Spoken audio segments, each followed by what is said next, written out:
This audiobook contains 22 censored sentences and 105 modified sentences to make it suitable for all audiences. Visit our website to listen to the original version without censorship or modifications. Link in the channel bio. Okay, don't lump them together. Remembering how she struggled in Euro Truck Simulator, Kay couldn't help blushing. I've already practiced once for the road test, so don't underestimate me. As it turned out, when Kay really set her mind to it, she could absolutely get it done. After Yumiko received her license, both she and Rin smoothly passed their driving exams as well and got their own licenses. They even managed to buy their cars without a hitch.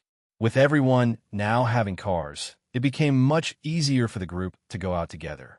The day after getting her car, Kay drove her new ride to work with Rin in the passenger seat. Her face was glowing with a smile that just wouldn't fade. I've got a car now.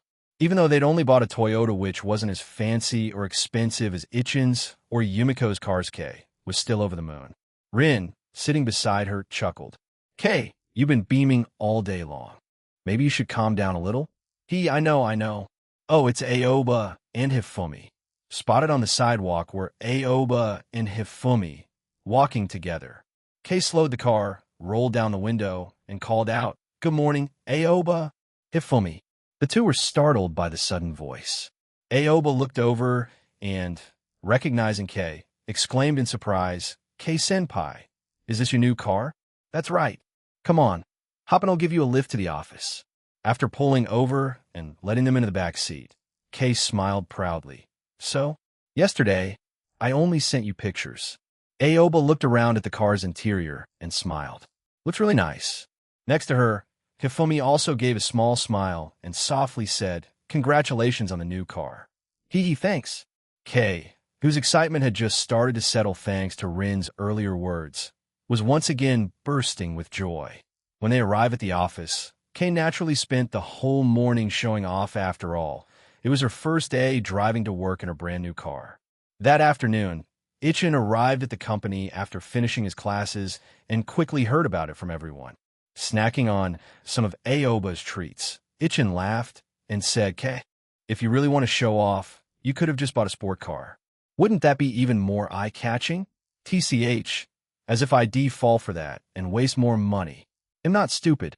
Kay shot him a glare, then leaned over and snagged 2 Pocky sticks from Aoba as well. I already spent a ton on this car. I'm not about to blow all my savings on a sports car. I've experienced the misery of being totally broke before. If it weren't for Rin helping me out, I'd have had to move back home ages ago. The moment savings were mentioned, everyone's gaze instinctively shifted to Shinoda Hajime from the action team. Shinoda, who was swinging around a model lightsaber and practicing poses, noticed the sudden attention and quickly struck a dramatic stance. I'm not the same person I used to be. I have savings now. Really? Yin Ijima slid over in her chair and gave her a look. I seem to recall you pre-ordering 2 model kits this morning. Technically, your savings may still be in your account, but that money's already as good as gone. All right. Lowering the lightsaber, Shinoda started counting on her fingers. 2 models with the balance payment included. Yeah, there goes another chunk of cash. But it's fine. Didn't Ichin say it before? Money isn't gone, it's just transformed into something that stays by your side.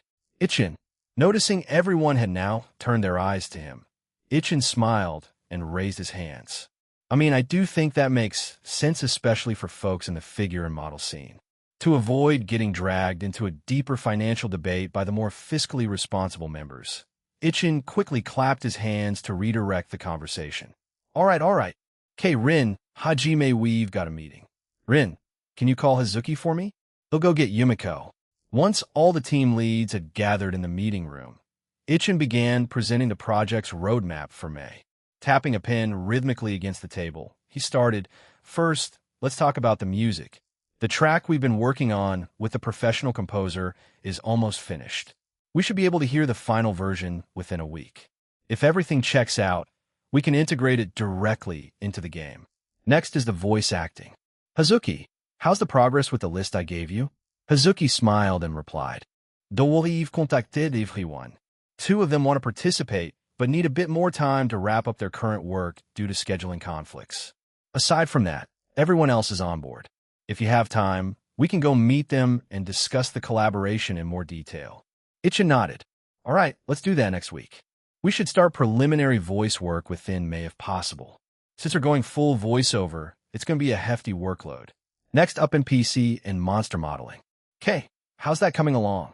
Because your standards are so strict, I've been sending back anything that doesn't meet the bar for a redo, Kay reported. But we've still hit our monthly quotas. At our current pace, we should finish all the NPC and monster models within 2 months. Perfect. If the timeline's on track, then we'll stick with the original plan. Itchin then turned to Yumiko to go over the next part of the agenda. After nearly an hour, the meeting finally wrapped up. Itchin returned to his own office to focus on his personal tasks.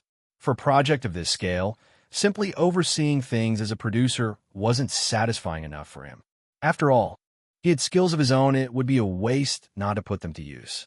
Chapter 248. The girl by the pet shop window after school today, Yutaha didn't come to the company with Itchin. Instead, she went to the publishing house to meet with Machida Sonoko to discuss her new novel. By 6 p.m., it was time for Itchin to get off work.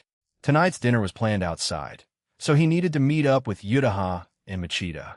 After shutting down his computer and sending a message to Yutaha, Itchin left work right on time with everyone else. He headed down to the underground parking lot, said goodbye to his colleagues, and drove off toward the restaurant.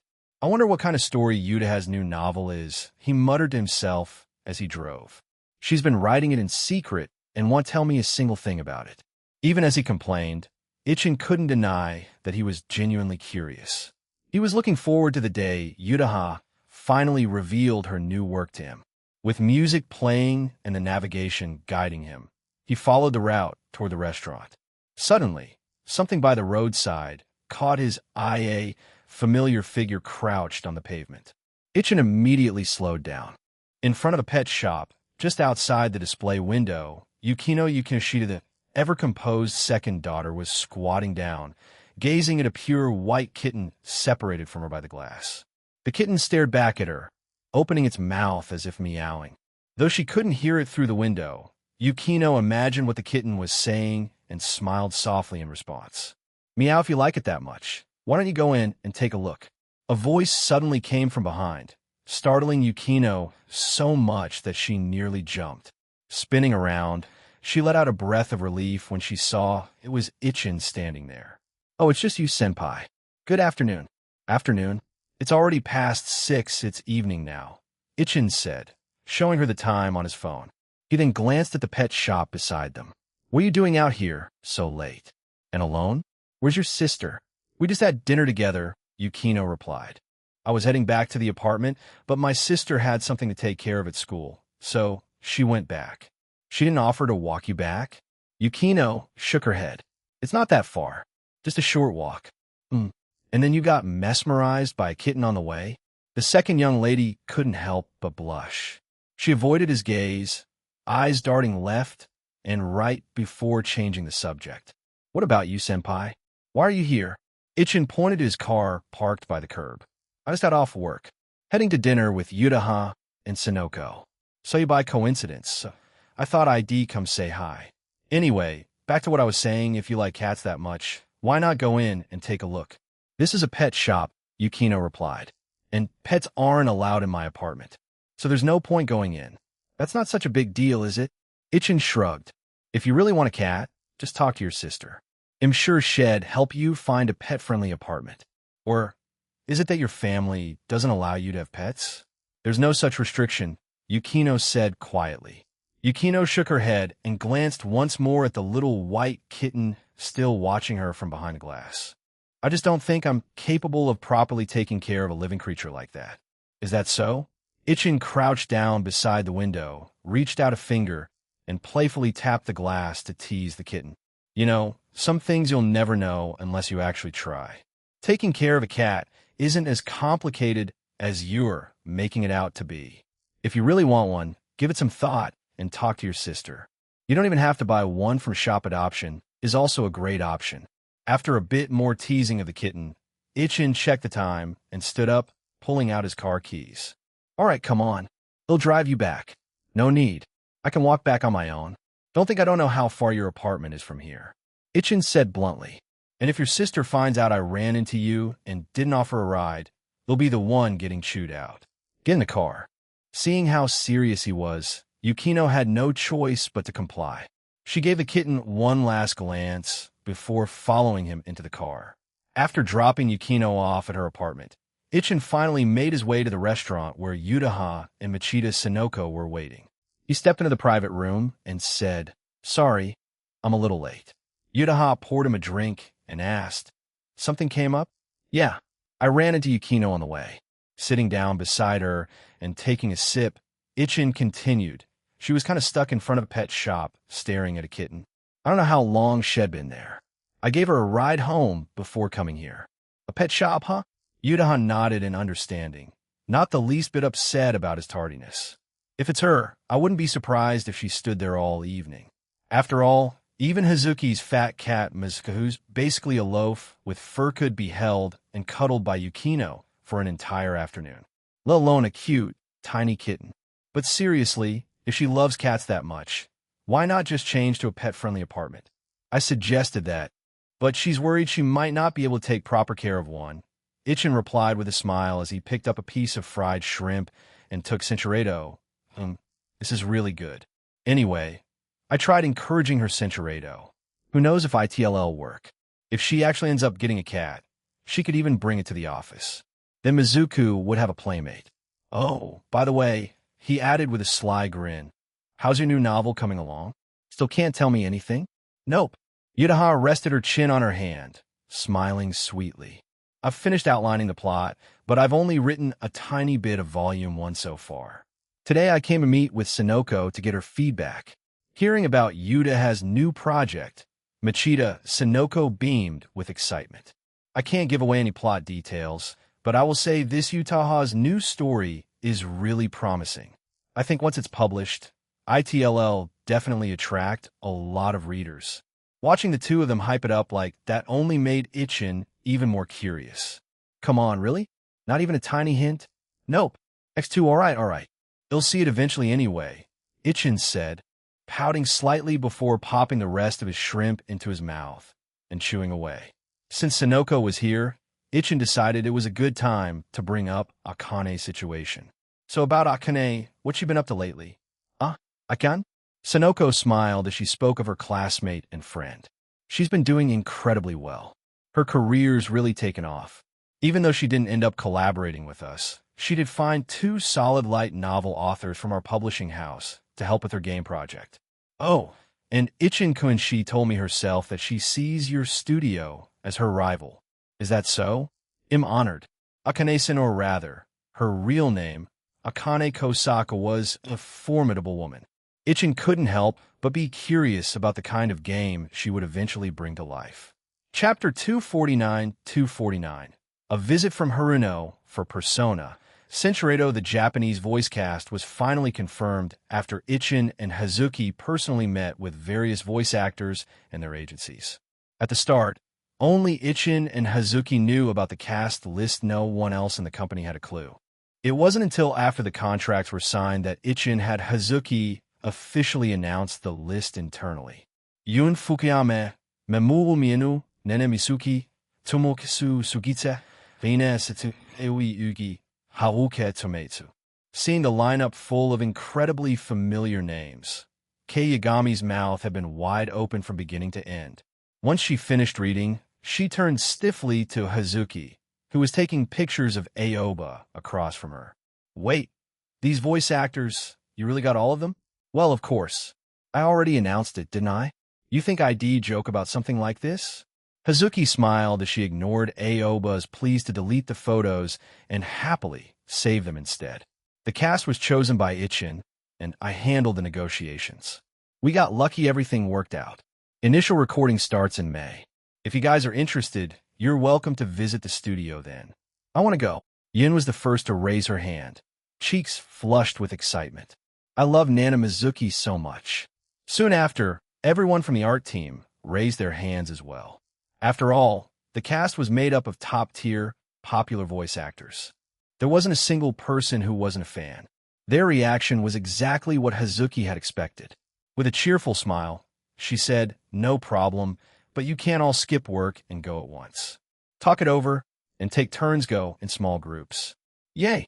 Everyone got back to work, but this time, no one wore their headphones. While their hands stayed busy, they kept chatting about the voice actors. Later that afternoon, after school was out, Ichin didn't head straight to the office. Instead, he drove to a cafe. Someone else had already been waiting inside. After sitting down and ordering a cup of coffee, Ichin looked at the woman across from him and asked, "So, Haruno-san, what did you call me here for?" With one hand propping up her chin and a subtle, elusive smile on her lips, Haruno looked at him and said, "Yukino told me she's thinking of moving to a pet-friendly apartment." "Oh." Ichin blinked in surprise, then chuckled. "So, she really took my suggestion seriously, huh? And did you agree to help her, Haruno-san?" "Of course. She's my dear little sister, after all. She'll be moving into the new place in a few days."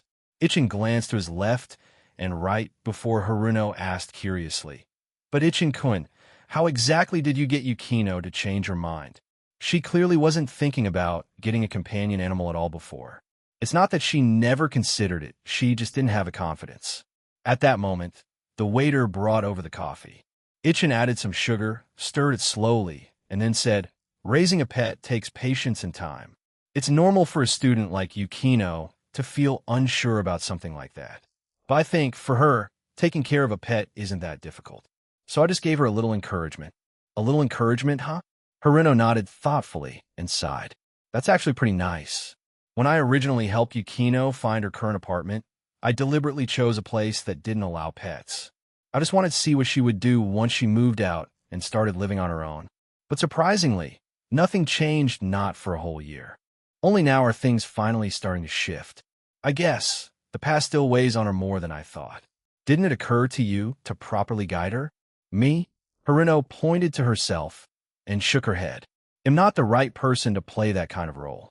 Originally, I hoped Yukino would change on her own, but now I realize we're just fundamentally different people. What she needs, maybe she's already found it." A riddle speaker. "Uh-huh. Well, not quite."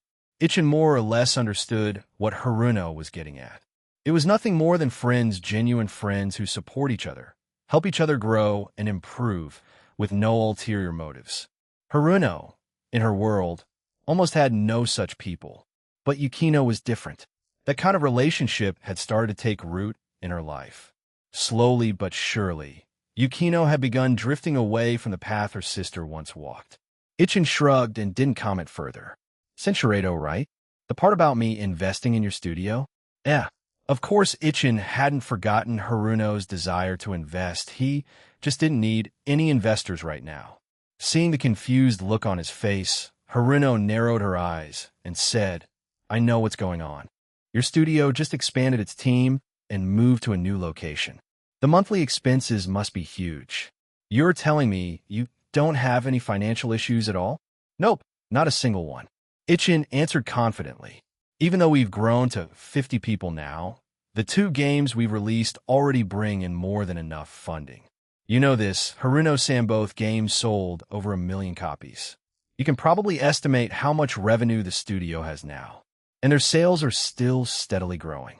I won't be short on funds for at least the next year, maybe even longer. So you really won't let me invest?" "It's not that, Haruno-san," Ichin said, genuinely puzzled. "I just don't get it. Why are you so intent on investing in my studio? It's not like I'm the only option out there. You could explore other industries too. Game development isn't exactly a guaranteed return on investment field. Other companies might not offer a high return, but you're different." Haruno pointed straight at him, her voice firm and unwavering. "Before deciding to invest, I did plenty of research into the game industry. And your studio, Ichin, is completely different from the ones I looked into. 3 games, 3 completely different genres and directions. I have every reason to believe you've still got other ideas tucked away in that brain of yours. I'm not really investing in your studio, I'm investing in you." "Me?" Ichin froze slightly. Was he really worth that kind of trust and investment from Haruno? After a few moments of thought, he finally spoke. Chapter 250. shares if you invest, Haruno-san. Will you be involved in the company's decision-making? Oh, is that what you're worried about? Haruno smiled and said, relax. I'm already involved in running my family's business, so I know what lines shouldn't be crossed. Even though I've learned a bit about the gaming industry, I'm not as knowledgeable as you professionals. So I won't be interfering with the actual game development. But if you ever need help later on with marketing or promotion, I can offer support. Thanks to my family's connections, I know quite a few people who can help.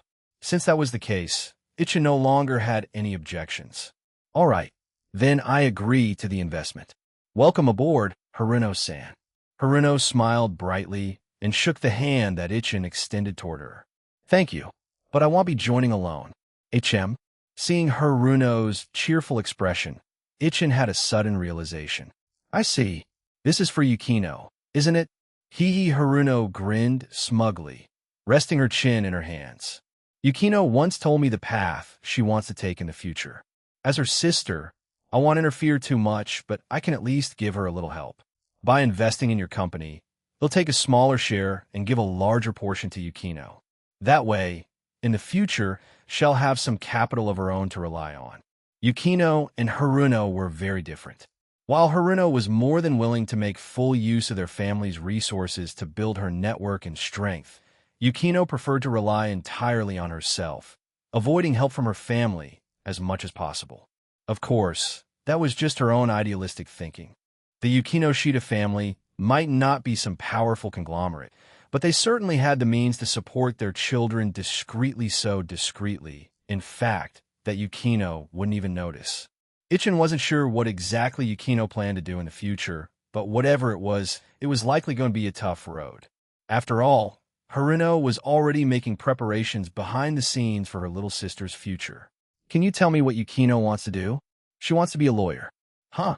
A lawyer? Ichin was surprised, though not entirely shocked. After all, the service club Yukino had started was all about helping others. If she wanted to continue pursuing that ideal after high school, becoming a lawyer was actually a very fitting path. Yukino was extremely intelligent, and her communication skills were top-notch. Sharp-tongued and quick-witted, debate came naturally to her. A legal career did seem like something she'd be well-suited for. But a lawyer, huh?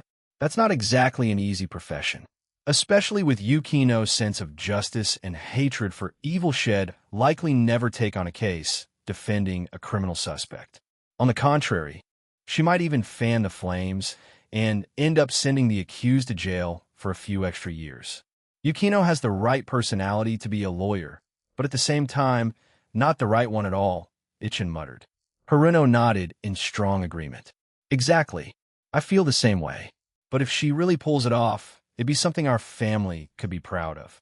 That's probably why, when my mom heard about Yukino's dream, she didn't try to stop her. She even said that if Yukino passes the bar exam in the future, she'll introduce her to a suitable law firm. But Yukino refused. She wanted to find one on her own. That was just like Yukino. Ichin nodded thoughtfully and looked at Haruno. All right, I get the situation. So, when do you want to sign the contract, Haruno-san? Since Yukino is also investing, the two of you should sign it together. Haruno thought for a moment. Let's get done this week. Is that okay? They'll be pretty busy next week. Sure. Thursday or Friday then. They'll have the legal team draft up the contract after I get to the office. With their discussion wrapped up, Ichin said his goodbyes and returned to the studio, while Haruno headed back to her university to deal with her own work. At the office, Ichin called Hazuki over to his private room. An investment? You agreed to it? Seeing Ichin nod, Hazuki smiled. I thought you weren't going to let anyone invest. Why wouldn't I? As long as the timing is right, I'm open to others investing too. In fact, I've been thinking about giving some shares to you and the others for a while now. Huh? Shares? Hazuki was a bit surprised. She looked at Ichin and asked, why? Worried we'll get poached. Of course. You've all been with me since the very beginning, back when we first started the studio. As founding members and key contributors, I obviously want to make sure you all stay with us. Well, this is a nice surprise. Getting shares, huh? Ichin hadn't told Yagami K and the others yet, but Hazuki could already imagine how excited those girls would be once they found out. If this had happened back at their old company, eagle jump, she probably wouldn't have cared even if the CEO had offered shares. The scale and revenue of the company had plateaued and didn't have much potential. But now it was a different story. The studio's two released games had already sold over 1 million copies each. And the new project they were working on, Persona, was something all the developers had high hopes for. Everyone knew it was going to be a groundbreaking game. There was no way it would flop, which meant the studio's shares were going to be very valuable in the future. And the fact that Ichin was willing to give some of those shares to them was proof of how much he trusted them. That made Hazuki incredibly happy. Looking at Ichin, Hazuki grinned and said, "Too bad, though. Yudaha beat me to it. Otherwise, this big sister might have made a move on you." Ichin raised his hands in mock defeat. "Can't help it. Yudaha just has better taste than you, Hazuki-san." Hazuki rolled her eyes and turned to leave. "All right, I get it. He'll go prepare the 2 contracts now. And while you're at it, prepare a few more for the team's shares. No better time than the present." With her hand on the doorknob, Hazuki turned back and asked, "Want me to tell the others?" "Sure, but wait until after work. As for Eruri and the others who are still in school, ask them whether they plan to officially join after graduation. If they have other plans, then they won't be eligible for shares." "Got it." Hazuki nodded and left the office. She planned to invite the core team out for dinner after work and break the news to them there. After all, the newer hires and the former Lily members hadn't been with the team long enough. Ichin wasn't considering them for shares yet. Maybe someday, depending on their yearly contributions, he might give outstanding performers a bonus share package. Leaning back in his chair, Ichin stretched, then turned on his computer, connected his tablet, and resumed drawing a character he hadn't finished yet. The Firekeeper from Dark Souls 3. Chapter 251-251. Everyone's progress just yesterday. Ichin had finished a chunk of programming work. With his schedule a bit lighter today, he decided to work on some concept art for one of the upcoming projects. Although Hidetaka Miyazaki didn't really understand Souls, he was definitely a barato at giving players memorable characters to interact with. Every game featured some sort of barato keeper or doll character that perfectly resonated with players. Come to think of it, Elden Ring still hadn't been released by the time Ichin transmigrated. There had been a closed playtest, but unfortunately, he didn't get selected. He could only cloud play it by watching streamers try it out. But Elden Ring could wait. Ichin planned to finish Dark Souls and Bloodborne first. Having the memories was one thing, recreating those games perfectly and even optimizing and surpassing the originals in terms of detail was a whole different challenge. Especially with games like Dark Souls and Bloodborne, Ichin knew he hadn't fully mastered the psychology of Souls-like players. Not yet. While he was halfway through drawing, Yagami Kane knocked on the door and walked in, bringing along some completed work from the art team for Ichin to review. "Give me a sec." Ichin spoke quickly to Kei, then went back to finishing the Firekeeper girl's flowing hair. Once it was done, he saved the file. "What are you working on?" Kei peeked over curiously and caught sight of the half-finished Firekeeper character. "Whoa, she's beautiful, but that style doesn't look like a Persona character. Is this for a new project?" "Yeah, it's for a new project." Ichin closed the file and opened a shared folder on the local network, pulling up the art team's files to start reviewing them one by one. "This project isn't urgent, though. You probably know already Yumiko's been hounding me about making a shooter game. So once Persona is finished, we'll most likely start a shooter project. But don't tell Yumiko yet. I haven't finalized the proposal." "Yeah, we're really doing a shooter?" "Yep, a shooter." Ichin nodded as he finished reviewing Hifuma's work and moved on to Aoba's. "I've been thinking about making one for a long time now. Got some concepts floating around in my head already. But it's not something we can rush. We'll take our time. If we really do go ahead with it, we'll probably need to expand the team again. That'll have to wait until I get the branch office set up back in China." "Got it. I want to say a word to Yumiko." Kei nodded firmly, then pulled up a chair and sat next to Ichin to go over the models Aoba had created. Aoba's really improving fast. She's practically ready to handle things on her own now. Ichin agreed. "Yeah, her progress is obvious, especially when I've had her draw character types she's never tackled before. She takes the initiative to research and figure out herself. That's huge." Given that the studio would eventually be handling all sorts of game genres, Itchin had extremely high standards for the art team. It wasn't enough to just draw human characters. They had to be capable of designing a wide variety of monsters, enemies, and even those terrifying but beautiful creatures that make players shudder and love it. In the art department, Itchin had no concerns about Yagami Kei, Toyama Rin, and Hifumi. The former Lily members and the newly hired artists all had several years of industry experience and solid skill sets. So the ones who still needed improvement were really just Aoba, Mochizuki Momiji, and Ijima Yun. Aoba had joined Eagle Jump right after graduating high school, so she had only been in the industry for 2 years. She wasn't a complete rookie anymore, but there was still plenty of room for growth. As for Mochizuki Momiji, she was still a student. In terms of raw skill, she was still a bit behind Aoba. Ijima Yun, although she had entered the industry 2 years earlier than Aoba, had focused more on monster and boss design due to her personal interests and art style. Her range still needed to expand. But after reviewing their work today, Itchin could clearly see that all 3 of them had made real progress. The Persona project they were currently developing was undoubtedly a large-scale game. And even if the studio worked on smaller premium titles in the future, the main focus would still be on big games. Those without enough ability and without the drive to improve would eventually get left behind. Thankfully, Aoba and the others have been working hard to level up on their own, without needing constant reminders. After identifying a few minor issues that needed fixing, Itchin wrapped up the review and let Kei head back. He himself went back to drawing the Firekeeper girl. Just before she left, Yagami Kei glanced back at him and asked, "Itchin, we're planning to go out for dinner after work. You and Yudaha coming? Well, skip it tonight." Itchin shook his head.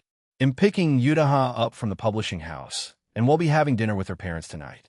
He had already asked Hazuki to handle the announcement about company shares. There was no need for him to be present.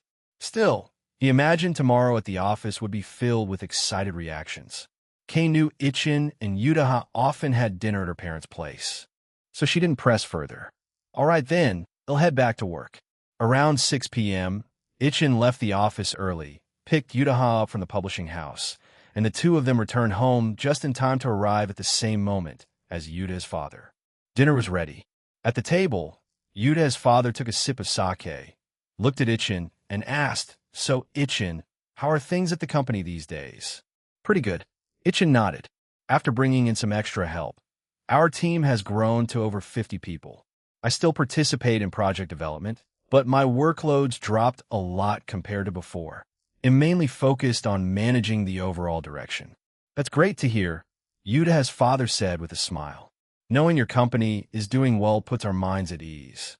Yudaha took a sip of miso soup and calmly added, "Dad, you just worry too much. Itchin has a lot of capable people around him who support him. And soon, the older sister of one of our underclassmen will be buying into the company not just financially, but shall bring valuable industry connections as well. That should help improve the studio's relatively weak promotional channels." After briefly explaining the situation with the Yukino-Shida family, her father suddenly realized, that Yukino-Shida family. Their construction company is quite well known in Tokyo. But if she's buying shares, will that affect your company's decision-making? "Not all," Itchin replied firmly. "Everything will be clearly written in the contract. Harino-san is not joining just to make a profit. She won't interfere with management. The company will still be under my full control." Chapter 252-252. Everyone envy after dinner. Yudaha followed Itchin back to the house next door. Sitting down on the couch, she rubbed her stomach and muttered, "Mom's really something. It's one thing to keep giving you food, but why did she have to pile so much onto my plate too? I feel like I put on weight lately." "Really?" Itchin, who had just finished brewing tea, set down 2 cups and walked over to her. He glanced at her with a friendly smile and shrugged. "Nope, you haven't gained weight. Relax. With your height, being too skinny would actually look worse. A lot of people chase after that so-called slim beauty ideal, but many of the images seen online are achieved at the cost of health." Yudaha maintained a good balance between weight and height, and thanks to Itchin regularly dragging her out to exercise, she was in great health. "You don't have to flatter me. Yudaha moved his hand away from her stomach and frowned. It's not just Mom, you always cook such delicious food too. My appetite has definitely grown. No good. I've got PE class tomorrow. I need to get some serious exercise in. Lately, aside from the treadmill at home, I've been way too lazy during school PE. Let's skip tomorrow. Itchin interrupted as soon as she mentioned PE class. Did you forget? It's about that time of the month for you. Yudaha paused for a second before realization hit. You're right. It should be these few days. You remember so clearly, Itchin. Of course I do. Smiling warmly, Itchin gently tapped her cheek. We live together and spend every day side by side. How could I not remember something like that? Staring into his eyes, Yudaha suddenly wrapped her arms around him tightly and rested her head against his chest, closing her eyes in bliss. Itchin, will you always treat me this well? Isn't that obvious? Itchin stroked her back with a smile. As long as you don't get tired of me, it'll never change. Of course I want. Lifting her head, Yudaha suddenly leaned in close to him and asked, then even when I'm old and wrinkly like a grandma, will you still treat me this way? Her question made Itchin chuckle and shake his head. A grandma? If you're a grandma, you'll be an old man too. Don't worry, nothing will change. Yudaha nodded and snuggled back against his chest. It all feels like a dream this past year. What's so strange about that? Itchin remained calm. When has a dream ever felt this good? We've had it pretty easy, honestly. Reality's way more outrageous and absurd than anything in novels or movies. That's true. After the two cuddled on the couch for a while, Itchin looked at her and said, all right, since your special time's about to start, let's get to bed early tonight. No writing for now. Take a break. Yudaha didn't argue. She obediently went to grab a change of clothes and headed to the bathroom for a shower. Centurato, but thanks to being well taken care of by Itchin and maintaining a healthy lifestyle with little to no late nights, Yudaha had managed to get through the night feeling relatively okay. However, now that she was awake, there was still some discomfort, though compared to the past, it was well within a tolerable range. Itchin was already up. Yudaha glanced at the clock. It wasn't even 7 a.m. yet. Running her fingers through her hair, she sat up in bed and began to get dressed. She stepped out of the room and looked around, heading straight for the kitchen. If Itchin was up this early, that was the most likely place he'd be. And sure enough, as she reached the kitchen doorway, she saw him there, completely focused on making steamed buns. He was so absorbed in his work, he hadn't even noticed her arrival. Watching him for a moment, Yudaha smiled softly before stepping forward and wrapping her arms around him from behind. Good morning, Itchin. Good morning, Yudaha. Setting down the bun head just finished shaping. Itchin turned to face her and asked, how are you feeling? I'm fine. Good. After confirming that she was really okay, he said, go wash up. I'm almost done with the buns. They'll steam them in just a bit. Yudaha didn't leave right away. Instead, she looked at him and asked, what time did you get up? A little before 6. Itchin thought for a second and added, we went to bed early last night, so I woke up pretty early too. Look, no dark circles, I'm full of energy. Right as he finished speaking, Yudaha cupped his cheeks in her hands and leaned in to kiss him. Thanks for everything, Itchin. I'm off to wash up. Go ahead. After breakfast, Itchin spent a little more time preparing bento lunches for both of them. He also filled a thermos with warm brown sugar water for Yudaha to take with her. Once everything was ready, they headed out for school. Having a car really made things more convenient, especially during these few days when Yudaha had her period. She no longer needed to wait outside in the cold for a bus. Now, she could stay warm and comfortable in the car all the way to school. Of course, to avoid drawing attention, Itchin didn't drive all the way to the school gates. Instead, he parked in a public lot nearby, and the two of them walked to campus together. After changing into their indoor shoes and heading upstairs, Itchin held her hand and said, you're not feeling well today, so make sure you skip PE. All right? Got it. Yudaha nodded with a smile. Even though Itchin had already reminded her several times, she didn't find it annoying at all. On the contrary, it made her feel warm and happy so much so that she didn't even feel tired anymore. Once they got to class, Yudaha sat down, put her things away, and pulled out the thermos. Pouring herself a small cup of brown sugar water, she took a sip, thoroughly enjoying it. Ichin had packed plenty of brown sugar, so even if she finished the water in the thermos, she could refill it later with hot water from Shizuka, Hiratsuka's office, and make more. A few girls who were now pretty close to Yutaha came over, and it didn't take them long to notice her situation today. They also quickly realized that everything had been prepared by Ichin, and soon enough, their eyes were filled with envy. Yutaha basked in the attention and smiled smugly. "No need to envy me. You couldn't have this even if you tried, Ugh. Yutaha, you're so mean. I want a boyfriend who spoils me like that too." The girls chatted and sighed for a while before glancing around at the boys in the class. One by one, expressions of despair settled on their faces. There was no hope. Among this bunch, there was just no one like that. Chapter 253, PE class in the afternoon. It was time for PE. Due to her condition, Yutaha naturally wasn't going to participate and chose to stay in the classroom instead. Just before class began, Ichin went over to Shizuka Hiratsuka's office to get some hot water and made another cup of brown sugar water for Yutaha. "Will you be all right staying in the classroom alone? Do you want me to come back early?" Taking the thermos from him, Yutaha sighed helplessly. "Ichin, I'm not a kid. You don't need to fuss over me like this. Go to class already." Ichin smiled and rubbed her head. "All right then, get some good rest." Not long after, the bell rang. Ichin left with the rest of the students, changed into his gym clothes, and headed to the sports field. Meanwhile, Yutaha stretched her body in the empty classroom. She had taken a short nap during lunch, so she wasn't sleepy at all now. Reaching into her bag, she pulled out a light novel she had bought earlier and began reading quietly. On the field, under the guidance of the PE teacher, the students did a lap around the track and a few warm-up exercises. After that, they were free to engage in their own chosen activities. Since more than one class had PE at the same time, the school sports ground was quite lively. Ichin played a short game of basketball with a few guys and then headed to the vending machines near the music hall to grab a sports drink. But as he pressed the button to choose his drink, he accidentally hit it twice, and 2 bottles dropped out. "Well, this is awkward. I can't drink 2 bottles by myself." Looking at the drinks in his hands, Ichin thought for a second, then decided he might as well give the extra bottle to someone nearby. Let fate pick a lucky winner.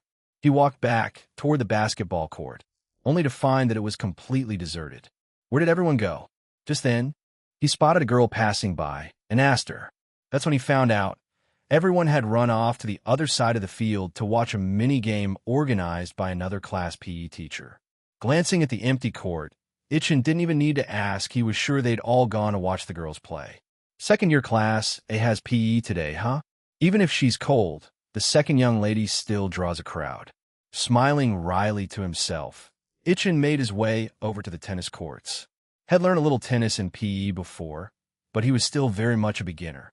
Compared to that, he was far better at basketball, badminton, or table tennis. Sure enough, when he arrived, the tennis court was surrounded by a huge crowd. All the guys from his class were there, and even their PE teacher had shown up to watch.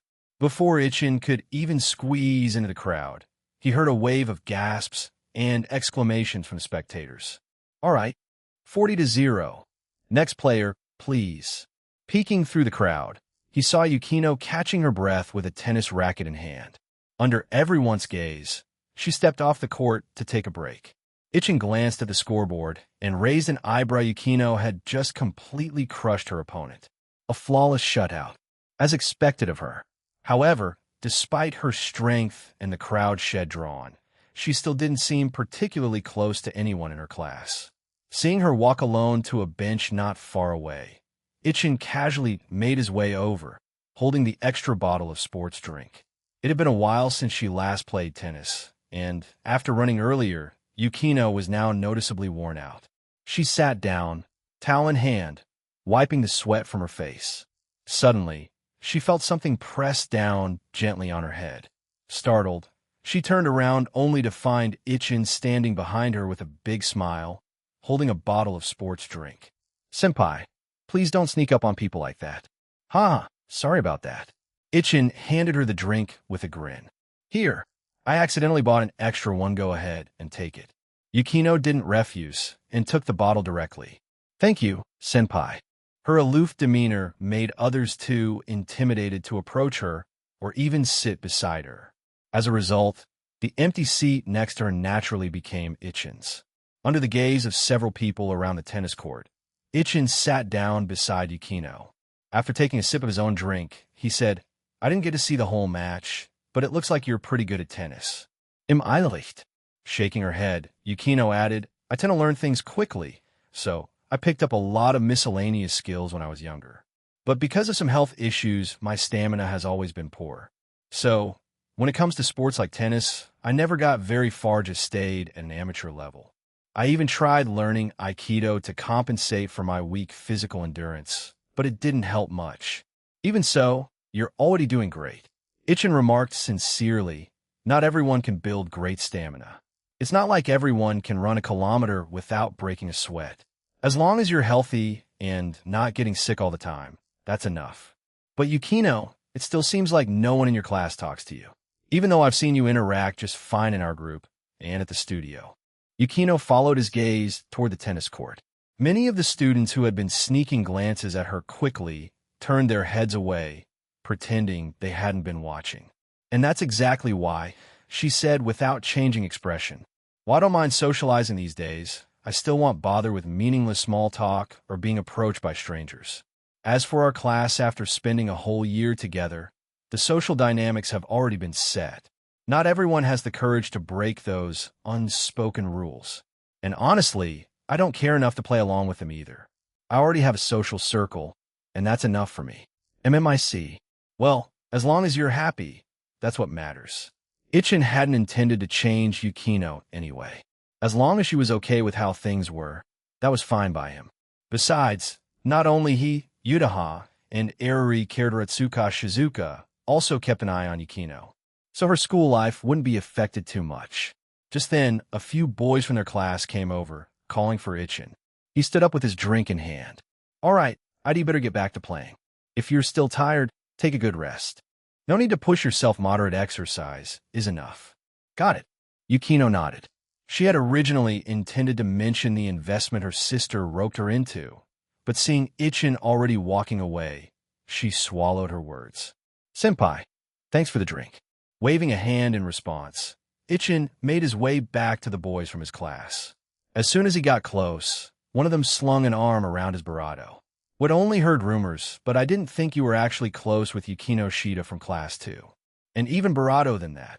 She wasn't cold toward you at all. Come on, tell us what happened between you two. Ichin kept a calm face. You guys are overthinking it. We're just normal upperclassmen-underclassmen. Her club room used to be right next to mine and Yudaha's, so it's natural we got to know each other. Also, just because someone looks cold doesn't mean they're hard to get along with. Don't fall into stereotypes. Then another boy chimed in. But as far as I know, you're the only guy in this entire school who can talk to Yukino Shida like that. I seriously suspect there's something going on between you two. To that, Ichin gave a small pat on the boy's shoulder. It's fine if you say stuff like that around me. I won't get mad. But don't go spreading it around. Especially don't let Yudaha hear it. If she does, I can't guarantee her long-dormant poison tongue won't come back to life. At the mention of that, the guys immediately shuddered as they recalled Yudaha's legendary sharp tongue back before Ichin transferred to the school. Yeah, probably best not to joke around about that anymore. Life is precious. Chapter 254. Yukino's thoughts after school that afternoon. Since Hazuki had finished her contract, Ichin invited Haruno to head directly to the company to sign the shareholder agreement. Naturally, Yukino was coming along too, so the usual service club activities were canceled for the day.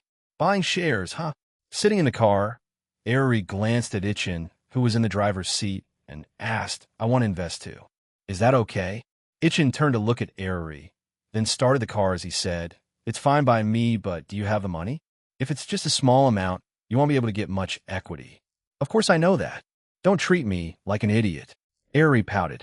I don't have much in savings myself, but I can talk to my mom. If she thinks it's a good idea, they'll ask her to give me some investment funds.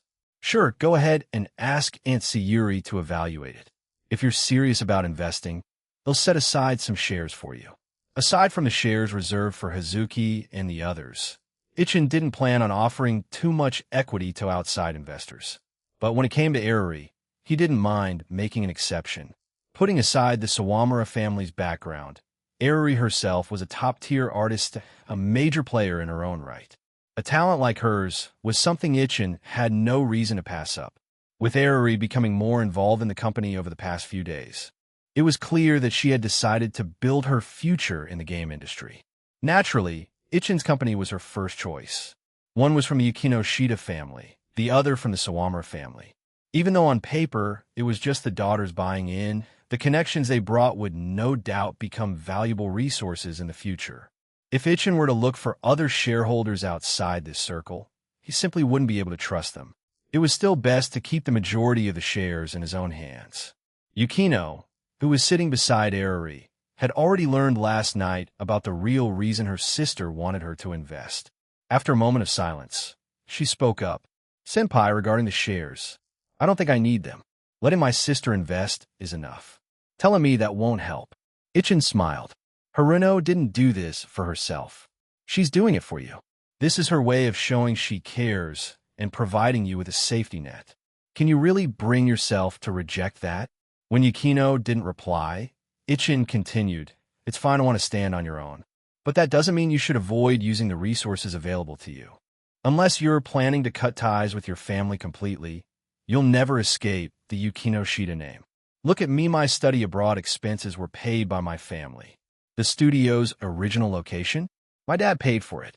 The money I earned from my first game went into running the studio, buying equipment, and paying everyone's salaries. Your starting line is already ahead of most people. Even if you say you're not relying on your family, no one else will believe that. You don't care about others' opinions when you're at school, so why let it affect you now? Don't get caught up in such pointless stubbornness."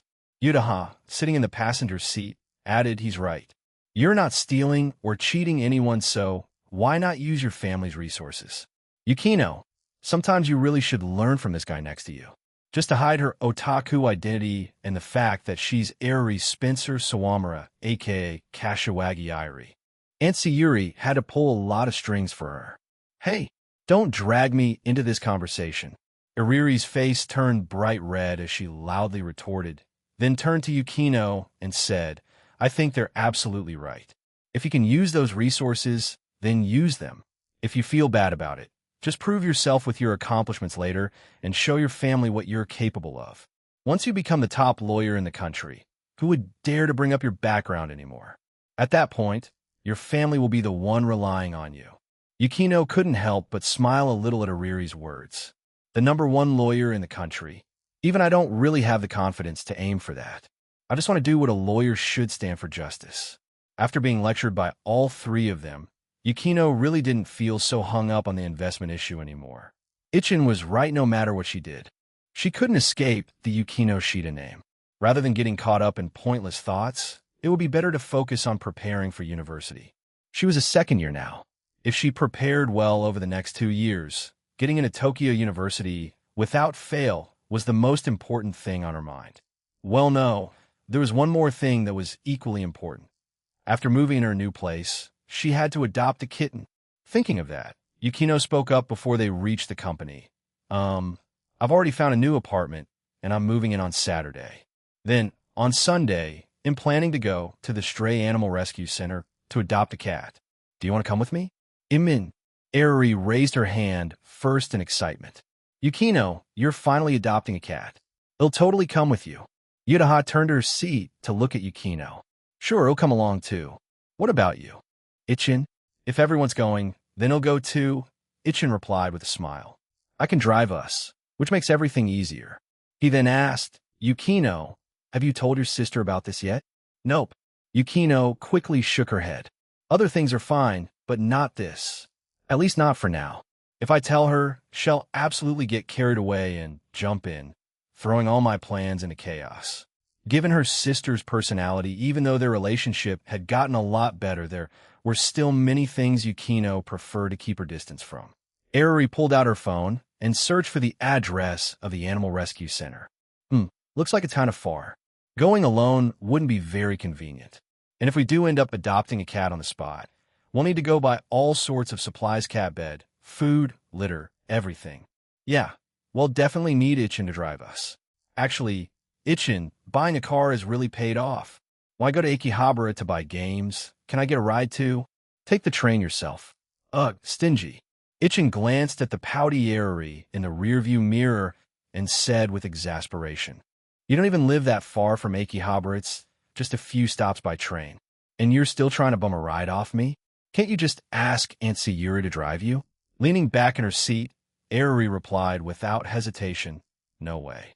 Even though Mom's a hardcore otaku too, she's also a hardcore fujoshi.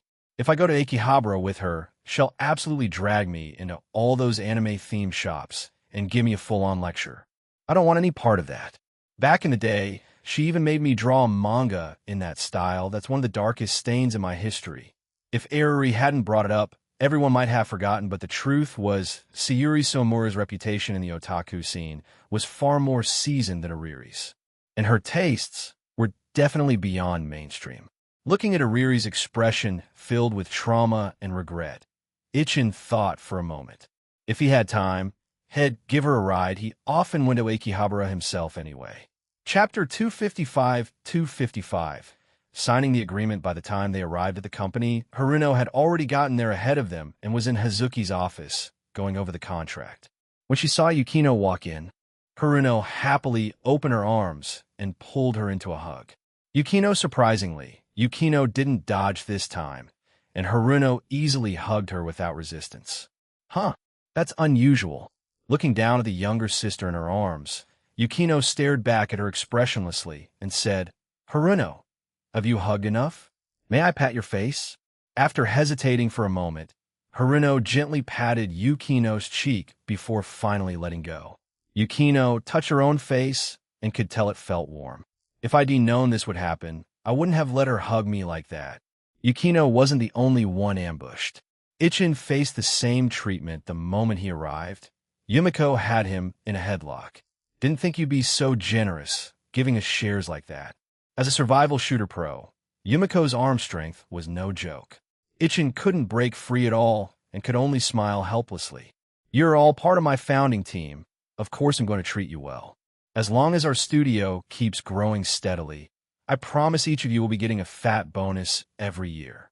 Hearing that, not just Yumiko, but everyone around was visibly excited, though thankfully no one else jumped him like she did. After ruffling Ichin's hair, Yumiko finally let him go and smiled teasingly. "If it weren't for Yutaha being here, I might have given you a big affectionate hug just now." Yutaha laughed and chimed in, "I wouldn't mind. Go ahead. Let's not I mind." Ichin rubbed his neck and said, "I'm still young. I can't handle that kind of emotional trauma." "Hazuki-san, are the contracts ready?" "They're all set." Ichin nodded, then turned to Haruno and Yukino. "All right, you two first. Let's head to my office." "Hazuki-san, could you please bring the contracts?" Once inside his office, Ichin reviewed the shareholder agreement Hazuki brought over one last time. After confirming there were no issues, he handed copies to Yukino and Haruno. Although Yukino wanted to become a lawyer in the future, at the moment she was still a complete novice, and not very skilled at reading contracts. Haruno smiled at her and said, "Go ahead and sign it, Yukino. I've already checked it, everything's fine." Yukino picked up the pen and signed her name without hesitation. Then Ichin signed his name on the contracts as well and stamped them with the company's seal. All done. Standing up, Ichin shook hands with both sisters and smiled. "Welcome aboard. I promise you won't regret becoming shareholders." Haruno beamed. "Not having to be involved in decision-making or operations makes this a really easy deal for me. They'll just wait for the year-end dividends. As for the funds, they should be in the company's account within 3 days." "Sounds good." After the Yukino-Shida sisters finished signing, Ichin also signed the equity agreements with Yagami K and the others.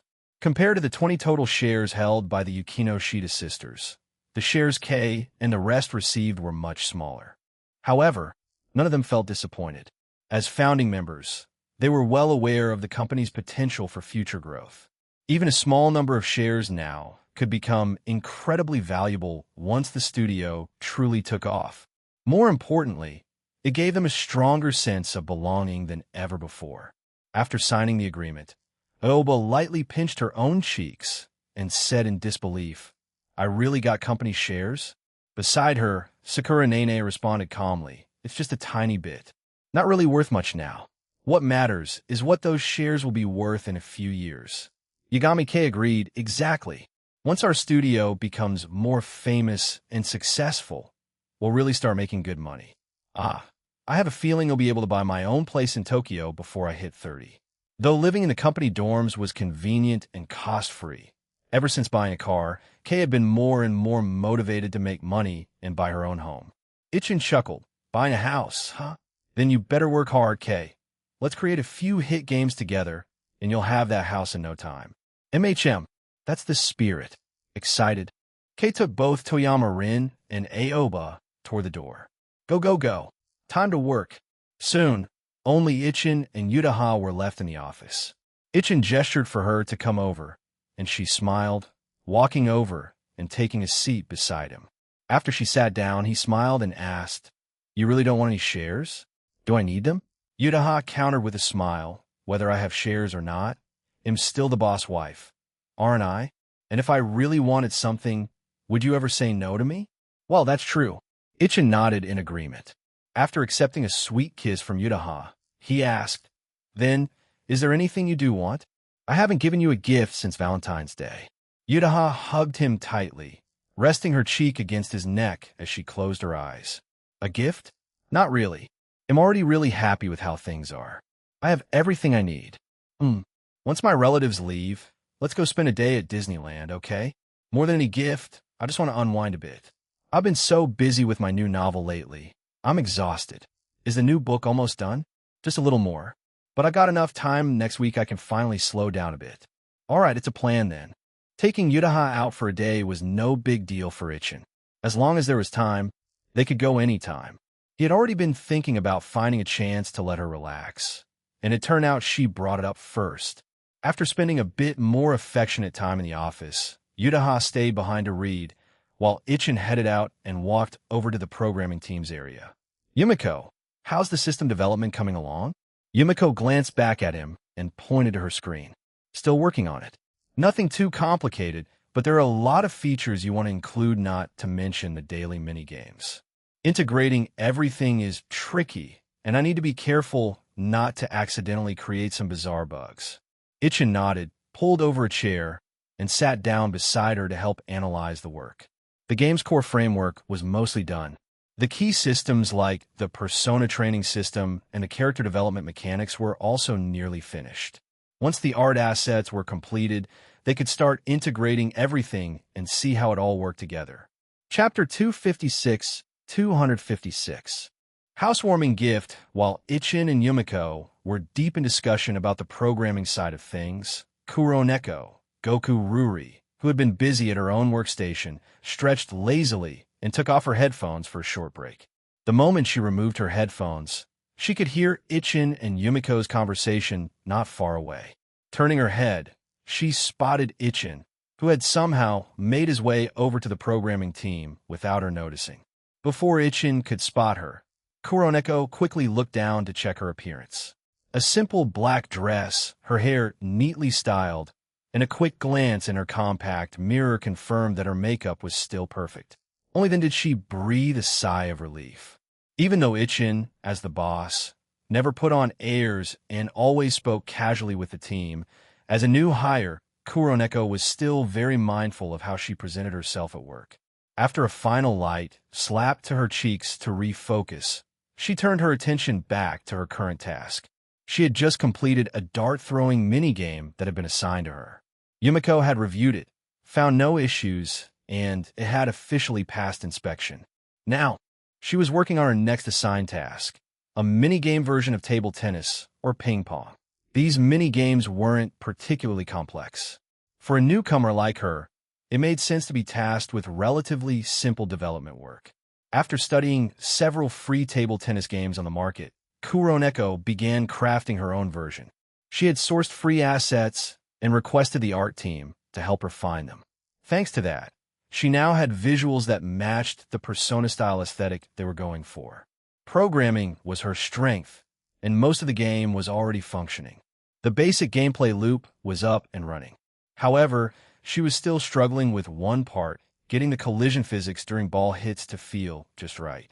No matter how she tweaked it, something still felt off. After Ichin finished reviewing the system work with Yumiko, he wandered around the programming area before finally arriving at Kuroneko's desk. Seeing her deep in concentration, he gently asked, "Having trouble with something?" "Ah." The sudden voice startled her, and she quickly covered her mouth to stop herself from yelping out loud. Seeing how flustered she looked, Ichin apologized. "Sorry, didn't mean to scare you." "No, it's all right. I just didn't notice you coming over, Ichin-kun." Blushing, Kuroneko shook her head and explained, "I'm working on the minigame. Table tennis isn't hard to make. If I were just copying one of the free games out there, I could have finished it easily. But I want this to match the overall quality of our game, not something half-baked. So I've been trying to fine-tune the responsiveness and the feel of the ball collisions." I see." Ichin nodded and glanced at her screen. "Run it for me. Let me see." Kuroneko quickly launched the program and demonstrated a few simple shots to let him see how it played. After watching her brief demo, Ichin took the mouse, closed the running game, and glanced through the code she had written. It didn't take long for him to identify the issue. Smiling slightly, Ichin asked, "Want me to walk you through how to improve it?" Kuroneko didn't expect Ichin to find a solution so quickly. She was about to accept his help, but after thinking it over, she shook her head. "No, it's fine. I can figure out on my own. If I can't even complete a simple minigame by myself, then I might as well not be doing this at all." Ichin looked at her with mild surprise, then smiled and nodded. "All right then. Good luck, but don't forget the deadline." Without saying anything more, Ichin left the programming team and headed over to the art department. As the weekdays passed, Saturday finally arrived, the day Yukino was moving into her new apartment. Since she didn't have much to move, Yukino didn't hire a moving company. Instead, she simply asked her sister Haruno to help her move everything by car. And because she had also invited Ichin and the others to go with her to adopt a cat on Sunday, Yukino called Ichin, Yutaha, and Eruri on Friday night to invite them to her new apartment for a small housewarming dinner on Saturday evening. Originally, Yutaha had suggested they could come by in the morning to help with the move, but Yukino flatly refused when she called. "I really don't have that much stuff. My sister's car can carry everything in one trip. You guys can just come over before dinner." Since she insisted, Ichin and Yutaha decided to take it easy at home on Saturday. They relaxed, read some books, and didn't head out until around 3 in the afternoon. Before going to Yukino's new place, they first had to stop by the Sawamura residence to pick up Eruri. Ichin and Yutaha had been to the Sawamura house a few times before. It was located in one of Tokyo's villa districts. Since Sayuri Sawamura had informed the security in advance, they were let through without any trouble. The car slowly pulled up in front of the villa. Eruri was already waiting at the entrance. Compared to her usual school uniform or casual sportswear at home, Senchuredo, as Eruri got into the car, Yutaha smiled and said, "If you showed up at school dressed like this, I guarantee your shoe locker would be overflowing with love letters the next day. Guys would be lining up to confess." Eruri rolled her eyes. "Spare me, would you? If that happened, I'd never be able to show my face at school again." From the driver's seat, Sayuri Sawamura leaned over to Ichin, who had lowered the window, and said, "Ichin-kun, you'll leave Eruri in your care today." Ichin smiled and nodded. "Don't worry, aunt Sayuri. We'll make sure she gets home safe and sound." With that, he started the car, made a U-turn, and began driving toward Yukino's place. In the back seat, Eruri asked curiously, "So, today's Yukino's housewarming, right? Did you guys bring a gift?" "Of course," Yutaha replied, pointing toward the trunk. "We bought some fruit on the way here. And since Yukino likes tea, we brought some tea leaves that Ichin's dad mailed us. We also picked up 2 potted plants." Seeing how well prepared they were, Eruri frowned. "Then what should I get? I was thinking of buying something on the way, but I seriously have no idea what would be good." Still driving, Ichin chimed in, "I heard the place Yukino moved into is part of a newly built apartment complex. I think you could get her something like an air purifier. And since she studies really hard and gets tired sometimes, maybe some aromatherapy or incense too." "Oh, that's a great idea. Let's go buy an air purifier and some incense then. Since Yukino had asked them to arrive before dinner, they still had plenty of time for Eruri to pick out her gift. Chapter 257-257. Yukino's new home. After helping Eruri pick out a suitable air purifier and some incense, the three of them finally arrived at the apartment building where Yukino had moved into. Getting out of the car, Eruri looked up at the building and exclaimed in surprise, "Yukino lives on the 12th floor? That's so high." Eruri lived in a villa, and her room was on the 2nd floor, so she didn't really have much concept of high-rise living. Even Ichin's home wasn't this tall. Just as Eruri was looking up, Ichin's voice came from behind her. "Eruri, don't forget to take your stuff." "Oh, coming." She quickly ran over to the trunk and picked up her air purifier and incense set. So heavy. Gritting her teeth and holding the items, Eruri looked at Ichin and said, "Help me carry it, will you?" With no other choice, Ichin swapped the fruit gift box he was holding with Eruri and took the air purifier himself. "Eruri, you really need to work out a little. You can't even carry this much."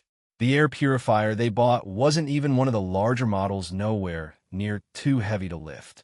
But with Eruri's slender arms and legs, she just didn't have the strength. Compared to Yukino, she was far weaker. After all, Yukino had trained in Aikido and was well-versed in many sports. Eruri, passing a 50-meter sprint was already a miracle. With gifts in hand, the three entered the building and took the elevator up to the 12th floor. They stopped in front of apartment 1202 and rang the doorbell. Soon, the sound of footsteps could be heard from behind the door. It opened a moment later, revealing Haruno standing at the entrance. Seeing the three visitors, Haruno beamed. "Welcome, welcome. Come on in. Sorry for the intrusion." After changing into indoor slippers, they saw Yukino walk out of the kitchen wearing an apron. By now, Eruri had swapped items back with Ichin and was the first to step forward. "Yukino, congrats on moving into your new home. These are for you." Seeing Eruri's bright smile, Yukino's expression also softened into a gentle smile. "Thank you, Eruri. Here, this is the air purifier. Since it's a new place, I figured this would be useful. And this is incense. I asked my mom for advice and pick something that suits you. You can light it when you're reading or relaxing. It's really calming." After Eruri presented her gift, Ichin and Yudaha also handed over their housewarming presents. Yukino had always had a small social circle and practically no peers she could call friends. So having these three show up with thoughtful gifts made her genuinely happy. "Thank you, Senpai and Senpai." Seeing the smile on Yukino's face, Haruno felt happy as well. Her little sister finally seemed a bit less cold and isolated. They placed the two potted plants. They brought one in the living room, and the smaller one was set in Yukino's bedroom. Once everything was arranged, Yukino, needing to prepare dinner, chatted briefly with the guests before handing over the hosting duties to Haruno and heading back into the kitchen. Haruno then gave everyone a quick tour of the new place. The apartment was nicely decorated, suiting Yukino's taste. It had a clean, minimalist style without any flashy embellishments. However, since she had just moved in, the furniture and decor were still a bit sparse, lacking a true sense of warmth. It would need some additions later to feel more like home. Back in the living room, Haruno brewed some tea using the leaves Ichin had brought and glanced at the time. She should be arriving soon. Is someone else coming? As soon as he asked, Ichin realized who it was. Hiratsuka-sensei? Bingo, correct. Snapping her fingers, Haruno smiled. Shizuka's known both of us sisters for quite a while. And since today's Saturday, and she didn't have anything important going on, I invited her to come hang out. With that, she took out her phone and sent Hiratsuka Shizuka a message. A reply came quickly. Shizuka was already on her way and would arrive in less than 10 minutes. While they waited for Hiratsuka to arrive, Haruno chatted with Ichin about the game studio. "I've read the proposal and rough script for your current project," Haruno said, narrowing her eyes slightly. "I have to say, you're quite bold. Bullying, gang activity, financial blackmail, a series of real-world social issues, all being explored through a game. The storyline is definitely going to spark discussion." "Of course, that's exactly why I'm doing it," Ichin replied with a smile. "Before I built the game's main narrative structure, I researched a lot of related materials.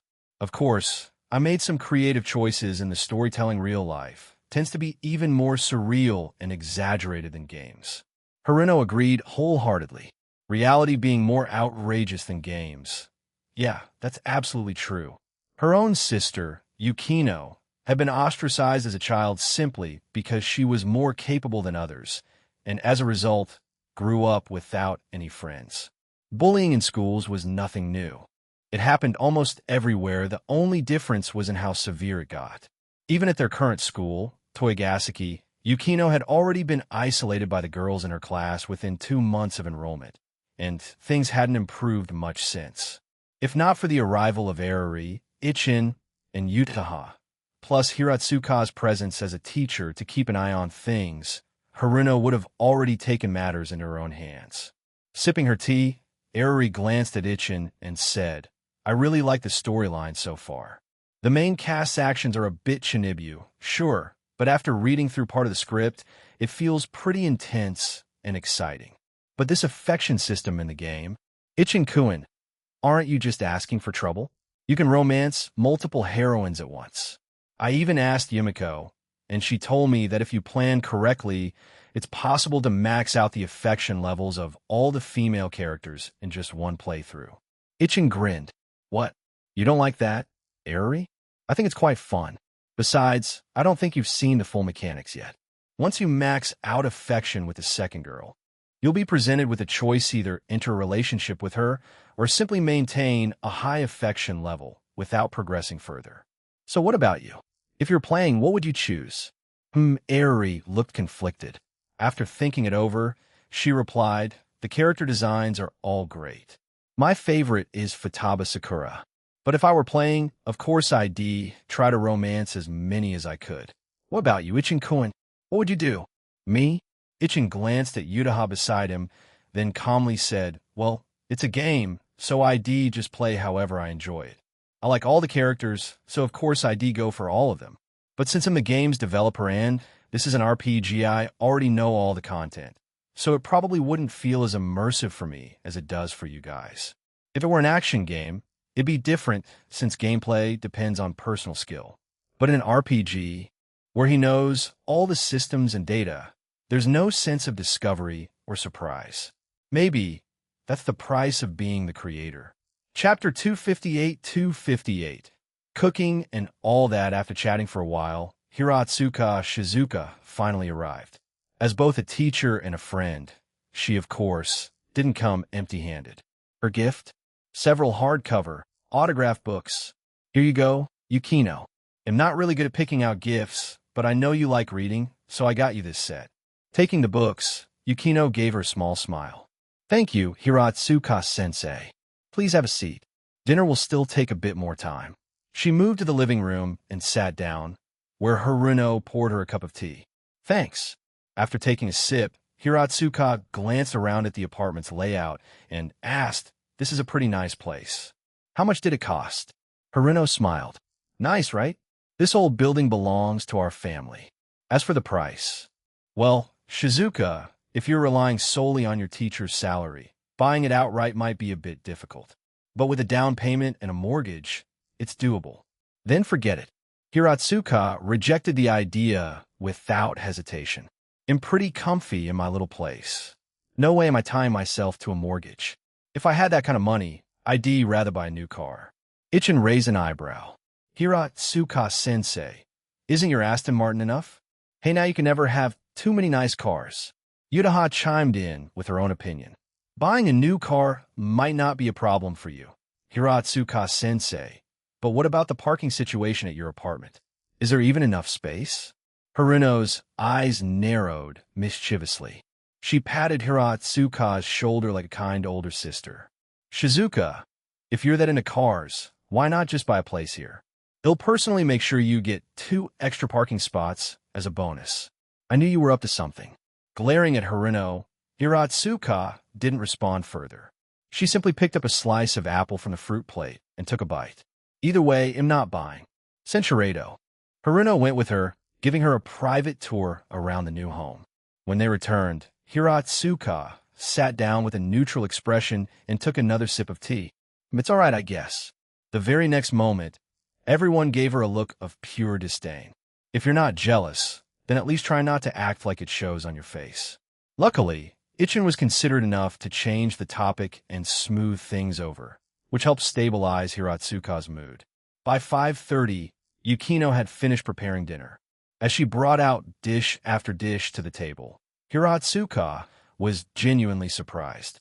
Wow, this is the first time I've realized how good you are at cooking. Yukino, Eruri, who was sitting nearby, replied, You didn't know? You've stopped by the service club plenty of times at lunchtime. Yukinos always made her own meals. Well, I never really paid attention to that. Hiratsuka Shizuka sat down and poured herself a glass of cola. After glancing over the dishes on the table, her eyes landed on two in particular. Sweet and sour pork ribs? And is that mapo tofu? Yukino, you can cook Chinese food too? Yukino, who had taken a seat beside Haruno, nodded slightly. I learned quite a bit from Senpai and Rinne. I've more or less mastered a few dishes. Although Yukino was a quick learner, mastering Chinese cuisine wasn't easy. She wasn't being modest, she had truly only learned to make a few dishes well. Some others she could cook, but not yet well enough to serve to guests. Eruri, curious, picked up a piece of sweet and sour rib with her chopsticks. I always thought you hadn't learned. I mean, I've never seen you bring any Chinese dishes in your lunch before. Delicious. Yukino served herself some mapo tofu and explained, mornings are usually too rushed. My old apartment was borrowed from school, so I didn't have time to cook anything fancy. But now that I've moved here, I can afford to spend a little time cooking in the mornings. Even if it gets cold, there's a microwave at school. Ichin and Yutaha always brought their lunches to the teacher's office to reheat in the microwave. Cold bentos? Ichin couldn't stand them. They were hard on the stomach, too. And now, even Yutaha followed his lead. She no longer ate cold lunches either. While Yukino's cooking wasn't on the same level as Toyama Rin's, it was more than enough to serve guests. By the end of the meal, everyone had eaten until their stomachs were full.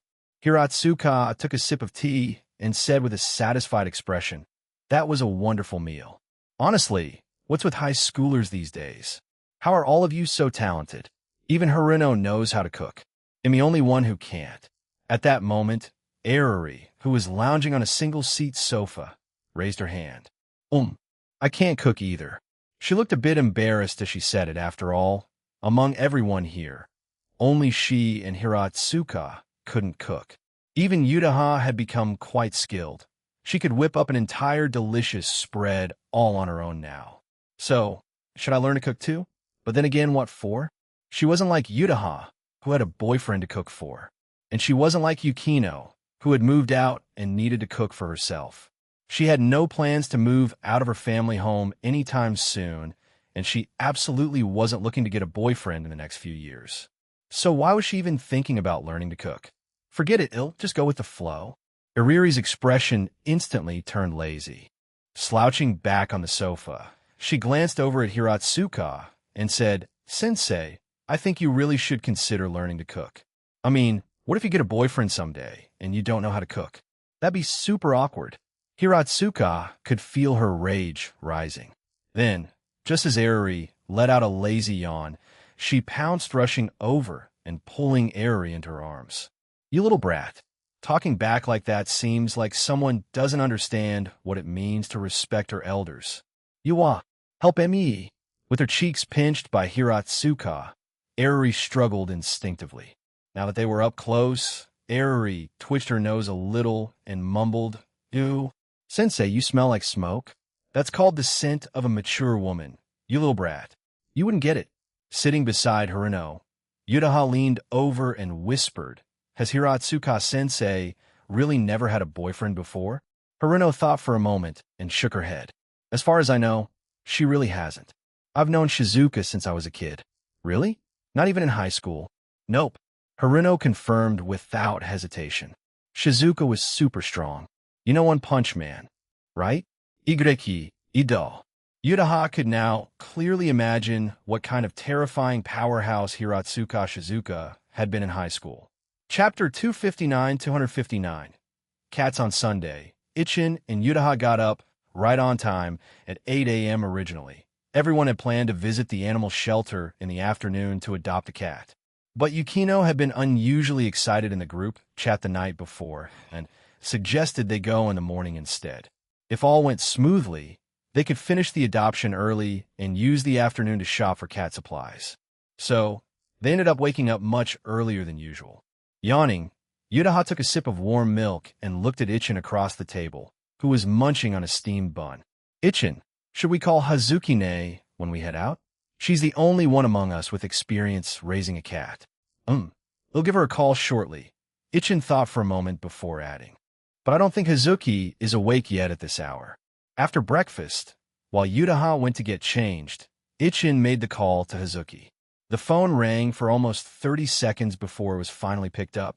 Hazuki's groggy voice came through the line. Hello, Ichin? Good morning, Hazuki. After greeting her, Ichin asked, still resting? On the other end, Hazuki sat up with a yawn and scratched her slightly messy long hair. Yeah, I stayed up last night playing games with Nene and Yumiko. It got kinda late. What's up?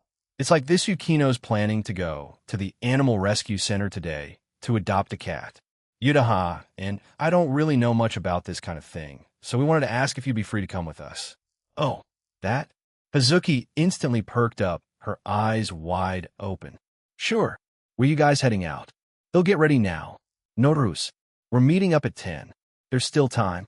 All right, I'll go get ready. Just send the address to my phone, will you? After hanging up, Hazuki threw off her blanket and dashed out of the room.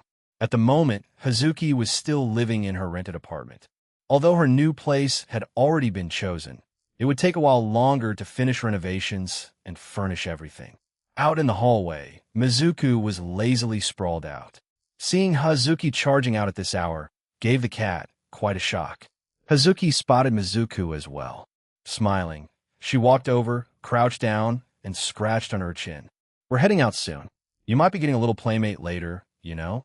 Mizuku stared at Hazuki for a moment, then opened her mouth in a wide yawn and flopped back down again.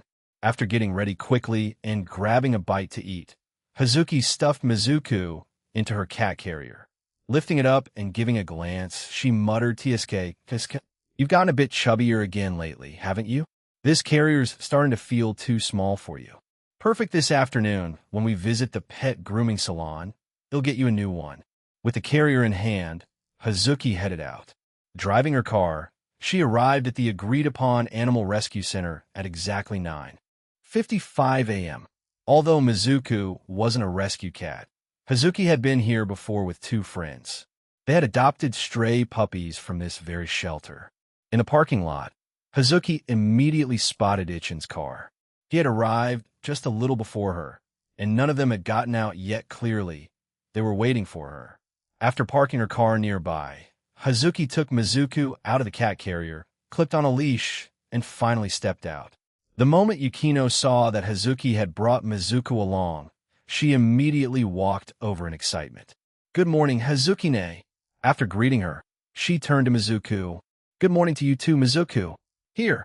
Yukino always carried some cat treats with her. She pulled one out and offered it to Mizuku.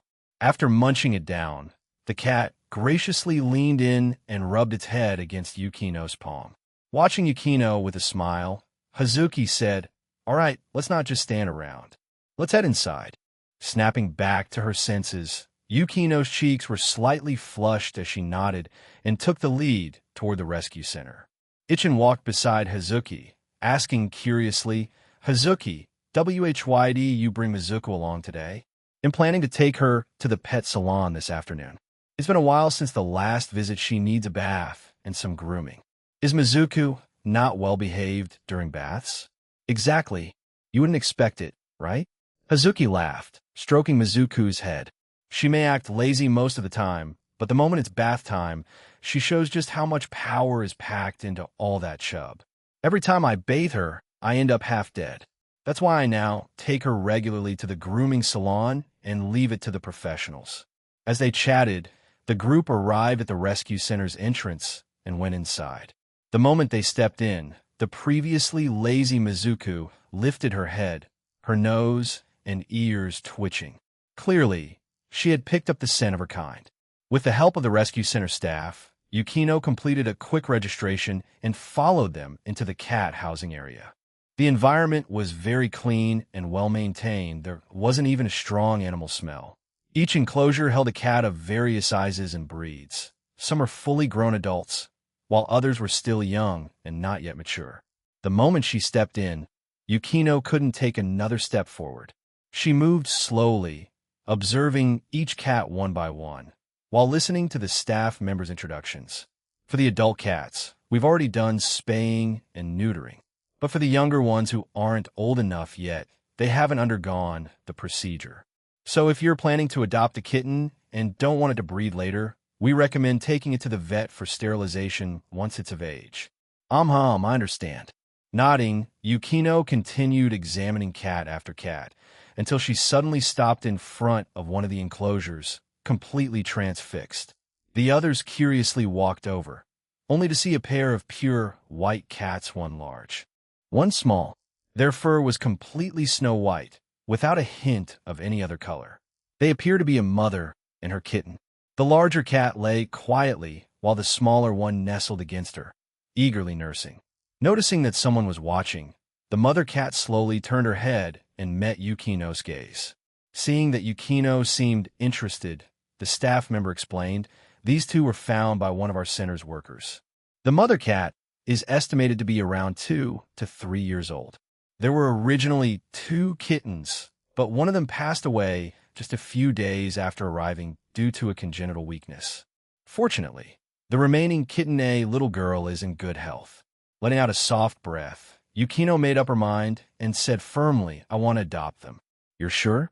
The staff member glanced at Yukino. Judging by her branded clothing, she didn't seem short on money. Produce.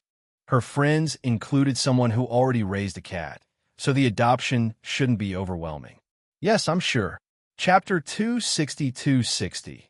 Let us adopt 1-2. After the staff opened the cage, Yukino carefully approached the mother cat. Fortunately, the cat had a gentle personality and was quite intelligent. She seemed to understand that she and her kitten had been rescued, so she stayed calm when she saw Yukino. Yukino also knew how important the kitten was to the mother, so she didn't try to touch the little one. After spending a short moment interacting, Yukino went off to complete the adoption procedures. Hazuki followed her, while Ichin, Yutaha, and Eruri stayed behind to continue browsing. Ichin had initially planned to suggest they check out the dogs too, but he didn't expect to find Yutaha and Eruri both frozen in place in front of a particular cage. HM, what's up? He asked as he walked over. Inside the cage was an orange tabby, not yet fat enough to look like a loaf of bread, but still a proper orange cat. Judging from its size, it was probably about 5 or 6 months old. It seemed completely unconcerned with the humans watching it, lying comfortably on a blanket while happily playing with a ball of yarn clutched in its little paws. So cute. Iriri's eyes lit up as she stared at the tabby. Out of all the kittens here, this one is definitely the cutest. Yutaha nodded in agreement. Yeah, it's really adorable. And not afraid of people either. When she noticed Ichin walking over, Yutaha turned her head and looked at him. The moment their eyes met, Ichin instantly understood. What? You two want to adopt a cat too? A little bit, Yutaha admitted with a smile. Is that okay, Ichin? I never said it wasn't, Ichin replied, gently pinching her cheek. You guys wait here, I'll go get a staff Barato and ask about this little guy. Soon, Ichin returned with a staff Barato. When the staff Barato saw that Yutaha was interested in the little orange tabby, she nodded and explained, this little one. A kind passerby found a litter of kittens outdoors. They searched the area thoroughly, but couldn't find the mother cat. There were 5 kittens in total. 4 have already been adopted. This is the last one left. Oh, and he's a little boy. After hearing that, Yutaha glanced at Ichin. Receiving a reassuring look from him, he said, all right then. Let's do the adoption paperwork. Well, take him. The adoption process wasn't complicated. It mainly involved filling in personal information like contact details and address. Once they were done, Ichin noticed the center also sold pet supplies like cat food and accessories. He decided to buy some food, a cat bed, a litter box, and some cat litter right there. Since they had to buy it anyway, Might as well get it from the rescue center. It was a good way to support them. Before long, all the procedures were completed. Ichin and Yukino each carried a pet carrier, placing their newly adopted cats inside, and then left the rescue center. Snuggled in Hazuki's arms, Mizuku's eyes kept darting between the two Barado carriers, clearly intrigued by the new feline Barado inside and eager to get closer. Eriri glanced at Mizuku and laughed. What a shame, huh? Mizuku's already been fixed up at the vet. She could have gotten to know Yukino's white cat mama a little better. Get to know her? As in, become a stepdad? Ichin couldn't help glancing at Mizuku too and noticed that the cat really was looking toward Yukino more often. He chuckled and shook his head. Eriri, you really are bold with your suggestions. But you know what? If Mizuku hadn't been neutered, he would have been much Barado energetic. Right. Eriri beamed triumphantly. Hazuki, watching the conversation with exasperation, gently patted Mizuku's back and said, All right, that's enough from you too. Stop bothering my Mizuku. I don't think he's all that bothered. Honestly, Yudaha chimed in, reaching over to scratch Mizuku under the chin. He's so chill and Buddha-like. I'd bet even if he weren't neutered, he'd still have no interest in dating. I mean, what girlfriend can compare to a nice pack of bonito flakes, right, Mizuku? Mizuku didn't understand the words, but he could definitely sense the sarcasm and turned his head away from Yudaha, refusing to look at her. Once they reached the parking lot, Ichin looked around and asked, Now that we have cats with us, what should we do for lunch? Going to a restaurant is kind of out of the question. Hazuki suggested, Why don't we go to Yukino's place? Ichin and I both have cars, and heading there makes it easier for us to leave later. As for lunch, we can just order delivery. Yukino had no objections, so after a brief discussion, everyone got in their cars and drove to her house. Haruno wasn't home today. She had something to take care of, so the house was very quiet when they entered. They headed to the living room, set down the pet carriers, and started unpacking all the cat supplies beds, litter boxes, food bowls, etc. Once everything was in place, Yukino finally opened the pet carrier and let the cats out. The white mother cat hesitated for a moment, cautious of the unfamiliar environment, but eventually came out slowly. She soon noticed the cozy bed nearby and, after stretching a bit, began carefully exploring her new surroundings. Ichin didn't open his carrier, nor did Hazuki. Mizuku stayed inside for the moment. After doing a full circuit of the living room, the mother cat returned and gently picked up her kitten, placing it in the bed that Yukino had prepared. Then she jumped in beside it. It was clear that she was very satisfied with her new environment, calm, relaxed, and at ease. Yukino finally let out a breath of relief. She brought out the food bowl she had bought earlier, opened a fresh bag of cat food, and poured some out for the mother cat before leaving her alone. For now, let's just let her get used to the space. Best not to disturb her, Yukino said, standing up and turning to the others. So what are we having for lunch? Eriri instantly raised her hand, full of energy. McDonald's. 30 minutes later, the McDonald's delivery arrived. It really was McDonald's. Ichin commented with a chuckle. Yukino took the teriyaki burger that Eriri handed her, unwrapped it, and took a bite. When was the last time I ate McDonald's? She couldn't quite remember. It really had been a long time. The closest thing was probably going to a family restaurant a few times, but even then, she usually ordered pasta or something similar, not fast food. After swallowing her bite, Yukino's eyes drifted over to the corner where her newly adopted cats were. The food she had poured was already gone, and the tiny kitten had curled up and fallen asleep, completely full. The mother cat had come out of the bed and was now standing near Mizuku and the little orange tabby, silently observing her feline companions. With 4 cats in the house, all of a sudden 2 of them her own, it honestly felt like paradise to Yukino. As she kept watching them, even the burger in her mouth seemed to taste better. Chapter 261-261. The cat comes home, and the project moves forward after lunch. Everyone went out again for some more shopping and bought a bunch of cat-related items, cat trees, toys, and all sorts of things. Once they were done, they dropped Yukino off at her house, said goodbye to Hazuki, and then saw Eriri home as well. After that, Ichin and Yudaha returned to their place with the little orange kitten they had adopted. They carried everything inside, and after arranging everything neatly in the living room, Yutaha finally opened the cat carrier. A few seconds after the flap came open, the little orange kitty slowly stepped out, looking around curiously. Yutaha scratched the little guy's head and smiled. "This is your new home now. Go on, take a look around."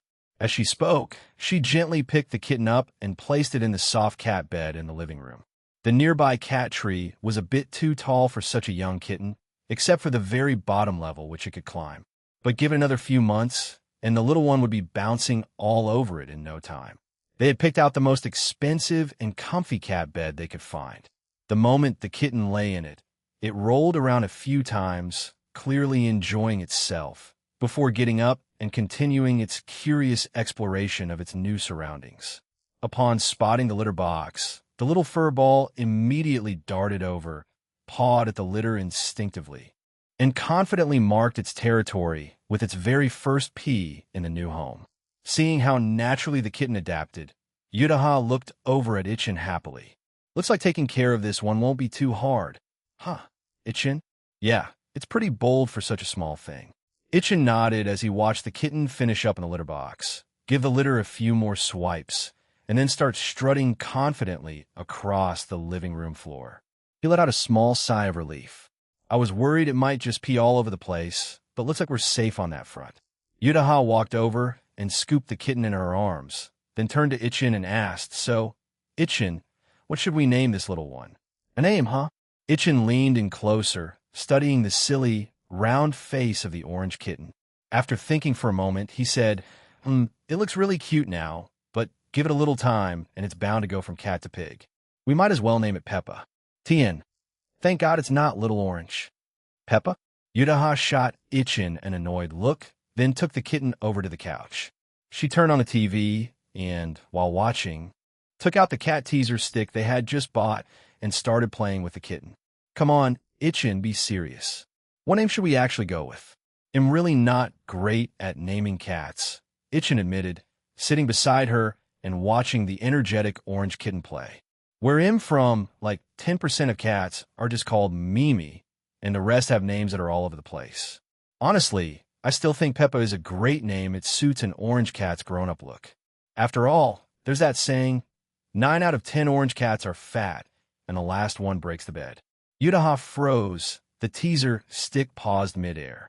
She looked down at the little orange kitten lying on her lap, staring wide-eyed at the toy, and began to wonder, would it really end up like that? But she quickly brushed off the thought. After all, Hazuki's cat Mizuko wasn't even an orange tabby and had still grown to be bigger than most orange cats. Surely the little kitten wouldn't get that fat, right? As for the name, after thinking for over 10 minutes, Yutaha ultimately decided to go with the name Ichin suggested. "From now on, you'll be called Peppa. It's okay if you get fat, we can afford to feed you well." Since they were now raising a cat at home, Yutaha also informed her parents about it after dinner. Her parents didn't object at all. They weren't against having pets. And with Yutaha going to school during the day and her father at work, her mother could take care of the little orange kitten Peppa and pass the time with it. Because Peppa was still very young, Ichin and Yutaha didn't plan on bringing her to the studio just yet. After school, unless she had something specific to do at the studio, Yutaha usually went straight home to look after the kitten. One day after school, Ichin arrived at the studio. After putting his things down, he headed straight to the programming team. "Yumiko, how's the setup for the prologue part of the game going?" "Just a little more to go. Once I run a final check on the code, we can start testing," Yumiko replied, her eyes fixed on the screen. "By the way, how's the cutscene animation coming along from Kyoto Animation?" Ichin gave her a reassuring look. "ITLL be done by next week. The voiceover for the prologue animation will also be wrapped up by then. We'll get the final video delivered directly. For now, let's focus on finishing up this part. If it's ready to run, we'll begin internal testing." "All right, give me 2 more days. We could do an initial test the day after tomorrow." The game's progress could be described as going extremely well. From the music, to the animation, to the core gameplay, everything was moving forward in an organized and efficient manner. What started as just a demo has now evolved into a full framework of the game's world map. The main areas were already explorable, and the remaining zones were in production. By the end of May, all the maps representing real-world locations in the game would be complete. As for the main cast character models, initially only the protagonist could move around the map. Now, Itchin had added a feature that allowed players to switch the control character. However, this switch feature was limited to dungeon segments. Only the protagonist was playable in the real-world sections of the game. Even so, Itchin was confident that players would love it. After all, when the female characters of the main cast put on their Phantom Thief outfits, the game's character models and costume designs were showcased in detail. Well, no one was going to complain about that. Just as Itchin left the programming room, he was immediately cornered by Aoba and Momiji Mochizuki. "What's going on with you two?" Itchin asked curiously. "Did you run out of snacks again?" "I restocked just last week." "You two eat way too much." "That's not it at all." Aoba's face turned red as she loudly retorted, "We've still got plenty of snacks left. We wanted to ask about the cat. Why didn't you bring her with you, Itchin-kun?" "Oh, you mean Peppa?" Itchin realized. "She's still a kitten. There's no reason to bring her out just yet. Once she's a little older, maybe. If you really want to see her, come over on the weekend." She's not shy at all. When Yudaha's mom met her for the first time, she picked her right up, and the little one didn't even struggle. Aoba and Momiji exchanged a glance, then declared in unison, "Then welcome over on Saturday." After seeing photos of both Yukinos and Itchin's adopted kittens, the two had long wanted to meet them in person. Unfortunately, Yukino's kitten was still way too tiny to bring outside, and Itchin's Peppa hadn't matured enough either, so the only option was for them to visit. Once the Saturday visit to Itchin's home was confirmed, Aoba returned to her seat and happily said, "Great, I get to see the kitten this weekend." Yagami-ko, sitting nearby, grinned. "Hee, we already saw her the day Peppa was brought home. She really is super cute." Ko had recently come to appreciate the many perks of living in the dorms. Not only did she get to share meals, but now there was even a kitten to cuddle, a tiny, sweet baby kitten completely different from Mizuku. Mizuku, who was lounging lazily on a nearby cat tree, seemed to sense something and slowly lifted her head. She glanced around, then lazily flopped back down. Chapter 262-262. Meeting Akane Kosaka again on Saturday. Aoba, Sakura Nene, Momoji, and Narumi all came over to Itchin's place for a visit, mainly to meet the newly adopted orange kitten Peppa. Although it had only been a week since Peppa was adopted, life in a proper home was entirely different from a rescue center. In just this short time, Peppa had adapted to her new environment and was eating more and more, beginning to awaken the true potential of an orange tabby's innate talent for becoming chubby. Both Yudaha and her mother took excellent care of the little kitten, especially when it came to food. Yudaha's family wasn't short on money, so every day at lunchtime, along with high-quality cat food, Yuda's mother would bring home something fresh from the market, like a small fish just for the kitten. If fish wasn't available, she'd substitute with cooked, finely chopped chicken breast, mixed into the kibble. You could say nutrition was thoroughly covered. Peppa's weight was steadily increasing. Her coat was sleek and glossy, and she looked very healthy. Having a new furry member at home was a refreshing experience for both Itchin and Yudaha, but it didn't disrupt their daily lives. They remained busy as ever, Yudaha with her new novel, and Itchin pushing forward with the game project. This really highlighted the difference between raising a cat and raising a dog. With cats, even if you're busy, they can entertain themselves and don't demand constant attention from their owner. But dogs, as pets that require companionship, it's not just about walks. It can often bring a bit of chaos into your routine. Itchin and Yudaha each had their own space and time to focus on their work, and the kitten had her own space and time to nap or play. Everyone respected each other's boundaries, which was perfect. And just like that, as the little orange kitten slowly grew up, time passed and May arrived. Thursday afternoon, Itchin and Hazuki had just stepped out of a recording studio. Looking up at the radiant sun, Itchin stretched with satisfaction. Time really flies. The voice recording work for the game is finally on track. At first, as the producer, Itchin had to explain the character settings and the specific tones and emotions needed for the voice acting. But since the voice actors he hired were all seasoned professionals, especially industry veterans like Tomokazu Sugita, he didn't have to give them much direction for long. They quickly grasped their characters perfectly. That said, every time Sugita spoke, Ichin couldn't help but feel like Jintoki himself had entered the booth. Since all the voice actors were well-known and both skilled and popular, hiring them wasn't cheap. And later on, they would also be involved in various live streams and promotional events plans suggested and supported by Nintendo, who would also help with program production. Needless to say, once the project and the cast list were made public, the star-studded lineup of voice actors was guaranteed to attract a massive crowd of fans. Thinking back to the joyful yet professional vibe inside the recording booth, Ichin couldn't help but sigh emotionally. That saying really is true. The only downside of expensive things is that they're expensive. Hazuki laughed in agreement. Exactly, but it's totally worth it. If you'd gone with other voice actors, the effect might not have been as good. Besides, Ichin-kun, you were clearly enjoying yourself. You even collected all their autographs.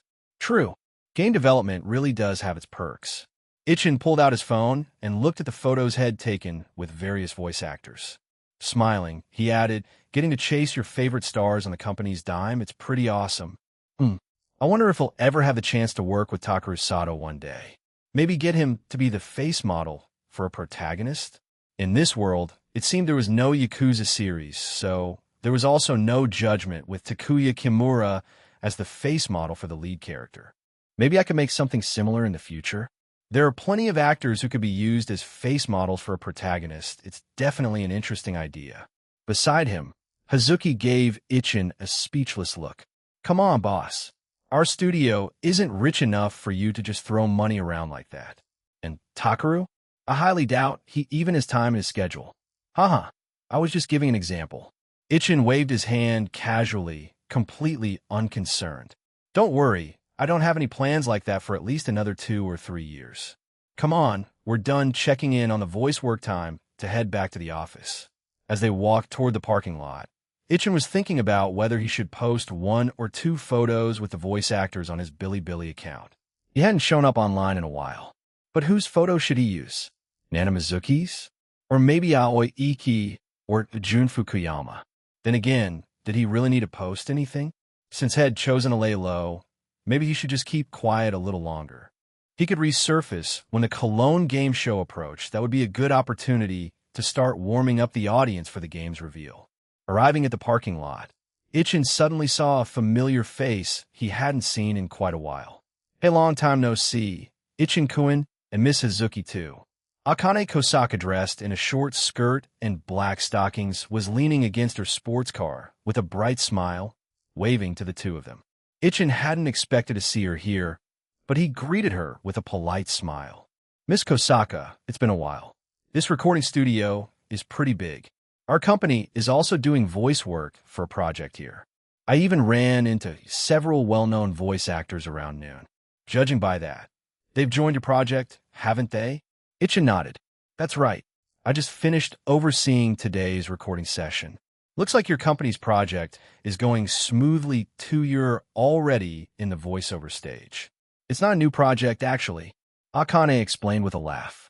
It's one that had already been in progress, kind of left over from our old Dojin circle. We're planning to release it at this summer's Comiket. Seeing it through to the end, that's our goal. ITLL be our final indie creative project. After that, we won't be participating in fan art events anymore. We're moving on to a bigger platform to showcase our work. She gave a playful wink. Ichin-kun, you'd better be ready. With our newest project, my goal is to surpass your company's sales. 1 million copies, huh? Ichin raised an eyebrow, clearly interested. That's not going to be easy. Seems like you've got a lot of confidence in your project, Miss Kosaka. Well, we'll be watching closely. Besides being a developer, I'm also a gamer. If the game is good, you'll be genuinely happy. Can I ask when your new game is scheduled to release? The release date? Akane tapped her chin with a long, slender finger, then smiled. Next summer, I'd say. About this time next year. Is she doing this on purpose? Ichin's upcoming Persona game was also set to launch around next summer. Looked like the two would be going head-to-head. Next summer, huh? Then maybe you'll lose really badly, Miss Kosaka. Ichin's eyes gleamed with confidence. Our studio's game will not lose. You might end up getting crushed so badly that you don't make a single sale. With that, he pulled out his car keys and unlocked the vehicle, taking the still smiling Hazuki with him as he drove off from the parking lot. Chapter 263. Trial play of the opening. On the way back to the studio, Hazuki glanced over at Ichin in the driver's seat and said, "Kosaka, Akane's new project, it's clearly targeted at us." Ichin nodded. Going head-to-head with veteran studios right after entering the industry isn't exactly a smart move. Even if you're confident in your own abilities, most people wouldn't play it that bold.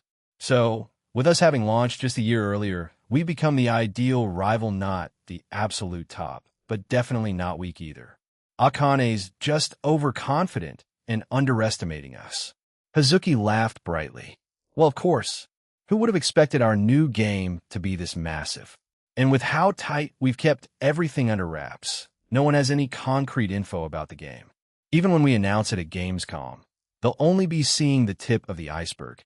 As a turn-based RPG, Persona might have some limitations in combat, but it more than makes up for them in other areas.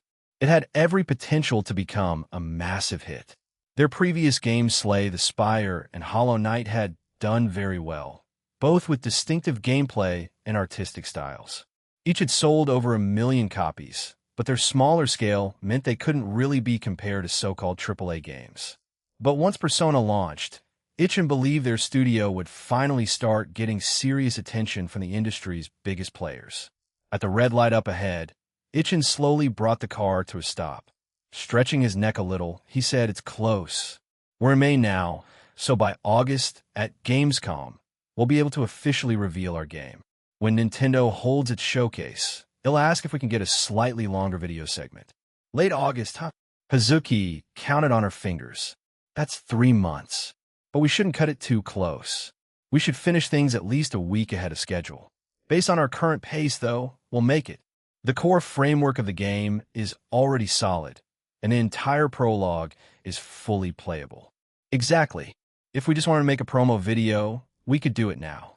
But our goal is to release next year, and once we go public with the game, we'll need to start building up hype with a steady stream of promotion. What do you think about doing 1 live stream per month? I'm also considering bringing in a different voice actor each time for guest appearances. Hazuki immediately understood that Ichin was planning something ambitious again, but she fully supported the idea of live streams to promote the game. I'm down for that, but there's still plenty of time. We can sit down and carefully plan the promotion strategy before the announcement. The light turned green, and Ichin restarted the car. The two continued chatting as they returned to the studio. As they entered the main office space, Ichin noticed that Eruri and Yutaha were already there. A glance at his phone told him it was exactly the time when Toyogaseki High School ended for the day. Yutaha was currently sitting beside Eruri, watching her play through the game's prologue. Ichin walked up behind Yutaha and hugged her from behind with a grin. "You came and didn't even message me?" Turning her head to kiss his cheek, Yutaha replied, "Weren't you at the recording studio? I didn't want to disturb your work. And I came with Eruri, so you didn't need to worry." Ichin smiled warmly at her, then finally stepped back and glanced at Eruri's screen. "Eruri, how's it feel so far?" Since she hadn't been wearing headphones, she heard everything he said. Eyes wide with excitement, Eruri kept controlling the protagonist moving through the city. I've only just started, but it already feels amazing." And that long animation cutscene at the start, Kyoto Animation really outdid themselves. Though Eruri had also been involved in the game's production, each member of the art team had different responsibilities. Even for the script, aside from Ichin, Yutaha, and Hazuki, no one had seen the full version. Ichin had made it clear to everyone. If they wanted to preserve the sense of surprise for their own first playthroughs, it was better not to discuss too much of the game's content with each other. As a result, aside from Eruri, everyone else had also started slowing down their own tasks to pick up controllers and experience the opening sequences of the game for themselves. The currently playable part of the story runs from the beginning of the game up to the protagonist's persona awakening. Anything beyond that hasn't been implemented yet, and will take some more time to complete. However, once the later parts are ready, Itchin wasn't planning to let everyone play them right away. At most, he would allow testing once the scenes were mostly finished, recruiting external testers, and also letting any available team members join in to help find bugs. Pulling up a chair next to Utaha, Itchin sat down and began watching Airi play. Since everyone was busy trying the game out, he wasn't in any hurry to return to work himself. Utaha leaned against his arm, smiling as she asked, "How did the recording go today?" "Don't worry, everything went smoothly." Itchin watched as Airi controlled the protagonist heading to school and said, "After all, the voice actors we hired aren't just popular, they're top-tier talents. Hazuki and I went today, mostly just to check in on the progress." The sound director for the voice acting was a professional brought in through Kyoto Animation. They had a partnership agreement in place, so Itchin could confidently leave that side of production to them. After a short cutscene, Airi turned to Itchin and asked, "Who showed up today?" "Mizuki Nana, Mamoru Miyano, Rina Satu, and Aoiki." Iriri's eyes lit up instantly. She stopped using the controller and stared at Itchin, exclaiming, "Next time, you better call me. I need Mamoru Miyano's autograph." "Haha, sure thing. Want a photo with him too?" As he said that, Itchin pulled out his phone and opened a photo of himself posing with the voice actors. There aren't many chances for celebrity chasing on company time, you know. Airi nodded eagerly. Among the cast voicing the main characters this time, several were her favorites. She had gotten a few autographs before at anime and game promotional events, but that was just as a fan. Now, though, her status was entirely different. Airi was part of the production team, and she was confident in her abilities. She believed she would soon become one of the core members of the team, which meant even more opportunities to meet the voice actors. Hee group photos. Cheering excitedly, Airi dove right back into the game. After watching for a while, Itchin got up and left the art department, heading over to the programming team. Chapter 264. The sports festival over in the programming team. Everyone was also playing through the prologue of the game. But unlike the others, their main focus wasn't just on the experience, it was testing the game's performance and stability. Since they had access to internal builds, their progress was a bit faster than everyone else's. When Itchin walked over to Ruri Goku's desk, he noticed her screen was playing the scene where the protagonist awakens their persona. Her eyes were wide open in excitement as she stared at the awakening animation, practically trembling with enthusiasm. It felt like her long-suppressed Chinibu spirit was about to explode again. Clearly, she hadn't even noticed Itchin standing beside her. She was completely immersed in the story. Itchin had already seen this animated cutscene before, but watching it again still filled him with satisfaction. Money well spent, he thought to himself. The animation quality this time was way better than he remembered. It exceeded all expectations.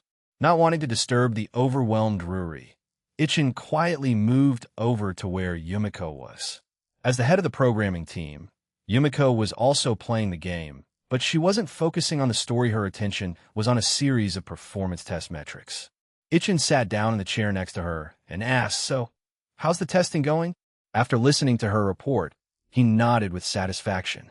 "That's really good news. Once the final build is ready, it should meet the system requirements for most gamers out there. Next step is optimizing for the Switch." "Ah, the Switch." Yumiko scratched her head, clearly a bit troubled. "That thing's a pain to deal with. But luckily we don't have to release a demo version, so we've got some time to work on optimization. Notarus, we'll take it step by step." Glancing at the current CPU and GPU usage, Itchin decided not to bother Yumiko any further. He left the programming team area and returned to his office to continue working. Aside from his daily responsibilities, there was one more thing in May that Itchin had to take part in: the school sports festival. Sports festival, huh? In the classroom, Itchin looked down at the registration form in front of him and scratched his head helplessly. Do I really have to participate? Last year, he had completely skipped it. That was when the studio had just been formed, and he had zero mental bandwidth to care about any school events. The class sports rep patted Itchin on the shoulder and pleaded, "Come on, just sign up for at least one sprint." "Sig, all right, fine. Just one sprint." After writing his name in the 100-meter dash section, he handed the form back to the class rep. Whatever, they'll just have a bit of fun. Itchin wasn't expecting to win or anything. It was senior year, and he was just showing up for the sake of participation. He turned to the side and asked, Yudaha, you're not joining anything? Nope, Yudaha smiled and shook her head. I'm not athletic at all. If I got injured, it'd be a huge hassle. He'll just be a spectator. Fair enough, getting hurt wouldn't be worth it. Itchin glanced at the event list again and saw there was a three-legged race, but decided there was no need to draw attention. He'd run the 100 meters, then spend the rest of the day relaxing with Yudaha as a spectator. Sounded like a good plan. Oh, by the way, he suddenly remembered, since it's the sports festival, Yudaha, will your parents be coming to watch? Toyogaseki High's athletic field was huge, and during the sports festival, students' families were invited to attend and watch the events.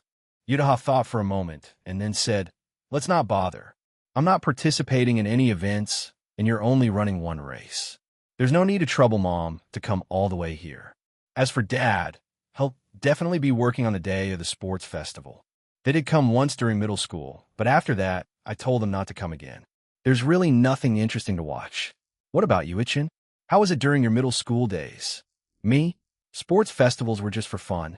At my school, we didn't have parents attending or anything like that. Well, except maybe during kindergarten.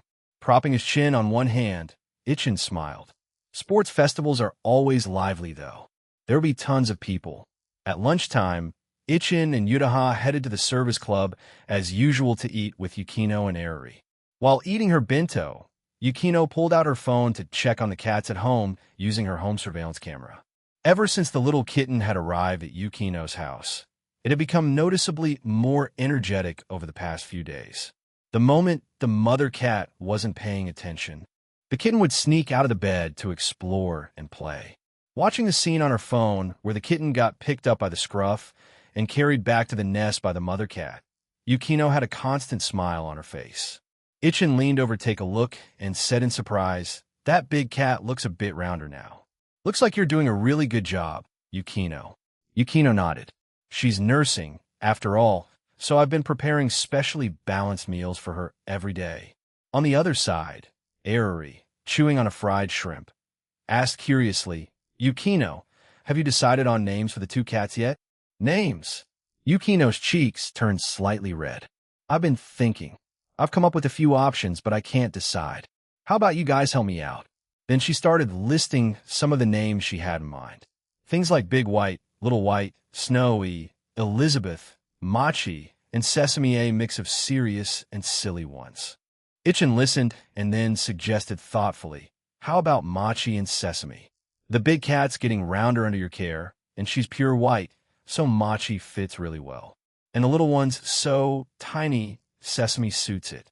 Both Yudaha and Eruri nodded in agreement. When Yukino had said Elizabeth, both Eruri and Itchin had immediately thought of Elizabeth from Gintama. As for the rest, they just didn't stand out much. Machi and Sesame were cute, easy to remember, and had charm. After considering it for a while, Yukino finally made up her mind and officially named her two cats Machi and Sesame. Once the cat talk ended, the group moved on to the topic of next week's sports festival. Eruri was the first to groan and complain. Some classmates roped me into signing up for the three-legged race. We tried it once during PE class this morning, and it's so hard. Yukino took a sip of her miso soup and calmly said, I signed up for the high jump and the 50-meter sprint. I can't compete with you at all. Yukino, Eruri said, looking depressed. My physical fitness is the worst. Asking me to do any kind of sports is like a death sentence. Yudaha, on the other hand, was beaming smugly as she said, You better do your best then. They'll make sure to record everything for you. You're not participating? Nope, Eruri really wanted to back out, but unfortunately, her name had already been submitted. No way to undo it now. Turning to Yukino with a look of desperation, Eruri pleaded, Yukino, can you help me? I really don't want to embarrass myself out there. Good grief. Looks like all of the service club's requests come from within the club itself now. Chapter 265. Aori's three-legged race special training after school that afternoon, Ichin and Yutaha didn't leave the campus. Instead, they made their way to the sports field. They weren't the only ones there. Yukino had also come, and finally, Aori showed up dressed in sportswear, accompanied by one of her female classmates. The two of them would be participating in the three-legged race together.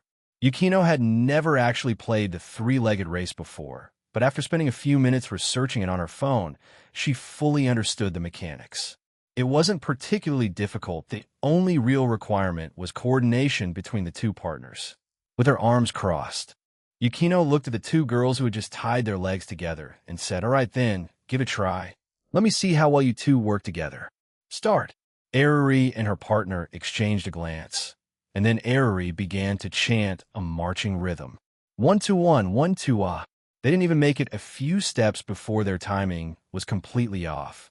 Their legs got tangled, and the two of them toppled over onto the ground. Fortunately, they were on the grassy area beside the soccer field. If they'd fallen like that anywhere else, they could have been injured even with the sportswear on. Watching the two of them struggle to get back on their feet, Yukino rubbed her forehead with a sigh and said, "I know you told me it was difficult, Aori, but I didn't think you'd fail to even walk 5 meters." Pouting, Aori replied, "What do you want me to do? It really is hard." Her partner nodded vigorously. "Yeah, and that's just with the two of us alone. Once the real competition starts, the pressure is going to be even worse. Stage fright can be overcome. This kind of simple activity can be mastered with a few practice runs. Even idiots can do it if they actually try," Yukino said flatly. "You two just haven't made the effort to improve." After her blunt assessment, Yukino turned her gaze toward Ichin and Yutaha, who had been casually watching the whole thing unfold. "Senpai, could I trouble you two to give it a try?" "Us?" Ichin looked over at Yutaha. She smiled and nodded. "Sure, Ichin. Let's show Aori what real coordination looks like." "All right then, let's give it a shot." Ichin took the band from Aori and tied their left and right legs together. Standing up, he wrapped his arm around Yutaha's shoulders and said, "They'll call the rhythm. They'll match my pace to yours. We'll start with the tide. Legs sound good?" "Sounds perfect," Yutaha replied confidently. "Let's go." "Okay, here we go. 1-2-1. With Ichin's steady rhythm leading the way, the two of them began walking forward smoothly. Yutaha was completely relaxed, moving as if it were just a casual stroll. The foot that was tied to Ichin's moved in sync without any awkwardness or hesitation. They quickly passed 10 meters, then 20, and finally stopped when they reached the edge of the grassy area. "That should do," Ichin said, "Stop and count." He bent down to untie the strap and, together with Yutaha, walked back to Aori and her partner. Returning the strap, Ichin smiled and said, "Not bad at all. It's really not that hard as long as you stay in sync. It's pretty much the same as regular walking." Aori looked at Ichin and Yutaha suspiciously and asked, "You two didn't secretly practice this, did you? Why would we bother practicing something like this?" Ichin shot back with a rhetorical question and added, "I'm only signed up for the 100-meter sprint, and Yutaha is just attending as a spectator. You should know we're together all the time. Our level of coordination isn't something others can compare to. For a simple game like this, we don't need any extra practice." TCH, what's so great about that? Hearing Ichin's smug response and seeing the smug look on Yutaha's face as well, Aori puffed up her cheeks in frustration. She retied the strap connecting her and her classmate's legs and turned to Yukino. "Yukino, please train us." Her partner looked surprised by her determination. Sawamura-san, are you really going to keep going?" "Of course," Aori replied with a determined look. "I'm not about to make a fool of myself on the day of the sports festival. I'm not expecting to win a medal, but I'm going to make sure we can at least finish the race." And so, under Yukino's guidance, the two began formal training. Ichin and Yutaha didn't stick around to watch the rest. After saying their goodbyes, they left the school. Back at home, Yuta's mother had gradually gotten used to taking care of the cats, which meant Yutaha now had more free time after school to accompany Ichin to the studio. By the time they arrived, everyone's focus had already shifted away from the playable prologue. The team had returned to full-on development mode. Ichin poured 2 cups of coffee and returned to the office. where Yutaha had already opened her laptop and was getting to work.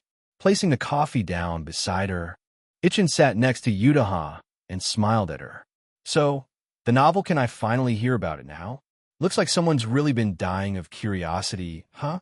Yutaha gave him a playful glance, leaned back at her seat, and took a sip of coffee before saying, "I guess I can give you a little sneak peek. The new novel is a light-hearted romance, same tone as The Metronome in Love. Still a single female lead, and the characters are, again, loosely based on the two of us, but with some modifications." Us again? Hearing that, Ichin couldn't help but think back to the male protagonist in The Metronome in Love, who had been modeled after him and turned out to be gay. That had definitely left a mark. Thankfully, readers never found out who the characters were based on. If they ever learned that Kasumi-sensei had turned her own boyfriend into a gay character, the internet would have exploded. "You're not doing some weird character setting again, are you?" Seeing how nervous Ichin looked, Yutaha giggled and gave him a quick, reassuring pat. "Relax. This time, you're the proper male lead. Nothing like last time. He's a skilled programmer, very capable, but quiet and reserved." "What about the female lead?" Yutaha smiled, eyes narrowing in amusement. "She's the new manager transferred from the head office.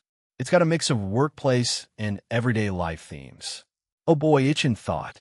Is this going to be one of those cold CEO falls for her subordinate stories? Then again, Chinese web novels have been 10 years ahead of light novels when it came to tropes.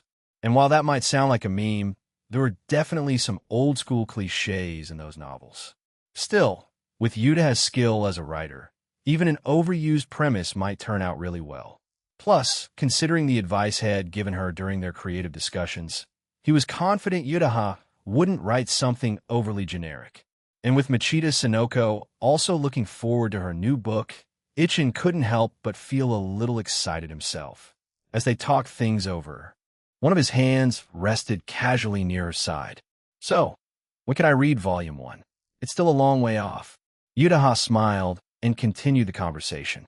Sitting comfortably, she continued, "The final volume of The Metronome in Love isn't even out until the end of the month.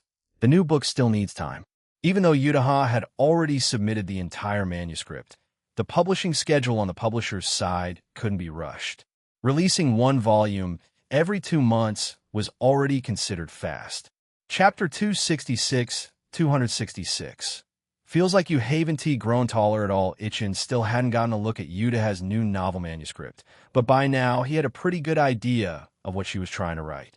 Even though she didn't have direct experience with the corporate world, Yutaha could easily gather information from the studio or consult her father or editor to learn what she needed. There were plenty of ways for her to understand how real workplaces functioned. Of course, since it was a novel, there was no need to rigidly transplant real-world corporate life into the story. It could and should be written in a bravado, relaxed, entertaining way to better engage readers. After bravado of friendly chatting, Yutaha told Ichin she had to get back to writing. Ichin didn't push his luck. He left the office and headed over to the art department. Sliding over in a rolling chair, he stopped beside Yagami Kei and watched her working on the 3D model of one of the final bosses, Masayoshi Shido. After observing for a while, he moved on to Aoba. Unlike Kei, Aoba wasn't wearing headphones, so she immediately noticed Ichin coming over. Seeing him, Aoba tilted her head curiously. "Ichin-kun, is something up?" He shook his head. "Nothing special. Just came to see how everyone's doing." "Don't worry, this isn't an inspection." Aoba was currently working on a new area in Makoto, Niijima's palace. As her skills had improved, Kei and Rin had started assigning her higher priority tasks. After watching her work for a while, Ichin pointed at one spot on the screen and said, "Right here, there's a small issue with the proportions. Did you notice?" "Huh." Aoba blinked and looked at the area he was pointing to. Sure enough, there was a minor scaling issue. You're right, I totally missed that." Ichin smiled. "It's not a big deal. A little tweak and ITL'll be fine. Overall, it looks like you made good progress. You only got this task a few days ago, right? You've already got most of the area laid out. It's great to have that kind of drive, but don't forget we allocated a fair amount of time for map creation. No need to rush." Take it slow and get every detail right. Busted by Ichin Kuin. Aoba scratched her cheek shyly. This is my first time handling such a large-scale assignment. The map's size and complexity are way beyond what I've done before, so I really wanted to do a good job. But I might have pushed a bit too hard. It's good to want to give your best. No need to be embarrassed. Ichin raised his hand and gave her a gentle pat on the head. You've improved a lot. Seriously, Aoba's supervisor said, you're doing great. You're already a key barato of the team. What we need on this project isn't just speed, it's quality. If we take the time to polish every little detail, we'll make a game that's truly exceptional. Aoba appreciated the praise, but she looked slightly embarrassed by the sudden attention. She shook her head and muttered, Ichin Kun, don't pat my head so casually. It'll never grow taller if you do that. Ichin's mouth twitched slightly. He looked at her and said, Hey, Aoba, can you stand up for a sec? Aoba stood up as asked, and Ichin stood as well. He raised his hand over her head and measured their heights. Aoba's expression started to darken.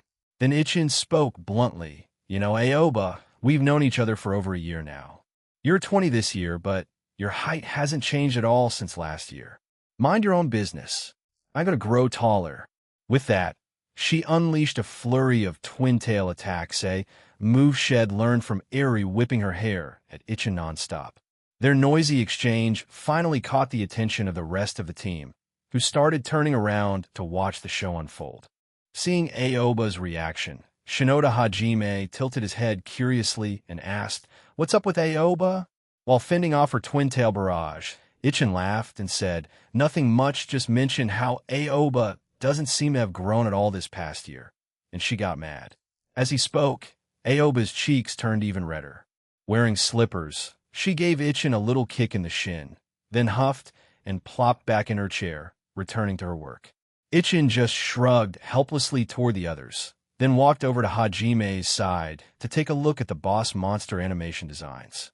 He spent about 10 minutes discussing with the action team, offering a few suggestions, and was about to return to his office to get back to work when a small hand reached out and tugged at his sleeve. Turning around, he saw it was Aoba. Still pouting, she stared at him. Ichin chuckled. What is it? Still mad? Obviously. Who told you to make fun of a girl's height? Well, wasn't it true? Aoba's height wouldn't even stand out in an elementary school class, to be honest. But Ichin wasn't about to say that out loud. He wasn't that tactless. In that case, I apologize, he said with a smile. What must I do for the great lady Aoba to forgive me? How about I treat you to dinner tonight? I heard you guys mention earlier that you're staying to work overtime. Did someone say treat? Yagami K instantly turned around, eyes sparkling as she looked at Ichin. Wait, you weren't wearing headphones? Flashing a bright grin, replied, Nope. I took them off a while ago and didn't put them back on. So, Ichin, if I heard it, doesn't that mean I'm included too? She wasn't the only one. Everyone else had perked up and was now staring eagerly in his direction. Sure, Ichin said, amused. I don't mind treating everyone to dinner. Just tell Rin what you want to eat, and she can put it on the company tab. A meal like this wasn't a big deal if it could lift everyone's spirits. Ichin was more than happy to foot the bill. It didn't cost much anyway. Aoba instantly beamed. Then I won't hold back. I want a burger. Everyone began rattling off their dinner requests one after another. Ichin left it in Rin's hands. She could handle the ordering and report the expenses to accounting later. As for himself, he didn't stay to eat with the team. Right around dinner time, he and Yutaha headed home together. In the blink of an eye, a week had passed. It was finally time for Toyogaseki High's Spring Sports Festival. Arriving early at school, Ichin noticed the school gates were beautifully decorated. Besides the students, there were already quite a few parents who had shown up with cameras in hand, clearly eager to capture photos of their children during the event. Holding Yutaha's hand as they walked into the school, Ichin asked, So, your parents definitely aren't coming today?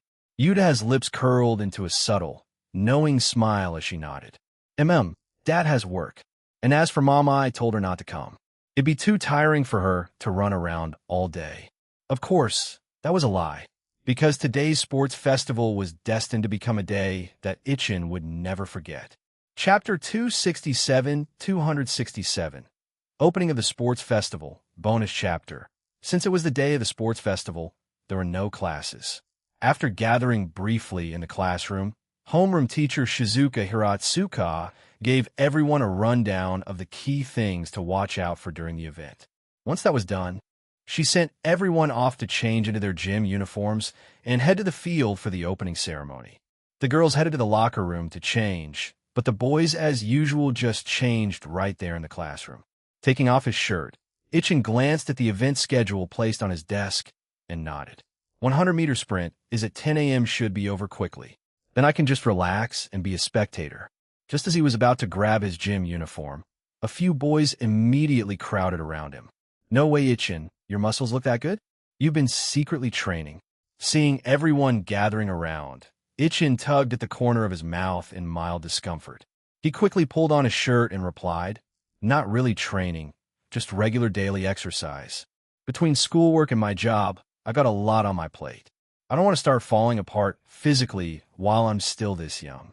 He looked around the room at his classmates, a faint smile on his face. "Don't just focus on me, most of you guys really should work out more. I mean, compared to that delicate pretty boy vibe, being a bit stronger gives girls more of a sense of security." Having said that, he picked up his phone and walked out of the classroom, leaving behind a room full of silent guys. Hurry up. The opening ceremony's starting." Snapping out of it, the boys all scrambled to get dressed. As they hurried, they cast quick looks around the room at one another, then compare themselves to Ichin. The contrast was just too harsh. Should we maybe start training too? Not for attention from girls or anything, just to get healthier. Yeah, same here. Health comes first. Let's find a sports club after this. On the sports field, the students quickly lined up in their designated formations. After the principal gave a speech that dragged on for several minutes, the Spring Sports Festival officially began. Finding Yutaha, Ichin walked with her to the viewing stands. Together with their classmates, they sat down to watch the upcoming 50-meter sprint. Honestly, either one of them showing up alone would have been enough to attract attention. But now that Toigasaki's most well-known couple had arrived together, they were practically glowing with presence. Their ability to draw stares had at least doubled. That said, neither Ichin nor Yutaha seemed to mind. As long as no one bothered them directly, they could easily ignore the stares.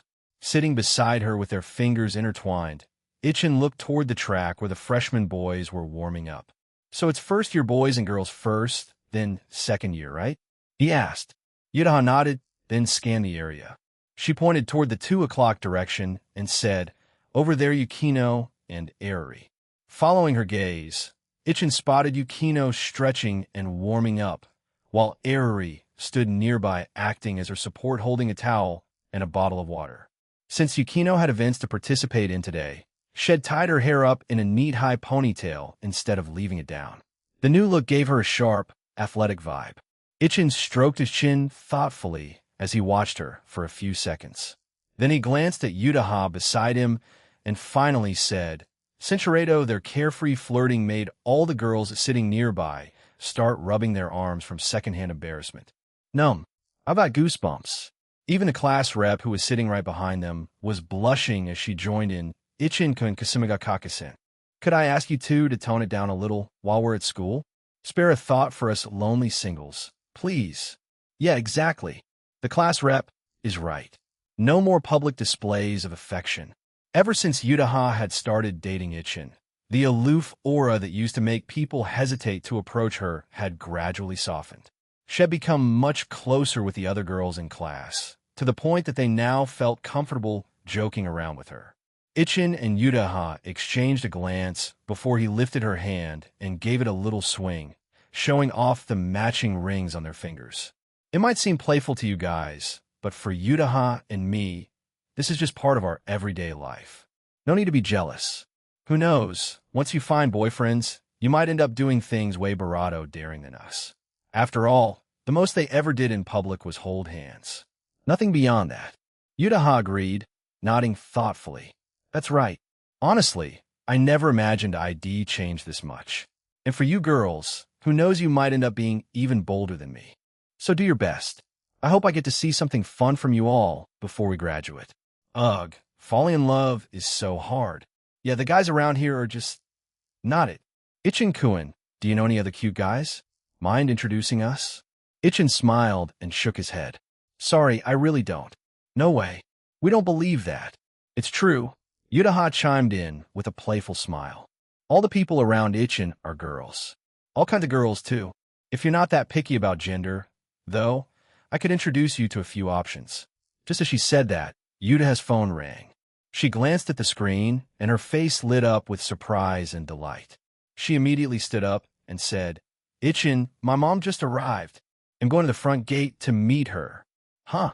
And he came? Didn't she say she wasn't coming? Ichin stood up too, surprised. Yudaha quickly waved him down and gently pushed him back into his seat. No need, no need. Just hold our seats for now. We'll be right back. With that, she hurried off the stands and dashed toward the school gate. Watching her go, Ichin felt a little suspicious. Something felt off, like she was hiding something from him. But the sprint event was just about to begin, so he shook the thought from his mind and focused on the track instead. It was a rare chance to watch a school sports festival, and there were plenty of fun events lined up, especially the object-carrying race in the afternoon, and of course, the three-legged race that Airi was participating in. It was turning out to be way more interesting than he had expected. Meanwhile, at the school gate, Yudaha had just arrived. As the sports festival progressed, more and more parents were arriving. However, for them to enter the school grounds, they still needed a student signature. Yudaha quickly spotted her mom, and standing beside her was someone she hadn't seen in a long time. Mom, Auntie. Yudaha's mom was chatting with Ichin's mom while they waited. When she saw her daughter running over, she happily opened her arms and pulled Yudaha into a warm hug. Chapter 268. Sudden cardiac arrest. Ichin's mom affectionately patted Yuda's head. It's been so long, Yudaha. Come here. Let me take a good look at you. She cupped Yudaha's cheeks in her hands and examined her carefully, finally nodding in satisfaction. Still just as pretty as ever. Yudaha's face flushed red with shyness as she replied softly, It's not that big of a deal. Watching the interaction between her daughter and her future mother-in-law, Yudaha's mom couldn't stop smiling. At this point, she really didn't have anything left to worry about. Her daughter had great grades, her novels were successful, and now she even had her future partner settled. With Ichin by her side, Yudaha was well taken care of in every aspect, which made her mother feel more relaxed than ever. After stepping out from Ichin's mother's embrace, Yudaha signed them in at the gate and said, All right, let's head in quickly. The events have already started. Is Ichin over at the field? Ichin's mom asked with a cheerful smile. Other than kindergarten and the occasional parent meeting, I've never been to one of his school events. This will be the first time I've attended one of his sports festivals. I bet he doesn't know I'm here, does he? Yudaha linked arms with both of them, smiling as she nodded. Yeah, Ichin has no idea. I just told him I was going to meet my mom. But I'm pretty sure his reaction when he sees you will be priceless. They'd just taken a few steps when a familiar voice called out behind them. Yudaha? Huh? Yudaha stopped and turned around, blinking in surprise. Aunt Sayuri? The woman calling out to her at the school gate was none other than Sawamura, Sayuri Riri's mother. As always, she was elegantly dressed in a kimono, completely unfazed by the fact that this was a high school sports festival. Combined with her impeccable skincare and youthful appearance, she naturally drew the attention of many nearby married men. Seeing a familiar adult, Yudaha paused her steps and returned to the gate. Aunt Sayuri, I'm guessing Airi has no idea you're here? Oh my, you caught me, Yudaha Sayuri replied with a giggle. I just happened to hear from Haruno the other day that Airi was participating too, not just Yukino. So I decided to drop by unannounced. It's been so long since I last got some good pictures of her. As she spoke, she proudly showed off the camera slung around her neck. However, when Sayuri noticed the two women standing beside Yudaha, a hint of curiosity sparked in her eyes. She was already familiar with Yudaha's mother thanks to their daughter's friendship, but the other woman was someone she had never met before. Still, her features felt strangely familiar. You must be Ichin's mother, right? Oh, you recognized me? Ichin's mother said with a smile. Nice to meet you. I'm Jasmine, Ichin's mom. You must be Ariri's mother, right? I saw Ariri once last year and recognized her right away. Nice to meet you. I'm Sawamura Sayuri, she said, smiling warmly. Your Japanese is really good. Oh, thank you. Although Yuta has Chinese is already quite fluent, I think it's important for us elders to make the effort too. After all, we'll need to communicate with the other set of parents eventually. After a few friendly exchanges, the two women quickly warmed up to each other. Being parents, they had plenty of shared experiences and topics to bond over. Now that Sayuri had joined them, the smile on Yuta's face only grew wider. She could already imagine Itariri's exaggerated reaction would be even more entertaining than Ichin's. At most, Ichin would be a little surprised and happy. But Ariri? She'd probably be so embarrassed she'd want to flee the scene entirely. The three elegant ladies chatted happily as they made their way toward the field. Yutaha walked beside Ichin's mother, arm in arm with her. As for her own mom, well, she saw her every day, so it didn't really matter. The sports field side on the sports field, the preliminary heats for the first-year boys' 50-meter dash had already concluded, and the girls were now lining up at the starting line. Up in the stands, Ichin let out a yawn and said with mild boredom, as expected, the track and field club members are the fastest. No surprises there. Yukino, having finished her warm-up exercises, also joined Ichin and Ariri in the stands to watch the event. Since her event three-legged race was scheduled for the afternoon, Ariri was leisurely sipping on a cola. After a sip, she looked at the girls on the track and said, "Good thing our school's spring-summer gym uniform uses these crop sports pants. If it were the type you see in anime, there's no way I'd wear them in public." "Oh, those?" Ichin thought for a moment. "Yeah, those are usually only seen in sports academies, or anime. Not exactly appropriate for a regular school." Yukino, who hadn't spoken until now, listened to their conversation and instantly understood the kind of gym shorts they were referring to, those ultra-short ones often seen in summer. There was no way she would ever wear something like that. HM? Turning her head, Yukino noticed Yutaha approaching with three people in tow. One was Yutaha's mother, whom she had met before. The other was Ariri's mother, also familiar to her. And the third one, Yukino's brows furrowed. She turned to glance at Ichin, then looked back at the woman whose arm Yutaha was currently holding. All right, case closed. Since they were already quite close, Yutaha naturally noticed Yukino's sharp reaction. She quickly raised a finger to her lips in a should gesture, signaling Yukino not to say anything. As expected, Ichin didn't know that his mother was coming.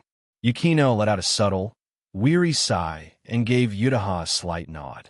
Meanwhile, Ichin's mom had already spotted her son in the crowd alongside Ariri and Yukino. "Yutaha, that girl with the ponytail over there, is she Yukino, the one you mentioned before?" she asked. Yutaha nodded. "Yep, that's her. You didn't get to meet her last time because she had returned to Chiba, but Yukino could wait.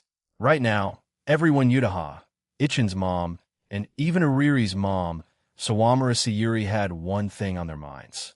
Quietly and carefully, the group maneuvered around to avoid being seen by Ichin and Ariri. Under Yukino's mildly pitying gaze, they circled around to approach them from behind. Yutaha gently tapped a few of the girls sitting behind Ichin and Ariri, motioning for them to move over a bit. Once the girls saw the group of elegant ladies with Yutaha, they instantly understood what was happening and subtly shifted to make room. Thanks to the general noise of the sports field, Ichin had no clue what was going on behind him. He rested his chin on one hand and muttered, "Yuta's taking forever. Something holding her up?" Ariri asked, before quickly shaking her head. "No way. How many people in this school can she even have a conversation with? They're all sitting right here." Behind them, Yuta's eye twitched at that comment. She pulled out her phone and opened the camera, switching to video mode. Ichin's mom and Sayuri exchanged a look, trying to hold in their laughter. Then, simultaneously, they each reached out and smacked the heads of their respective child. Ichin and Ariri turned around at the same time. Their minds went blank. Sudden cardiac arrest. Chapter 269. Parents who came for a vacation. Ichin never would have guessed that when Yutaha ran off earlier, she'd returned with his mom in tow. Mom? What did you get here? Yesterday, his mother replied casually. She reached out and patted his head, smiling brightly. I arrived last night, rested at the hotel, and then this morning I stopped by her place to drop off my luggage. After that, I came over with Yutaha's mom. I see. Glancing at Yutaha, who was grinning ear to ear while still holding her phone, Ichin stood up, walked over, grabbed her hand, and started pulling her toward the edge of the sports field. We got something to talk about. We'll be right back. Ichin, panicking slightly. Yutaha quickly stopped the recording and looked up at his emotionless face, her heart racing. Where are we going? I think we need to have a serious talk. We can talk right here, can't we? Yutaha was clearly flustered now, shooting glances at the group of parents still standing nearby. Mom? Auntie? But Ichin's mother just smiled and waved them off. Take your time. Just don't be gone too long. As Yutaha was dragged off with a distressed look on her face, Yukino turned to the mothers and asked cautiously, is everything really okay? Ichin's mother just waved her hand dismissively. Don't worry. Ichin would never actually get mad at Yutaha. He's just teasing her. You must be Yukino, right? Last year when I visited and saw pictures from Ariri's side, I didn't get the chance to meet you. Hello, I'm Ichin's mother, Jasmine. Yukino quickly bowed and responded politely. Nice to meet you. I'm Yukino Shita Yukino. What a beautiful girl. Ichin's mom observed her up close and realized she was even prettier than the photos, and her aura was very different from Yutaha's. Yukino had more of a cool, elegant charm, and now that she was really looking, the girl wasn't wearing any makeup at all. Youth is truly amazing. Then again, she thought to herself. Her son's female social circle ever since going abroad had really become absurd. All the girls around him were incredibly attractive. She had a few concerns, of course, but she also knew very well that the relationship between Ichin and Yutaha was solid and steady. After musing quietly, she sat down beside Yukino and struck up a conversation. Meanwhile, Ariri finally snapped out of her shock and turned to her own mother with a look of disbelief. Mom, you came too? I thought you said you weren't coming. HM? Sawamura Sayuri gave her daughter a puzzled look. Ariri, when did I ever say I wasn't coming? That day when I told you about the sports festival, you were like, is that so? Wait, now that I think about it, you didn't actually say you weren't coming. Ariri's memories clicked into place. A few days ago, she had mentioned the event to her mother. Sayuri had asked if she signed up for any competitions, and to avoid her mother showing up, Ariri said she didn't register for anything. Her mom looked disappointed at the time and quietly walked away. That's it. Seeing that expression, Ariri had assumed her mom wouldn't show up, so she didn't ask any further. Now, caught in her own thoughts, Ariri wore an expression of frustration. When click, Sayuri snapped a picture of her daughter with her camera and beamed. Ariri, do your best. I'm really looking forward to your match this afternoon. Hearing her mother's words, Ariri couldn't help but shiver. With a slightly trembling voice, she asked, wait, how did you know? How did you really think your mom didn't have any sources? Sawamura Sayuri responded with great pride. It's not hard to find out if you ask around a little. As for who exactly she asked, Sayuri had no intention of revealing that because that's what made it fun. Ugh. Imdomet. Realizing what this meant for her upcoming event, Ariri shot her mother a sharp glare before suddenly standing up and bolting from the field. Ariri, where are you going? To practice. And Mom, don't you dare come over. If you do, I'm dropping out. Watching her daughter run off into the distance, Sayuri shrugged at the two other ladies nearby. That girl. She's always been this stubborn. What am I supposed to do with her? The group let out light chuckles before settling back down to watch the ongoing competitions. Ichin's mom, looking at the just-concluded 50-meter dash for the first-year girls, said with a hint of admiration, this whole atmosphere is really nice. And it looks like quite a few other parents showed up too, not just us. She turned toward Yukino. Yukino? Seeing her stand up, she couldn't help but ask. Yukino exhaled softly. I've got a match coming up soon. I need to go get ready. Just then, Ichin and Yutaha returned hand in hand, with a faint blush still lingering on Yuta's cheeks. Seeing Yukino get up to leave, Yutaha smiled and said, just stay calm. Yukino. We'll be right here cheering for you. Yukino nodded, then made her way off the stands and across the field toward the warm-up area. Once seated beside his mother, Ichin asked, "Mom, if you were coming, why didn't you tell me beforehand? You just wanted to scare me, didn't you? You could have stayed at my place, you know." His mom gave his head a light pat and chuckled. "It's fine. The hotel I booked is really nice. Super comfortable. And you don't have to worry about me being bored. Either your aunt took me shopping as soon as I got here yesterday." Hearing that, Ichin turned to look at Yutaha's mom. "Oh, great. So everyone knew, except me. All right, I admit, you definitely caught me off guard. I really didn't expect you to come. But if you're here, what about Dad? What? You worried he's going to starve without me?" His mom laughed. "Even if he doesn't want to eat out, there's still the company cafeteria. Plus, your dad can cook for himself. He won't starve. Actually, in a few days, he's coming here too. We're planning a vacation, gonna visit Kyoto." "Vacation? Huh? That sounds nice." Ichin nodded. Sakura season is still going strong these next couple months. It's a great time to travel. Is Dad's company not too busy right now? Not really. Over the years, he's trained some very capable staff. Other than making big strategic decisions or handling external collaborations, he's got quite a bit of free time now. The family business have been doing well. While expanding further would be difficult, there wasn't really a need to. Stable profits were good enough. And now that Ichin's own company was thriving, especially with plans to launch a branch in China during summer break, his dad was even thinking of going back to help take care of it. With everything at home heading in such a positive direction, it made sense that the parents could finally take time for a proper vacation. "Once your dad gets here, we plan to go to Kyoto with Yuta as parents, maybe for 3 or 4 days. You two will be on your own at home during that time. Is that all right? Uncle and Annie are going too?" Ichin turned toward Yutaha's mom, who smiled and nodded. "Your uncle just happened to have some unused vacation days, and 2 of those days fall on a weekend. So he was able to get time off. Honestly, we originally thought of inviting you two to come along, but then we figured you'd probably feel too restricted hanging out with us old folks. So we decided not to drag you along." Ichin and Yutaha both nodded in very enthusiastic agreement. "Yes, let us enjoy our peaceful couple life in peace." As they chatted, the 50-meter sprint for the second-year students was just about to begin. Chapter 270. Yukino, who caught everyone's attention compared to the relaxed atmosphere for the third years. The first and second-year students were far more competitive. Each of them had their eyes fixed on the main track, fully focused and determined to win. After the second-year boys' 50-meter sprint ended, Ichin glanced around and asked, "I've been meaning to ask, where did Airi run off to?" From the other side, Sayuri Sawamura smiled and replied, "It seems that my arrival made that girl very nervous, so she went off to keep practicing." Seeing Sayuri's beaming smile, Ichin instantly understood this lady had definitely predicted how Airi would react.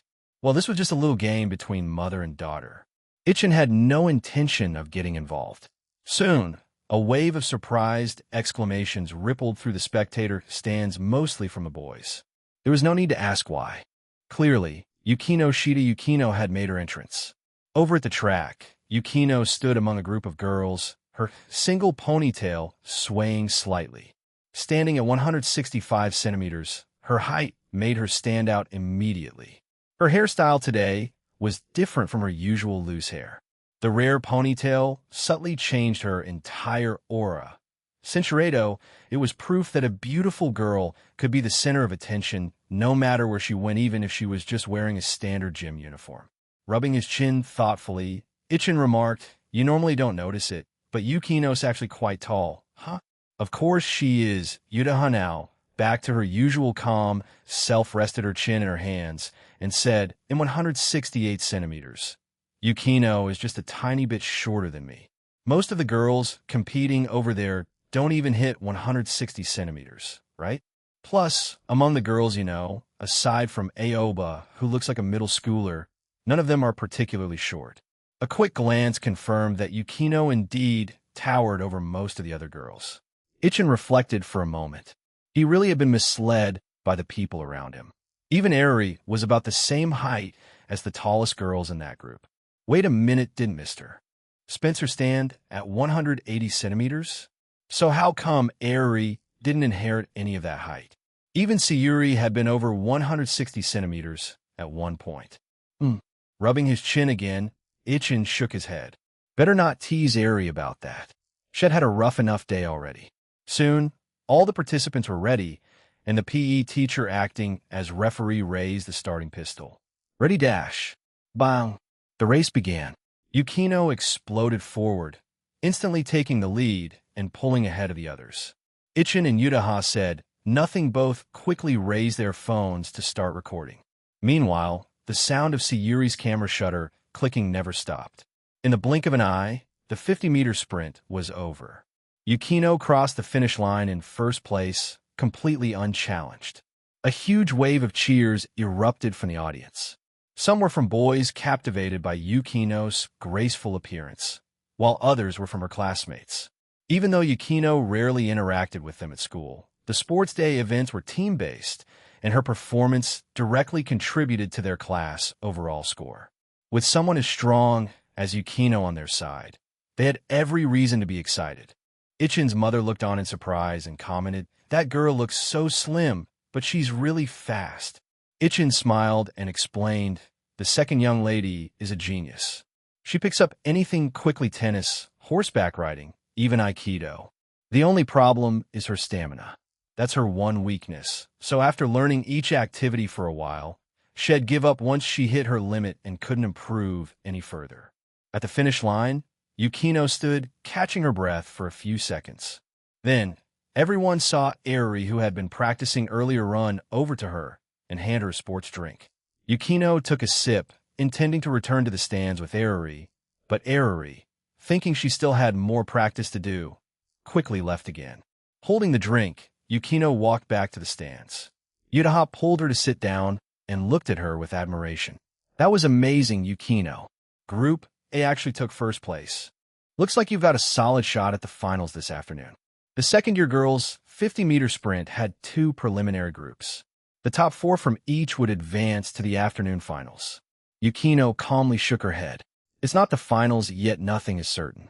Ichin agreed wholeheartedly. "Exactly. Celebrating halfway through the game only invites disaster." However, the second group's preliminaries began shortly after, and while the top 3 girls had decent times, none came close to Yukino's performance. This wasn't some major tournament, just a school sports event. So it didn't seem wrong to feel a little happy, right? Of course, they were half joking. Not only Ichin and the others, but even Yukino herself wasn't overly concerned with the results of a casual sports day event. With her morning race now over, Yukino's remaining events were the 50-meter sprint finals and the high jump, both scheduled for the afternoon. Next up was Ichin's turn. In about half an hour, it would be time for the third-year boys' 100-meter sprint. Unlike the first and second years, the third years had no prelims or finals. It was a one-shot race, mainly because not many signed up.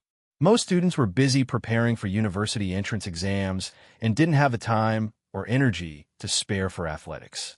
Even those who did register were mostly just there for fun, except for the few naturally athletic ones. Ichin's mother turned to her son and asked, "Ichin, do you feel confident about your race?" "Confidence, huh?"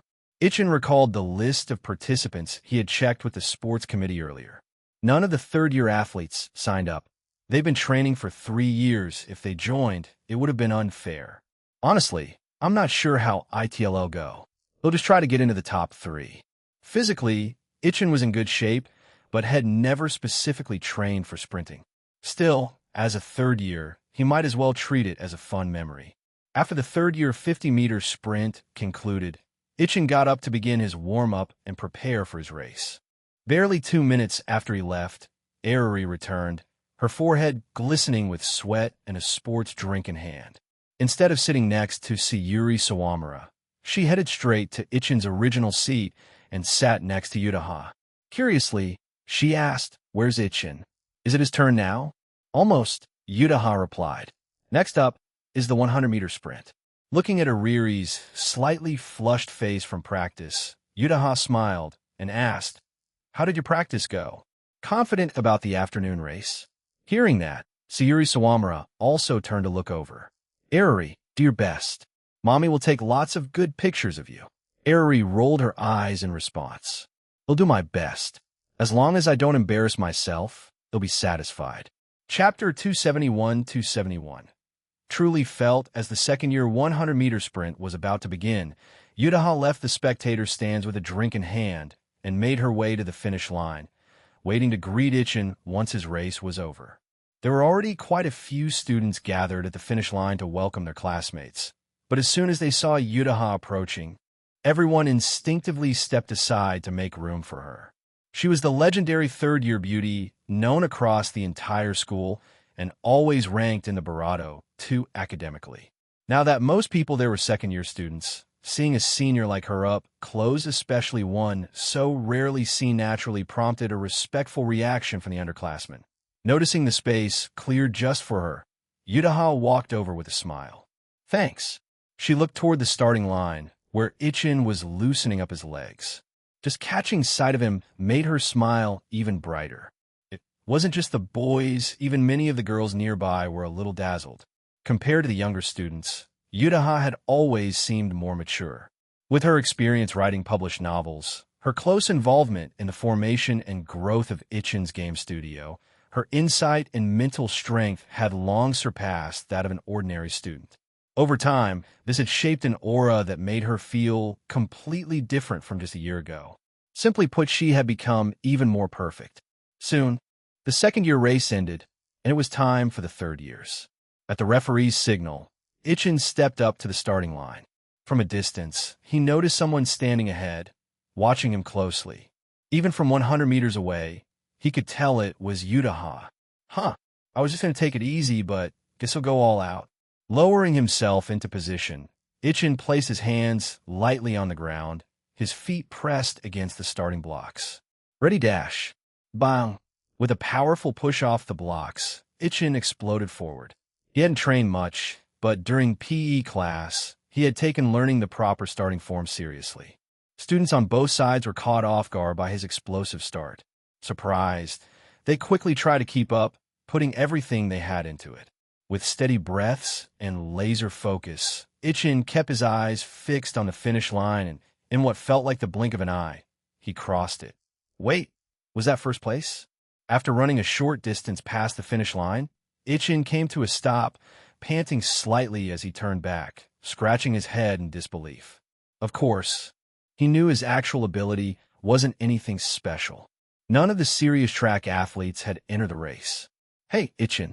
Yudaha came jogging over with a water bottle in hand, smiling brightly. First place. That's amazing. Thanks.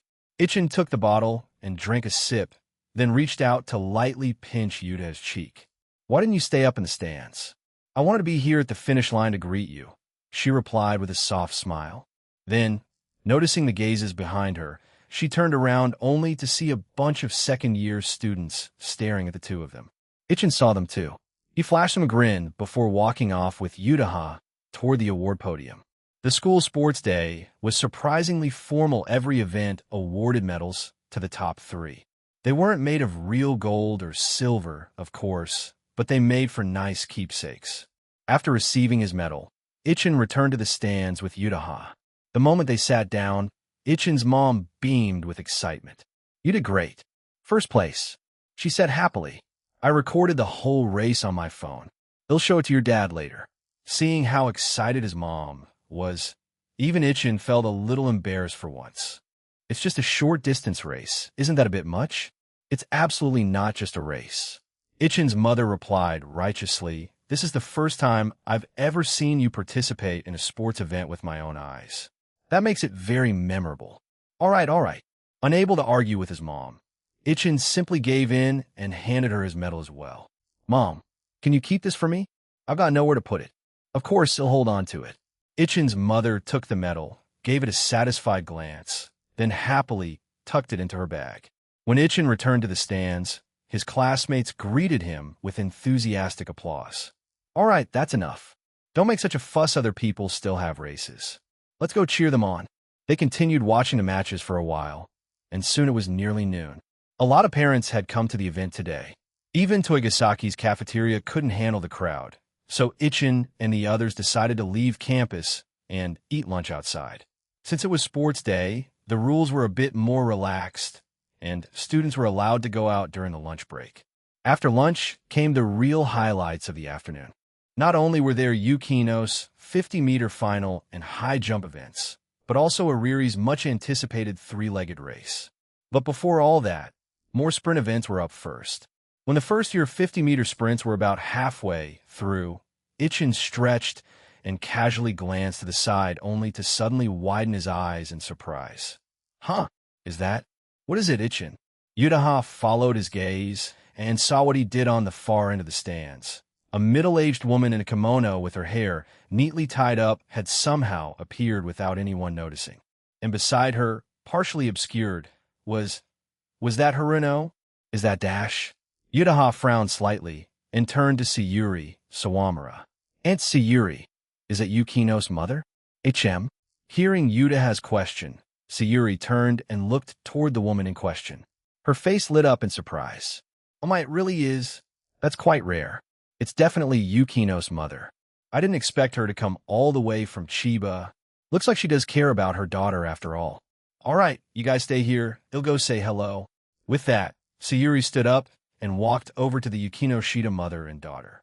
She didn't forget to hand her camera to Ichin's mom first. It couldn't fall into Riri's hands, or all the hard-earned photos would probably vanish in an instant. Not long after the brief conversation over there, Mrs. Yukino Shida and her eldest daughter, Haruno, walked over. After exchanging greetings, Mrs. Yukino Shida turned toward Ichin. Thank you for looking after Yukino while she's at school, Ichin-kun. Although her expression had seemed icy while sitting over in the stands earlier, once she came closer and started speaking about her daughter, her face naturally softened a little. It was clear she truly cared about Yukino. Otherwise, there's no way she would have traveled all the way from Chiba. If she really didn't want to come, not even Haruno's request would have persuaded her. Ichin smiled and shook his head. Yukino is excellent in every way. We haven't done much. We just help each other improve when we're together. Mrs. Yukino Shida didn't say much more. She simply nodded and took a seat. Haruno, on the other hand, was as lively as ever. She immediately rushed over to Yutaha, bubbling with excitement. Yutaha, did you manage to get any photos of Yukino this morning? Yep, I've got some, Yutaha replied right away, pulling out her phone to show her. With even more people now gathering around, Yukino, who was warming up in the field, glanced toward the stands. At that moment, her eyes happened to meet a familiar gaze from afar. Why? Is my mother here? In that instant, Yukino experienced exactly what Ichin and Ariri had felt earlier that morning. She was nervous. Chapter 272-272. A smooth victory. Although her relationship with her mother had improved a great deal compared to a year ago, Yukino still hadn't expected her to show up at the school sports festival in person. At the same time, she noticed her older sister Haruno sitting between their mother and Yutaha. Was this Haruno's doing? The thought crossed Yukino's mind, but was dismissed within 3 seconds. Her mother wasn't someone who could be persuaded that easily. Even though the distance between them was a bit far, Yukino could clearly feel her mother's gaze locked onto her. That alone was enough to make her tense up from sheer reflex, something drilled into her from childhood. Her warm-up movements unconsciously became stiff. Soon, at the referee's call, the 8 girls competing in the final lined up at the starting line. Yukino couldn't help but glance over at her mother again, and in that moment, she saw her mother looking directly at her, and even moving her barato.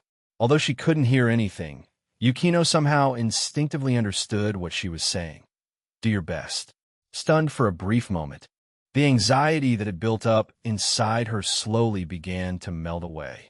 Yukino lowered herself into the starting position, feet pressed firmly against the blocks. Ready, dash. Bang! With a sharp burst, Yukino shot forward with total focus. After 2 races that morning, Yukino already knew. As long as no one was holding back, and she ran as usual, first place was hers. Sure enough, under everyone's watchful eyes, she crossed the finish line with ease, at least a full stride ahead of the runner-up. From the stands, Ariri jumped up excitedly. Yes, first place. Ichin was also smiling brightly. though he couldn't help teasing her a bit. You know you're not in Yukino's class, right? The girl from your class came in fourth. No medal for her. Only then did Eruri realize, turning her head awkwardly to the side. Well, it's just a sports festival. It's all about participation. Yeah, she was clearly rooting for someone outside her own class. Fortunately, none of her classmates were nearby, or she'd definitely have been roasted for that one. After receiving her medal, Yukino still had some time before the high jump event, so she returned to the stands. Approaching her mother, Yukino asked a bit stiffly, "Mother, what brings you here today?" Madam Yukino Shida patted the seat beside her and gestured for her younger daughter to sit. Once Yukino sat down back straight and proper, her mother explained, "Things have been quiet lately, and after hearing from Haruno that you'd signed up for the school sports festival, I asked her to come home yesterday. We came together today." Seeing Yukino sitting so rigidly, Madam Yukino Shida let out a quiet sigh in her heart. After a few moments of thought, she gently reached out and patted her daughter's head. "You did well, but don't push yourself too hard, don't get injured." That simple gesture left Yukino completely stunned. But after a moment, it was as if something clicked in her heart.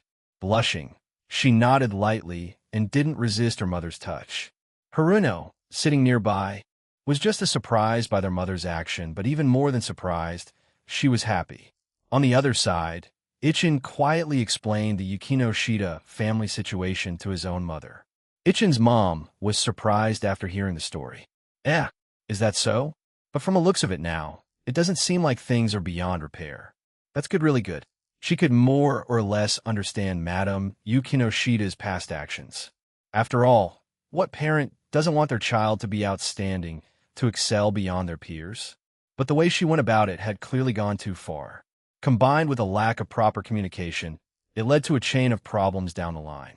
Still, the important thing was that things were now moving in a positive direction. Because the high jump event was held far from the stands, the group left their seats and joined the crowd around the event area. High jump wasn't Yukino's strongest event. She had only practiced briefly in PE a few days ago, and her technique wasn't exactly textbook. Even so, she still managed a respectable second place. With Yukino's events now wrapped up, everyone's attention naturally turned to Eruri. Feeling all eyes on her, Eruri instinctively took a step back. "You don't look at me like that. I'm going to warm up for my event." And with that, she turned and bolted off. Watching her run, Ichin pulled out his phone and asked, "Yudaha, does your phone still have battery?" "Yep." Yudaha nodded with a smile. "Plenty for recording video." "All right, let's make sure we both get footage then," Ichin said with a big grin. "Later we can pick out the best shots and save them." Ariri's a member of our studio, so of course we got to share her big moments with the team. Exactly. This is once-in-a-lifetime footage, we have to record it. Listening to the two of them, Yukino quietly swallowed and turned her head slightly away. She wasn't quite sure whether knowing these two upperclassmen was a blessing or a curse.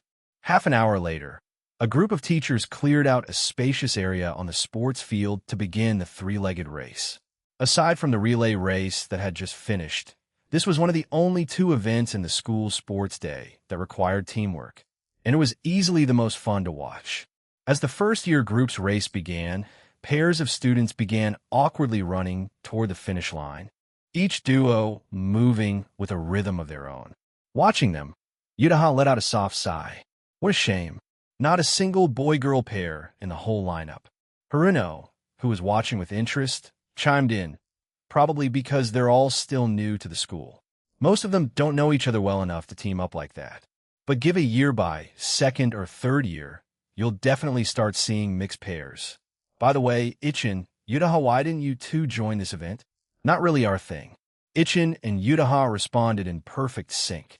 Then Yudaha added, we tried it once when Eruri was practicing the other day. It was way too easy. Honestly, if we entered, it'd feel like we were bullying the competition. When it came to teamwork, Yudaha didn't think any of the contestants could rival their chemistry. Is that so? Haruno glanced curiously between them, then turned to Yukino. Yukino nodded. It's true. That day was their first time practicing, but they didn't make a single mistake. They went straight to the finish line. I timed them. They were even faster than the first-year team that just placed first. Madam Yukino Shida, who had been observing the school atmosphere quietly nearby, overheard the conversation and couldn't help but glance over at Ichin and Yutaha with interest. Chapter 273. The parents' dinner outing. 5 minutes later, Eruri arrived at the starting line for the three-legged race along with her classmate.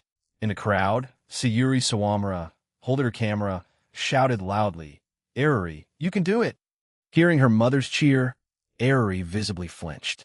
Her teammate immediately noticed and whispered, "Eruri, are you nervous?" "And nope, you're overthinking it. I'm not nervous at all." After giving a not-so-convincing denial, Eruri placed her arm on her partner's shoulder and said, "It's about to start. Get ready." Okay. On your marks, dash." Bang. As soon as the starter pistol fired, all the pairs took off running. But in a three-legged race, it was nearly impossible to run at normal speed. Sure enough, after just a few steps, two teams lost coordination and fell flat on the track in their rush to go faster. Eruri glanced at the fallen teams but didn't dare look too long. She focused all her attention forward, shouting out a synchronized rhythm with every step. In the crowd, Ichin and Yutaha were both holding up their phones, recording the race. Aside from Ariri's very first practice session, neither of them had seen her train. But watching her now, it was clear she'd been putting in real effort. Her timing and pace were excellent. She didn't take the lead, but she and her partner stuck close behind the top two teams, maintaining a steady third-place position. The two girls surged forward with full force, trying to close the gap with the leaders. But the front-running team had clearly trained just as hard, refusing to give them a chance to overtake. In the end, amidst all the cheers and encouragement, the first-place team crossed the finish line, with Ariri's pair holding strong in third. As soon as the band tying their legs together was removed, Eruri collapsed onto the ground, panting heavily. So exhausting. Way more than when I was practicing with Yukino. From behind came a familiar voice. "Well, sorry my training was so exhausting." Hearing Yukino's deadpan tone, Eruri sprang to her feet and turned to her, slightly panicked. "Yukino, thank you so much for the special training. We got third place." She lunged forward for a hug, but Yukino blocked her with the 2 bottles of sports drinks she was holding. Eruri laughed and took the drinks, handing one to her teammate. That petite girl had also gotten closer to Yukino over the past week. She had come to realize that, like Eruri, this beautiful upperclassman had a cool exterior but a warm heart. "Thank you, Yukino Shida-senpai," she said sincerely, taking a sip of her drink. Then, turning to Eruri, she added, "Eruri, let's go. We need to receive our award." "Oh right, the ceremony." Eruri quickly screwed the cap back on her drink and, after saying a quick goodbye to everyone, ran off with her teammate to the award area. Ichin, Yutaha, and Sayuri naturally followed, snapping photos of the medal presentation to preserve the memory. With that, everyone had finished all of their events for the day. The only things left were the long-distance races and a relay-style item pickup walk. From here on, they could relax as spectators. On the spectator stands, Mrs. Yukino Shida sat with Yukino, quietly chatting while watching the long-distance race on the track. No one knew exactly what they were discussing, but from the gentle smile on Yukino's face and how she kept talking without pause, it was clear their mother-daughter conversation was going well. Ichin glanced at them briefly, then turned his gaze toward Haruno, who was sitting next to him in Yutaha. "Haruno-san, aren't you going to join your family's conversation?" "HM, no need." Haruno casually waved her hand and replied, "Mom's usually really busy, and ever since Yukino started living on her own in high school, they've barely had time to talk like this. Besides, I'd never bring up anything outside of work with her, or she'll start trying to set me up with marriage prospects. I'm only 20, still in college, am not planning to end up like Shizuka." Wow. As expected of Haruno, Yu still managed to roast Hiratsuka-sensei out of nowhere. Ichin looked around and spotted Shizuka Hiratsuka maintaining order on the field before he commented, "If you've got the guts, why don't you say that again when Hiratsuka-sensei walks over here?" What do you take me for?" Haruno had also noticed Shizuka and smugly added, I know what Shizuka's like. No way I'm saying that to her face. She's got it rough enough. Already we just roast her behind her back. That's good enough. Ichin couldn't even be bothered to respond.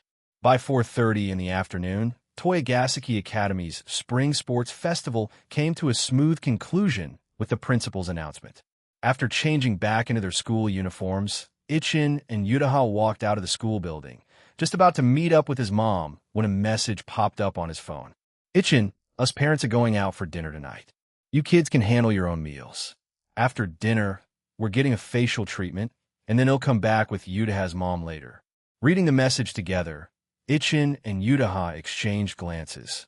I'm willing to bet that wasn't my mom's or your mom's idea, Ichin said. Yutaha nodded in agreement. I think so too. It was probably Aunt Sayuri. But what surprises me is that even Yukino's mom, who doesn't seem very sociable, is joining them. Just goes to show how persuasive Aunt Sayuri really is. So what should we do now? After a short pause, Yutaha pulled out her phone and called Yukino. Hey, Yukino, what's your plan for the evening? Oh, so you already heard too. If you're heading home, then let's all go to your place. We'll pick up some groceries on the way and cook dinner together. All right, it's decided. Let's meet at the school entrance. Hanging up, she linked arms with Ichin and smiled. Let's go, Ichin. We're eating at Yukino's tonight, but you'll probably have to help me cook. Sure. If we work together, it won't take long. When they reached the school entrance, they saw Yukino, Haruno, and Eruri already waiting for them. Eruri was frowning down at her phone with a clearly frustrated expression. When she noticed Ichin and Yutaha, she immediately asked, Are we going straight to Yukino's? Or do you want to stop by the studio first? Ichin waved his hand. No need. Let's just hit the supermarket and get the ingredients. We'll stop by the studio tomorrow. Haruno-san, did you drive today? Nope, we're all counting on your car, Ichin-kun. Even with 5 people, they could still all squeeze into his car, just fine with 3 in the back. All right then, let's head out. Let the adults enjoy their girls' night while have our own fun. Chapter 274. A big supermarket haul after leaving the school gates. The group piled into Ichin's car. Yutaha sat in the front passenger seat, while Haruno, Yukino, and Eruri shared the back seat. Wedged between Eruri and Haruno, Yukino adjusted her posture slightly before commenting, I still can't quite believe it. Mom actually agreed to come out for dinner and even went to the beauty salon, of all things. In Yukino's mind, her mother had always been a stern, unsmiling woman. But the events of this afternoon had cracked that long-standing image, and things had only grown more surreal after the sports festival ended. Haruno nodded in agreement. Mom really surprised me today, too. So tell me, Yukino, is this a good thing in your eyes or a bad one? Yukino didn't respond to Haruno's question, but her silence made the answer obvious. If their mother could always act the way she did today, Yukino would probably be Senchuredo willing to go home Senchuredo often. After all, it wasn't just Yukino, even Haruno, in the past, had barely been able to stand a few minutes in her presence. The atmosphere was just too stifling. With a hand on the steering wheel, Ichin chuckled and said, well, regardless, a change is always a good thing. And if you really want to know how things went, I can ask my mom about it tonight. I imagine she and your mom had quite the conversation.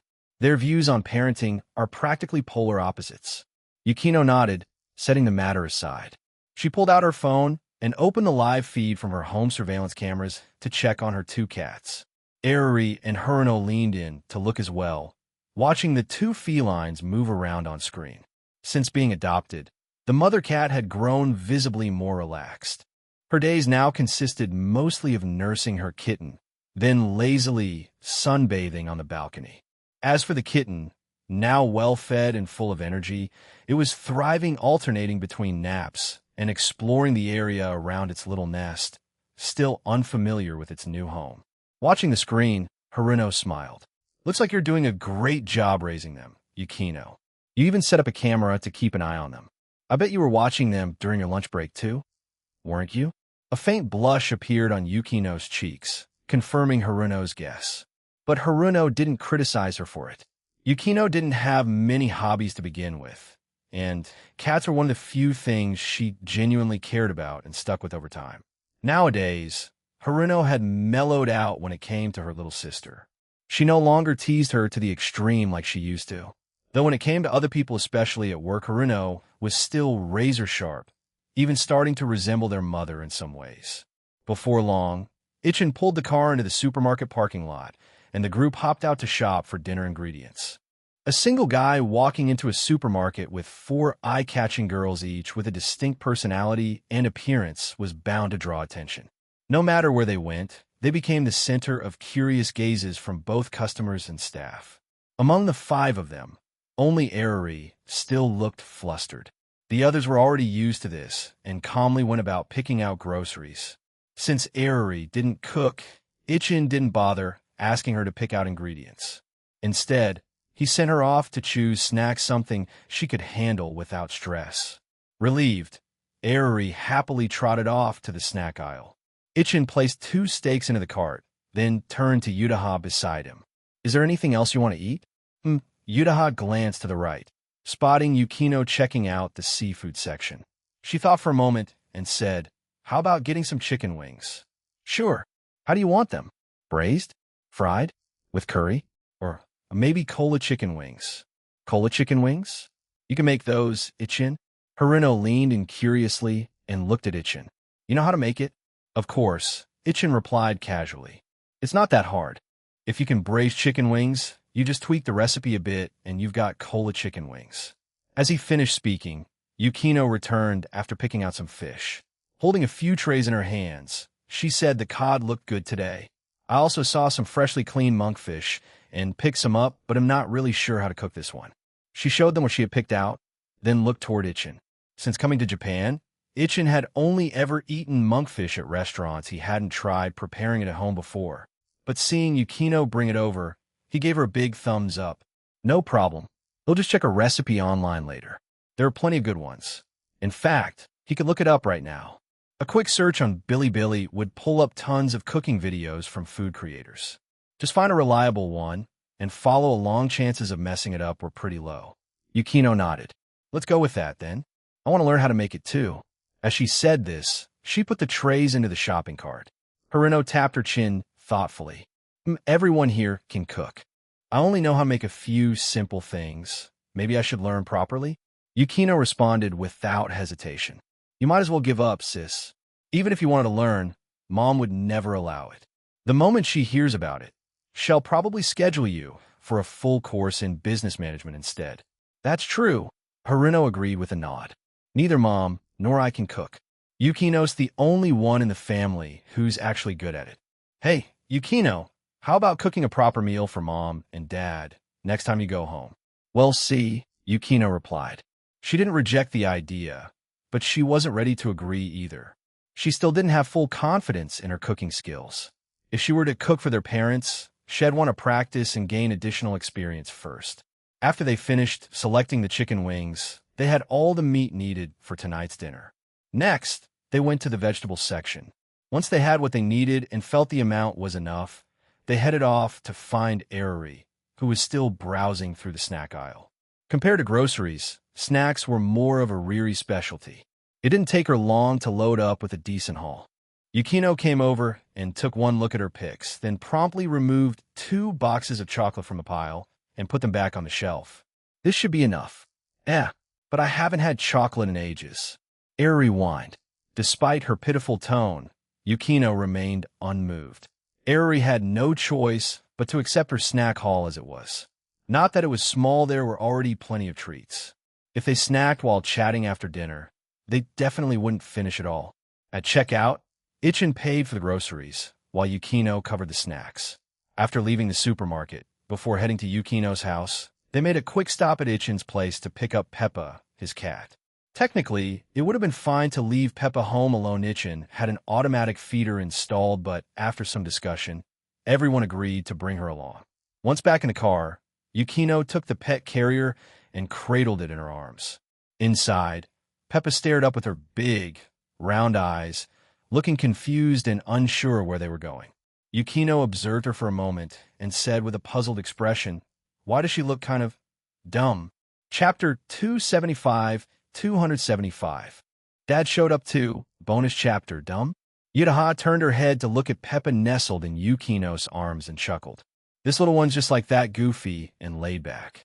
All she does is eat and sleep without a care in the world. I thought the same as you at first, but Ichin said it's totally normal for orange tabby cats to be a bit dopey. Oh, really? Yukino lowered her head to take another look. Peppa blinked her big, round eyes right back at her. Still, she really did seem kind of silly and slow, but undeniably adorable. Under Ichin and Yutaha's care, Peppa's fur had become silky soft, and she had put on a bit of weight too. Now she was plump and squishy, making her extra cuddly in Yukino's arms. Scratching under the cat's chin, Yukino decided not to overthink it. After all, cats came with all sorts of personalities. A little derpy wasn't a problem. As long as she was cute, that was enough. Haruno, watching the cat in her sister's arms with interest, said, "She really is cute. Yukino, let me hold her too."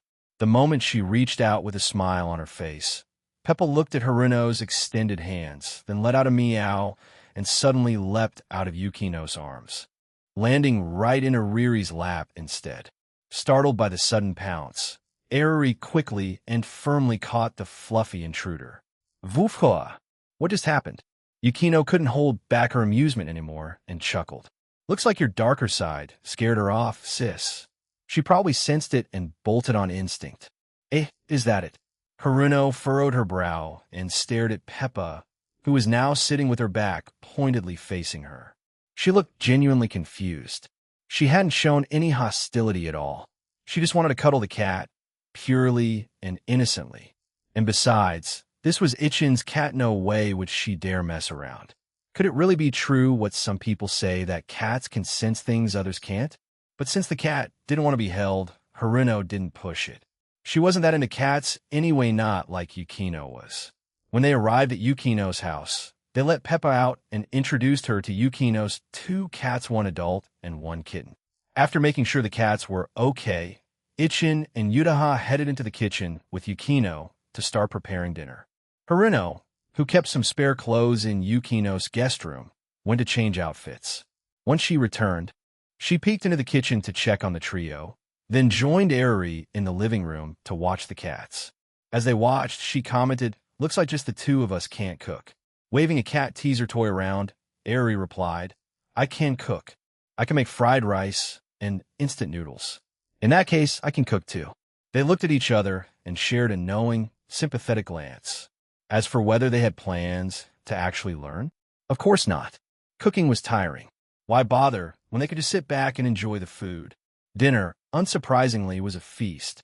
With Ichin as the head chef and Yutaha and Yukino assisting, the meal included monkfish and tofu soup, stir-fried beef with green peppers, cola chicken wings, sautéed romaine with garlic, bamboo shoots with sliced pork, and smashed cucumber salad. 6 full dishes in total. Only one of them was purely vegetarian, and one was mixed. Everyone ate so much they were completely stuffed.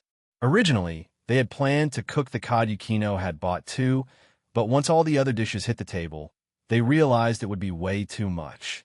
So the cod was set aside, saved for Yukino to use in her bento later. And it wasn't just the humans. Peppa and the 2 cats also got to enjoy some fresh monkfish soup. After dinner, everyone lounged lazily in Yukino's living room, watching TV, playing cards, and chatting. Since there was no homework assigned after today's sports festival, it was a rare chance to truly relax. It wasn't until 9 p.m. that Ichin, Yutaha, and Ariri finally said their goodbyes and left. After dropping Ariri off at her house, Ichin and Yutaha returned home to find both of their parents still out. It wasn't until nearly 10 o'clock, after the 2 had already showered and changed, that the 2 mothers finally strolled back in. As the door opened, Ichin's mother called out cheerfully, "I'm home." Yutaha sat up from where she had been leaning against Ichin and ran over to the entryway to help carry bags. Noticing her mother-in-law's skin, she smiled and said, "Annie, looks like that beauty treatment really did the trick. You look so relaxed." "It really was refreshing," Ichin's mom replied with a smile as she stepped in her slippers. Sayuri found the place. It's a top-tier beauty salon here in Tokyo. A bit pricey, but totally worth it. "So, how did you 2 handle dinner?" Poured her a cup of tea from the pot on the coffee table, Ichin said, "We cooked at Yukino's place with the others. Don't worry, we didn't go hungry, and the food was just as good as yours would have been." "Glad to hear it," she replied, sitting down and stretching her arms before sipping the tea her son handed over. We moms had a great time chatting over dinner. Especially Yukino and Haruno's mother. She's completely different from what I expected. I thought she'd be cold and distant, but once we started talking, I realized she's just a regular mom like the rest of us. Ah, but I'm sure you two aren't that interested in this stuff. You've already showered, right? I'm gonna wash up too. We got an early start tomorrow. Us moms are going shopping together. Shopping together? Even Yukino's mom is going? Ichin asked in surprise. Yup. His mom nodded. She wasn't going to at first, but when we asked, she said she didn't have anything planned tomorrow. Sayuri immediately pulled her in to come with us. As expected of Aunt Sayuri, Ichin had no complaints, of course. He and Yutaha had school tomorrow and couldn't tag along anyway. It was great that his mom had others to spend time with. While his mother went to shower, Yutaha headed next door to check in with her own mom and chat for a bit before returning. 2 days after Ichin's mom arrived, on Friday afternoon, Ichin's dad flew in as well. When he spotted the three of them waiting at the airport and walked over, the first thing out of his mouth was a cheerful phrase in Japanese, startling Ichin. "Dad, even you're doing this now?" "Ha ha, of course. I need to communicate with Yutaha's parents, right? They're learning Chinese too, so I can't be left behind. Your old man may not be the most gifted in languages, but I did grind my way through learning English for my startup back in the day. Japanese is nothing I can't handle. Looks like communication between the two families wouldn't be an issue at all going forward." The main reason for Ichin's dad coming besides visiting his son and future daughter-in-law was to take his wife and go on a weekend trip to Kyoto with Yuta's parents. But right after they departed on Saturday, an unexpected guest showed up at Ichin's house. Standing at the front door with a backpack slung over her shoulders, Aruri had a very sour look on her face. "I've been abandoned. Let me your downstairs room for a couple of days." "Your parents went to Kyoto too?" Ichin asked. Still scowling, Aruri nodded. Once Ichin got the full story, he looked at her with a little sympathy and said, "All right, it's yours." Chapter 276. Aruri comes seeking refuge. The bathroom door opened, and as Yutaha walked out after washing up, she immediately heard Aruri's dramatic voice coming from the living room. "Seriously, am I even their daughter? They only told me this morning that they were going on a trip, and not just for a day or two, but 4 whole days. And now I'm supposed to take care of myself?" Hearing that, Yutaha couldn't help but crack a smile. She had to admit she had never seen someone as pitiful as Aruri right now. It was obvious she'd come to seek shelter with them. Shuffling over in her slippers, Yutaha looked at Aruri and said, "That's why people need to learn to be a little more independent. How are you going to survive on your own in the future if you can't even manage this? Mind your own business. I'm still in my 2nd year of high school, okay?" "2nd year?" Aruri shot back at her, but her expression quickly turned gloomy again. "They'll be staying downstairs for the next few days. They'll also need to hitch a ride with you guys on Monday and Tuesday for school. Sorry for the trouble." Honestly, it was a good thing Aruri had gotten close to Ichin and the others. If this had been a year ago, she probably would have spent the next few days holed up at home, eating so much takeout she'd be sick of it. Seeing how down she looked, Yutaha decided not to tease her anymore.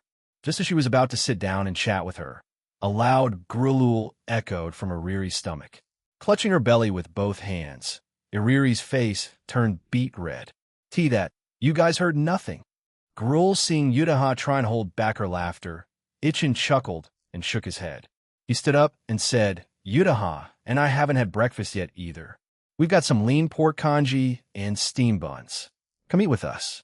Aruri was practically on the verge of tears from embarrassment, but nodded anyway, and followed Yutaha over to the dining table. After breakfast, her mood finally lifted a bit.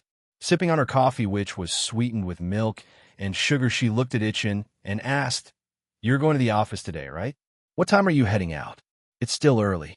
Ichin waved a hand dismissively, then finished his own cup of coffee.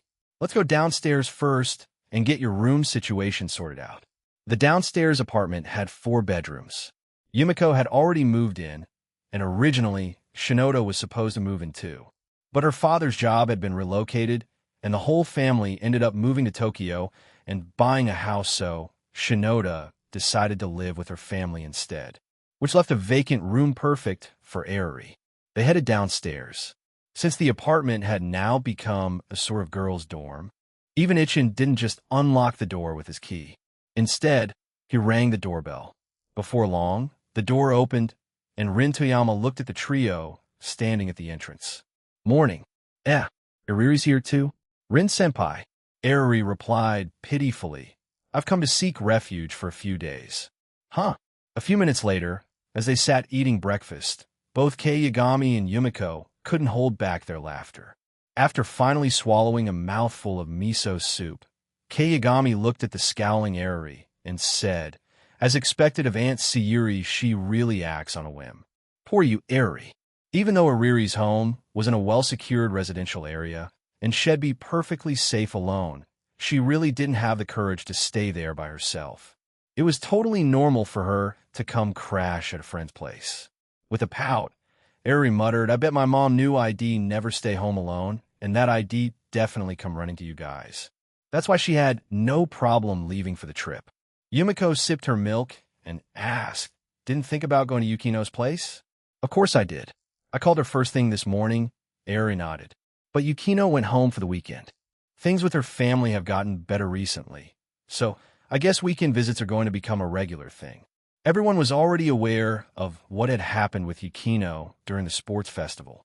After all, she had come to the studio with him afterward and even got to try out the prologue of the new game. Rin Toyama didn't tease Airi like the others.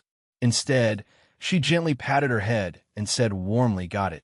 You can stay here for the next few days. Come on, they'll show you the room. The bedding's all clean.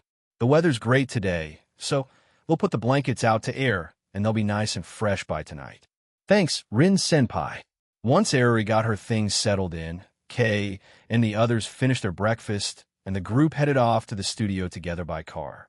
Even though it was Saturday, this was the game development industry weekends were often treated like extra work days, especially when the team was so aware of how important Persona was to the company's future.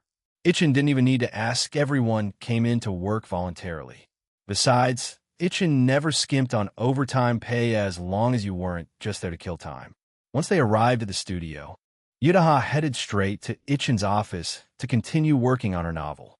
The game's script had already been completed, so unless revisions were needed, Yudaha's involvement in the project was mostly on standby. Airi picked up where Shed left off on her current task, while Ichin brought his laptop into the empty conference room to go over the development schedule. Had also called in Hazuki, Kei Yagami, and Yumiko to join him. "We're in May now," Ichin began, "which means there isn't much time left until Gamescom in Cologne. We need to get the promotional PV finished before then. Once the storyboards are ready, aside from the in-game footage, we'll also ask Kyoto Animation to help with the animated segments. There won't be a demo released publicly," he continued, "but once we get our domestic branch office set up, we can invite game media outlets and streamers to visit and try it out.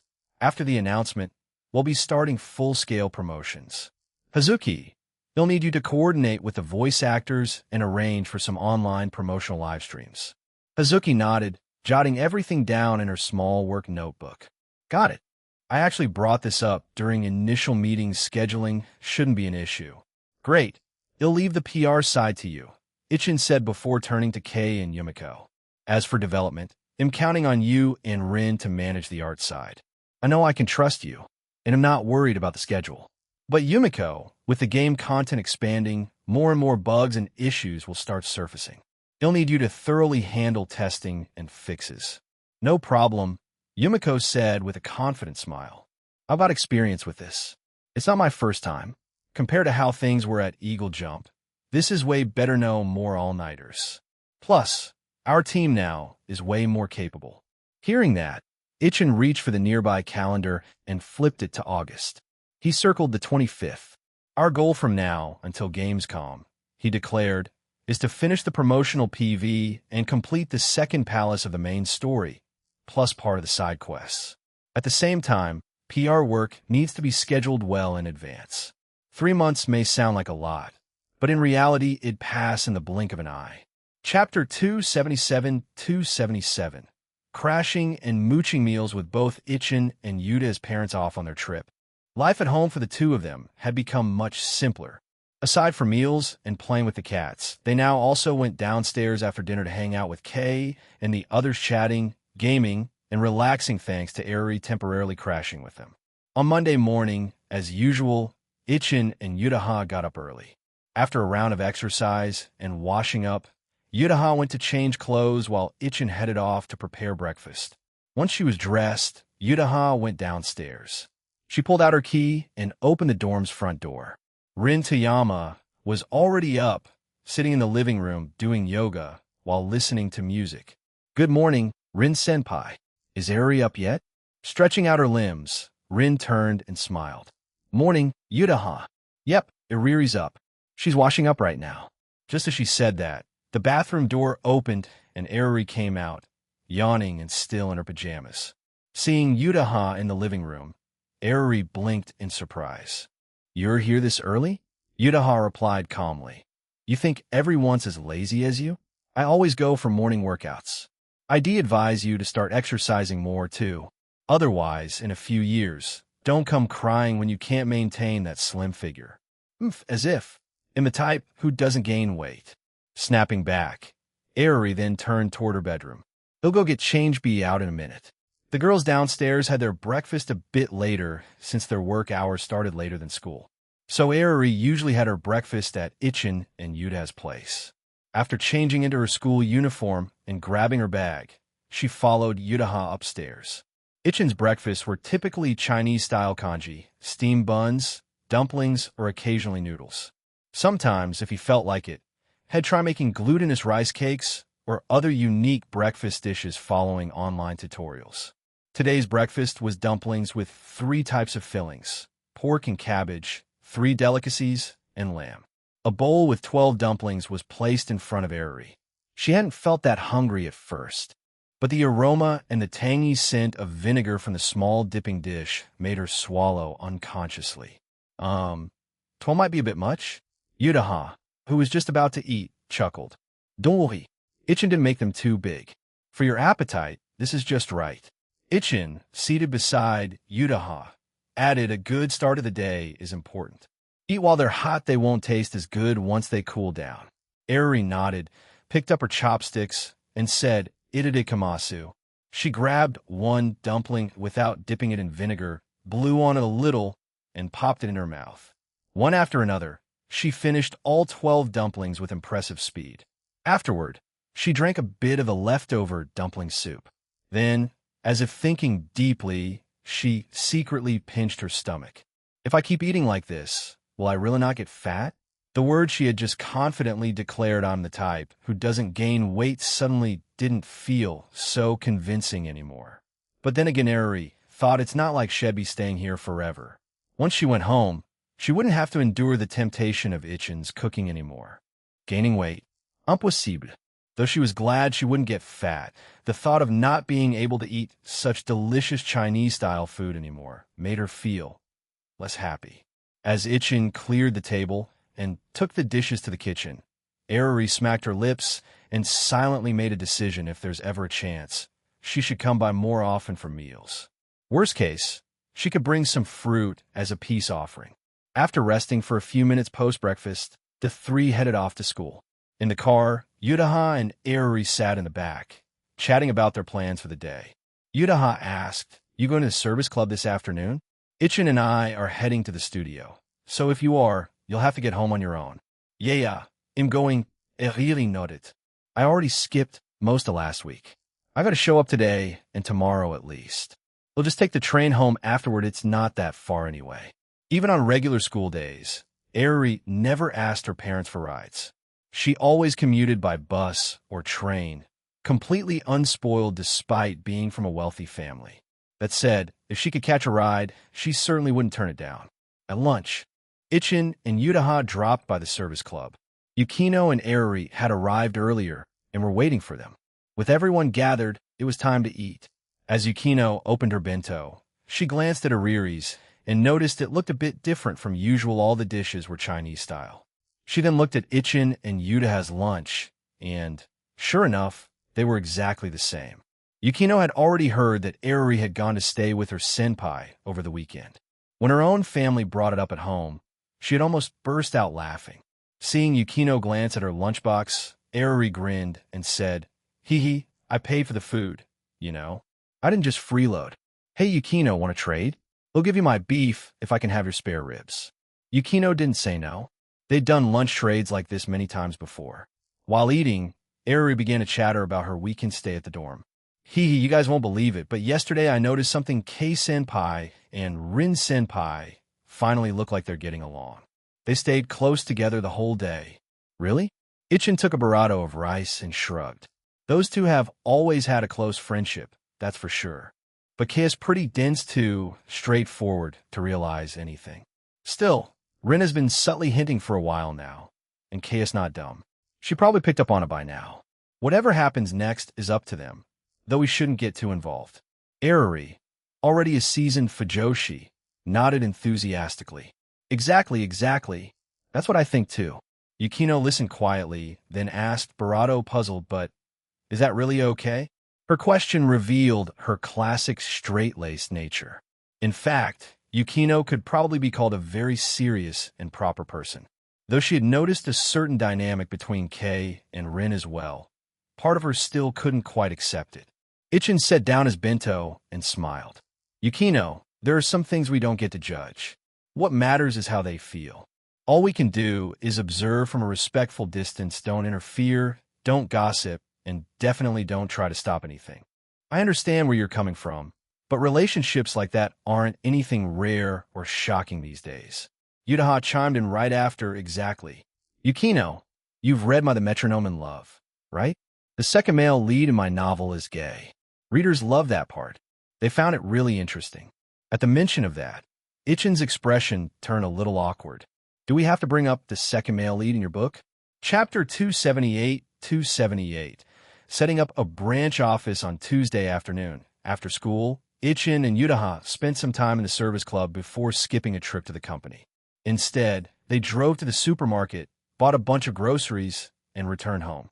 Half an hour later, the front door opened, and Ichin's parents returned, dragging their suitcases behind them. "We're back." Ichin was busy in the kitchen preparing dinner, while Yutaha, who was playing with the cats in the living room, happily ran over to help carry the luggage. "Uncle, Annie, did you have fun in Kyoto? Where are my parents?" "It was great, very enjoyable," Ichin's mom replied with a smile as she handed Yutaha the suitcase.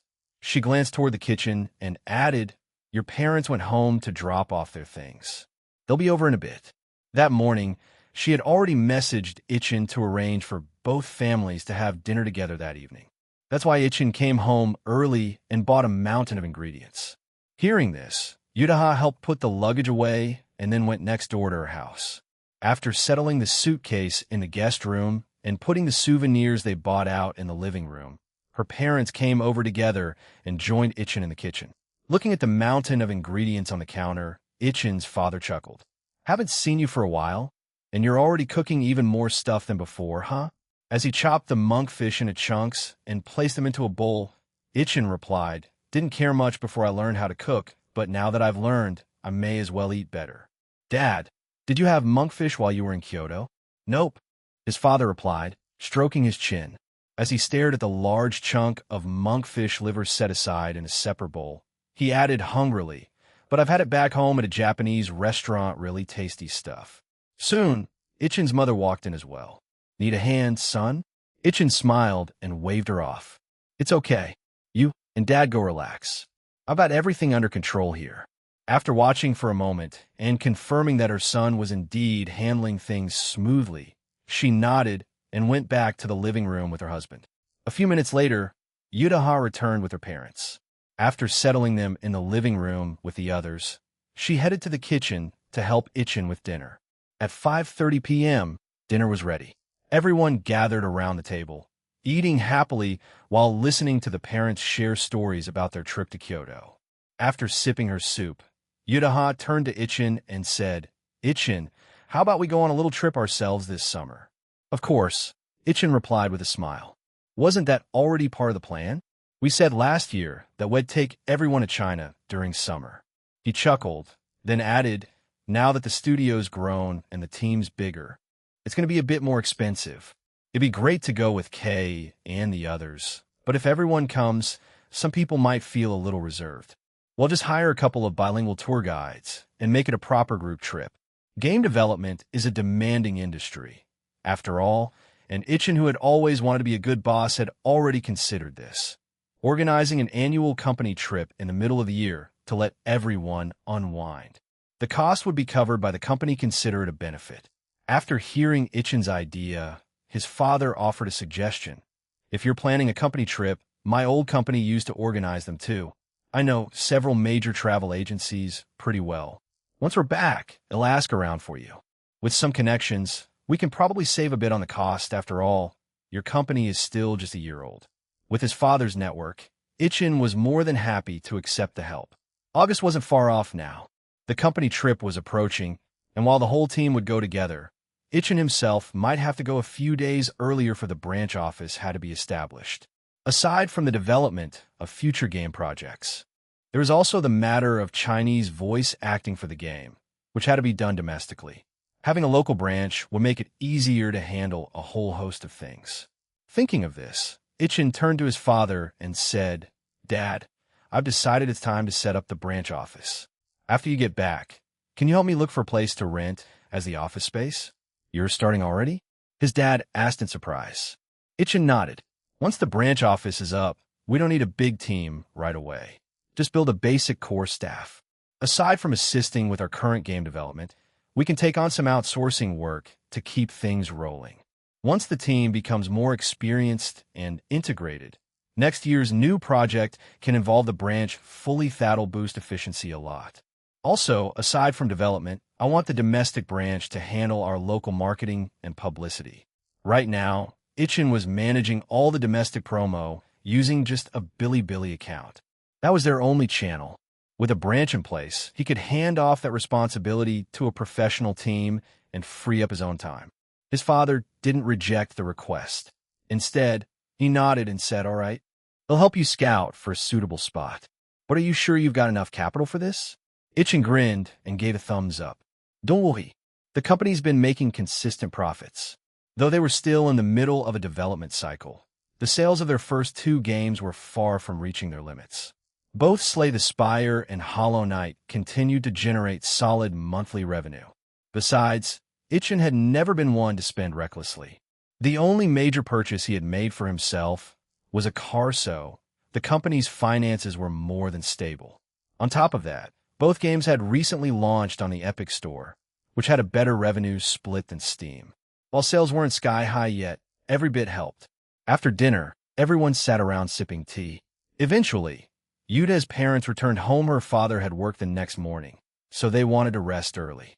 Ichin's parents were also preparing to fly home the next day. With the studio's team expanding, Ichin's mother hadn't bought too many souvenirs this time, just a few small gifts for those she knew personally, like Yagami Kei and the others. Before going to shower and rest, she called Ichin to help carry the items downstairs to the girls' dorm. Kei, who had just returned not long ago, was thrilled with the gifts. Wednesday morning, Ichin and Yudaha took a short leave from school to personally drive their parents to the airport. Once they saw them off and confirmed the plane had departed, they finally headed to school. By the time they arrived, the second period was still in progress. Coincidentally, it was Japanese class with Shizuka Hiratsuka. Knowing the reason they had taken leave, Hiratsuka-sensei didn't get upset. She simply gestured for them to take their seats and continued her lecture. As Ichin opened his textbook, a sudden thought struck him. Wasn't midterms coming up soon? Sure enough, when the bell rang to end class, Hiratsuka gathered her materials and addressed the class. Midterms will begin the Tuesday after next. That gives you a week and a half to prepare. Don't forget you're already third years, and all of you are aiming for university. Every exam must be taken seriously. That's all. Class dismissed. Then she turned toward Ichin and Yudaha and added, Ichin, Yudaha, come with me for a moment. Chapter 279, 279. The University of Tokyo, when they heard Hiratsuka Shizuka call them, Ichin and Yutaha exchanged a quick glance, then got up and followed her out of the classroom. Sensei, can you tell us what this is about? Ichin asked. With her lesson plan in hand, Hiratsuka gave them a rare smile. Don't worry, it's good news. He'll explain once we get to the office. Soon, the three of them arrived at the staff room. After putting her things down, Hiratsuka led them to a smaller meeting room inside. Have a seat. She sat down across from them and looked at the pair seriously. So, about university entrance, you're both aiming for the University of Tokyo, right? Both nodded immediately. Yutaha speculated, is this about recommendation quotas? Oh, sharp guess. Hiratsuka smiled, nodding. This year, our school has 2 recommendation slots for the University of Tokyo. Naturally, both of you are on the consideration list. Of course, you're not the only one. Some of the other top-ranking students are also competing for them. That means the next 2 major exams will be crucial. They'll not only justify Toyagasaki's recommendation, but also serve as important evaluation criteria for Todai's admissions team. So do you want these slots? Ichin and Yutaha looked at each other and simultaneously showed clear interest. Ichin spoke confidently. If we can get one, of course we want it. Besides, we're not just top students academically. If we're serious about it, those slots are basically ours. Yutaha followed up right away. I think the same as Ichin. Good. Then it's decided. Hiratsuka clapped her hands lightly. Come back here during lunch. They'll have the forms ready for you to fill out. For now on, you must prepare properly for these exams, understood? Midterms, finals, these are vital benchmarks. Got it. Both nodded firmly, then left the office. On the way back to class, Yutaha said, looks like we really have to buckle down now. Those students behind us in rank will definitely give it their all for a shot at the recommendations. As long as we don't slack off, we're fine. Ichin remained as calm as ever. We've already solidified our knowledge base. Our scores won't be a problem, even if others go all out. It's not like Wells stopped studying entirely. What? Getting nervous now? Yutaha smirked slightly. Not at all. I was just wondering. Maybe this time it'll finally surpass you and take back first place in the grade. Oh, it's on again. Senshiredo, instantly understanding where he was going with this, blushed a little but refused to back down. Fine. I won't lose. MMHM. You said the same thing last time. And yet, in the end, you still ended up agreeing to the dare again, didn't you? Though he hadn't spelled it out, both of them knew exactly what was on the line. The bet remained the same, as always unspoken, but understood. Back in the classroom, Yutaha immediately switched to serious mode. She pulled out a set of practice worksheets Shed bought last month and began working through them. Ichin rubbed his chin in amusement. He hadn't expected Yutaha to be this fired up. Clearly, it wasn't just about the bet. The thought of the recommendation slot had truly lit a fire under her. Well, in that case, he reached into his desk drawer, took out his own set of practice sheets, and started solving them rapidly. As for the next period, it was math class, and the material being taught was something both he and Yutaha had already mastered long ago. So rather than sit through a lecture they didn't need, it was more productive to do extra problems. When a math teacher entered and noticed their independent study, he didn't say a word. They were the top 2 students in the year. Why interrupt them? Better to focus on helping the rest of the class. For the entire morning, Ichin and Yutaha were buried in worksheets, much to the shock of their classmates. You're already the top 2 in the whole grade, and now you're this motivated? What are the rest of us supposed to do? Unconsciously, many of the students began thinking they should buy some extra practice books after school, maybe even sign up for some extra tutoring sessions. And just like that, the era of academic overachievers began spreading through the classroom like wildfire. During lunch break, Ichin and Yutaha went to the service club to eat. Eruri, however, didn't have a bento from Ichin's house today. Instead, she had one prepared by Sayuri Sawamura. While it still tasted great, after freeloading for a few days, Eruri couldn't help but feel that the flavor was a little bland in comparison. So, with no shame at all, she reached over and snatched a piece of braised pork from Yuta's lunch. Chewing happily on the delicious meat, Eruri said, a Todai recommendation. Huh? Even though a lot of people are competing for it, it's probably going to end up being you two anyway.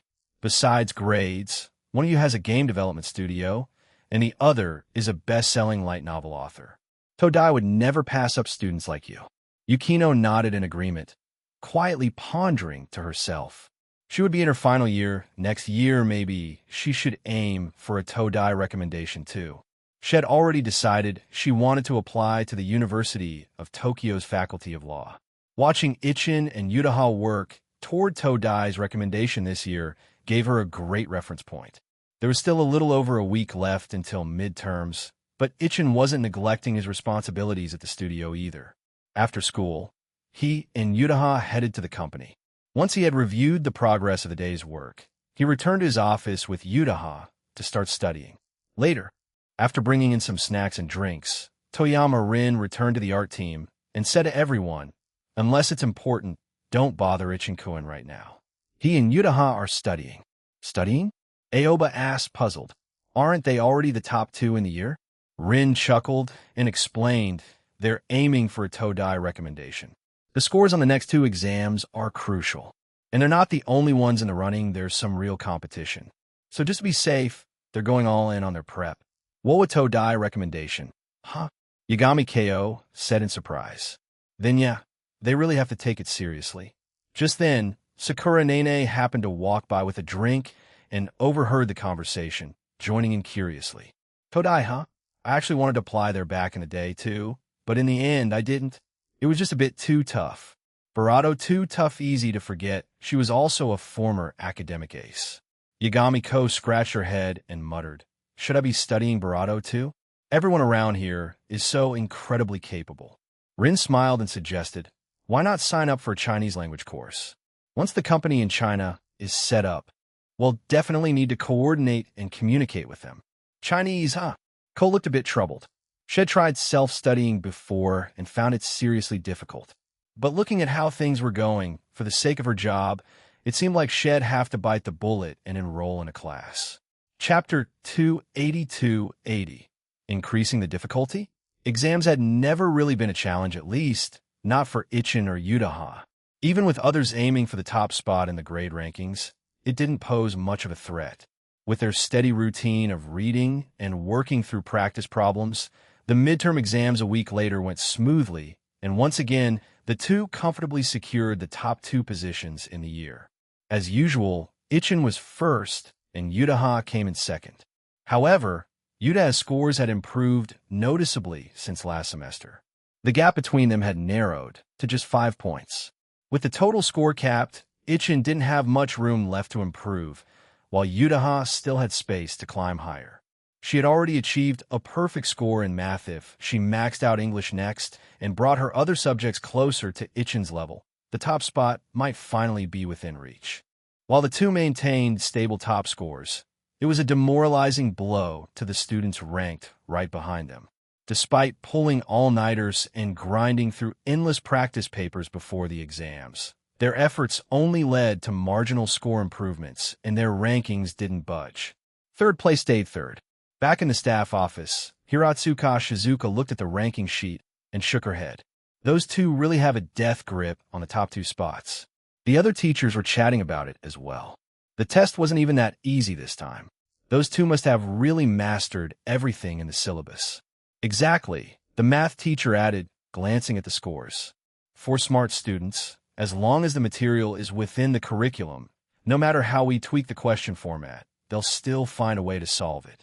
HM, maybe for the final exam, we should add some bonus questions? As a veteran math teacher, he was eager to create problems that could actually challenge these high-performing students. If standard questions weren't doing the job, perhaps bonus problems could raise the bar. The rest of the teachers nodded in agreement. While high-performing students made any teacher proud, seeing one's carefully crafted exam paper effortlessly conquered could be frustrating. How did they see through that trick question? How did they even remember that obscure formula? Hiratsuka, however, remained unfazed. Bonus questions, huh? You could ask the head of year about that. Though honestly, even if Kasumigakaka struggles with them, Ichin will probably be fine. She remembered seeing a university-level calculus book at Ichin's house during a visit. When asked about it, he claimed he was just casually reading it for fun. But Hiratsuka had the feeling he already understood quite a bit, maybe even a lot more than he let on. As if on cue, the door to the staff room opened, and the head of year walked in. "I heard someone call for me. Was it you, Hiratsuka-sensei?" After the usual greetings, the teachers explained the situation. The head of year nodded thoughtfully. Bonus questions at the end of the math paper. Huh? We haven't done that at Toyogaseki in a few years, but it might be worth trying. Regular test papers really don't reflect the true ability of our top students. All right, they'll speak to the principal about it later. It should be doable. No one expected the head to agree so readily. If bonus questions really did appear on the final exam, no one could say whether Ichin or Yutaha would ace them, but for the rest of the students, it was probably going to be a nightmare.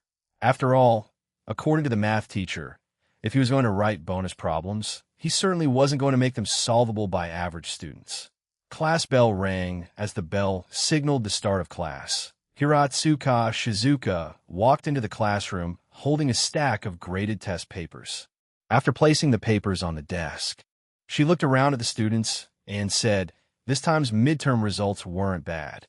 Maybe not every subject, but at least for the classical Japanese I teach, everyone scored above average. Also, the top 2 spots in the grade are still held by students from our class. I hope you all continue working hard." Now he'll hand back the test papers, and we'll go over the key points from this exam. One by one, the papers were distributed. Ichin turned to Yutaha beside him and crooked his finger in a teasing gesture, a meaningful smile playing on his lips. Even though they were practically like an old married couple at this point, Yutaha still flushed slightly, glared at him, and quickly looked down to review the mistakes on her own paper. Ichin wasn't the least bit discouraged by her reaction. After all, tonight was finally his turn again. Lately, since Shiredo, it was hard to push out all the distracting thoughts. Oh well, the youthful spirit was nothing if not energetic. Still, Ichin had decent self-control. After a few minutes of mentally wandering, he pulled himself back and began focusing on Hiratsuka-sensei's review of the exam.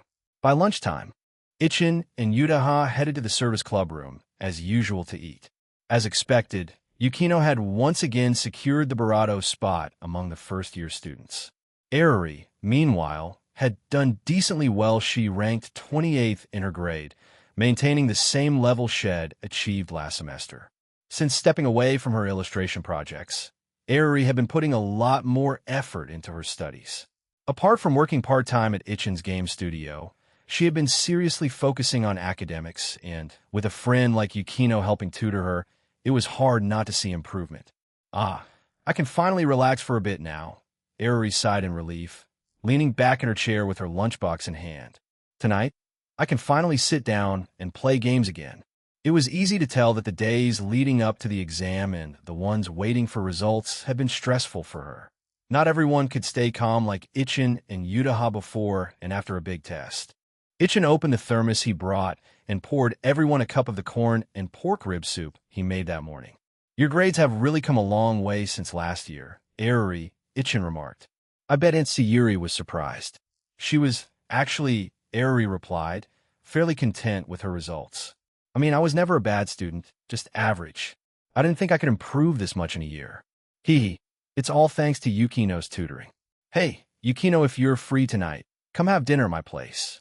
I'll ask my mom to make something really delicious for you." "No need," Yukino replied, shaking her head.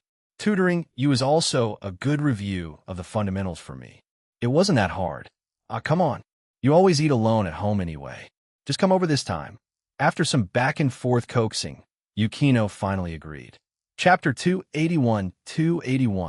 Summer Vacation Trip. After the midterm exams ended, Ichin and Yutaha's lives returned to their usual rhythm. Aside from attending classes at school, they were busy with their own respective work.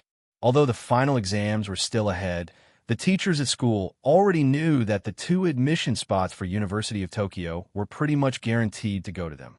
Of course, neither Ichin nor Yutaha let that make them complacent. They maintained their diligent study habits, as always. Balancing both studies and work without missing a beat, they secured first and second place in the year-end exams, and then everyone welcomed the start of summer vacation. Because the Metronome in Love's TV anime was scheduled to air in August, Yutaha would be frequently meeting with the publishing house and Kyoto Animation for coordination. Today was no different. After a day spent working in the recording studio, Ichin picked up Eruri, who had also gone to the studio with him, and drove over to the publishing office to pick up Yutaha. The moment Yutaha opened the back door and got in, she noticed Eruri looking dazed and absent-minded. "What happened to her?" she asked, then turned her gaze to Ichin in the driver's seat. "Did you go overboard with her, Ichin? What kind of way is that to put it?" Ichin shot her a glare through the rearview mirror and explained, "While we were at the recording studio, Eruri suddenly got the urge to draw for some of the voice actors who were recording. But after she finished, they recognized her identity as Sawamura Spencer Eruri, aka the artist Eri Kashiwagi, from her art style." "She got recognized?" Yutaha looked at Eruri in surprise, and, seeing her slowly turn her head to stare out the window, realized it was true. Who was sharp enough to figure it out? The team leader. "Oh, well, he's an old gentleman. It makes sense." Yutaha nodded, understanding the situation. Tomokazu Sugita, a veteran voice actor, had an impressively vast knowledge of the ACG, anime, comics, games, world. It would be impossible for him not to know about Eri Kashiwagi, a wildly famous artist in the independent creator community. And to be fair, the blame did lie with Eruri for being careless and not bothering to disguise her art style at all. Listening to their conversation, Eruri muttered lifelessly, "I can't show my face anymore. The looks of shock on those voice actors' faces, I still can't get them out of my head." Well, since none of them had shown any negativity toward her. They were simply stunned by her artistic skill. After all, Eruri was only 17 now, which meant she must have been even younger when she first started making waves in the indie art world as Eri Kashiwagi. That level of talent is a 1 in 1,000 or even 1 in 10,000 kind of gift. Plus, once the voice actors got their hands on her artwork, they were all quite delighted. In the end, the only one stuck in a daze over the incident was Eruri herself. "No, you don't understand." Eruri shook her head with a sigh. "I had practically forgotten about the name Eri Kashiwagi, and then my hands just had to get itchy again.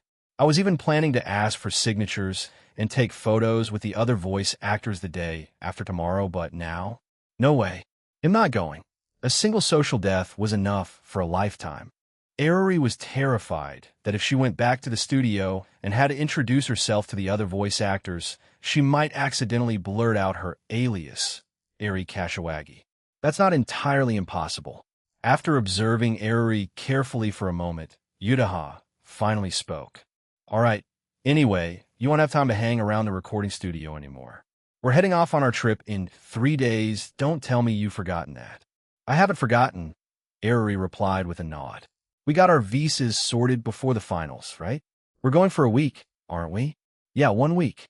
Turning the steering wheel for a right turn, Ichin said the tour guide's been arranged and the hotel's booked too.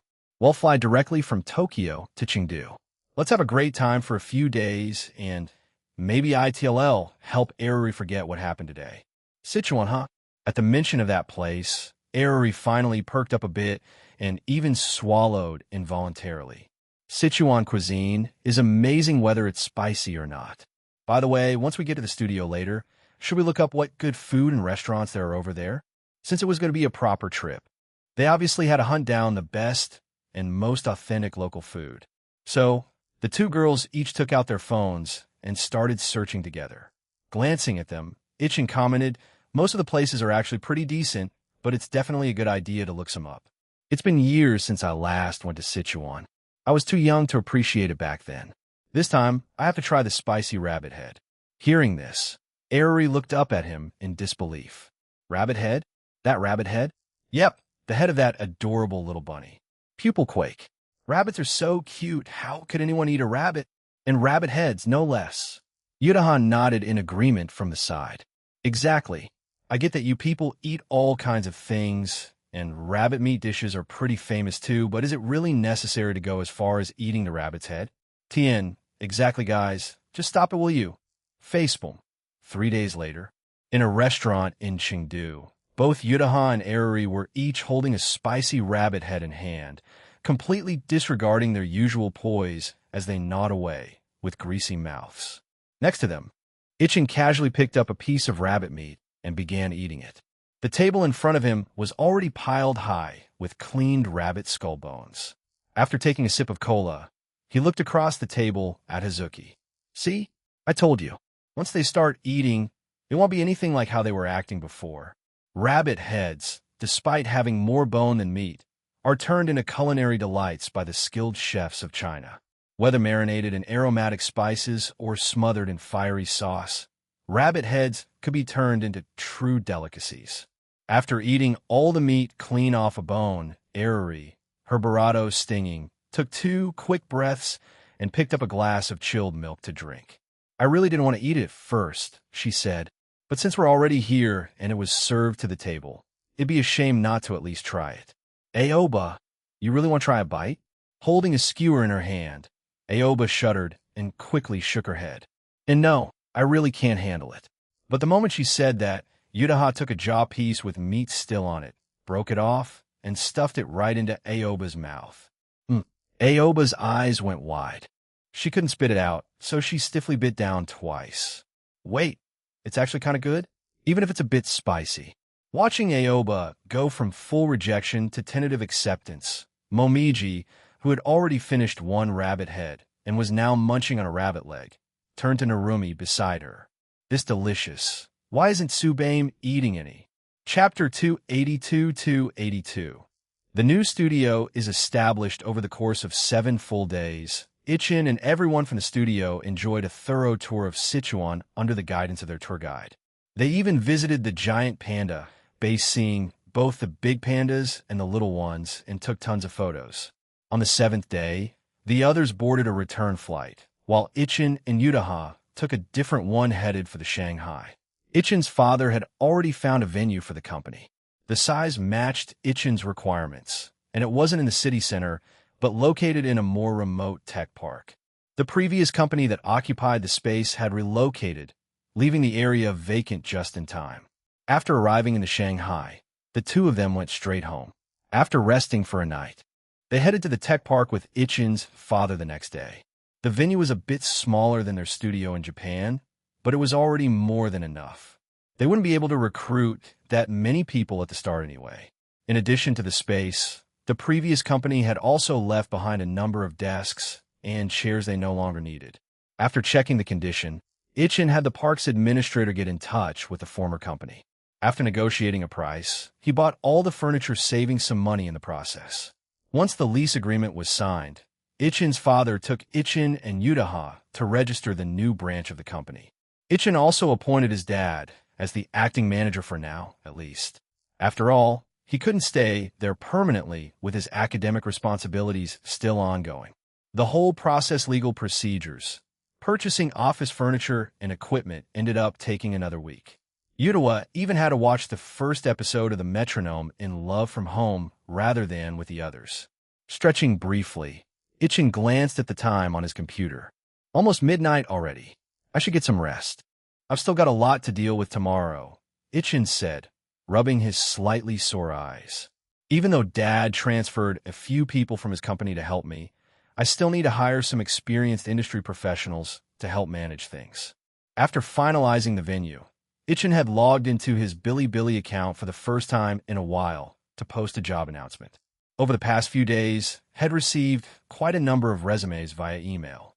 Some were from fresh graduates, but there were also applications from actual professionals in the field, even some who had studied abroad and worked for major overseas companies.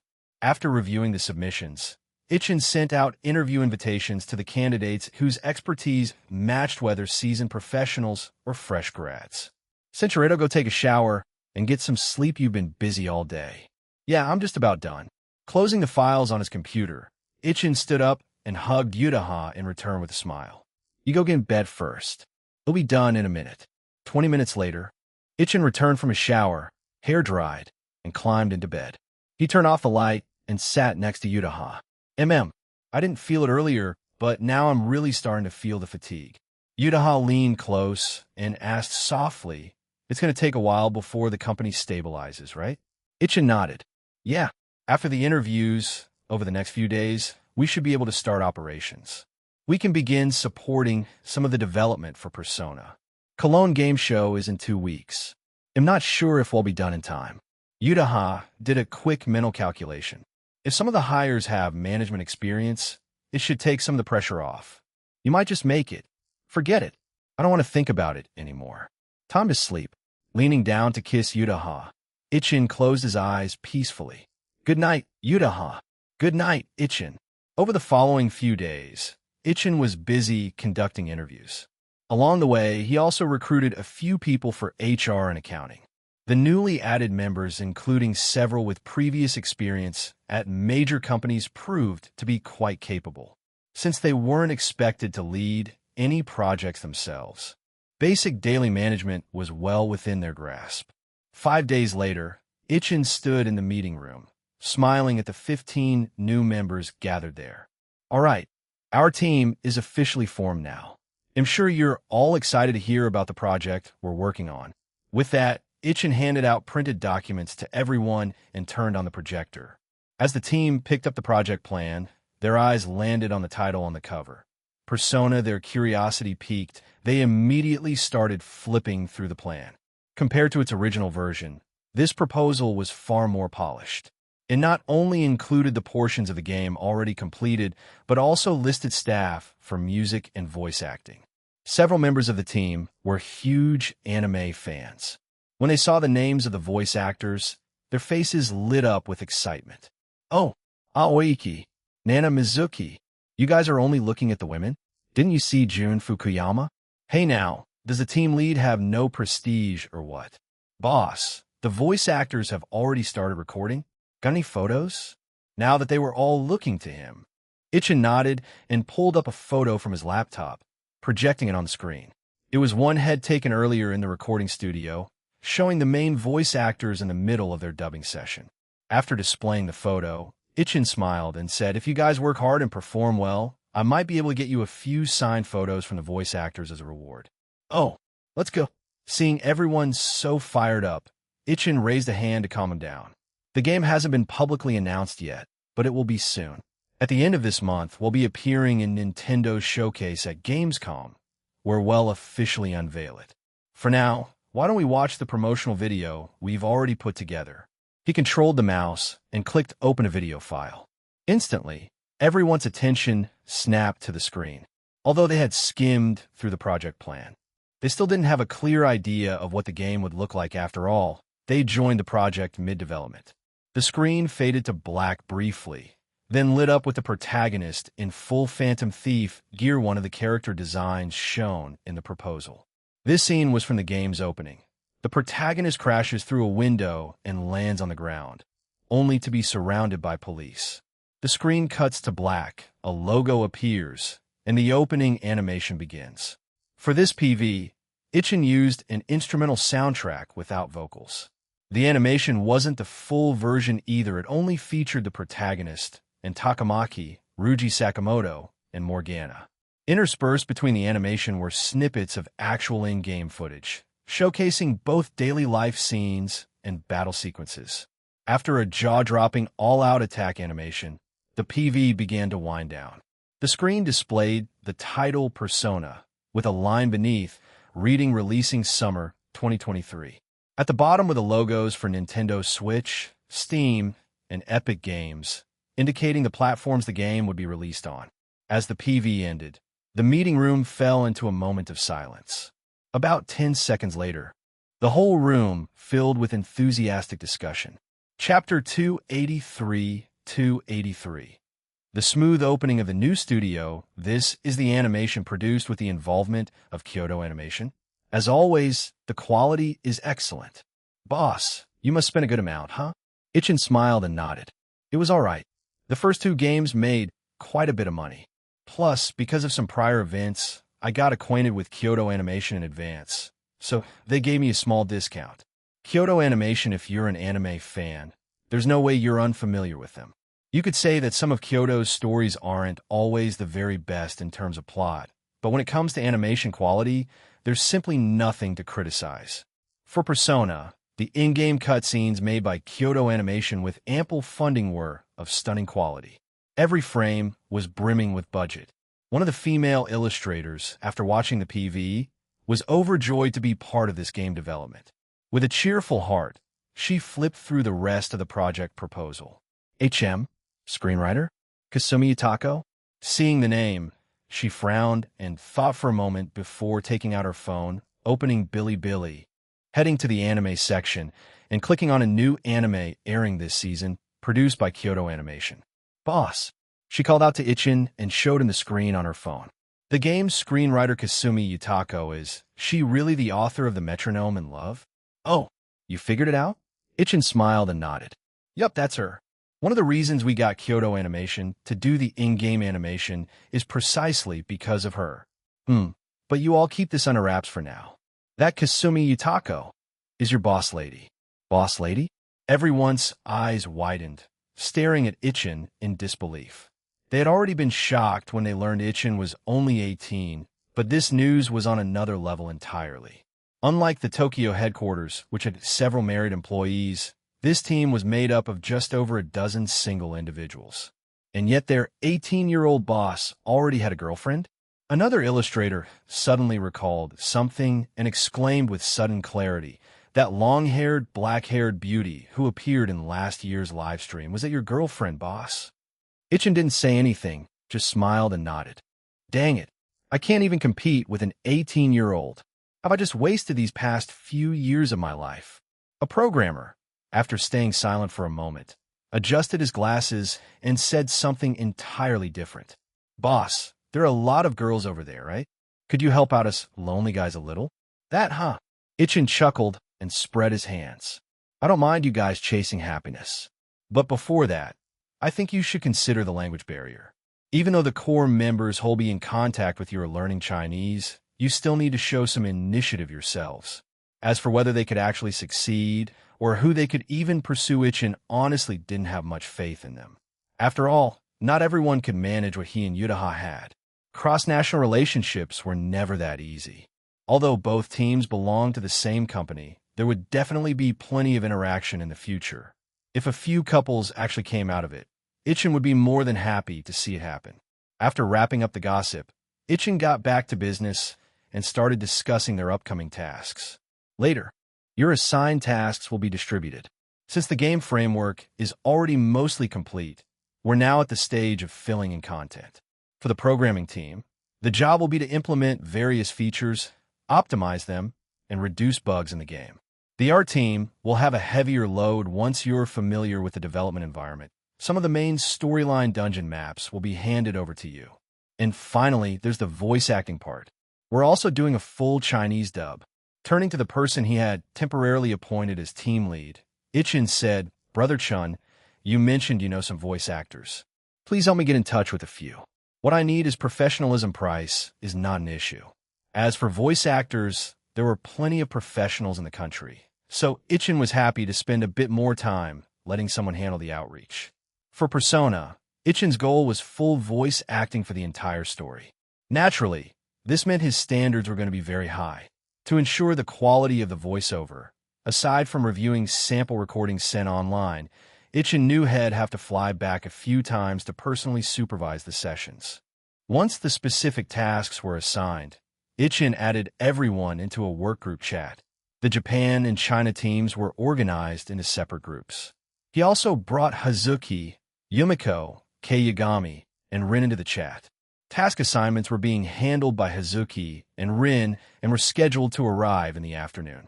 So, during the morning, Ichin had everyone play through the prologue demo of the game to help them get a general understanding of the game systems and art style.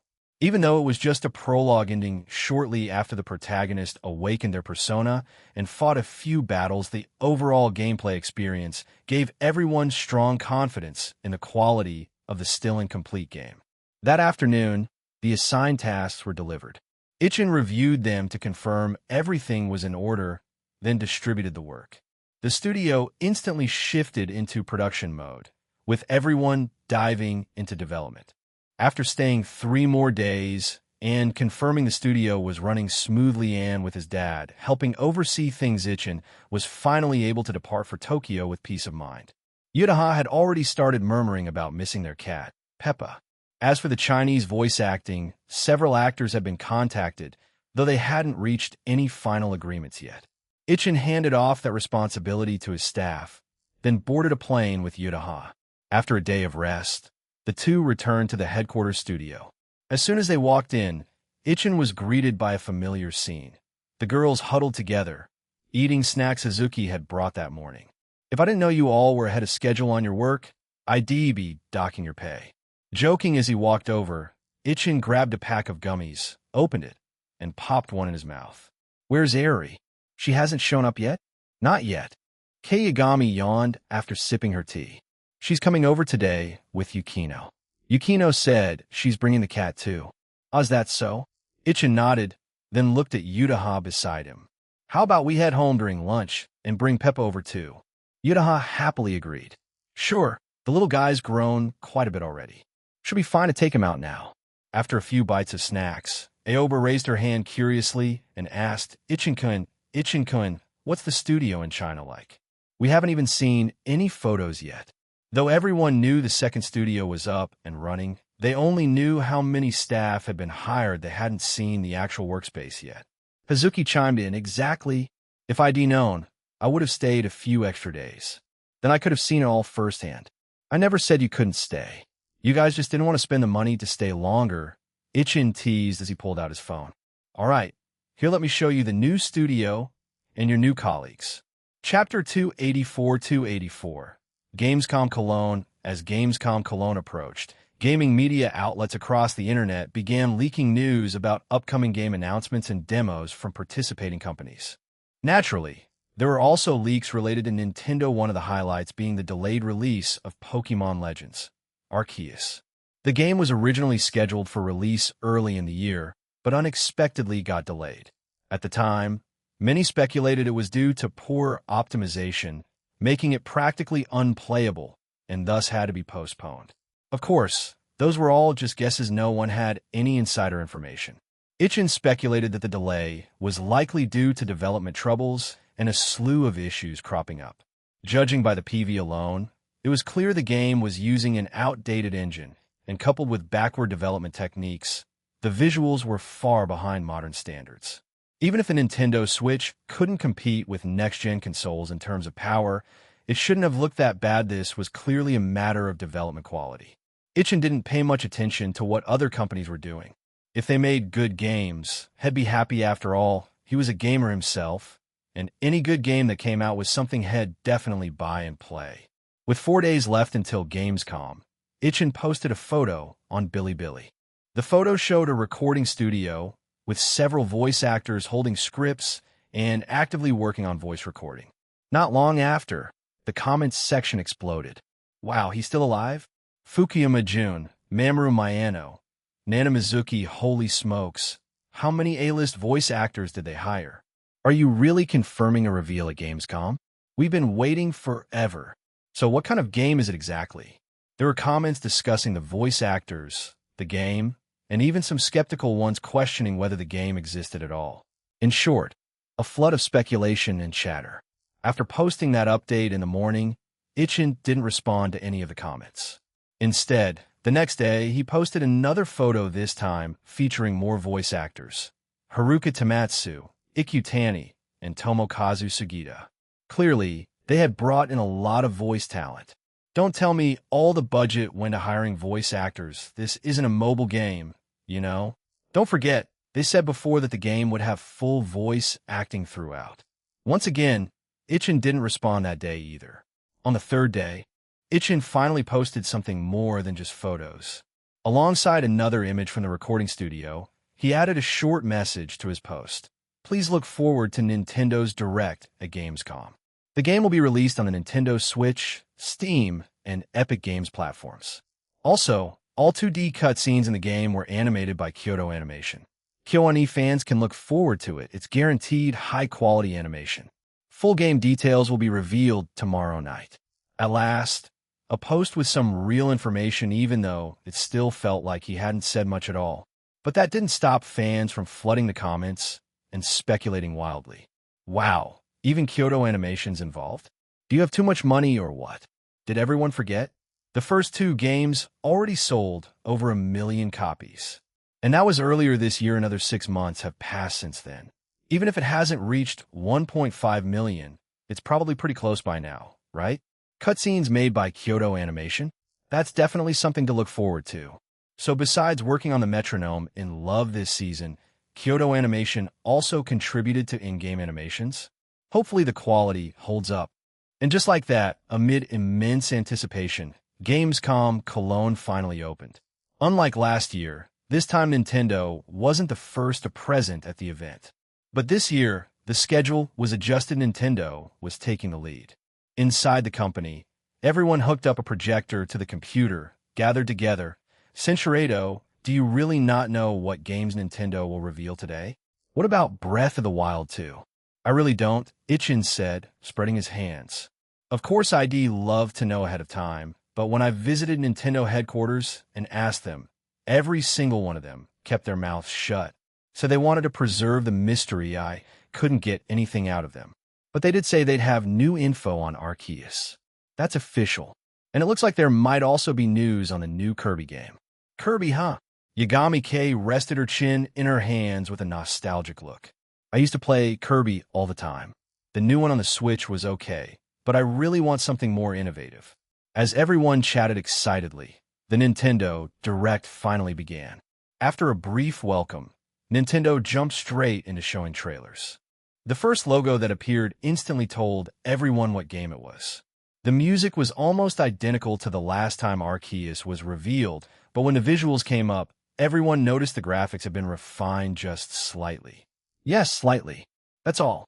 Nowhere near the visual standard Ichin had hoped for. Looks like Game Freak really has no intention of revamping their dev tools or improving their development techniques. They were clearly coasting, making just enough progress to pass as new, with no real effort to catch up with modern standards. After all, even with minimal effort, they could still sell millions. So what if they were slacking? It was easy money. As for criticism from the public, just play deaf. After watching the disappointing Arceus trailer, which added only 2 new Pokemon and hardly any actual changes, everyone finally saw something worth getting excited about. Bayonetta 3. This game had been stuck in development limbo for ages, and it was finally coming out. As Bayonetta made her grand return, the entire studio burst into cheers. Even though the graphics were somewhat limited by the Switch's hardware, and Bayonetta's hairstyle had changed into 2 thick twin tails, the vibe was still unmistakably classic. The character models were detailed, and the battle scenes shown in the PV were fluid and dynamic. When you compared it side by side with Arceus, it made Game Freak's laziness all the more apparent. After the Bayonetta PV ended, Hideki Kamiya from Platinum Games appeared and personally introduced parts of the gameplay. He also officially announced the release date, spring of next year. Once his segment ended, the screen faded to black, and then a new logo appeared. Everyone's hearts jumped at once. Their game was finally about to be revealed. Chapter 285. The reveal bonus chapter. For this year's Gamescom Direct, Ichin didn't host a live stream himself. But Billy held the rebroadcast rights and had brought in a bunch of popular game streamers for simultaneous coverage, so his presence wasn't really needed. In every live stream room where viewers were tuned in for the Direct, the moment that logo lit up on screen, streamers and gamers alike burst into excitement. After all, ever since Hollow Knight released last year, Ichin had been keeping things tightly under wraps, almost a full year without revealing anything useful. Aside from a few recent behind-the-scenes photos of voice actors, had shared practically nothing. On screen, after a smooth cutscene played, the protagonist dressed entirely in black smashed through a window from what looked like a casino, only to be caught in a flood of blinding spotlights. Was he getting captured? What kind of game was this supposed to be? Before the audience could come to any conclusions, the visual style suddenly shifted. Accompanied by a striking musical cue, the footage transitioned into an aesthetic reminiscent of old-school film reels. One by one, the game's lead characters appeared on screen, intercut with snippets of in-game footage that gave viewers a clearer idea of what to expect. Persona, it had a kind of slice-of-life vibe to it, and the protagonist was a student. Could this be one of those high schooler saves the world stories? My guess. Yeah. As discussions raged online, the PV approached its end. The Persona title appeared again, along with a release date summer of next year. But that wasn't the end. After the screen faded to black, the visuals suddenly resumed, transitioning into a more intense animation sequence. The protagonist's face was streaked with blood, his eyes glowing gold, and a blue flame engulfed his body. And with that dramatic final shot, the PV came to a close, leaving everyone stunned. But the reveal wasn't over yet. Following the trailer, Ichin himself appeared on screen. Everyone at the studio turned to look at Ichin in surprise. He shrugged with a smile. Nintendo invited me to record short video. Since it's the first time the game is being revealed, I had to do a quick intro. On screen, Ichin began speaking in Chinese, with subtitles provided in Chinese, Japanese, and English. Hello everyone, I'm Ichin, the producer of Persona. What you just saw is our studio's latest game. This is a role-playing game where players will take on the role of the protagonist, who transfers to a new school due to certain circumstances. There, through a series of events, you'll meet companions and embark on a variety of adventures. As Ichin narrated, the footage continued showing scenes from the game. The gameplay is broadly divided into two parts. One is the real-world side, where players will engage in various activities to improve personal stats, interact with companions, and complete side quests to strengthen bonds with them. The other part takes place in an alternate world, where you'll battle enemies and progress through the main story. Combat is turn-based. While we've kept the traditional turn-based system, we've made many adjustments to make the battles faster-paced and more exciting. We'll be releasing a series of videos with more detailed introductions soon. Please stay tuned. The game is scheduled for release next summer, and depending on our development progress, we'll confirm the exact date at a later time. Thank you all. And with that, the Persona reveal officially came to an end. Immediately after it, Nintendo's next first-party title Splatoon 3 began its PV. Ichin glanced at the screen for a moment, then pulled out his phone and logged into Bilibili. The Chinese PV for Persona, which had been scheduled to publish at that moment, was now live and already had hundreds of viewers watching. After thinking it over, Ichin figured he might as well go all in. He got up, walked over to a nearby computer, logged into Bilibili, and posted the prepared character portraits of the main cast protagonist, Ruji, and Morgana. As for the rest of the main crew, of course, they'd be released gradually along with future PVs. Beneath the video, discussions about the new game gradually picked up. Apart from a few people rushing to grab top comments, most were debating the game's style. Turn-based combat, huh? Curious what kind of changes they've made. I never really liked the old-school kind of turn-based systems. There were quite a few comments like this, and Ichin had expected as much. After all, no game could appeal to everyone. All he could do was try to make something that would appeal to as many people as possible. You guys are all focused on the combat system, but did you not notice the visual style and the UI? Now I finally get what they meant by incredibly cool. Exactly. The UI looks awesome. Yeah, the UI is nice, but I wonder how the story will be. It is an RPG, after all. When Ichin saw people starting to question the game's story, he walked back over to Yutaha and showed her the comments on his phone. Some people are worried about the story. I haven't revealed the writer yet. Should I leak your name? Yutaha smiled as she looked over the comments. Sure, why not? Though I wonder if players will actually be convinced. They probably will.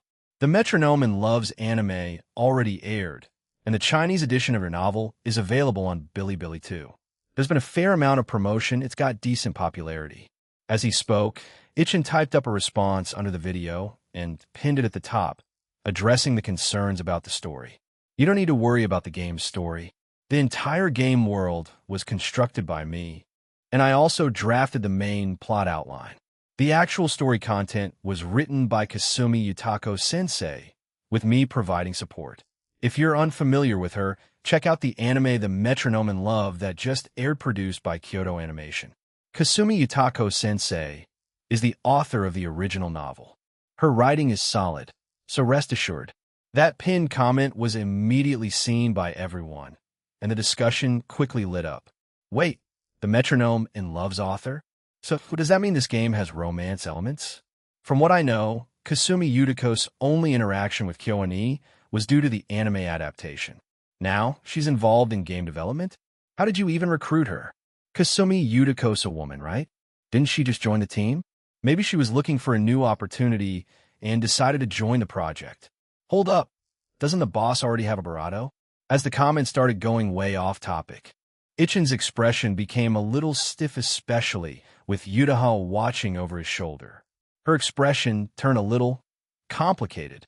She looked at Ichin and said, "Ichin, now that I think about it, I am a little older than you, aren't I?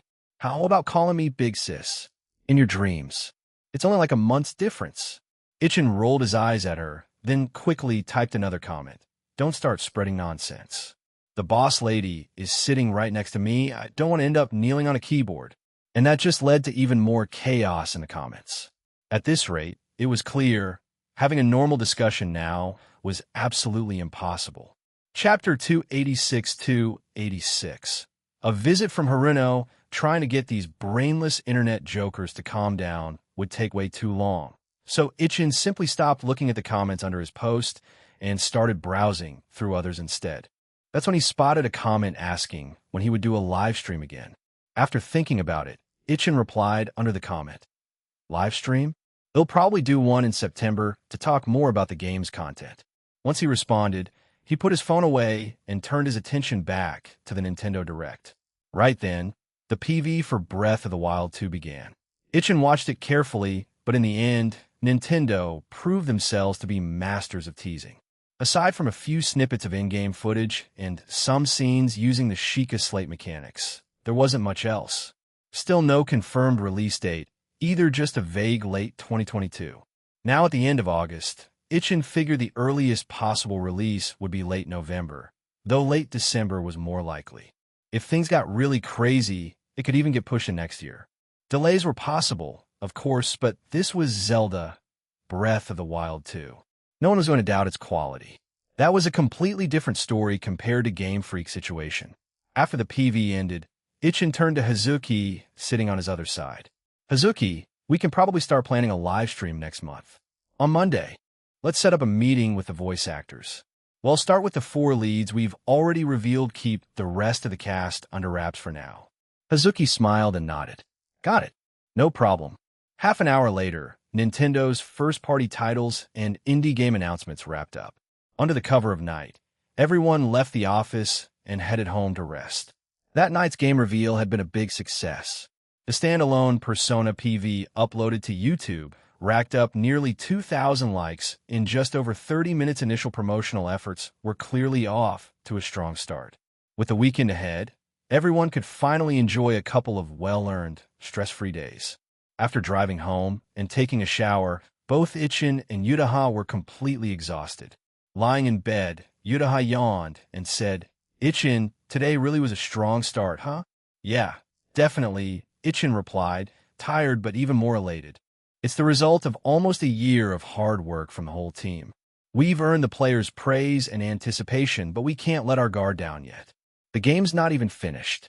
The next year will be even more critical." Ichin was deeply thankful for his strong learning ability. Otherwise, juggling game development and university would have been almost impossible. So his next goals were clear: continue developing the game steadily, promote it on a regular basis, and, most importantly, secure his recommendation to enter the University of Tokyo by the end of the year. As the night passed, Persona's popularity continued to rise steadily, both domestically and overseas. Even though the music used in the PV was instrumental with no vocals, it was still clear that the soundtrack had been crafted with care. By Sunday, the PV Ichin had uploaded on Bilibili had surpassed 2 million views. On YouTube, the video also broke the 1 million mark with over 10,000 likes. The response was far beyond what Ichin had expected. Sitting in front of his computer and watching the numbers climb, Ichin felt genuinely happy, but at the same time, the pressure started to mount. The hype was building fast, and if the final product couldn't meet players' expectations, the consequences would be brutal. The cautionary tale of Cyberpunk 2077 was right there in front of him, a lesson Ichin had no intention of forgetting. But thankfully, when it came to Persona's development, Ichin had always maintained complete control. Even when there were changes, they were all optimizations built on the existing foundation to make the game even better. He picked up the calendar from the table and flipped to the page for September. The first day of school was circled in red, and Friday, September 5th, was also marked. This will be the night of their first promotional live stream following the game's reveal. Aside from hosting their own live stream, Nintendo also planned to release several direct presentations over the next few months, and Persona would be featured with new content in those as well. All of this needed to be prepared in advance. This is nothing like the last two games. Being a large-scale title means the marketing alone is a whole different level of effort. Rubbing his temples, Ichin realized once again that he was much more suited to development work. Once the marketing workload ramped up, it really started to wear him out. Just then, the doorbell rang. Someone had come to visit. Before Ichin could even get up, Yudaha, who was brewing coffee in the kitchen, walked to the entryway. Peering through the peephole, she saw that their guest was none other than Yukinoshita Haruno. When she opened the door, Haruno smiled and waved. "Good morning, Yudaha. Is Ichin home?" "Good morning, Haruno-san. Ichin is here. Come on in." "Hope I'm not intruding." Haruno stepped inside and handed over the pastry box she was carrying. "Here, I picked these up from a new pastry shop. The donuts are really good." "Thank you." Yudaha smiled as she accepted the box. She was about to go call Ichin when he walked out of his room. "Haruno-san?" Seeing that the guest was Yukinoshita Haruno, Ichin looked surprised. "What brings you here today?" It was the tail end of summer vacation. Ichin was finally getting a couple of days of rest, but Haruno had been working non-stop at her family's company since the start of summer and had hardly taken a break. If she had been free earlier, she definitely would have joined Yukino and the others on their trip. Haruno looked at Ichin and said, "Why? Not welcoming your shareholder?" As soon as she said that, Ichin immediately understood she was here to check in on the freshly revealed Persona project. Yudaha brought out the freshly brewed coffee, just enough for everyone to have a cup. Combined with the donuts Haruno brought, it was the perfect setup for a relaxing conversation. "Thanks, Yudaha." Taking a sip with a smile, Haruno said, "Even though I was working overtime Friday night, I still watched the live stream. The trailer's reception really exceeded my expectations. If you can maintain that level of hype, the game's pre-orders will definitely be impressive." Opening the box of pastries, Ichin picked out a chocolate donut, took a bite, and smiled. "That's what I'm thinking too. But as for pre-orders, I plan to hold off a bit longer. I'm aiming to launch them in October, once the second PV goes live." Pre-orders were definitely happening. Originally, he had considered launching them alongside the game's reveal, but decided to wait and see how the response turned out. Now that the results were in, pre-orders could absolutely go ahead. After 2 live streams and the release of PV2, everything would be ready to launch. Chapter 287-287. A new semester. Identity revealed. It had been a while since they last saw each other. So while Haruno was visiting, Ichin took the opportunity to fill this shareholder in on the company's plans for the remaining 4 months of the year. "We're planning 1 to 2 live streams per month to promote the game. Besides me and our studio members, we'll probably invite a voice actor to join each time." Haruno nodded. "Live streams are important, but I won't get involved in that. Don't really know much about it. But for other promotional work, like billboard ads in Akihabara or elsewhere, just let me know if you need help. I know a bunch of advertising agencies." Ichin gave her an okay gesture. "No problem. As for outdoor advertising, we won't need it just yet. If we do, ITLL probably be in the 2 months leading up to launch. The current plan is to release the game sometime between June and August next year." "June to August, huh?" Haruno tapped her chin with a slender finger. "In that case, it'll go ahead and help you scout some good billboard spots for May and June. You could decide which ones you want later. After all, this was a company she had invested in. While her main reason for buying in was to give Yukino a safety net for the future if she decided to go independent. It would obviously be ideal if the investment turned profitable too. With Persona currently enjoying massive online buzz, Haruno was more than happy to lend a hand. After talking business for a while, it was already past 10 a.m. Ichin looked at Haruno and asked, "Haruno-san, Why not stay for a simple lunch at our place? Haruno blinked, her gaze shifting between Ichin and Yutaha. Am I not interrupting your cozy little hangout? Ichin waved her off casually. It's fine. You're not the only one. Kay called just yesterday and said she's coming over to freeload lunch too. With that, he pulled out his phone and gave Yagami Kay a quick call to let her know Haruno had come over. Haruno's there? Okay, we'll head over right away. After hanging up, Ichin grinned at Haruno. As soon as she heard you were here, she said she's coming immediately. Haruno smiled back. Well then, I guess I'll be intruding for lunch. The group shared a pleasant lunch, and since Haruno happened to have the afternoon free, she and the other girls decided to go shopping together.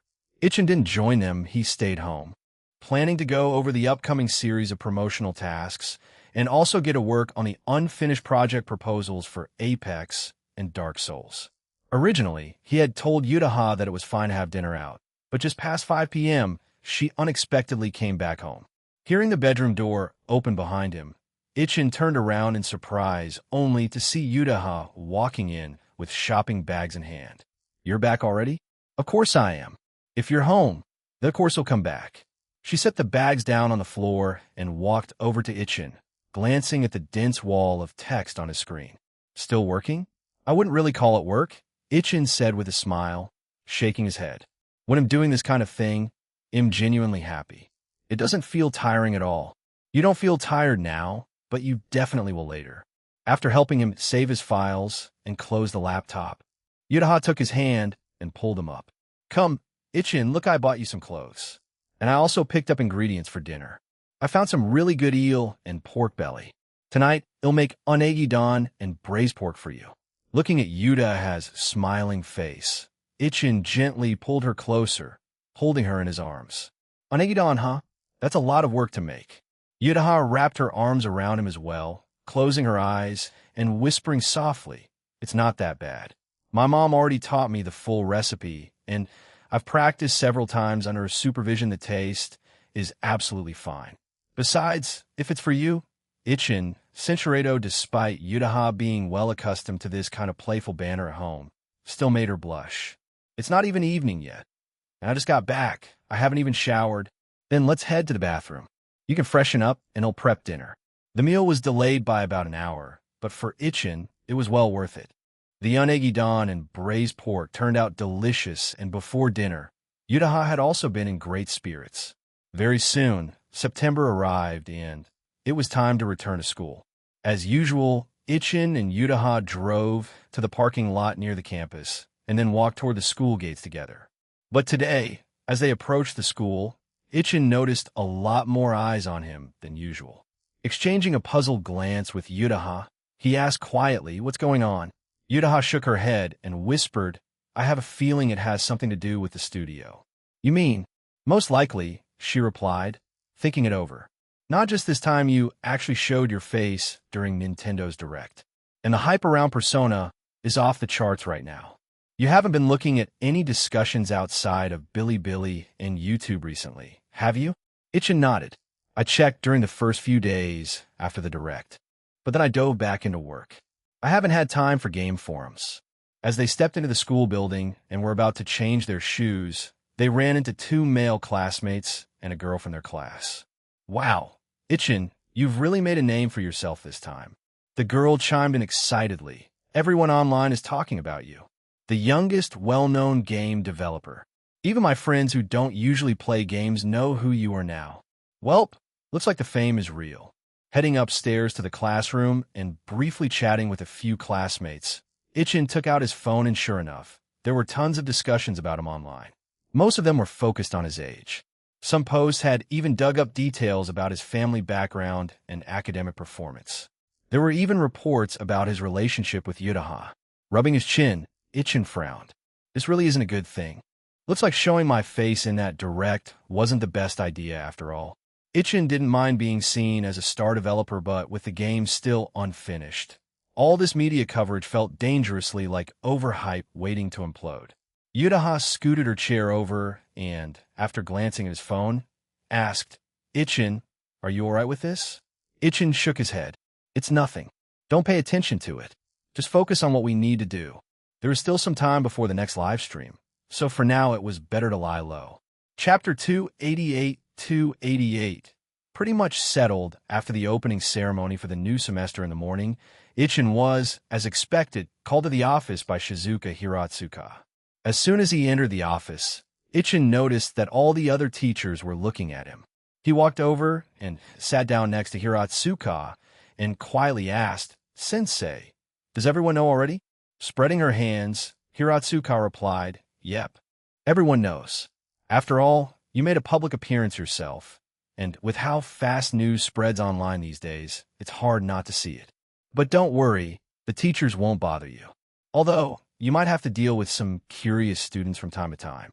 It's not every day they meet someone their age who's accomplished as much as you have." Ichin scratched his cheek a little awkwardly. "It's not that big a deal, is it?" "You know exactly how big a deal it is," Hiratsuka said with a chuckle. "Anyway, try to lay low for a bit." As for the recommendation spot for Todai, Tokyo University, there was originally going to be some debate among the homeroom teachers of other classes. But now that your career has come to light, it's basically a done deal. That kind of effect too, huh? Ichin was stunned. He hadn't expected things to turn out like this. "Wait, what about Yuta, huh?" "I knew you'd ask," Hiratsuka said, tapping her finger on the desk and glancing around at the other teachers before lowering her voice. For the students ranked 3rd to 5th in the year, their homeroom teachers still want to compete for a spot. "So, I was thinking, why don't you help Kasumiga Kaka out a bit with her studies? That way I can go to the principal and the head of the year and bring up her achievements as a published author. With talents like you two who are not only academically strong, but also have special skills, there's no doubt you'll both get in."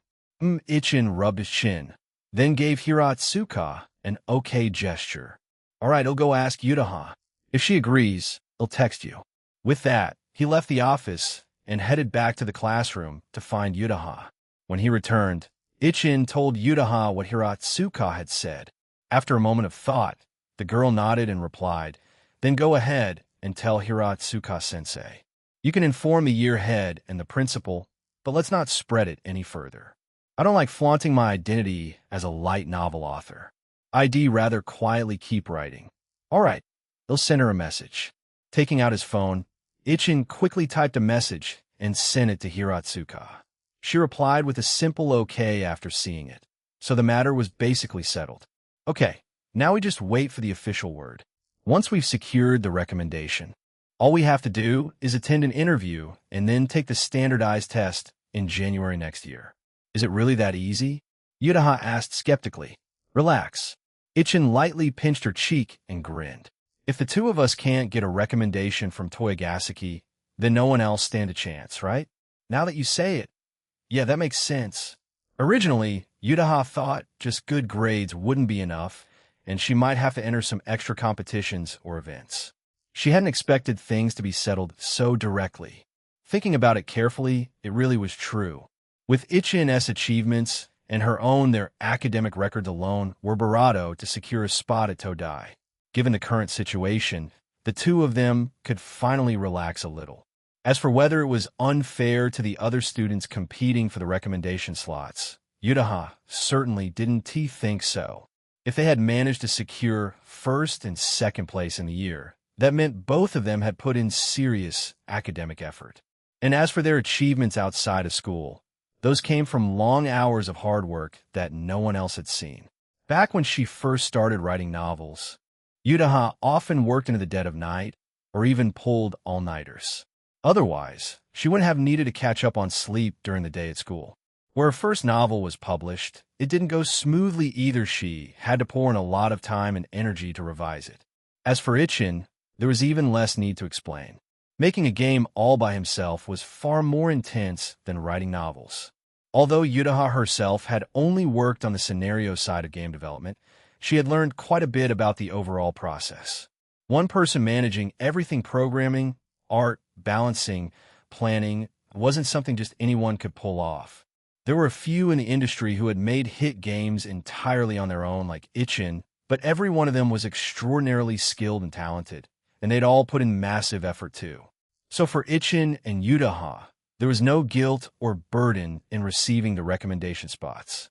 At lunchtime in the service club room, Yukino and Eri also found out about the two of them basically securing the Todai recommendation. Yukino looked at the two and smiled softly. Congratulations, Senpai and Senpai.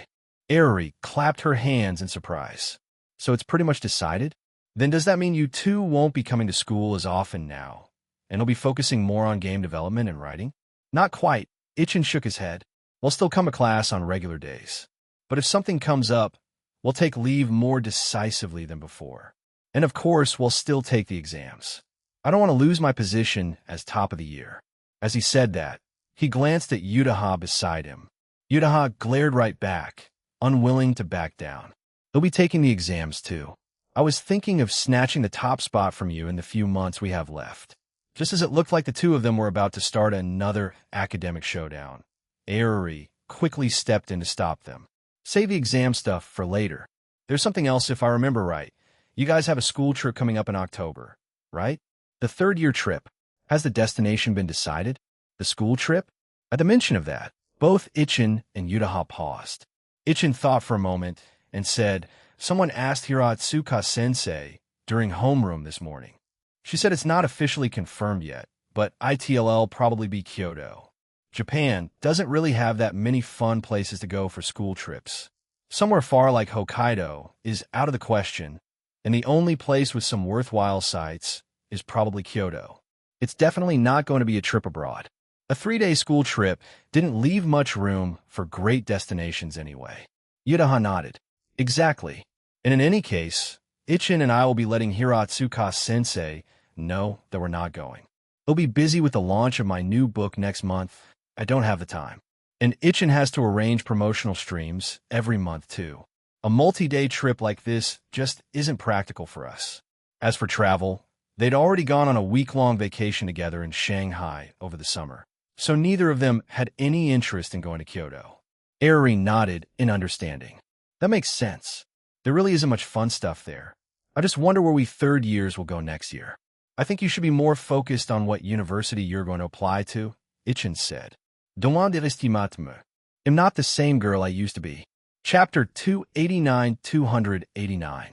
Livestream announcement today was the first day of a new semester, and since the course load wasn't too heavy, Ichin and Yutaha headed straight to the studio after their afternoon classes. Eri didn't come with them. She had been provoked by something Yutaha said during lunch and decided to surprise her during the midterms instead. After school, she went home with Yukino, planning to have Yukino tutor her properly. Yukino, of course, had no objections after all. Studying could be done anywhere. And if any new requests came to the service club, Hiratsuka-sensei would know, and they could deal with it then. Now that she had set her sights on becoming a lawyer, Yukino wasn't as fixated on club activities as before. After all, how many high school students actually had that many problems that needed solving? When Ichin arrived at the studio, he hadn't even made it to his own office before Hazuki called him over. As he stepped into Hazuki's office, he saw Mizuku sprawled out on her desk, napping. Ichin scooped up the chubby little thing and sat down on the sofa, petting the cat as he said, Hazuki, have the livestream plans been finalized? All set, Hazuki replied with a smile. The livestream is scheduled for next Friday and Saturday night. Friday night on Bilibili and Saturday night on YouTube. As for the guests, besides you and me, we'll bring on Jun Fukuyama and Mamoru Miyano. One voices the protagonist, the other voices Ryuji. That should give us plenty of interesting topics, and their schedules are clear. All right, then it's settled. Ichin took the planned stream agenda from Hazuki and started reviewing it. The stream was set to last about an hour, starting at 8 p.m. The location would be the studio's conference room, which could easily be prepped for streaming, and it had great soundproofing. As for the content, they'd start by replaying the already released promotional PV, followed by a brief introduction of the characters voiced by the two guests. After that, they would show off some action and combat sequences from the first palace. Since it was their own official livestream, they didn't need to bother with flashy gimmicks or filler segments. The goal was to pack the full hour with solid, worthwhile content that fans actually wanted to see. Hazuki's program schedule was mostly solid, and after reviewing it, Ichin said, looks good, let's go with this. We'll also think about whether we can add anything else in the next few days. Though there would be two separate streams, Itchin knew that the viewer experience on each platform would probably be very different. With Bilibili, since they'd have Japanese voice actors on, Itchin figurehead needed help with translating during the stream. But that wasn't a big deal. He could bring in a few skilled translators to handle live interpretation. All it would cost was a bit of budget. Still, having Jun Fukuyama and Mamoru Mayano in the first stream, that was bound to be full of memes. After all, one had famously voiced Lelouch, and the other was Ultraman Zero. Hey, Itchin glanced at Hazuki with a sudden idea. What do you think about slipping in some Lelouch and Zero references in the game? Hazuki looked at him like he was nuts. Come on, the voice recording's been going on for ages already. Don't go adding extra work for the team. You can make jokes during the stream, but leave the game itself alone. Haha, it just popped in my head, so I thought I'd throw it out there. I know where to draw the line. Once Hazuki was reassured, Itchin didn't stick around much longer. On his way out, he took Mizuka with him. Watching Itchin leave, Hazuki shook her head with a smile. Seriously, he didn't forget to swipe my cat on the way out. Back in his own office, Itchin turned on his computer and logged into Bilibili, posting a live stream announcement update. Next Friday, at 7 p.m. Beijing time, we'll be hosting a live stream for Persona on Bilibili. Two voice actors who voice characters in the game will be joining the event, so if you're interested in the game, feel free to drop by and check it out. We'll also be doing another stream on YouTube Saturday night. Come by if you'd like. Alright, I'm off to keep grinding on development. Please look forward to next week's stream. After posting the update, Itchin didn't pay it much attention. But within an hour, the comments had already exploded past 1,000 and were still rising rapidly. What Itchin didn't notice was that ever since Persona was announced, the follower count on his verified account had been skyrocketing. Before he realized it, it had already climbed past 500,000, nearing 600,000. It wasn't until he got home that evening, opened his computer again, and logged back and that he noticed what had happened. What the heck? Why are there so many followers now? After refreshing the page, he saw the follower count had gone up by another dozen or so. Then he checked the Persona promotional PV on his homepage and the view count had hit 5 million. Just then, Yudaha walked in with 2 glasses of freshly squeezed juice and saw Itchin sitting there with a dumbfounded look on his face. She walked over curiously and asked, "What's wrong?" Following the direction of his pointing finger, Yudaha saw the view count on the video too. 5 million? When did that happen? I have no idea, Itchin said, shaking his head as he took a sip of juice to calm down. I haven't been keeping close track these past few days. I figured 2 or 3 million would have been impressive enough, but 5 million? And my account followers shot up to over 500,000 with it. As he spoke, he opened YouTube and found that the view count there was even crazier, over 6 million. Sitting down next to him, Yudaha chuckled. Still, this is a good thing, right? Yeah, it's definitely a good thing. Itchin smiled as well. The more content we reveal about the game, the more attention we'll get. After all, we're only promoting what's actually in the game. There's no fear of anyone calling it fake. We're just going to keep making it better and better. I feel like you're taking a jab at a certain Polish donkey. Now don't say that, Itchin replied with mock seriousness. That's a senior in the industry, you know? How could we speak ill of our seniors? They've simply provided us with a valuable example, a reminder of what we shouldn't do as game developers. No, you're definitely throwing shade. Yudaha couldn't be bothered to argue with him. She just poked his cheek with a finger, grabbed her laptop, and went back to working on Volume 2 of her new novel. Her new book had just passed the publishing house's review, and it was about to enter the promotional phase. And now, Itchin could finally learn the title of her latest work. Watching her type away with a soft smile on her face, Itchin couldn't help but think she'd managed to keep the contents of this new book hidden from him until now. That kind of self-restraint? She must have learned it from him. Chapter 290. The day before the live stream, the first live stream for Persona was now entering its final phase of preparation. Once the script was finalized and sent over to the 2 guest voice actors, Hazuki led everyone in transforming the meeting room to make it suitable for the broadcast. Calling it a transformation was a bit of an overstatement. There actually wasn't much to do. The main task was having Kay design a Persona-themed poster, printing it out in a large size, and sticking it on the wall behind the seats. As for everything else, it was just a matter of clearing out the unnecessary chairs to make room for the camera equipment and computers. After looking over the fully set-up meeting room, Hazuki nodded in satisfaction. Ok, do nicely. Kay stretched her arms, which were sore from holding the poster up so high, and rolled her neck before saying, only a few days left until the stream. Let's hope nothing goes wrong.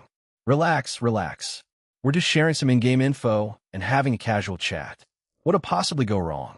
Hazuki said, trying to reassure her. Then she looked over with a mischievous grin. But since you're so worried, how about this? Let's swap spots for the live stream. You go on instead of me? Yeah. And no thanks. I'm not doing that. Kate frantically shook her head. The game has so much attention now, I don't have nerves of steel like you. Going on stream, and with 2 voice actors no less? No way. But if we're talking Nana Mizuki or Rina Sato joining a future stream, I might reconsider. Oh. Hazuki squinted, scheming a little before saying, that could work. Our plan is to eventually invite all the voice actors from the main cast. And aside from Ichin, the co-host spot will definitely rotate. I can't be the one up there every time it'll get worn out. Wait, you're really going to rotate co-hosts? Hearing that, Kay panicked. She glanced around, then suddenly grabbed Aoba, who was sharing candy with the others. What about Aoba? She's super cute. She'd be perfect for live streaming.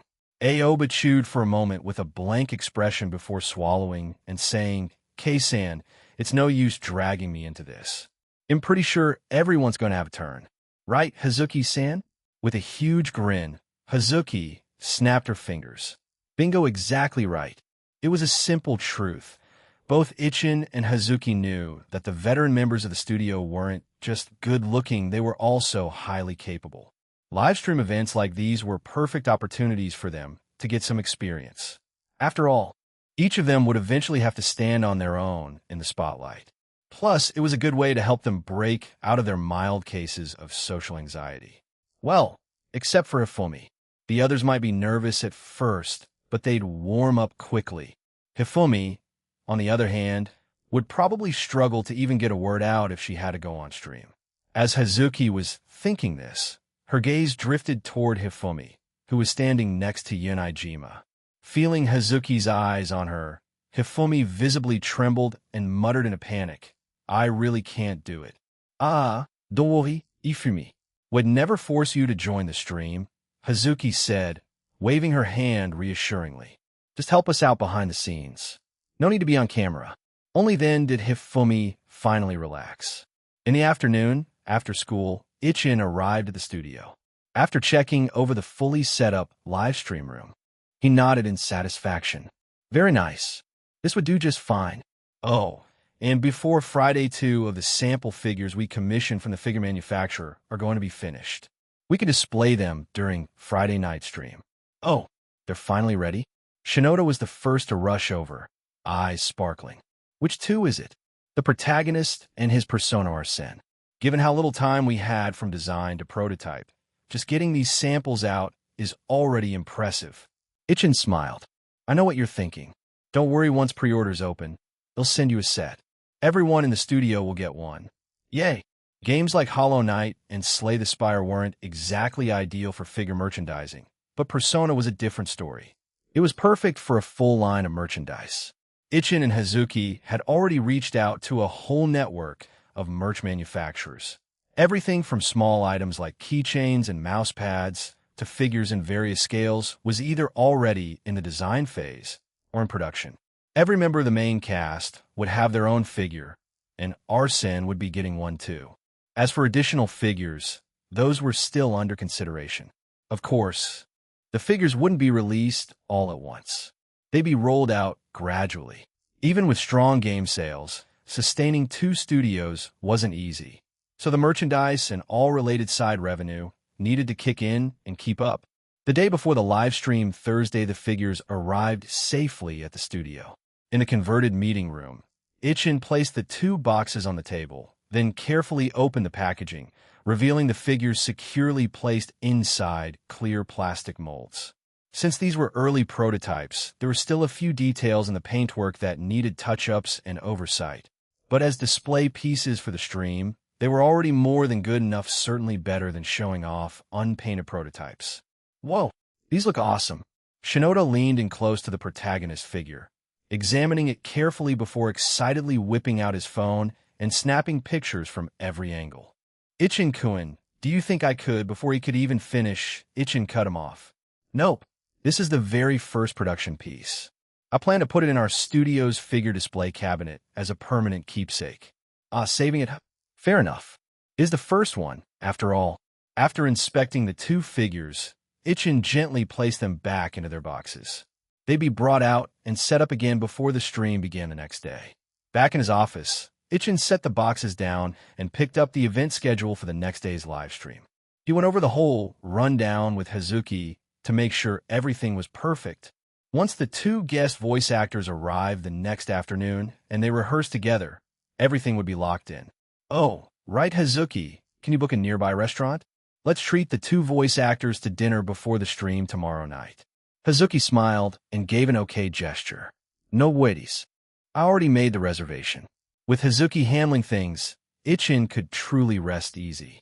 He nodded, stretched, and started looking forward to tomorrow's live stream with growing anticipation. Chapter 291-291.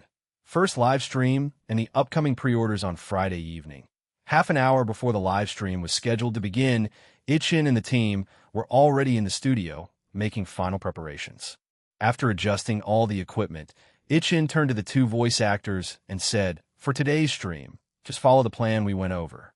It'll also handle the translation. So no need to be nervous, just act natural as usual." The two voice actors weren't new to this.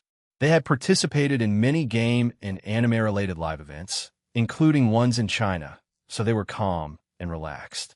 In fact, they started chatting with Ichin about the figurines, even jokingly asking if they could each get two once the production batch was ready. Of course, that wasn't a problem at all. Ichin agreed right away. Once the final products were completed, they'd be sent to them. Soon, as everyone waited comfortably, the stream began. Yumiko, who was managing the camera feed, raised his hand for the countdown. 3, 2, 1, and the stream went live. Glancing at the monitor in front of him, Ichin turned to the camera and said, "Hello everyone, welcome to today's live stream."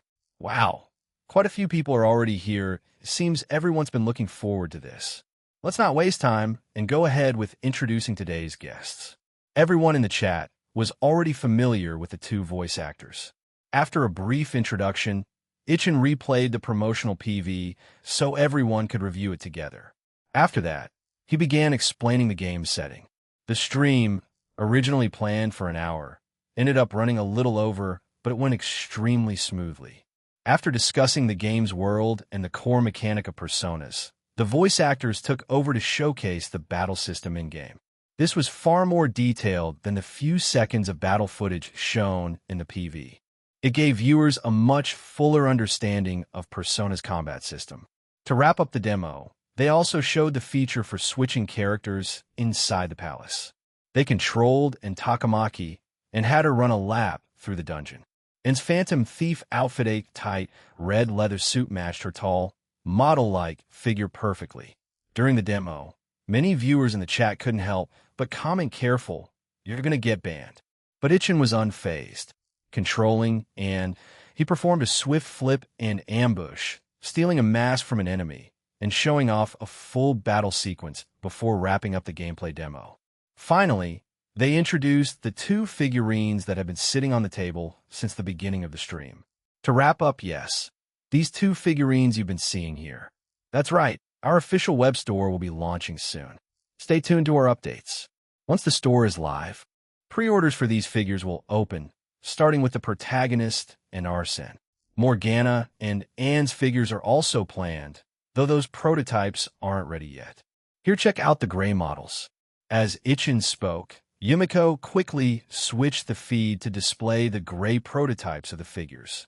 The chat exploded with comments. "Take my money. Bye bye bye." The camera zoomed in to show the fine details of the two figures. With that, the stream wrapped up successfully. And lastly, About the game's pre-orders after tomorrow's YouTube stream. Pre-orders will open on the NS, Steam, and Epic Games platforms. We'll also announce the pricing. Thanks for watching. Today's stream ends here. After ending the stream, Ichin let out a breath of relief. He thanked the two voice actors and announced that work was done for the day. After seeing the guests off, he urged everyone to go home quickly, then drove home with Yutaha. Back home, after a shower, he accepted a tub of ice cream that Yutaha had pulled from the fridge. Taking a bite, he asked, "That's the last one, right?" "Yeah, just 2 tubs left." Enjoying a spoonful of her favorite vanilla flavor, Yutaha said, "Ichin, could we buy a few more?" Ichin thought about it, then checked the weather forecast for the next month on his phone before agreeing. "All right, but this is the last time. If you keep eating like this, you'll wear yourself out. Think about your health, too." "I know." Yutaha raised her voice in protest, then sat down beside Ichin and began watching the freshly uploaded stream archive on Bilibili. "So next is the game's pre-order launch, right?" Ichin nodded. "Yeah, based on how things are going, once tomorrow's YouTube stream is over, pre-orders on all 3 platforms will open." It had been nearly a year since Hollow Knight released. During that time, the studio had survived off sales from their 2 games. While they hadn't run into any serious financial trouble, their funds had been steadily draining. It was finally time to open pre-orders and see the results of the past year's work. Ichin rested a hand on his chin and asked, "Yutaha, how many pre-orders do you think Persona will get?" Yutaha, nibbling on her spoon, thought for a moment. Last year, Hollow Knight had just under 100,000 pre-orders on its first day. But these 2 games are on completely different scales. And you've done way more marketing this time. The pre-orders should be way better this year. "Oh, by the way, Ichin, you haven't announced the game's price yet, right?" "Right. That'll be announced tomorrow." Ichin nodded. On PC, the price for Steam and Epic in the China region will be 218 renminbi, with a 10 pre-order discount. For other regions, prices will be adjusted based on local standards. Aside from a few extremely cheap or expensive markets, the difference won't be too big. As for Nintendo, the price on a Japanese eShop will be 5,300 yen. Other regions will follow suit based on that. Persona was always going to be priced higher than the previous 2 games. With the number of developers involved, plus costs for music, voice acting, and everything else, even this pricing was already cut down quite a bit. Nintendo had initially suggested a 6,500 yen price tag on par with their own first-party titles. As long as the final product matched the plan and was well optimized, that 6,500 yen price on Switch could still yield solid profits with good sales. But in the end, Ichin chose to lower the price slightly, opting not to go the full AAA route like the big-name studios. He played enough games to understand how gamers think. Even though he was Chinese and many would support his games out of pride, people still cared about price. Initially, he considered pricing the PC version at 268 renminbi. But after some thought, he dropped it by 50 to 218 plus the 10 discount. Any lower, and just wouldn't be viable. Both studios still had nearly a year of development left, and he needed funding to keep things going. Seeing Ichin's expression, Yutaha put down her ice cream and took his hand. "Thinking about the pre-orders?" Ichin nodded, his furrowed brows relaxing into a smile. "Yeah, a little, but we've done all we could. The rest is up to fate. Let's see what tomorrow brings when the pre-orders go live."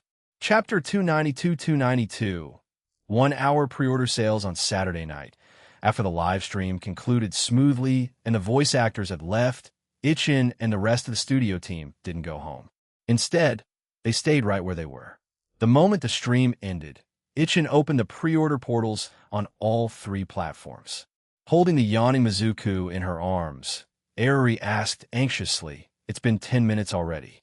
How are the pre-orders looking?" Yutaha, sitting nearby, shot back with a hint of annoyance. "It's only been 10 minutes. Can't you just wait patiently for an hour? Look over there, you really can't sit still, can you?" Following Yutaha's gaze, Aruri saw Ichin playing Mario Kart with Aoba and the others, without even glancing at the pre-order back-end data. "They're really not nervous at all?" Ichin overheard Aruri's comment, and, without taking his eyes off the screen, replied, "Of course we're nervous. But at times like this, it's even more important to stay calm. You have to understand at this point, no matter how you feel, the results aren't going to change. All you can do is believe in what you've accomplished over the past year. If I've got the time to worry, I'd rather spend it relaxing and having fun with everyone. I haven't played games in almost a week. Ever since the school term started and the game's announcement started gaining traction, Ichin had deliberately put more pressure on himself and became more involved in the game's development. And after going home at night, aside from spending time with Yudaha, the rest of his evenings were spent drafting new game plans or keeping up with industry news and trends online. Then, in the week leading up to the live stream, as one of the hosts, Ichin had to take care of all kinds of preparations to ensure nothing would go wrong during the broadcast. It wasn't until now that he finally had a chance to relax a little, seeing that even Ichin, the big boss himself, wasn't panicking. Eruri realized there was no point in her worrying either, so she stood up and walked over. Move over, move over. Let me show you what a real drifting master looks like. Then proceeded to finish last in 3 straight races. Stupid game. There was that familiar vibe. Putting down the controller, Eruri accepted the reality that her Mario Kart skills were among the worst in the studio. So she simply joined the others as part of the cheer squad. Even if it was just cheering, the atmosphere in the studio truly allowed her to unwind. She felt completely at ease. Pre-orders had opened at 9 p.m., and by 10 p.m., the group finally paused their gaming session. Everyone crowded around Yagami Kei's computer from the art Team 3 rows deep. Ichin placed his hand on the mouse. In the midst of the silent crowd, he opened the Steam backend. 1 hour of pre-orders, over 180,000 copies sold. After about 5 seconds of stunned silence, the entire studio erupted into thunderous cheers. We did it! 180,000 copies. Everyone hugged each other, celebrating the amazing news that had everyone on cloud 9. Ichin happily hugged Yudaha, then gestured for everyone to quiet down as he opened the Epic Games backend. Compared to Steam, the numbers on Epic were notably lower, understandably so. After all, Epic still lagged behind Steam in both user base and platform features. Still, with over 30,000 pre-orders on Epic, the results far exceeded everyone's expectations. Finally, it was time to check the pre-orders on Nintendo's eShop. Given the pricing on that platform, Ichin had assumed sales wouldn't be particularly high. But with the huge install base of the Switch and its hybrid console handheld nature, perhaps it would surprise? With mixed thoughts in mind, Ichin logged into the eShop backend and everyone's eyes widened the moment they saw the number. 100,000? Even Ichin hadn't anticipated this. That many copies sold in just 1 hour? Standing behind him, Hazuki smiled and said, "Looks like showcasing the NS version's visuals and frame rate optimizations during the stream was the right call." Though what they had shown was just a demo, Persona on the Switch ran at 1080p in TV mode, with a stable 40 FPS. Of course, that wasn't the final build. Once all the remaining content was implemented, the frame rate would likely drop. Ichin's goal was to lock it at 30 FPS and then optimize from there, a point head clearly explained during the stream. Judging by the reactions, viewers had taken note of Persona's optimization efforts, and that confidence translated directly into impressive pre-order numbers. Across all 3 platforms, sales had already surpassed 300,000 in the first hour alone. And this was just the beginning. After 24 hours, a week, or even a month, especially with more PVs and demos on the way, the numbers would surely continue to climb. Exhaling deeply, Ichin shut the computer and stood up to address the team. "We've achieved an incredible milestone in sales. It's already 10 p.m., but if you're all up for it, how about we go out for a late-night feast to celebrate?" Yeah, late-night food. And so, the entire team left the studio in high spirits and took over a nearby barbecue place that was still open late into the night. They enjoyed a hearty late-night meal before finally dispersing. By Sunday morning, gaming media outlets in both China and overseas were reporting the news. Persona had exceeded 300,000 pre-orders in just 1 hour. And 12 hours later, the number had climbed further to 500,000 copies. Ichin, who lazily got out of bed a little after 9 a.m., clapped his hands with satisfaction upon seeing the data from all 3 platforms. He opened up various social media platforms and posted an update. Thank you to all the players for your support. Persona's pre-orders have now surpassed 500,000 copies. So, I've decided to add a special pre-order bonus. In addition to the original pre-order costume set for the main cast, we'll be adding a brand new outfit set as a bonus. The designs will be crafted with care, and once finalized, we'll announce them. Once again, thank you all. Art design was one of the studio's specialties, with several top-tier illustrators on the team. And for costume design specifically, they had the incredibly talented Hifumi. Players who had pre-ordered the game would definitely not be disappointed. Although it was a Sunday, after posting the announcement, Ichin also informed the entire studio about the decision via the team chat and immediately received full support from the art department. Yagami K, no problem. Definitely a good call to add more pre-order rewards. Hifumi, Aoba, Momo if you're free today, Cinchuredo, and Ichin didn't wake her. After a simple breakfast of bread and milk, he drove out to the supermarket to buy ingredients for lunch. On his way back, he happened to spot Aoba, Momoji, and Hifumi walking together, so he picked them up and brought them back to the apartment building. Sitting in the back seat, Aoba asked curiously, Ichin-kun, you actually went grocery shopping? Of course I did. Ichin, who was driving, nodded. Did you think Kay was just joking? Every 1 or 2 weeks, she wants to come over and freeload a meal on the weekend. I'm used to it by now. Plus, we all live in the same building. Getting together for a meal is actually a lot of fun. Lunch made by Ichin-kun. Hearing that, Momiji Mochizuki couldn't help but swallow a little. She was clearly tempted. Through the rearview mirror, Ichin naturally caught sight of the gluttonous look on Momiji's face. Smiling, he said, for lunch, counting the 3 of you, there will be 8 of us in total. The weather's still a bit hot, so we'll focus on lighter dishes, not too many with heavy flavors. That okay? Momiji nodded enthusiastically. No problem. I'm not picky. By the way, Momoji, why didn't Tsubaim come with you? Momiji replied, I asked her. She said she's studying at home today, and she's planning to meet up with Nene this afternoon. They're going to work on some programming stuff together. I see.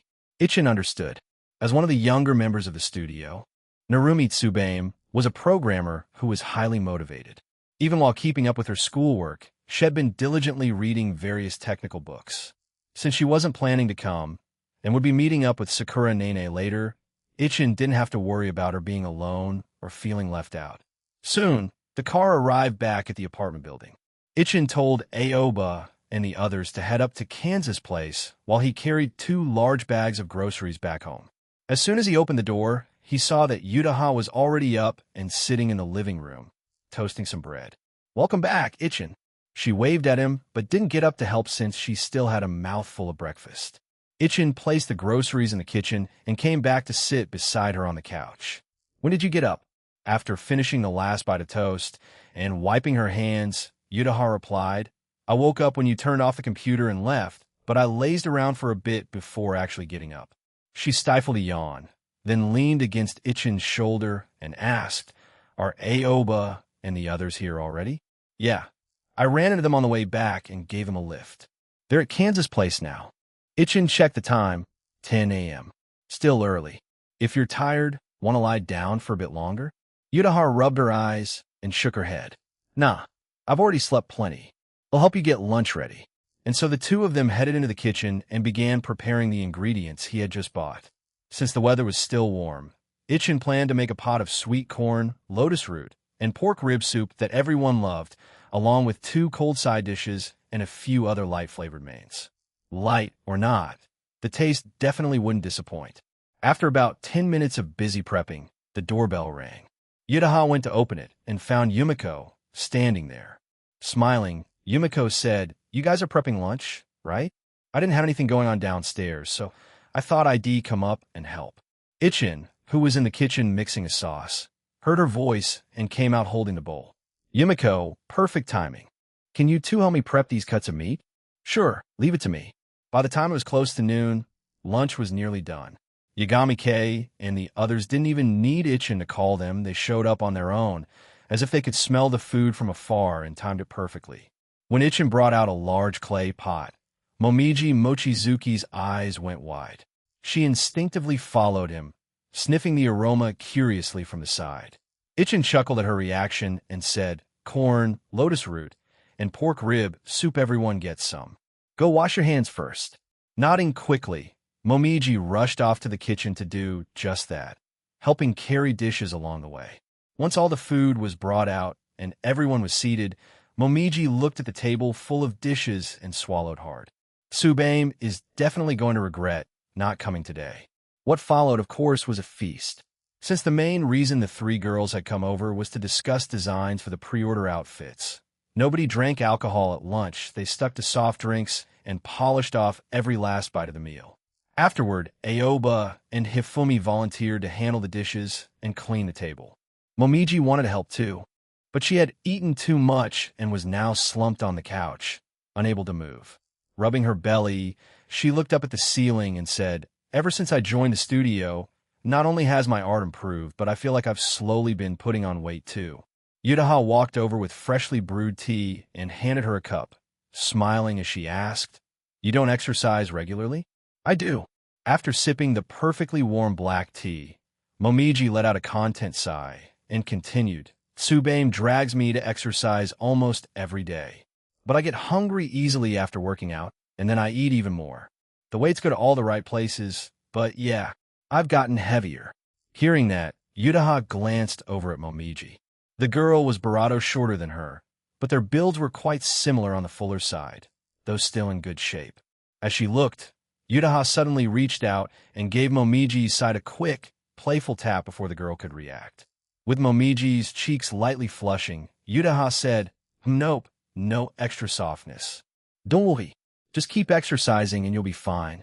It was a good thing Yutaha had only given a light tap any further, and Momiji might have let out a small sound. As Yutaha pulled her hand back, Momiji's gaze drifted toward her.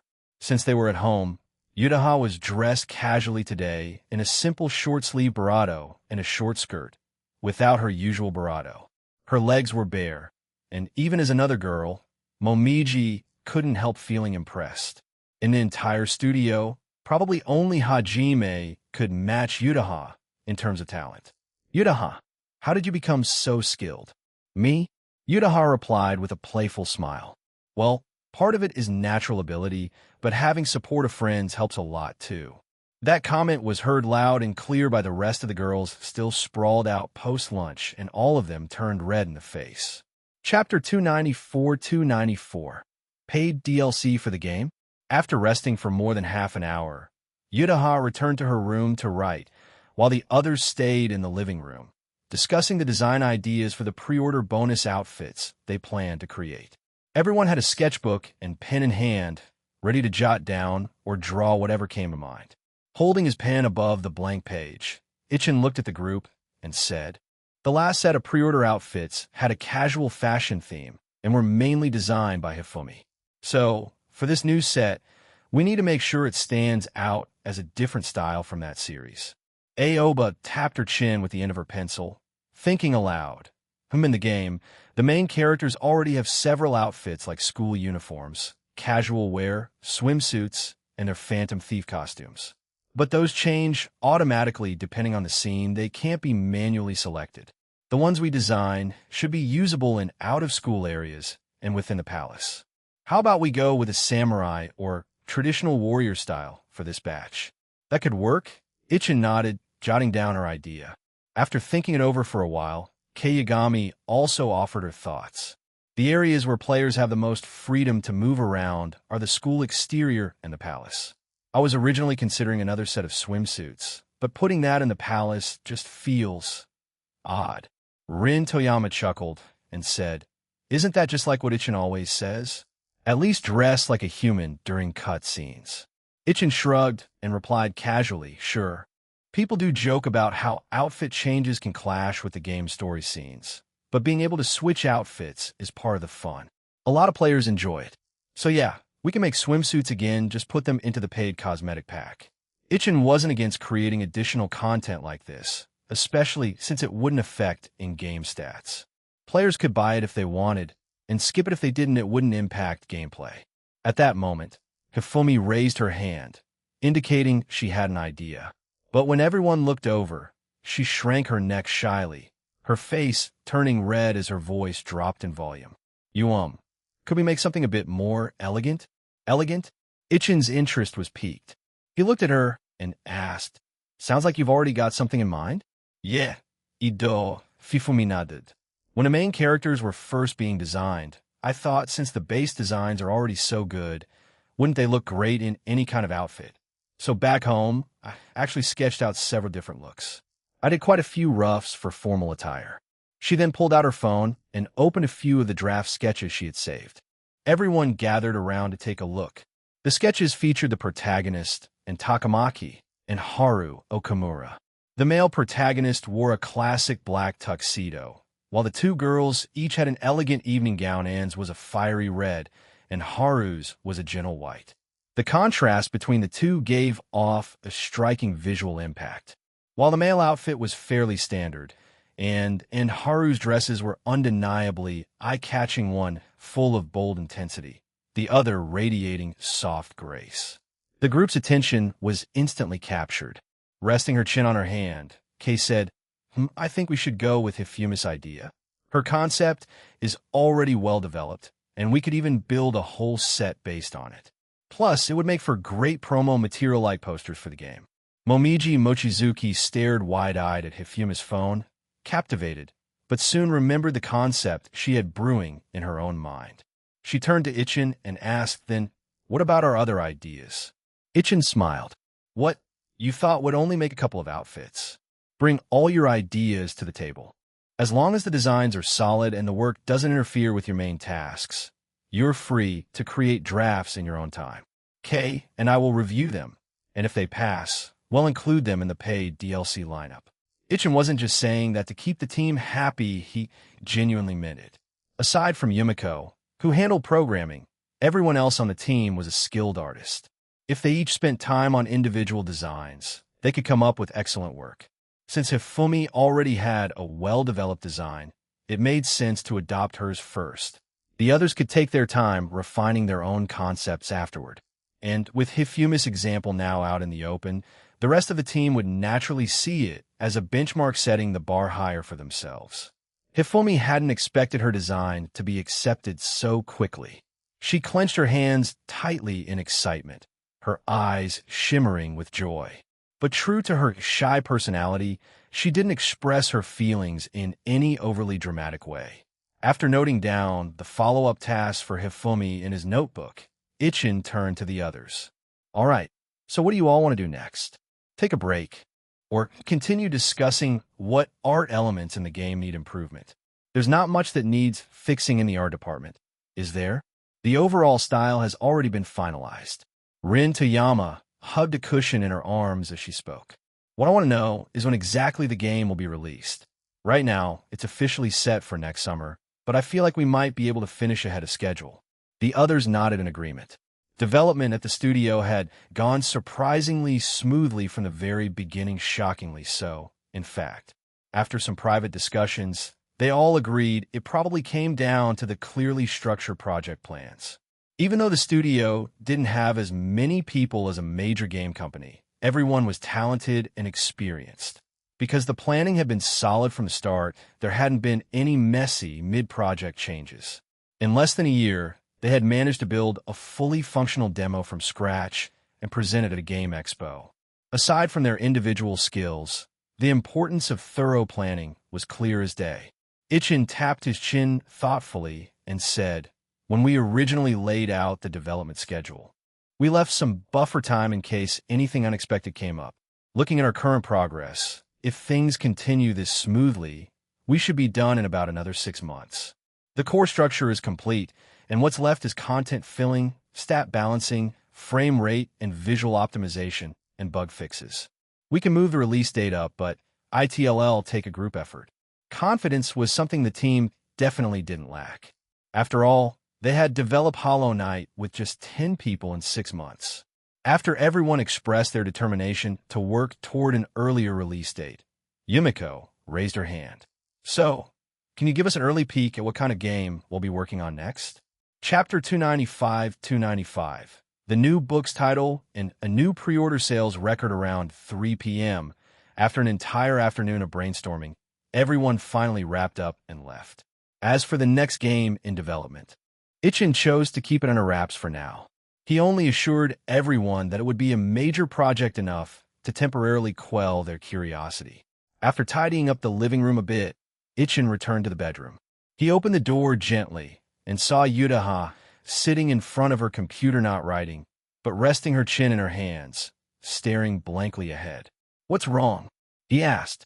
Hearing his voice, Yudaha turned her head and said, "Ichin, I've hit a wall." "With your novel?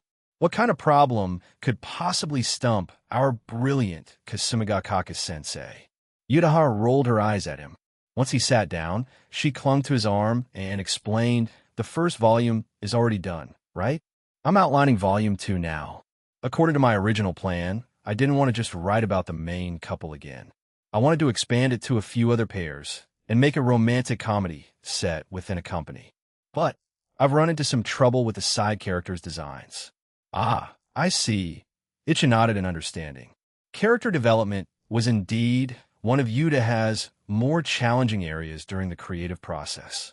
Then she added, "So I started thinking, why not use some of our studio members as inspiration? Yumiko was the first one I picked as a model, but I turned her into a man. A gruff lead programmer who loves survival shooter games." "Huh." Ichin's eyes widened. That was exactly what he had been about to suggest. He hadn't expected Yudaha to bring it up first. "If it's a major supporting character, does it get a love interest?" he asked. Of course, Yudaha nodded firmly, "Though I haven't decided on the pairing yet." "Well, isn't that simple? I've got a suggestion for you," Ichin said with growing interest. "Use Sakura Nene as the model. A rookie programmer who just joined the company straight out of school, completely green. She gets scolded by her strict supervisor every day, but she has a stubborn, unyielding personality, and as she slowly reveals her strengths at work, the supervisor finds himself falling for her."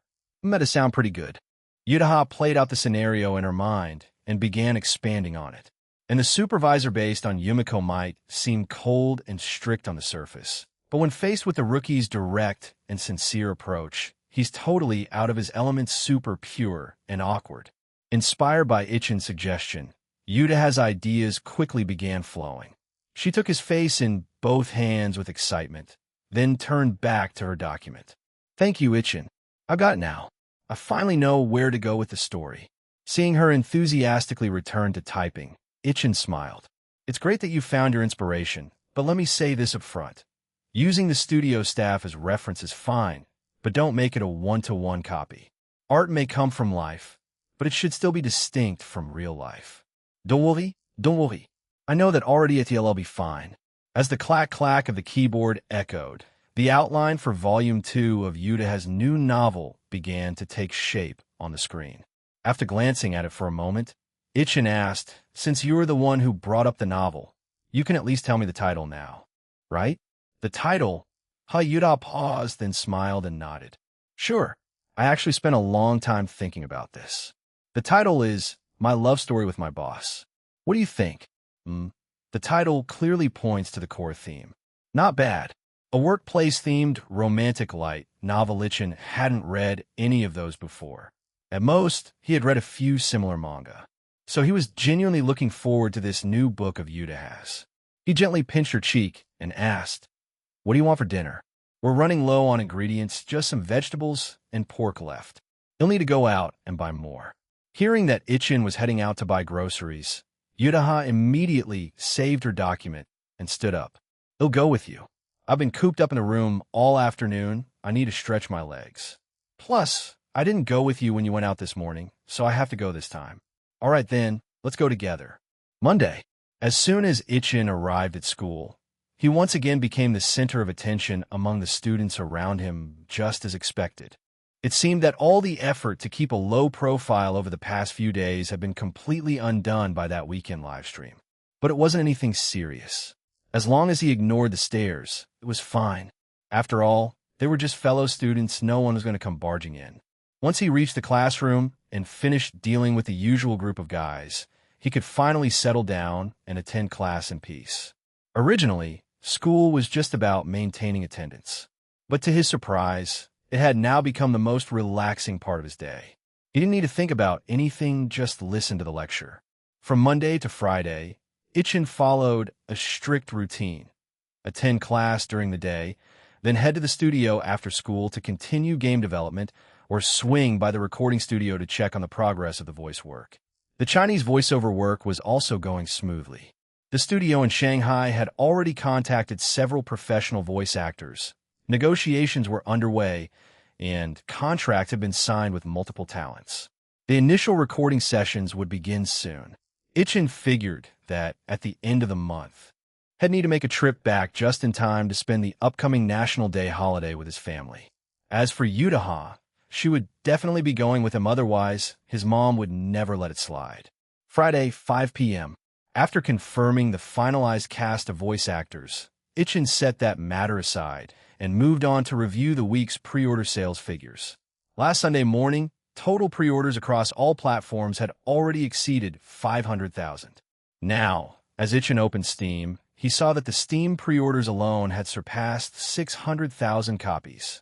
Next was Epic and the Nintendo Switch. Epic's numbers were a bit lower, sitting at 150,000. That platform often ran huge discounts and free game campaigns, which helped bring in a dedicated crowd of players. And finally, for the Nintendo Switch, the pre-orders were also looking great, already hitting 400,000 copies. So that means combined pre-orders across all three platforms have already broken the million mark. Breaking 1 million pre-orders in under a week, this was something Ichin had never even dared to dream of. He double-checked the numbers twice to be absolutely sure. After taking a few deep breaths, Ichin stood up, walked out of his office, and entered the main workspace. He clapped his hands to get everyone's attention. TN, new Harry Potter story is out, if you want to check it out. Search HP.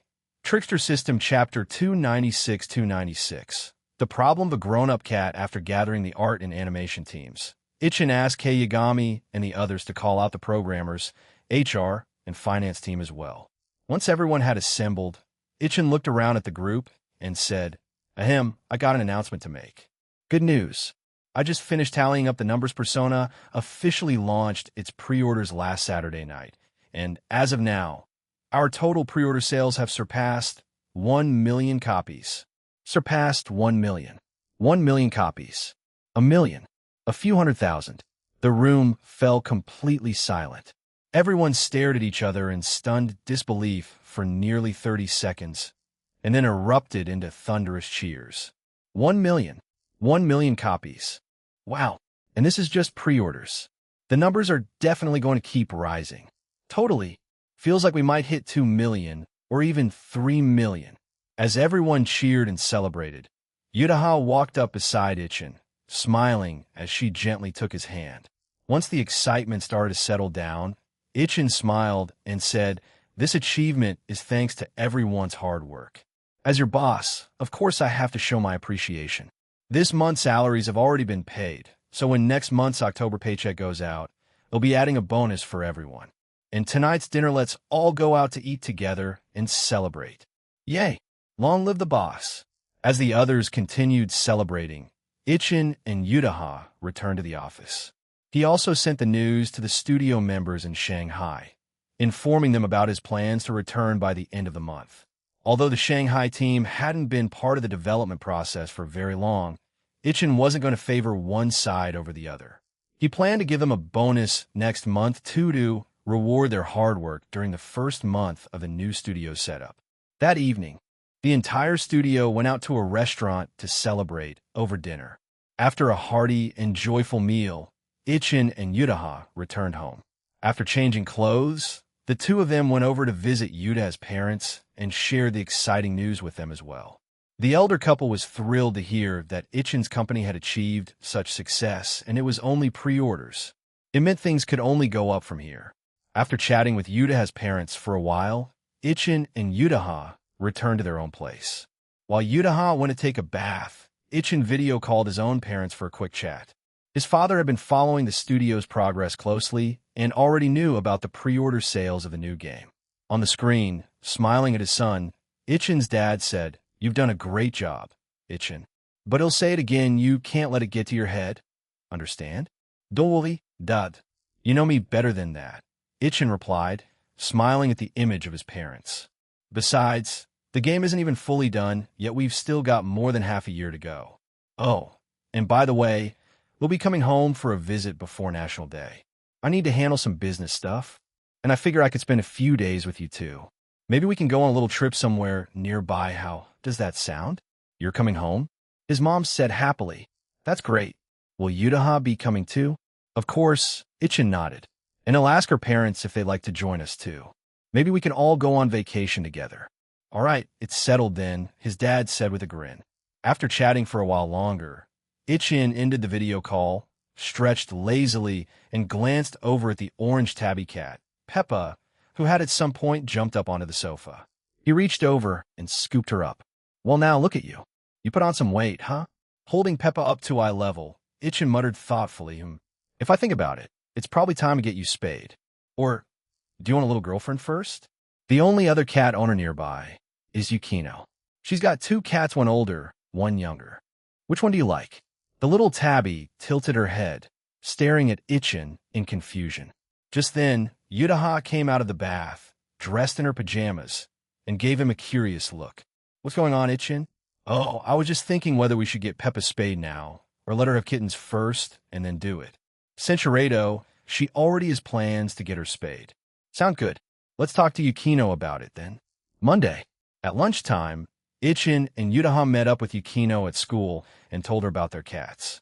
After listening, Yukino put down her bento and chopsticks and said thoughtfully, I've already made an appointment for Matcha's spaying surgery. It's scheduled for this weekend. As for little Sesame, I haven't really decided yet. She's still young, after all. In Yukino's view, getting a cat spayed was no issue, but whether or not to let her cat have a litter beforehand was something she needed to think through carefully. If it were just one litter, she could definitely raise the kittens herself. Her monthly allowance from home was quite generous, and she was very frugal with her spending.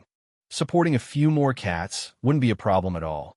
Hearing all this, Eruri, who had been listening while eating, swallowed her bite of rice and chimed in with interest. So, you're going to raise kittens?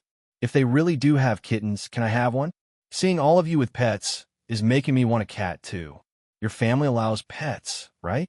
Of course. Eruri nodded. We live in a villa.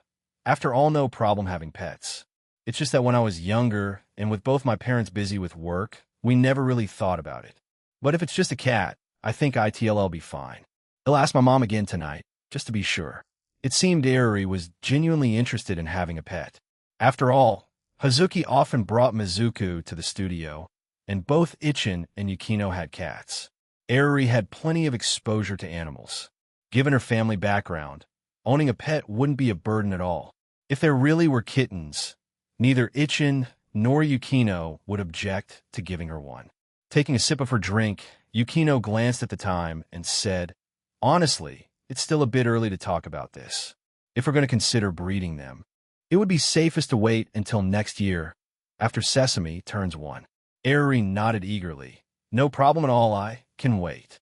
TN, new Harry Potter story is out, if you want to check it out. Search HP. Trickster System Chapter 297-297. A little tease that afternoon, Eruri and Yukino also came to the studio. From Ariri's mouth, the art team got wind of the latest developments in the lives of their studio cats. Hazuki sighed dramatically when she heard the news. What a shame. Mizuka no longer has his balls. Otherwise, we could have paired him with Yukino's Machi. I mean, Machi's a single mom, but with looks like hers? Still a total catch. Yukino's 2 cats, one big and one small, were both pure white and stunning. Their appearance alone turned heads the moment they sat down anywhere. At Hazuki's remark, a small smile appeared on Yukino's face. Even if Mizuku wasn't neutered, I don't think I'd pair them up anyway, he's just too fat. As she spoke, she glanced over at Mizuku, perched a little distance away on a cat tree. That body of his had only gotten rounder. Compared to a year ago, he was considerably more, well, plush. Hazuki-san, is Mizuku's health okay? Yukino asked with concern. Being questioned like that, Hazuki, the cat's owner, looked a little embarrassed. His health's actually fine. Sure, he's a bit heavier than expected, but I do make him exercise at home. And I take him for regular check UPS, he's totally healthy. She stood up, walked over to pick up Mizuku, and placed him gently on her lap. Yeah, healthy as he may be, this weight is a little beyond what I anticipated. Aoba stretched and turned around from her desk, looking at the cat. Is it because of the neutering? I've heard cats gain weight really easily after being fixed. Not exactly. This little guy was already quite, well, plush even before that, Hazuki replied, deliberately avoiding the word fat. But yes, his activity level dropped a lot after the surgery, which slowly led to weight gain. Still, his vitals are all good, so I'm not too worried. With most of the day's work wrapped up, everyone was in a more relaxed mood. They chatted about cats while casually finishing up a few remaining tasks. 10 minutes later, the office door opened and Ichin stepped out, clearly in a good mood, drawing everyone's attention.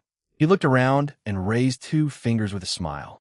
Over the weekend plus today, Persona's pre-order sales went up another 200,000. And as a bonus, our other 2 games also saw a small sales bump thanks to the momentum. Hazuki, get started on planning for the October livestream events. He'll be going back to China in a few days to handle the Chinese voiceover work. Once I'm back, we'll coordinate on the details. Hazuki nodded. No problem. He'll take care of it. By the way, are you still planning to appear in the next livestream? About that. Ichin thought for a moment and said, since I still have school, I won't be appearing for the next 2 or 3 streams. We've got plenty of people here who can host and keep things lively.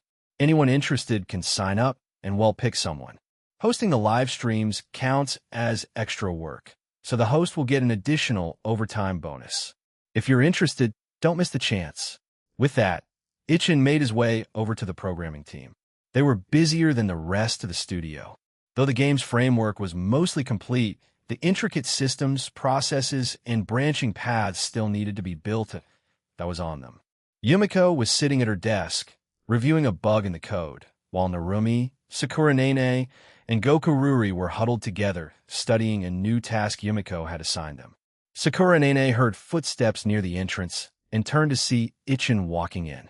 She was about to greet him when he gestured for her to keep working. Ichin then pulled up a chair and sat next to Yumiko. She finally noticed his presence, took off her headphones, and looked at him. What brings you here? Supervising the troops? Something like that. What are you working on? Fixing an error. Yeah, we had a bug during testing. Yumiko nodded. There was an issue with the models and textures. I've already had the art team fix that part, but we also encountered a programming issue. I'm debugging it now. Even with Ichin beside her, Yumiko didn't slow down. Before long, she located the faulty code in a config file and quickly corrected it. Okay, that should do it. Once the art team sends over the updated files, we can start a new round of testing. Yumiko let out a breath of relief and sipped her coffee. I heard a lot of commotion earlier. Pre-orders jumped again? Yeah, nearly 200,000 more. Hollow Knight and Slay the Spire also saw a small bump in sales. Yumiko smiled at the news. While she had only contributed to Slay the Spire later on with a few new features, Hollow Knight had been her project from the ground up. She had a deep emotional attachment to it. That's great news. Stuff like this definitely boosts everyone's morale. Resting her chin in one hand, she opened another test build and gestured for Ichin to check it with her. So, about the next game. Are you really going to keep it secret? HM? Ichin raised an eyebrow and looked at her with a grin. Didn't expect you, Yumiko, to be the most curious one out of everyone. You really want to know?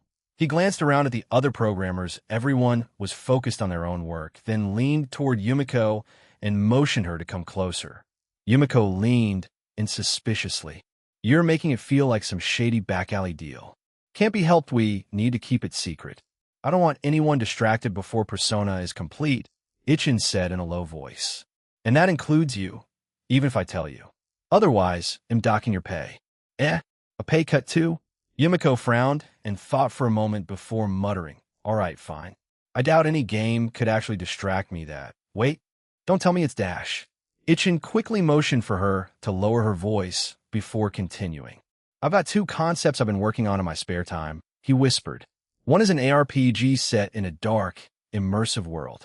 The other is a futuristic sci-fi FPS.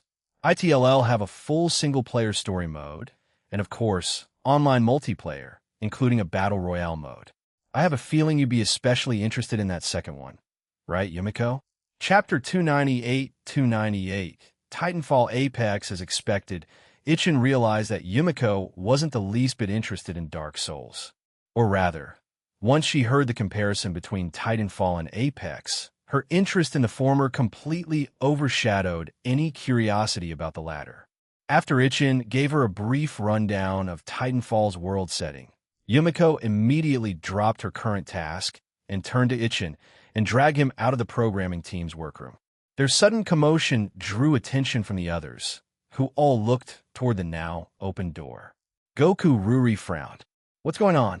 Sakura Nene tilted her head thoughtfully. "It doesn't seem like a bad thing. Let's just ignore it.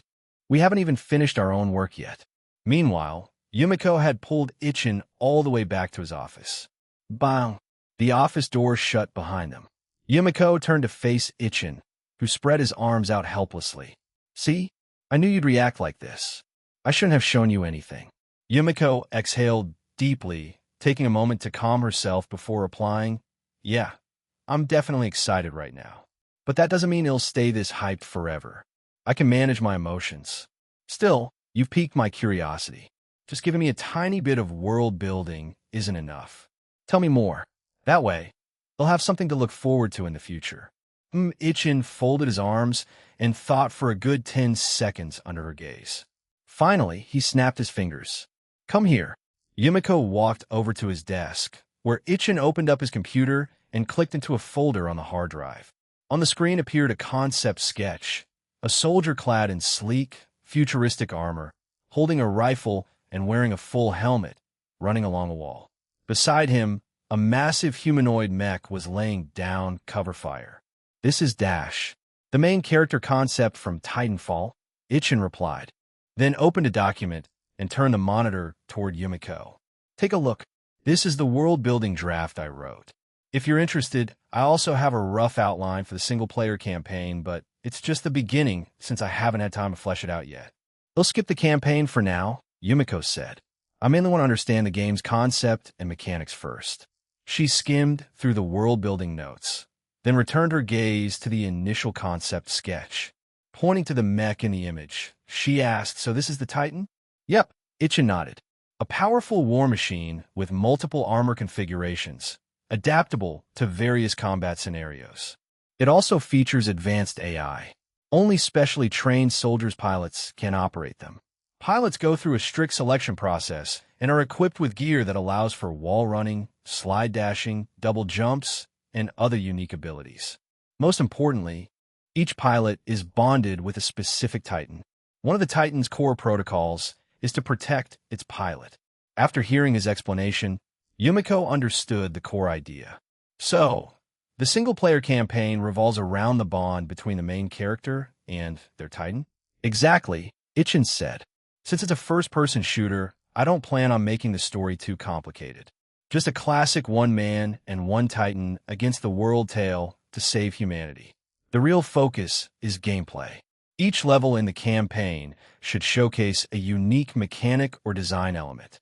He then showed Yumiko a few more concept sketches for additional Titan loadouts. For the ones he hadn't drawn yet, he described their designs and intended mechanics. Yumiko let out a breath and sat down, massaging her temples. "That's just the single-player mode, right? What about multiplayer?" "There will be two types," Ichin replied, holding up 2 fingers. "One will be the traditional PvP multiplayer mode that releases alongside the campaign multiple maps, various objectives, and of course, players can summon Titans after reaching certain milestones. And the other one? That's the Battle Royale mode you mentioned earlier?" Ichin nodded and moved the cursor over a folder titled Apex. He opened it. It was empty. In this Battle Royale mode, players keep the pilot movement system from Titanfall wall running and slide dashing stay, but no double jumps. There won't be Titans, but there will be hero-based mechanics. Each character will have their own active skill, passive, and ultimate. Gameplay-wise, ITLL follow the standard Battle Royale format. I plan to launch Apex separately from Titanfall as a free-to-play title. Monetization will come from loot boxes that drop weapon skins, character skins, frames, and so on. Separate launch, free-to-play, Battle Royale. Yumiko spun slowly in her chair, repeating the keywords under her breath. Finally, she stopped and looked at Ichin. I can already tell whether it's Titanfall or Apex. They'll both be incredibly fun games once they're made. But as a free game, Apex will face huge competition. Grabbing market share from other existing battle royales won't be easy. That's why launching Titanfall separately is so important, Ichin said, snapping his fingers. If Titanfall sells well, Apex will naturally get attention when it releases. PvP games always have a core player base. And since Apex will be free, as long as we attract a large player base at launch, ensure game quality, and stay ahead on anti-cheat measures, we'll retain enough players to recoup our development costs. Yumiko stood up and looked at Ichin's confident expression, a smile tugging at her lips. I'm not an expert on game launches or retention strategies, she said, but I do know this: if this game gets made, it's going to be a blast to play. That's enough for me. But ugh, what a shame we still have to finish Persona first. I'm already itching to dive into the new project. Ichin spread his arms helplessly. Can't be helped. We've only got so many people. But don't worry, we're still expanding the team, whether here in Tokyo or back in Shanghai. By the time we officially start development on the new game next year, our studio will be bigger. Even running 2 major projects in parallel won't be a problem. One game was never going to be enough. After all, Ichin still had plans to develop Dark Souls alongside everything else. Tien, I'll be honest. I didn't play Apex on PC, just played Apex Mobile, and it's okay. I still prefer PUBG or Fortnite, and yeah, Valorant. I know it's not BR. Tien, new Harry Potter story is out, if you want to check it out. Search HP, Trickster System Chapter 299-299. The rival's new game. With her curiosity temporarily satisfied, Yumiko smiled and said, "Finally, I got a chance to work on a shooting game. All right, time for me to head back and finish up the work I've been putting off. I also made plans with a few friends to go to the shooting range tonight. Can't be late for that." Just as she opened the office door to leave, she found a group led by Hazuki crowded at the entrance. Hey. You're squishing me." Seeing the group tumble over each other like a human pyramid, Yumiko twitched the corner of her mouth. "What the heck are you all doing?" Climbing to her feet, Kei Yagami rubbed her head with a sheepish grin. It's all Hazuki-san's fault. She asked if we were curious about what you two were doing together in here. We didn't really want to come, but she dragged us along." Ichin, still inside, heard the commotion and came out of the office. He looked at the group scrambling up from the floor and shook his head with a sigh. "You guys didn't actually think I was doing anything shady with Yumiko in here, did you? Didn't you notice that even Yutaha didn't react?" Indeed, Yutaha hadn't budged the whole time.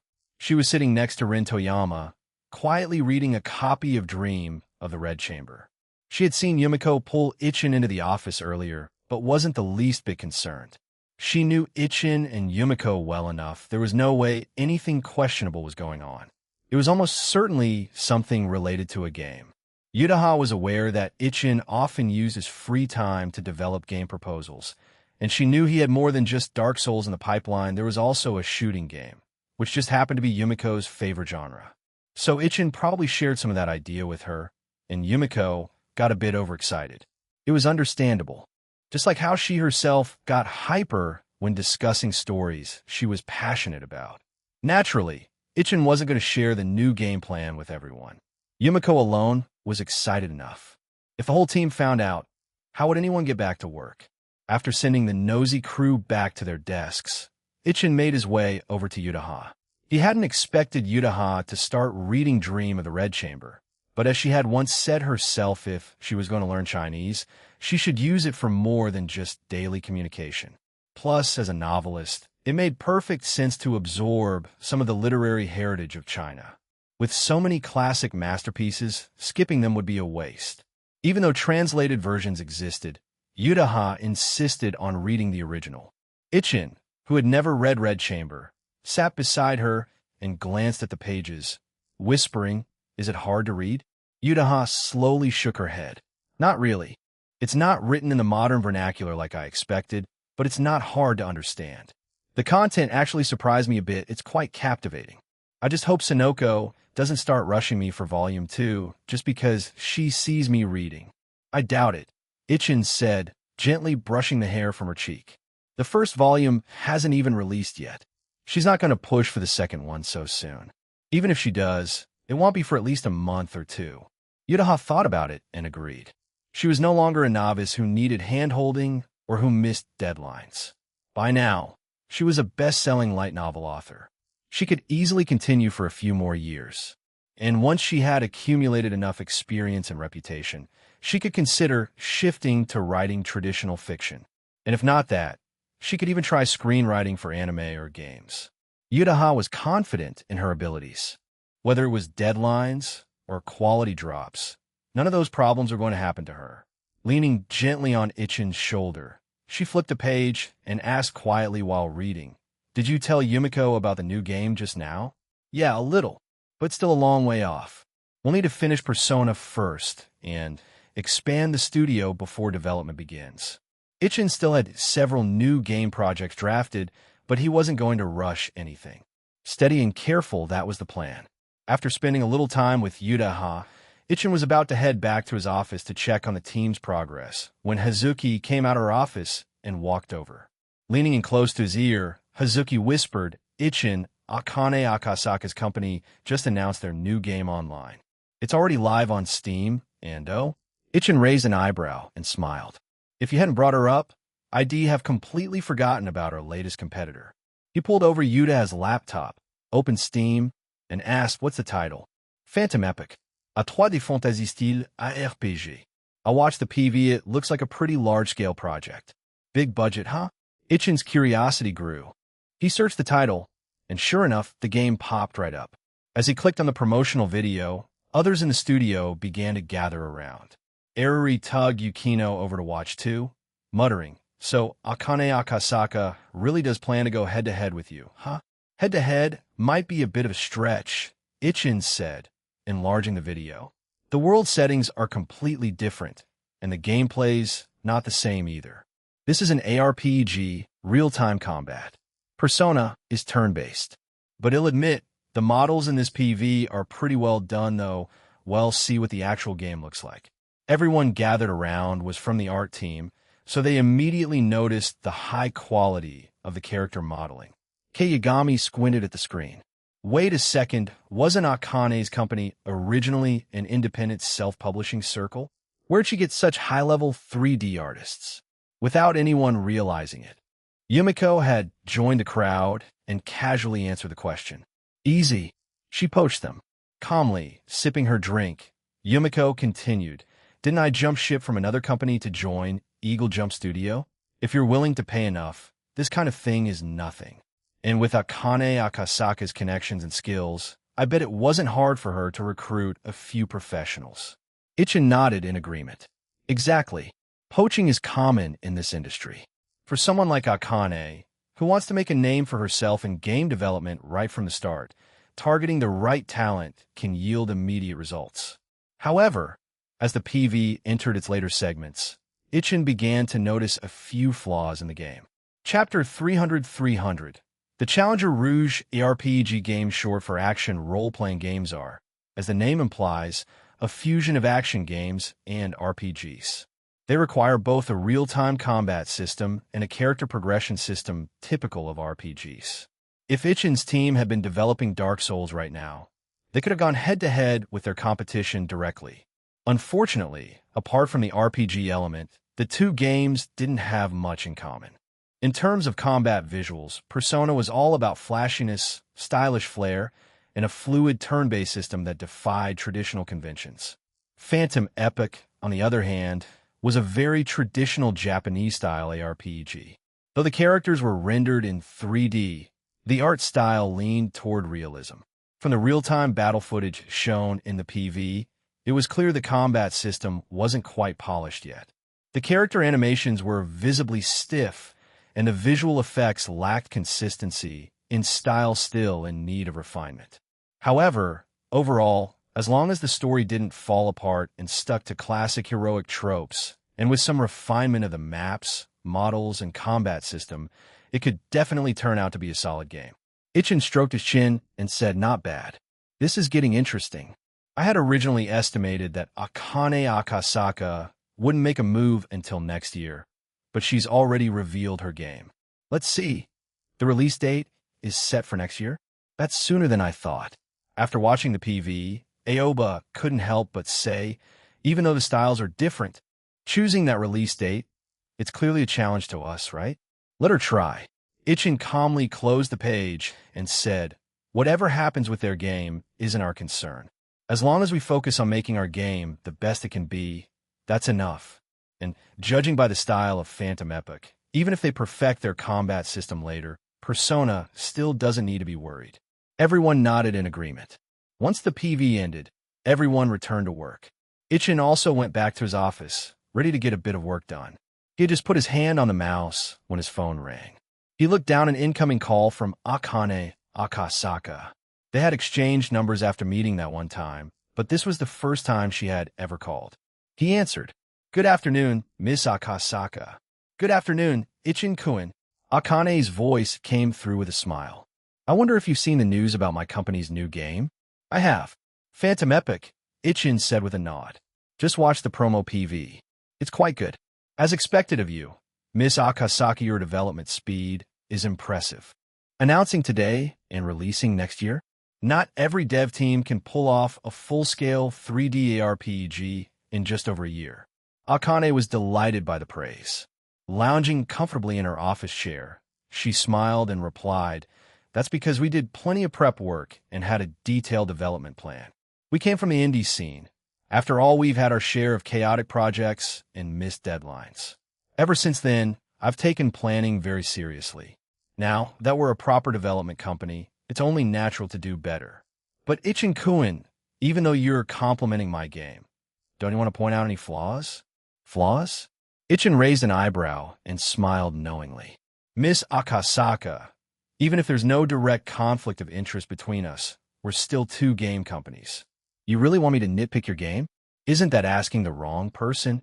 Sure, there were flaws even in a promo PV, some things stood out. But Ichin wasn't about to be the one to say them out loud. That was for the public and analysts to dissect. Akane sounded a little disappointed. "Oh, that's too bad. I really value your opinion as a developer, Ichin-kun. I was hoping to get some professional feedback from you." "Professional feedback, huh?" Tapping his fingers lightly on the desk, Ichin replied, "That's not entirely off the table. But only under one condition: we'd have to be working at the same company. I'm more than happy to critique my own projects." "Oh ho, you're quite ambitious, aren't you, Ichin-kun?" Akane giggled. "Well, if your company ever goes under, maybe you could sell it to me. I've had my eye on your team of professionals for a while now. Don't count on it. You won't get the chance." Ichin chuckled. "Instead of thinking about my company, maybe focus on polishing your game. After all, our games are releasing pretty close to each other. Let's see whose product shines brighter." After bantering a bit longer, Ichin finally ended the call. Akane Akasaka loved stirring things up, but truthfully, she was a highly capable person. Her ability to build her company from the ground up proved her competence. It was a pity that Ichin didn't have the resources right now. If he did, he would have seriously considered what he joked about, acquiring her company. Of course, now wasn't the time. Maybe in the future. After the announcement of her new game, Akane didn't immediately open up for pre-orders. Instead, she planned to release a demo at the end of the year.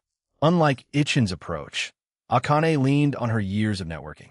In addition to launching on Steam, she had also partnered with. As for why she didn't put the game on Nintendo Switch, Ichin figured it wasn't because she disliked the platform.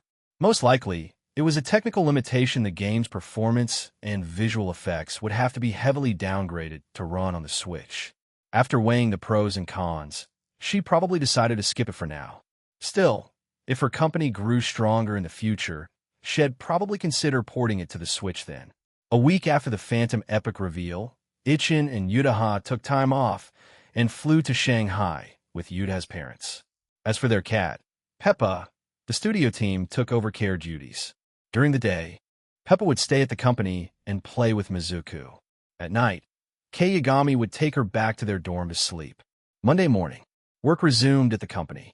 Kei Yagami opened the cat carrier and let Peppa out. Then she turned to the art team and said, "Ichin won't be here this week, so don't slack off, all right? Anyone caught slacking will definitely have their pay docked." Shinoda raised her hand enthusiastically. "Forget the pay deduction, our snack stash is running low. Isn't it time to restock?" Kei's stern boss demeanor instantly crumbled. She glared helplessly at her bestie, Rin Toyama, who just smirked from across the room. "TN, new Harry Potter story is out, if you want to check it out. Search HP.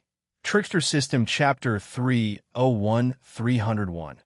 Company benefits everyone loves on the programming team's side. After half a year working at the studio, Rurigoku had completely adjusted to the work environment. The atmosphere was great, her teammates were easy to get along with, and everyone shared a genuine love for games. They also had a wide range of interests like manga, novels, and to her delight, Ruri even found someone who shared her passion for Lolita dresses, Ijima Yun. The two of them had plenty to talk about. Work was going well. Though she was only part-time, the pay was stable. The recent pre-order sales for the new game were excellent, and the boss had even promised bonuses for everyone. Ruri felt that not only could she cover her tuition for senior year with this job, but she could also help her parents out by paying a portion of her two younger sisters' school fees. After all, with 3 kids in the house, including herself, the cost of education was no small burden, which was why she had been working part-time jobs ever since high school. Now that she had this programming job, she had genuinely fallen in love with the company and was even considering trying for a full-time position here after graduation. She had secretly shared this thought with their team lead, Yumiko-san, who casually said yes, as long as Ruri was willing. The company would be happy to offer her a full-time contract after she graduated. With a clear future ahead of her, Ruri felt more motivated than ever at work. After lunch, she took a short nap and woke up refreshed at 1 in the afternoon. Stretching, she headed to the bathroom to wash her face and touched up her makeup a bit. Then, she returned to the programming team, ready for the afternoon's work. But just as she arrived, she saw Rin Toyama and Hajime Shinoda handing out snacks. "Hey Ruri, snack time." Hajime smiled and waved her over.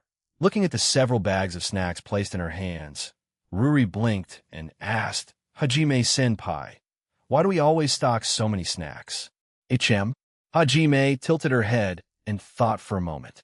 "Well, work is tiring, so it's only right to relax a bit sometimes. Game development takes a lot of brain power and stamina, after all. And don't worry about the cost, these snacks aren't that expensive. If they were, Ichin-kun wouldn't let us buy them regularly." Rin chimed in, "Exactly. You've been here for 6 months now, Ruri, you should know by now. While we don't encourage overtime when there's too much work to finish during the day, people often stay late or come in on Saturdays. That's why Ichin told me to always keep snacks stocked so everyone can recharge when they're worn out. We may not be backed by tons of investors like the big companies, but we're not short on funds, especially not when it comes to snacks."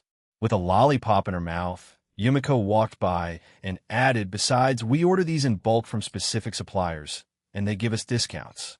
It's way cheaper than it seems." "I see."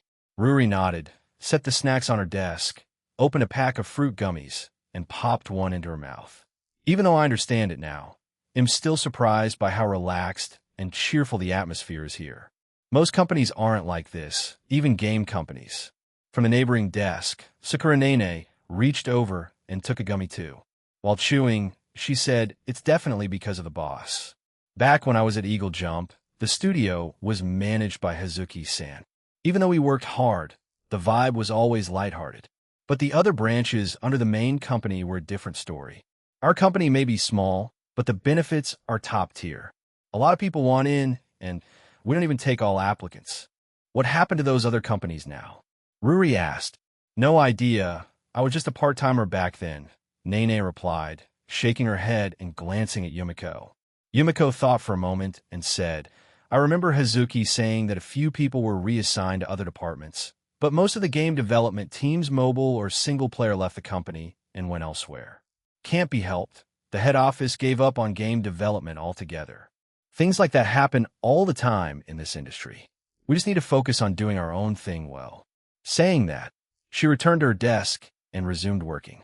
5 minutes later, Ruri's phone buzzed. She picked it up and saw a message from a friend she hadn't contacted in a while. Carino, free this Saturday? I don't have work over the weekend. Let's hang out. Ruri thought for a moment. Cinchereto, a friend I haven't seen in a while, asked to meet this weekend. So I wanted to check first. Yumiko, got it. Go have fun. We're still moving at a steady pace, no need for every Saturday to be overtime yet. With Yumiko's confirmation, Ruri felt relieved and quickly messaged Carino back. Sounds good. Let's meet Saturday, you pick the place. That Saturday, after sleeping in comfortably, Ruri had a bite to eat at home, changed into her usual black long dress, and prepared to head out.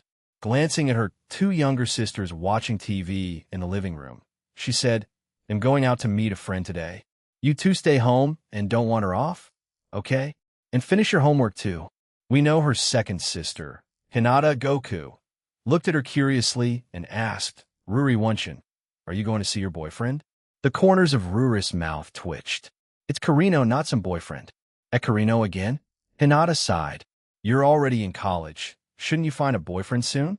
My love life doesn't need your input, Brad. Anyway, I'm heading out. After she left, the youngest, Tamaki Goku, sipped her juice and turned to Hinata. Hinata and Ruri Wanichin's job seems really great, huh? Yeah. That game company she works at seems amazing. She said their pre-orders sold like crazy. Then maybe our Christmas presents are guaranteed? You're right. And so, the two little sisters began plotting how they would ask their big sister for Christmas gifts. Chapter 302. Long time no see. Carino Kasaka, the place Carino Kasaka had chosen for their meetup, was a maid cafe in Akihabara. That girl's tastes really haven't changed at all, even after all these years.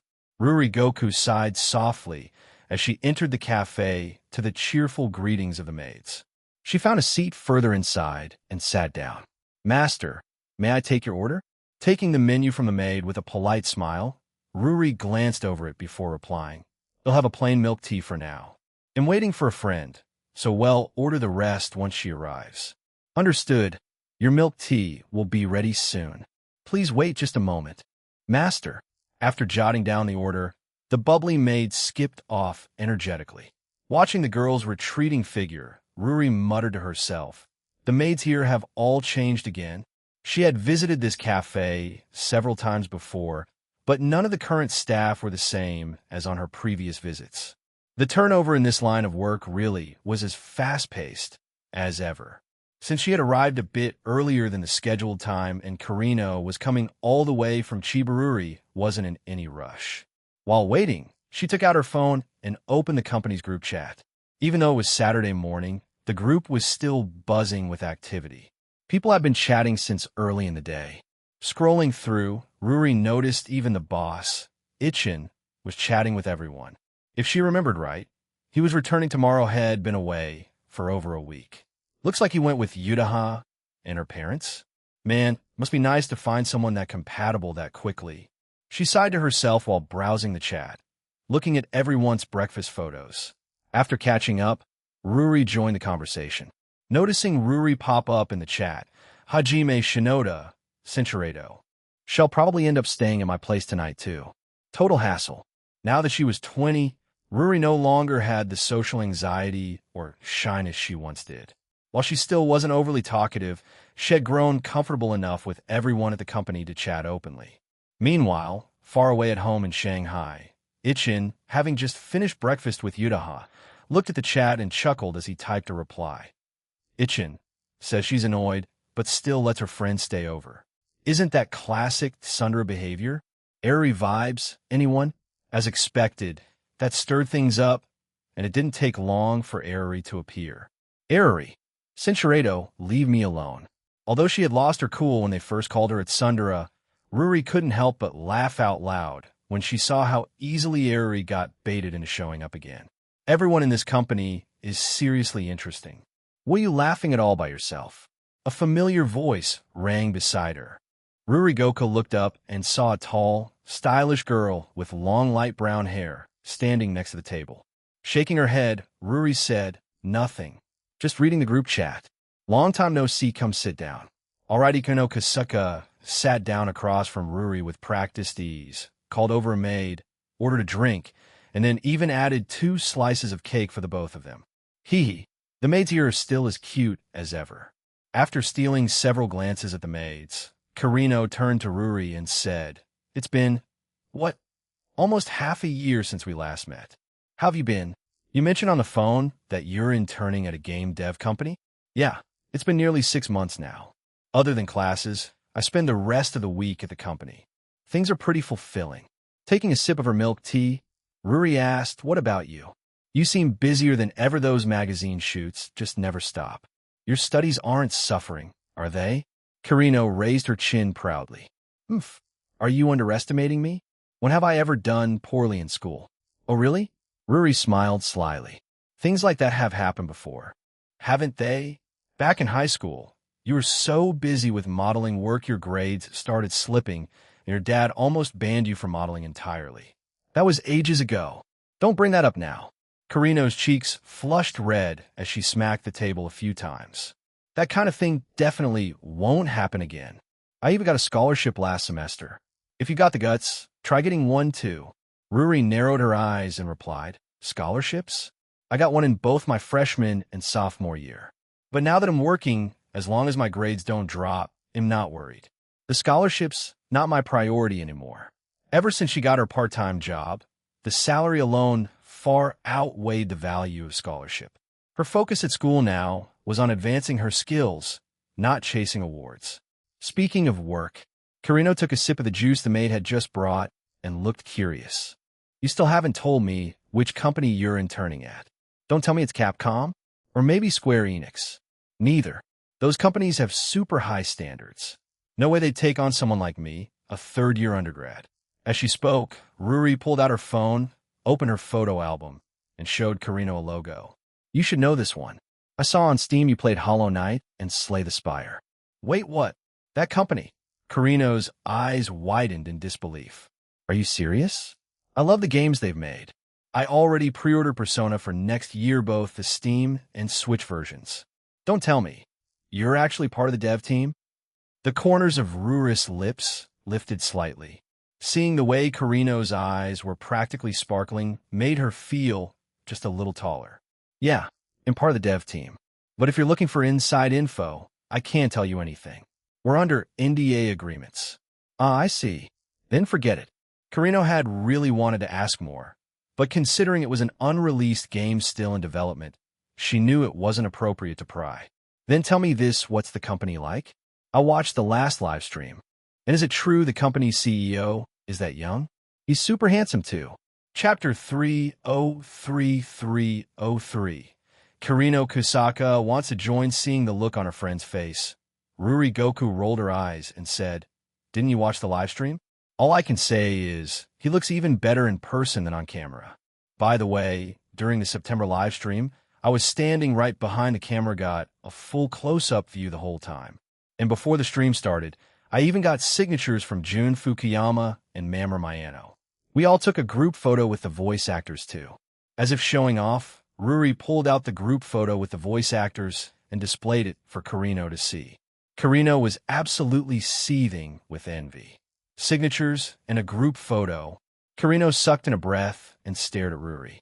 "Kuroneko, does your company still have any openings?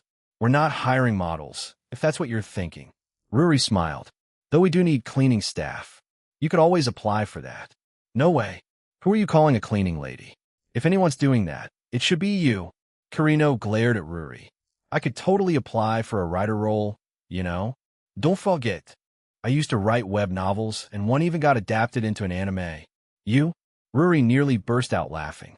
The fact that your web novel actually got an anime adaptation still feels unreal. But seriously, we don't need writers right now. Our boss writes all the lore and main storylines himself. Plus, we already have other scriptwriters, and if needed, we can always collaborate with professionals in the industry." Carino nodded. "I know, Kasumi Yutako-sensei, right? I heard she's involved in the Persona project too. But really there's no chance for me to join at all?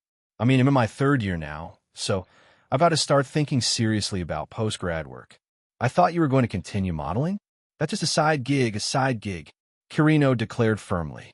I'm not going to model forever. Right now, I'm just doing magazine shoots. But if I go further, it means getting into runway work and stuff, and I'm not into that. As for entering the entertainment industry, no chance. Once my contract with the agency ends after this year, I'm not renewing. So, of course, I need to start thinking about another job. So that's how it is. Ruri nodded. She supported Kirino's thinking. The entertainment world wasn't really suitable for girls like them anyway. Neither of them ever had any intention of diving into that chaos. Resting her arms on the table, Kirino leaned in closer with a grin and said, "So, if there's ever a chance, could you recommend me? Even if it's not a dev role HR, admin, something like that is fine too. I could even get certified in accounting if needed. I am majoring in economics, after all." "That might be possible," Ruri said thoughtfully. "The company does plan to expand, and we do have an internal referral system." She nodded, almost agreeing, then looked at Kirino and narrowed her eyes. "Wait, you're not asking just because of our boss, are you?" "He, of course not. I'm mainly looking for a good job." Kirino wagged a finger and said with a smile, "But come on, it would be nice to meet such a person. I'd be more than happy, especially since he made some of my favorite games." Arms crossed, Ruri replied, "I see. Understood. If there's an opportunity, they'll put in a word. After all, you are from Chiba University. But just so you know, if your goal is to chase after our boss, don't bother. He already has a girlfriend." "Huh? He really has a girlfriend?" "Yep. You didn't know?" As soon as she said it, Ruri realized Kirino only got into Slay the Spire and Hollow Knight recently. Yutaha had already appeared in the studio's live streams last year, so Kirino probably missed that part entirely. So, she scrolled through her phone gallery and found a photo they'd taken during a company barbecue dinner. "There, look. See that girl with the long, straight black hair sitting next to the boss? That's his Barato. She's younger than you, just as pretty, and most importantly gets along with him really well. You've got absolutely zero chance." After seeing the photo of Yutaha, Kirino finally accepted the truth. Just based on looks alone, that girl was clearly ahead of her. Ugh, why is it so hard to find a good guy these days? No, no, no. The issue isn't that good guys are hard to find, it's that your taste is awful. You even had a crush on that total stranger once. Like you want to talk. To Kirino's retort, Ruri shrugged coolly and said, "Exactly. That's why I've already moved on. Doesn't bother me at all anymore. By the way, how's Kyusuke doing lately? I heard he got a job after graduating." "Yeah, he's working at a company in Chiba. Dad helped him get the position. He's doing all right, I guess."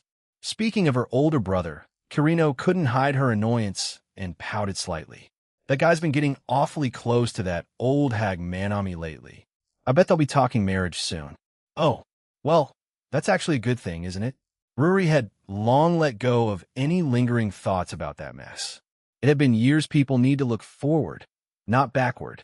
Looking at her friend across the table, even though Kirino's tone had a hint of irritation when she talked about her brother, her expression was calm. Clearly, she had already moved on too. "But hey," Kirino said, smiling as she took a bite of cake, "your bestie, Iase, did she ever try chasing after Kyusuke again?" "Iase, huh? Do you really think she's the type to do that?" Kirino spread her hands and continued, "Sure, we had a falling out back then because of that whole situation, but we made up pretty quickly. As for Kyusuke, who cares? It's been years. Iase is not some clueless little girl anymore. We all grow up. And honestly, Kyusuke was never a good match for her." Kirino was absolutely right. They weren't the same naive girls they used to be. No one clings to the same childish thoughts forever. First loves are unforgettable, yes, but that doesn't mean you stay trapped in the past. After catching up on each other's lives and polishing off their food, the two girls paid the bill and left the maid cafe, spending the rest of the afternoon strolling around Akihabara. As expected, by the afternoon, Kirino ended up following Ruri home, wanting to visit Hinata and Tamaki after so long. On Sunday afternoon, Ichin and Yutaha finally returned home. After dropping their luggage in the living room, Yutaha collapsed onto the couch. "We're finally back." Stretching out with a sigh, she looked at Ichin as he sat down beside her. Even though it was technically a vacation, there were just so many people everywhere. "Imex housed it. Tired? Want me to give you a massage? No need for that. Yudaha laughed and gave Ichin a warm hug, sitting close beside him. It's mostly because we were staying at your place these past few days. With your parents and my parents all there, it was hard to really relax. As she said that, she leaned in and gave him an affectionate smile. Chapter 304304. The orange cat that got chubbier in just a week. By the time the two of them came out of the bathroom after showering, it was already close to 4 in the afternoon. They had eaten a little something on the plane, so they weren't particularly hungry now. Ichin was unpacking their luggage in the bedroom. Yudaha was already tucked under the blanket, lying on the bed, watching him with only her head poking out. Ichin, aren't you tired at all? HM. Ichin looked over at her with a smile as he folded clothes. Not really. You were the one doing all the work just now. Yudaha's cheeks flushed bright red as she shot him a glare. You were the one who got all the perks, and you still have the nerve to smile. No, isn't this kind of thing a fair trade? Ichin replied calmly as he neatly tidied up the room. After finishing up, he pushed the suitcase aside, crawled into bed, and slipped under the blanket to wrap his arms around her. Your parents said they'd order delivery for dinner, and it's still early. Let's rest a bit. Now that I've lain down, I'm actually starting to feel a little tired. Napping is fine. But Ichin, could you change out of your pajamas first? Sure. Ichin changed clothes and got comfortable, and the two of them lazily drifted off for a nap. In the evening, after having dinner with Yuda's parents, the two of them went downstairs to the dormitory to pick up their orange tabby cat. Back upstairs in the living room, they each sat with a laptop in their lap, getting back to their respective tasks. Ichin had taken care of the Chinese voiceover coordination work while in Shanghai, and for the remaining days of the trip, he hadn't touched any work at all. Yudaha was the same since her parents were there. She had taken a few days to unwind and spend time traveling with her family. Now that they were back, it was naturally time to return to work mode. After about 10 minutes of quiet productivity, Yudaha's phone buzzed. She picked it up and saw a message from her editor, Sonoka Machida. After reading the message and replying, she turned to Ichin and said, Ichin, Sonoka's asking me again if I want to do a book signing event. Oh, again? Ichin paused what he was doing, currently drafting lore for Dark Souls, and smiled. Haven't you turned that down multiple times already? Yeah, I've told her several times now. Yudaha said, clearly a bit exasperated. Sonoka knows how I feel, but she can't help it. The higher-ups at the publishing house really want me to show up in person. It's all about boosting publicity. Ichin could understand where the publisher was coming from. With Yuda's looks and her exceptional writing skills, if she were willing to step into the spotlight and attend just a few signing events, her popularity would skyrocket. This kind of promotional strategy wasn't much different from his own, like hosting live streams and inviting voice actors to promote games. Ichin used the popularity of voice actors to attract their fans, while the publisher was clearly hoping to capitalize on Yuda's looks to draw in male readers. If you don't want to do it, just say no, he said. I already replied to her, but being asked over and over again is getting annoying. That kind of thing is unavoidable no matter where you go, Ichin said with a smile. Take me, for example. I showed my face on stream last year, didn't I? But if you're not comfortable with it, then there's absolutely no need to say yes. It's not like you signed your soul away to Fushikawa Publishing. If you don't want to keep publishing with them, you've already built up enough of a name for yourself that other light novel publishers would welcome you with open arms. Yudaha nodded in agreement. Exactly what I was thinking. Even if I don't do a signing event, it's not going to affect their business that much. They've already made plenty of money off me. If they keep pushing, I might just quit altogether. Yudaha was straightforward when it came to things like this. If they could talk things through and find common ground, then sure, the collaboration could continue, mutual benefit and all. But if they couldn't have a proper conversation and insisted on forcing things, then she had no reason to stick around. There were other publishers out there offering better terms. If she wanted to switch, she could do it any time. In fact, if she really wanted to stir things up, she could even take Sonoka Machida, the brilliant editor who had been handling her work, along with her.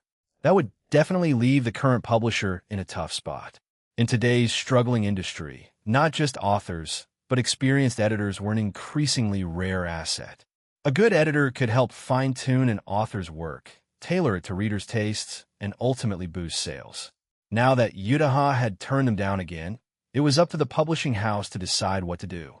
But if they still clung to their current strategy, Yudaha might seriously start considering a new home for her novels.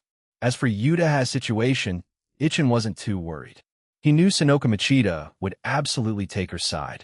The two had a fantastic relationship, and there was no way Sonoka would go behind Yudaha's back to do anything that would upset her. After all, Yudaha was Sonoka's discovery, someone she had personally nurtured into a top-selling author. All right, let's not dwell on that stuff anymore. Ichin lightly patted Yudaha's head and said, "Thirsty? We'll go make us some milk tea. We brought back a bunch of good stuff from our trip, some for the company folks, and some for us. What do you want to snack on?" "Sound good. Besides the milk tea, how about some pastries and candied fruits?" They hadn't eaten much for dinner, so a light snack sounded perfect. Just as they were talking about food, the orange tabby Peppa, who was playing with a toy on the floor nearby, suddenly looked up. Yudaha glanced over, met Peppa's eyes, and waved with a smile. "Peppa, come here, I've got snacks for you." With her other hand, she pulled a small, sealed pack of dried fish treats from her pocket. Peppa's eyes lit up instantly. With a leap, she jumped onto the sofa and sat obediently, waiting to be fed. Though usually independent and content to play alone, the moment food was involved, she'd turned into the sweetest, most affectionate little kitty, shamelessly eager for treats. Thanks to this food-loving nature, during Ichin and Yudaha's absence, Peppa had been thoroughly spoiled by all the girls at the company, getting loads of tasty treats. After feeding her the dried fish, Yudaha scooped Peppa up into her arms. "Huh?" Feeling her weight, Yudaha gave the cat an appraising look. "Did you get fatter? Looks like you've been eating really well these past few days." She rubbed Peppa's belly. "Yep, definitely more pudge." Ichin still holding Peppa, Yudaha walked over to the kitchen and looked at Ichin, who was making milk tea. "Starting tomorrow, let's not take Peppa to the company anymore. She's getting fed way too much." "Really? I didn't even notice." Turning his head to glance at Peppa, Ichin nodded in agreement with Yudaha's suggestion. Chapter 305. A small gift on Monday. Ichin and Yudaha returned to school. Right after their first class, they were summoned to the office by Shizuka Hiratsuka. Looking at the two students seated in front of her, Hiratsuka got straight to the point. "It's already October. Midterms are next week. You two should be fine, right? Although your recommendation slots are pretty much locked in, don't mess up at the last minute. Don't worry. Ichin, thinking it might be something serious, relaxed once he realized it was just about exams. He waved his hand casually and said, "Relax, Hiratsuka-sensei. We didn't study much while we were on leave, sure, but we did some solid reviewing last night after we got back. Well, keep up a steady pace every day from now, won't let it slide." Yudaha smiled and added, "That's right. I'm looking forward to reclaiming first place in the grade from Ichin during the rest of senior year." Seeing the two of them so composed, Hiratsuka, though she knew it was probably fine, still decided to say a few words just in case after they returned from leave. "All right, as long as you're aware, that's good enough. I've got nothing else. Go ahead and head back." Just before leaving, Ichin leaned closer to Hiratsuka and whispered, "Hiratsuka-sensei, while we were off, we picked up a few local treats on our trip with our families. We brought some back for you to drop by the service club at lunch to get it." Hearing that, Hiratsuka couldn't help but laugh. "You little rascal, are you trying to bribe your teacher? It's just some cheap local snacks, definitely not bribery. Just make sure you come grab it." Fine, I got it. They'll come by at lunch." At lunchtime, after eating, Hiratsuka showed up at the service club as promised. Whenever she had time during lunch, she usually dropped by for some Yukino's tea. So, she was already quite used to the place. This time, she even remembered to knock. "Komein." After hearing Yukino's voice, Hiratsuka opened the door and walked in. "Good afternoon. Did you all have a good lunch?" Inside the clubroom, the four usual members were sitting in their usual spots, sipping post-meal tea. "Perfect timing. I'm a little too full, Yukino. Make me a cup too." Yukino had expected Hiratsuka to show up, so without a word, she poured her a cup of tea. "Thanks." Taking a sip, Hiratsuka looked over at Ichin and held out her hand. "So where's my gift?" Ichin stood up and went to the cabinet, where he took out a shopping bag. Here you go, Hiratsuka-sensei. Some Westlake lotus root starch and a few sweet preserved snacks. Honestly, you should cut back on the smoking, maybe try these as a substitute. Help you quit a little. TSK, TSK. Why are you already acting like an old man? Nosing into everything? Even nagging me about smoking? Taking the bag and glancing at its contents, Shizuka smiled and said, "Don't worry, I know how to manage my smoking. I only have one or two, occasionally not even close to those chain smokers. Still, it's thoughtful of you. By the way, how do you eat this lotus root starch?" Ichin gave her a simple explanation of how to mix and brew it, and she seemed very pleased with the gift. Not bad, not bad. I can make some in the mornings. After setting the bag aside, she took another sip of her tea and looked over at Ichin and Yutaha. Almost forgot, after next week's midterms, we'll be organizing the senior class school trip. You two really not going? Nope, not going, both Ichin and Yutaha answered in unison. Then Yutaha added, Kyoto's honestly nothing special. We've been there already. And please, Hiratsuka-sensei, spare us to make some high school memories with your classmates' speech. That kind of line only works on kids. I got a new novel coming out in mid-October, and I need to focus on that. Ichin also has company stuff to handle. The next live stream is already in prep. We don't exactly have time to waste on a school trip. Why do you two students sound busier than I do as a teacher? Grumbling a little, Hiratsuka decided to drop the topic. She finished her tea, picked up the gift Ichin had given her, and left the service club. Once the clubroom door closed, Eri looked at Ichin and Yutaha and said, I thought you two were just joking, but you're seriously not going? Ichin nodded. Of course. We didn't even sign up. Like Yutaha said, Kyoto isn't that exciting. If the school had picked a different destination, something more interesting, we might have considered it. Yukino, who was sitting beside Eri, also chimed in, Kyoto really isn't that appealing. If our senior trip is to Kyoto too, I probably wouldn't go either. Huh? Really? Eri looked at Yukino in surprise. I was actually hoping to room with you during the trip. We're not even in the same class, Eri. How would we end up in the same room? That's easy. Eri grinned. Just put in a request. It's a school trip, not some military drill. I'm sure the teachers would allow it. Besides, Yukino, would you actually enjoy rooming with a girl from your class? Yukino was silent because it really would be a hassle. It did seem like if the trip weren't to Kyoto, maybe she could consider switching rooms to stay with Eri. That way, she wouldn't feel so out of place. Otherwise, she might just skip the trip altogether. After finishing their tea, Ichin and Yutaha returned to their classroom. Yukino and Eri stayed behind to store the gifts Ichin had brought them. Once everything was put away, they locked the clubroom and headed back too. They could just pick up the rest after school. They'd planned to study in the clubroom anyway to prepare for exams. On the way back to class, Yukino glanced at Eri and, after a moment of thought, asked Eri, it's not the third semester yet, but have you started thinking about college? After winter break, the pathway survey will start. College, of course. I'm definitely aiming for an art major, but I haven't decided which university yet. Eri couldn't help looking a little troubled as she spoke. You're probably aiming for Todai, right? The law department there is amazing. If you want to be a lawyer, it's the perfect fit. If you get in, you'll still be Ichin and Yutaha's underclassmen. Ugh, why doesn't the University of Tokyo have an art school? If they did, I might actually have a shot. She clearly wanted to go to the same university as people she was close with, but Todai was a stretch for her field. Chapter 306-306. PV2 complete. After school in the afternoon, Ichin and Yutaha arrived at the company.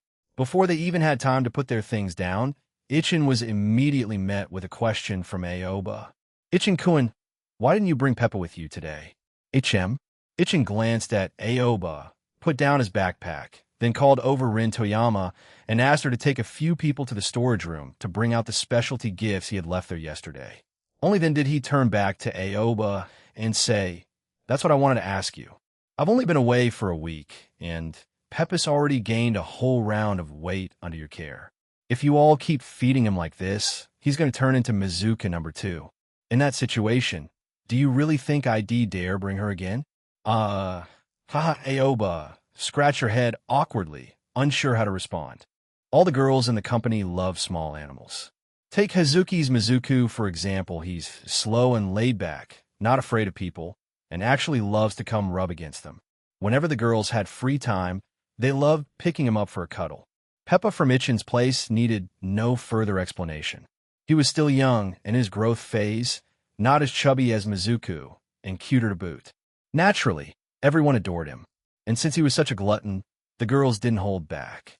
Whenever he wanted food, they'd feed him without hesitation, some even went as far as to buy special cat snacks just to bring in for him. If this treatment kept up for a few more days, she might actually surpass Mizuku. After Ichin's words, not only Aoba, but also the other girls around wore awkward expressions. Clearly, they were all responsible for Peppa's weight gain.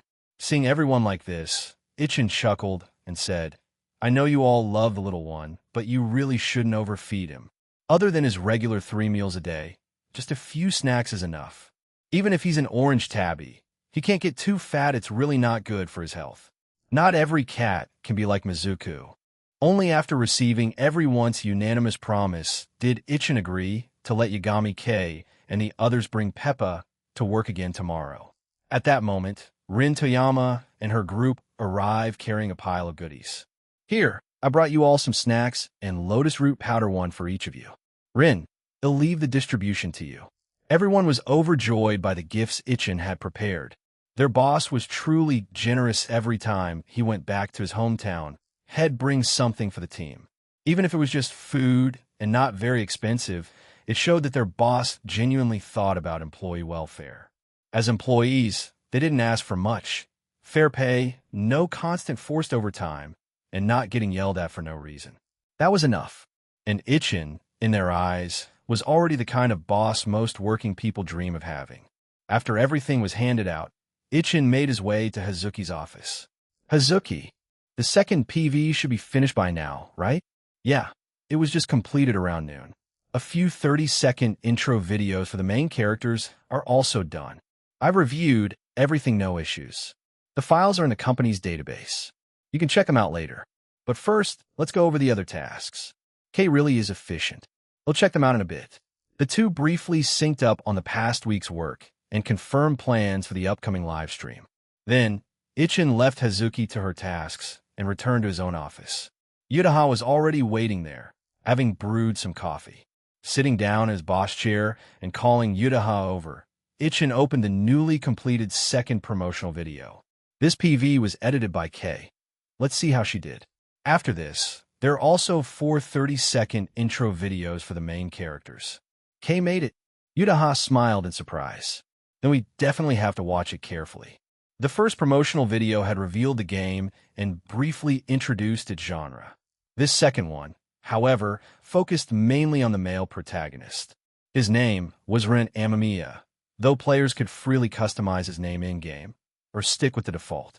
This PV showcased the protagonist's dual life as a student and a phantom thief. It also gave glimpses of Morgana and Takamaki and Ruji Sakamoto. Although it was a new PV, the footage shown was still from the early part of the game. Nothing in it revealed the true background of the story or the enemies players would eventually face. Of course, Yagami K hadn't forgotten Ichin's requests. She included a few frames of Yusuke Kitagawa and ended the PV with a reveal of the Velvet Room, leaving players full of curiosity and speculation about the game's content.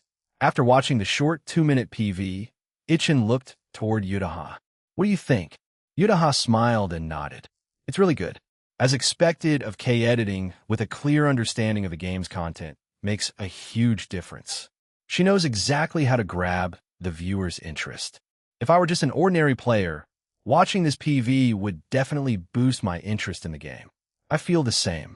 Ichin was very pleased with the PV's final quality. It seemed he could safely entrust the next few promotional videos to Yagami K as well. Now that the art team had more members, K didn't need to spend all day buried in illustrations. Apart from key artworks, she could now take part in other areas too, like making game PVs, which was a great experience for her. After the PV, they watched the 4 30-second character introduction for the protagonist, Morgana, Ruji Sakamoto, and Takamaki. Each one was well made and perfectly met Ichin's expectations. Rubbing his chin, Ichin said, "Well, release PV2 during the live stream 2 weeks from now. After that, Kay can start working on PV3. As for these character intro videos, let's wait until they're all finished, then release them one by one next year." "So PV2 will be the last release this year?" Ichin smiled and nodded. "I'm still deciding. Maybe you'll put PV3 out at the end of the year, or maybe wait until next year." Yudaha started counting on her fingers. If PV2 comes out in October, then nothing in November and December. Those crazy online fans are definitely going to hound you for more. "Let them," Ichin said with a grin. "What? Are they going to mail me knives or something?" Chapter 307-307. Plans for the upcoming PVs, leaving Yudaha in the office to focus on her novel. Ichin stepped out and went to sit beside Yagami Kei. "Kei, are you busy?" Yagami Kei wasn't wearing her headphones at the moment. She set down her pressure-sensitive pen and looked at Ichin. "Not too bad. What's up?" "I just want to talk to you about the next PV3. The moment Ichin said that, a delighted smile lit up Yagami Kei's face. "So that means PV2 passed?" "Of course. Kei, you did a fantastic job. I can't find any flaws in it. It's good to go as is." Well, of course. I spent a lot of time learning for this PV, you know." She wasn't exaggerating. Ever since she took on the task of making the PV, Yagami Kei had been using a lot of her after-work hours to study video and promotional editing. Even though it was new territory for her, she had watched the process of Ichin and the others making the Hollow Knight PVs before, so she had a basic idea of what to do. And with Ichin pointing out key content to highlight, as long as she stayed focused, it was hard to go wrong. Noticing an open bag of chips on Kei's desk, Ichin snagged a couple and said, "So I'll leave PV3 and PV4 to you, along with the rest of the 30-second videos for the main character group." "What? You're not doing them yourself?" The most difficult work for the art team is already done. What's left is mostly collaborative and relatively simple tasks, so we'll be shifting my focus back to the programming side. So we'll be counting on you to take over PV production." Yagami Kei nodded, then raised her right index finger at Ichin. "I'm okay with it, but I have one small request." "A request? Don't tell me you want a raise." "I was already planning to increase salaries next year. What's the rush?" "It's not about the salary." After shooting down his joke, Kei looked around cautiously, then leaned closer to Ichin and whispered, "For the upcoming game promotional live streams, can I not be one of the support staff?" Ichin immediately understood. So that's what it was about. Seeing her pleading expression, Ichin agreed without hesitation. "No problem. If you don't want to participate, I'll assign someone else. I think Hajime and Yumiko would be happy to help." "But Kei, you sure you want to give up the live stream overtime pay?" Nope. Let them take this opportunity instead." Yagami Kei knew she wasn't the type who could speak well in front of a camera, let alone promote a game live on stream alongside voice actors. It just wasn't her thing. "All right then, settled. Let me brief you on the requirements for the next 2 PVs. Wait, let me grab my notebook." Kei quickly opened her notepad. "By the way, what are these 2 PVs due?" "Norus. Just finish PV3 by the end of December. And even if it's not ready in time, it's fine. We're not releasing the game until next year, so it's totally okay to save PV for a release next year too." After walking Kei through the key content for the remaining PVs, Ichin headed over to the programming department to join Yumiko in testing related systems. As the workday neared its end, Kuroneko finally wrapped up her tasks. She took off her headphones, stretched, and looked around only to see Ichin and Yumiko huddled together, deep in discussion over the program. Remembering the conversation she had with Karino Kosaka the night before, Kuroneko took a deep breath, summoned her courage, and stood up to approach him. Iti-yevon." Hearing Rura's voice, Ichin turned around with a smile and asked, "What's up?" "Well, it's like this," Ruri said a bit shyly. "Once the game is nearly finished, won't we need to bring in some testers to do the final round of testing?" "Yeah, well, definitely hire a few," Ichin replied after giving it some thought. "Probably around 10 people. "Why? Do you have someone in mind who wants to do part-time testing?" Ichin's quick guess didn't surprise Rin at all after all. Her question had been pretty straightforward. She nodded. "That's right. I met an old friend yesterday, and she really likes our game. She asked me if she could join in if we ever start recruiting part-time testers. An old friend of Ruri's? Ichin wasn't sure if Ruri had gone through the original Oremo storyline, but that didn't really matter. She was someone Yumiko had personally recognized as a valuable member of the programming team, and Ichin had no reason to be stingy about something like this. We were planning to put out a public announcement for part-time testers anyway. Since you have a recommendation, and it's someone who genuinely enjoys our games, then of course I'd welcome her. When the testing phase starts, if she's still interested, just bring her over. Ichin's straightforward answer made Ruri very happy. Thank you so much, Ichin-kun. I'll tell my friend. Watching Ruri happily return to her seat, Yumiko whispered, You agreed? It's not a big deal. We're hiring people anyway, aren't we? Fair enough. Yumiko rubbed her temples. There's still a bit of time left. Let's finish checking this last section. I'm getting a little hungry. All right, can I come over to your place for dinner tonight? Rin isn't cooking? She went out to eat with Ko. I don't want to be a third wheel. Ichin took a breath and looked at the subtle smile on Yumiko's face. So, coming over to my place isn't being a third wheel? He'll pay for the groceries. That's more like it. Time passed, and mid-October arrived, bringing with it Toyagasaki's midterm exams. The day after the exams ended, the results were quickly released and posted on the first-floor bulletin board of the academic building. In the third-year section, as always, Ichin and Yuda's names claimed the top 2 spots in the grade rankings unchanged as ever.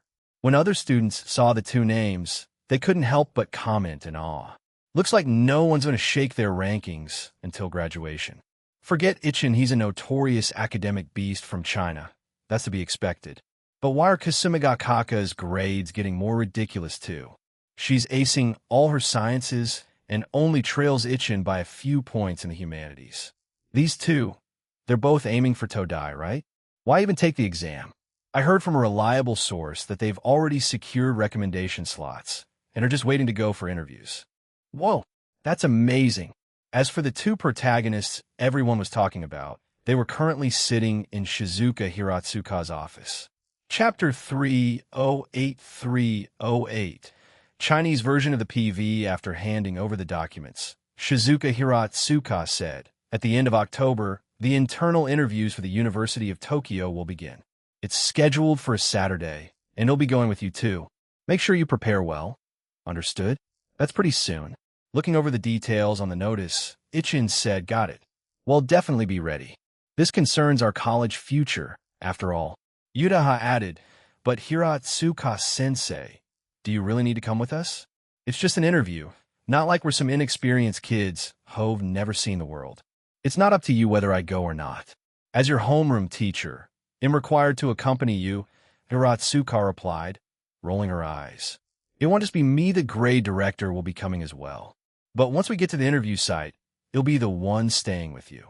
The grade director has meetings with teachers from other schools and officials from Todai. Ichin and Yudaha understood. This was the University of Tokyo after all. Their teachers probably took it even more seriously than they did. After that matter was settled, the 2 returned to class. They hadn't looked at the posted rankings, but they'd already seen the results back in the office. Still second in the grade this time, Yudaha said with her chin propped on her hand, smiling at Ichin. But Ichin, I'm just a few points behind you now. I'll definitely overtake you next time. Yeah, I really do need to start paying more attention. Ichin nodded.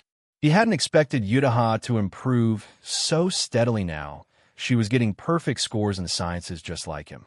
If he got careless in any future test, it really was possible she'd overtake him. You really are forcing me to take exams even more seriously from now on. Hearing that, Yudaha's smile grew even brighter.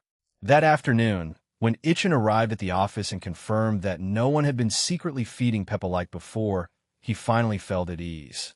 Just after placing Peppa back onto the cat tree to play with Mizuku, he heard Hajime's voice from behind. Ichin-kun, you're going to the Todai interview? Yeah, we found out this morning. Ichin replied, sitting back down with the art team. As soon as he did, Yudaha popped a soft candy into his mouth. We're going at the end of the month. It's not a big deal, just an interview. Pretty simple. Simple. It's the University of Tokyo. The University of Tokyo. Despite Hajime's dramatic reaction, Ichin remained calm. He waved her off and said, "It's just Todai." Even without the recommendation slot, Yutaha and I could pass the entrance exam easily. And not just us, don't forget about Nene. Her university is top tier too, and she got in just as easily. From his side, Aoba chimed in agreement. That's true. Nene was always super nervous after every exam in high school, but when the results came out, she always aced them. A total hidden genius. Exactly, Ichin said, looking at Hajime. So don't make such a fuss over Todai. Sure, it's a prestigious college, but just graduating from a Barato university doesn't guarantee success. Hazuki graduated from a Barato college too. Ask her how many of her classmates are doing better than she is now. The college matters, but so do your major and personal effort. Hazuki, who had been secretly taking photos of Hifumi, sighed and reluctantly put down her phone after hearing her name called. Ichin's right. Getting into university is one thing, how you spend the next 4 years is what really matters. Anyway, I've got work to do. You guys keep chatting. Before she could even finish her sentence, Hifumi rushed over, face red, and snatched her phone away to delete the candid shots. Don't delete them. I finally found the perfect angle. Hazuki mournfully took her phone back and checked it. Luckily, the photos of everyone else were still intact. Then, she got a message from Hifumi. Send me those recent photos of Aoba, or he'll tell Ko and Rin you've been snapping pictures of them without permission again. Attached was a playful emoji sticker. Are you trying to be tricky like Aoba? Left with no choice, Hazuki gave in and sent the recently taken photos of Aoba to Hifumi, then returned to her office with a gloomy expression. She shut the door, sat down, and leaned back in her chair with a stretch. Aya, looks like everyone's got something going on. Really interesting. Since I'm free tonight, maybe you'll see if Shizuka and Haruno are up for dinner and drinks. Meanwhile, after checking on everyone's work progress, Ichin returned to the office with Yutaha. He opened his laptop and synced up with the Shanghai studio. Over there, they were already working on replacing the voiceovers in the Chinese version of the PV2 video file Ichin had sent them. For the second live stream, the PV shown on Bilibili and YouTube would still use Japanese voiceovers. But once the Chinese dub version was complete, Ichin planned to upload that version too. After all, it had been promised from the beginning. The game would feature full Chinese voice acting. Players could choose not to use it, but the option had to be there. Most gamers who played major single-player titles didn't expect every game to have full Chinese voice acting subtitles were usually enough. But if it was available, it was naturally welcomed. Take Resident Evil and Tomb Raider, for example. Their Chinese dubs might take some getting used to, but they were considered some of the best in the field. In games with a lot of story content, Chinese voice acting allowed players to focus more on the visuals and narrative, rather than constantly reading subtitles. So yes, Chinese dubbing definitely had its advantages. After checking the voiceover progress, Ichin also reviewed the recruitment status of the Shanghai studio. To boost development efficiency, improve team coordination, and prepare for future projects, Ichin had planned for both the Tokyo and Shanghai studios to continue hiring. The hiring expansion wasn't massive, mostly focused on programmers and skilled 3D modelers.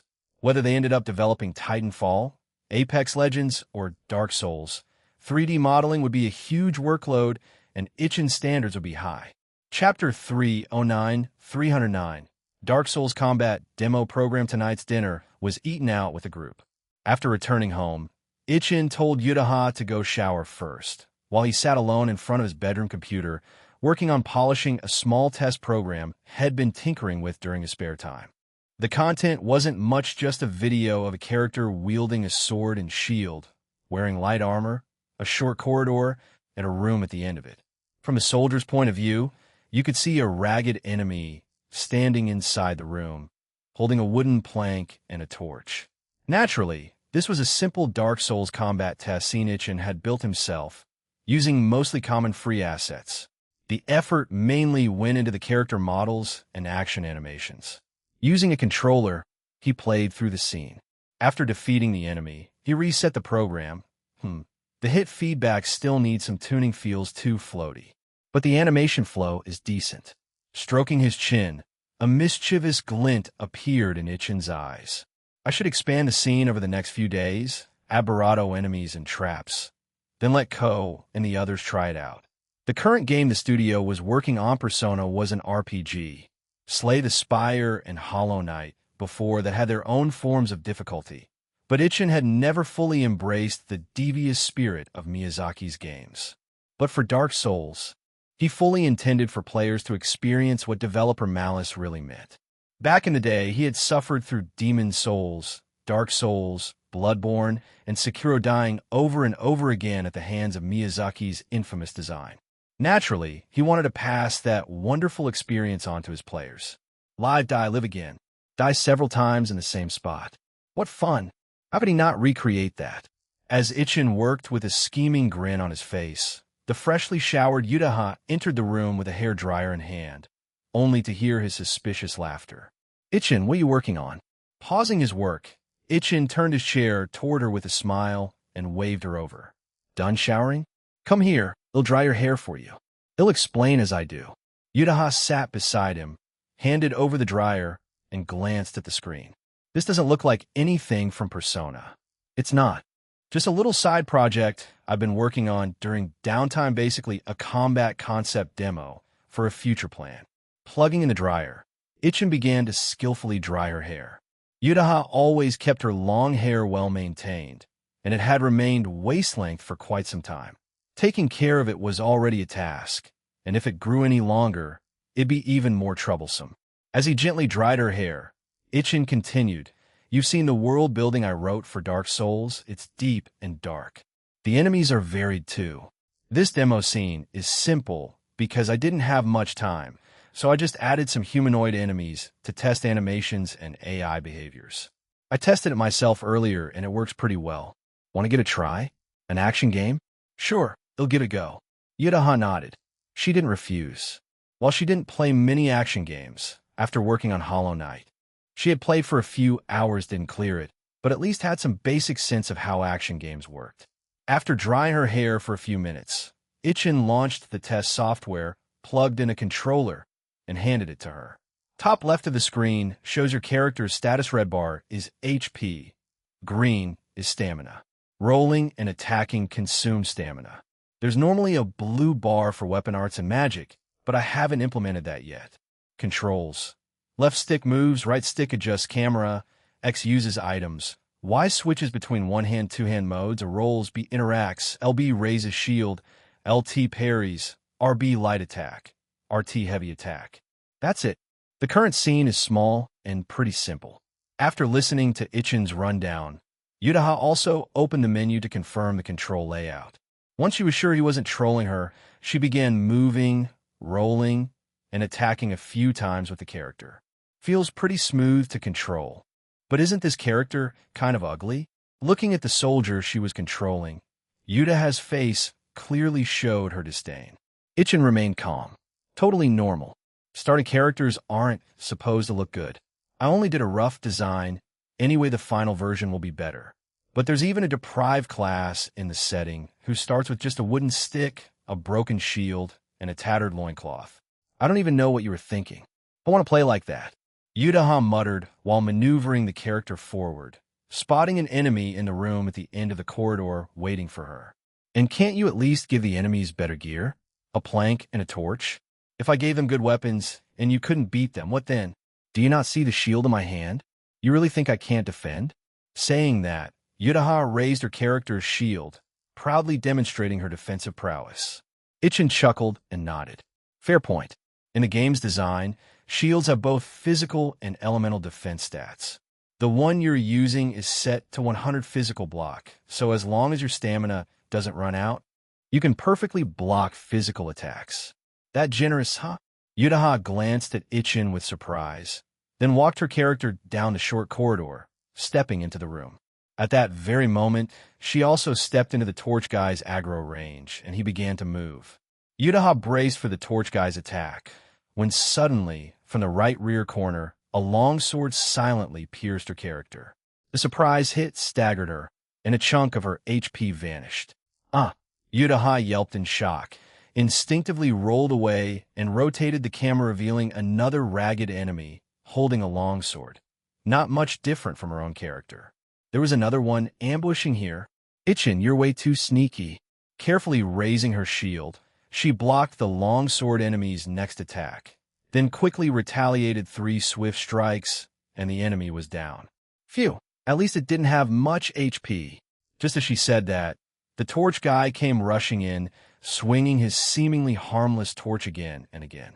Once, twice, 3 times, 4, 5, Yuda's character's HP was drained instantly. With a scream, the character collapsed, and the screen faded to grayscale. The legendary Torch Saint had claimed another victim. Expressionless, Yudaha stared at the black and white screen, and at another small enemy with a dagger that emerged from behind some boxes in the corner of the room. Finally, she turned to glare at Ichin. Chapter 310-310. The player's pain, the developer's joy. Fortunately, Yudaha didn't throw the controller at Ichin. Instead, she calmly placed it back on the desk. But the moment she set it down, she hurried over to Ichin and began lightly tapping his barato with her small fists. You totally did this on purpose, didn't you? Didn't you? You made this just to mess with me. After defeating that ambusher, Yudaha thought the remaining torch-wielding enemy would be a piece of cake, but she never expected to get instantly comboed to death before she could even react. Or, more accurately, she never even got the chance to react.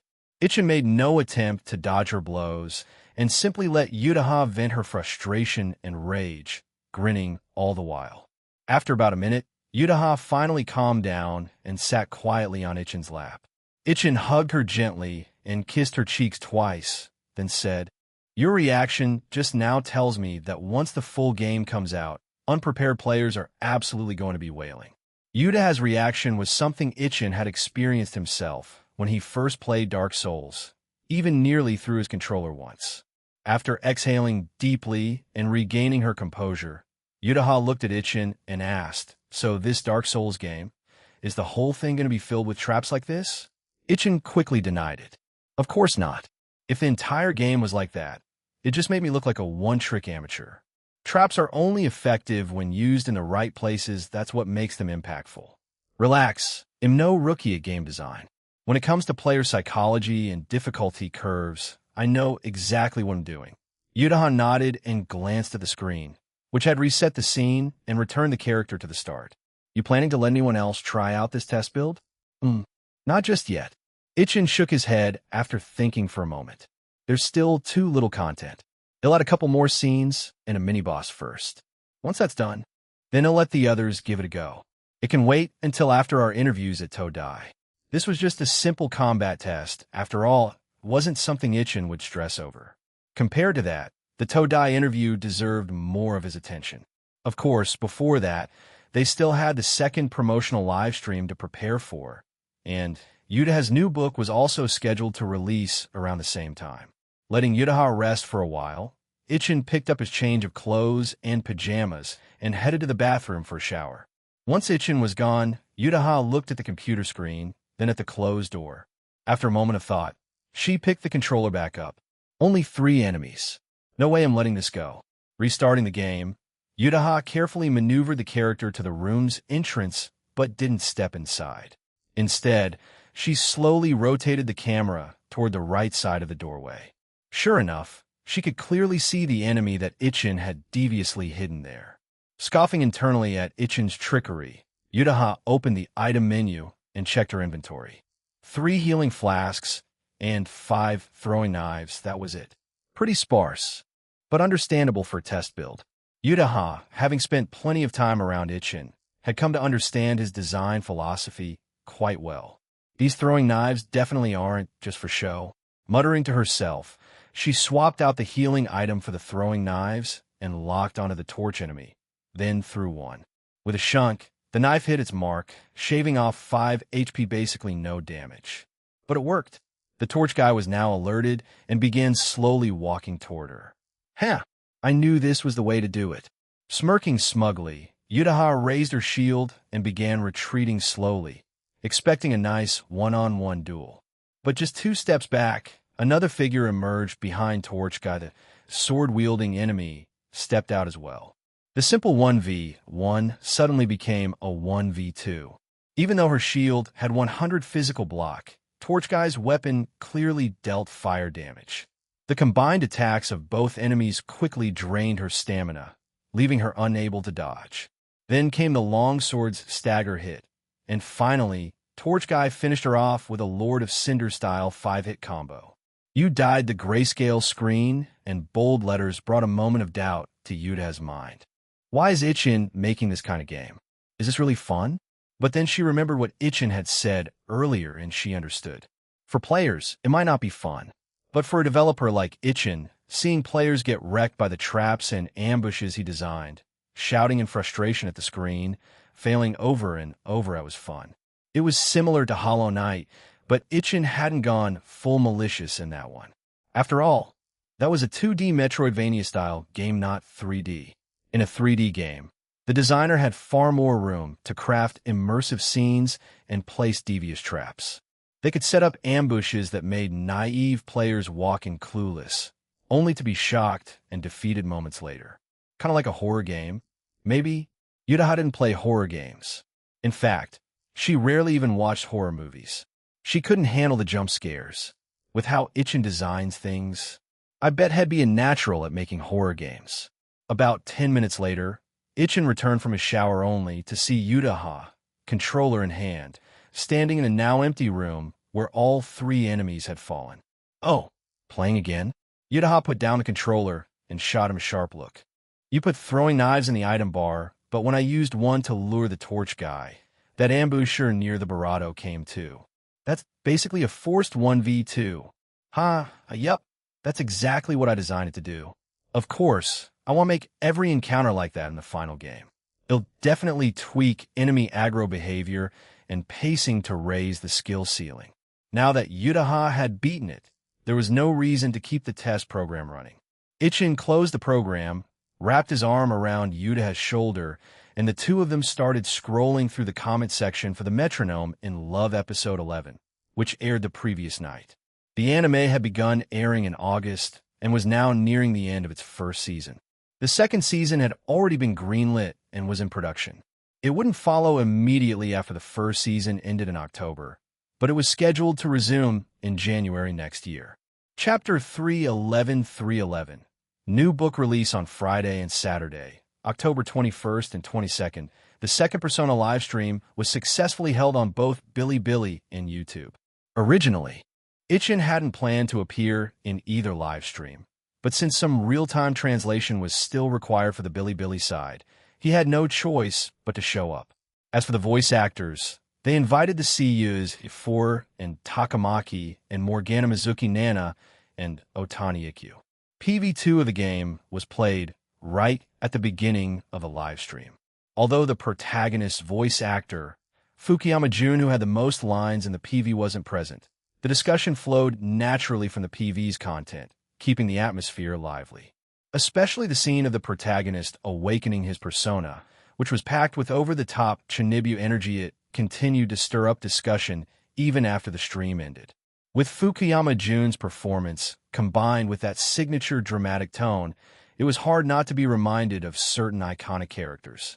Not everyone from the company was present this time. The programming team, whose workload was heavier, left early after getting their signed goods. Only a few remained on-site to help with setup and manage the streaming equipment. Then came Sunday, the day after the livestream ended. Yutaha's new book, My Love Story with My Boss, officially launched. As Yutaha's follow-up novel after the successful conclusion of The Metronome in Love, Fujikawa Publishing had poured significant resources into its promotion. Places like Akihabara had already been covered in advertisements and bookstore posters for over 2 weeks. Any otaku who had been in Akihabara recently had definitely seen them. Outside Akihabara, any bookstore that sold light novels had some degree of promotional support from Fujikawa. And the results spoke for themselves even without a signing event. Yutaha had already gained a loyal and stable reader base thanks to her performance in The Metronome in Love. On the first day of release, some bookstores that had underestimated demand sold out completely and began calling the publisher for restocks. Even though it was a weekend, Machida Sonokuta's editor had no plans to rest. She arrived at the publishing office early in the morning. Upon learning of the stockout situation, she immediately contacted several major bookstores. After gathering enough data, she quickly placed a call to Yutaha. By this time, it was nearing evening. Yutaha was lounging on the living room sofa, cuddling the cat and watching TV leisurely. She had made lunch that day, so dinner was Ichin's responsibility. When the phone rang, she glanced at the screen and answered. "Hello, Sonoko? Is this about the book release?" Excited, Machida Sonoko replied, "Yes." "Yutaha, I'm at the publishing office. Right now, tons of bookstores are requesting restocks. Even the big ones in Akihabara and elsewhere are seeing great sales. At this rate, they'll need restocking in another day or two. It's a huge success." "But wait, why do you sound so calm?" "Why would I not be?" Yutaha responded with a light laugh. "I'm not a newbie anymore. I know the quality of my new book, and the publisher invested quite a bit into its promotion. After it launched this morning, I checked online reviews around noon. Based on the response, I already had a pretty clear idea of how it would do during the release period. TSK. If nothing else, your attitude's starting to resemble your boyfriend's. The more critical the moment, the calmer you act." After the jab, Sonoko continued, "Based on today's nationwide sales, we've estimated that your book should appear on the monthly bestseller list for both October and November. October might be a little lower, but once reader reviews fully circulate next month, there'll be a big sales boost. Your rank will definitely climb." Even though Yutaha had already expected success, Sonoko's enthusiasm still made her smile. "That's great to hear. Sonoko, want to come over after work? We can celebrate together with dinner." "Thanks, but it'll pass. It's your launch day, so I have to stay here and tally the day's performance. We can celebrate later." With that, Sonoko hung up to get back to work. Yutaha set down her phone and shook her head with a chuckle. No wonder she's still single. Just then, Ichin poked his head out from the kitchen. "Was that Sonoko? How's the sales performance?" Yutaha gently set the cat aside, jogged over, and threw her arms around Ichin. "Perfectly fine." Bookstores that didn't stock enough are already calling for restocks. Even the big chains will need more soon. The launch day results are rock solid. "That's great to hear." Ichin was genuinely happy about her success. Smiling, he kissed her and said, "Just wait a bit longer, the candlelight dinner's almost ready." Originally, he had planned for the two of them to go out and celebrate the release, but since Yutaha didn't feel like going out, Ichin decided to prepare a candlelight dinner at home instead. Yutaha smiled and nodded, not wanting to interrupt, and quietly returned to wait for dinner. Monday school. Compared to Ichin, whose identity as a game developer was now well known throughout the school, only a few teachers knew Yutaha's identity as a light novel author. After arriving in class, it was no surprise that the two overheard groups of girls excitedly discussing the content of Yutaha's novel, some of them even holding physical copies of the first volume. As soon as she put down her bag, a few girls rushed over excitedly. "Kasumi ga Kaka-san, have you read this new release? It just came out." Yutaha hadn't expected someone to ask her, the author, whether she had read her own novel. Wearing a mysterious, unreadable smile, she nodded and replied, "Yes, of course I've read it. It's a very good novel." Shameless self-praise. Under Ichin's amused gaze, the girls continued to chatter away with Yutaha about her book. He nearly burst out laughing. Before long, a few guys ran over to Ichin's side to ask about Persona, and if they could get Mizuki Nana's autograph. Autographs, unfortunately, were out of the question. Ichin had only kept a few, which were reserved as giveaway prizes after the stream. Still, seeing how excited his classmates were for the game, Ichin agreed to give each of them a poster once the official game merch and promotional materials were printed. Chapter 312. Two girls who stayed up all night reading a novel noon. In the service club, carrying lunchboxes, Ichin and Yutaha opened the clubroom door and saw that Yukino had already arrived.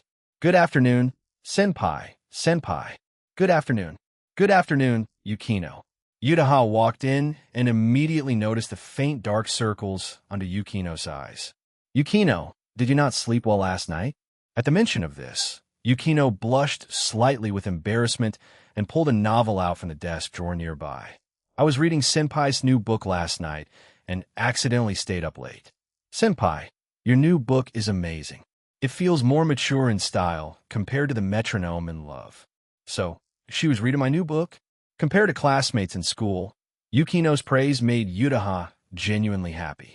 After all, this Ojusama didn't usually read many light novels. She mostly stuck to classics and traditional literature. Thank you for the compliment, Yukino, but I still need to work harder. Yutaha sat down beside Yukino, and everyone opened their lunchboxes, ready to eat. For lunch, they took turns preparing soup, and today it was Ichin's turn. As he poured out the soup from the thermos, he asked, "Ariri still not here? Didn't she say she'd join us for lunch?" Just as he said that, the clubroom door opened, and the three of them saw Ariri walk in, yawning and carrying her lunch bag. "Good afternoon." Yutaha narrowed her eyes at her and asked, "So, how's my new book?" Still groggy, Ariri nodded instinctively. "Surprisingly good, huh?" Eyes wide, Ariri looked at Yutaha's smiling face. "You sneaky little. What kind of question is that?" Era. It's nothing really." Yutaha waved it off with a laugh and gestured for Ariri to come sit down. "Hurry up and eat. You're clearly exhausted. Take a short nap after lunch, or you'll have no energy for afternoon classes." "Yurusai, I don't need you to tell me." Ariri sat beside Yukino, took the hot soup Ichin handed over, and after one sip, looked slightly more awake. "I'll say this, your novel is good, but the illustrations? Kind of lacking, honestly."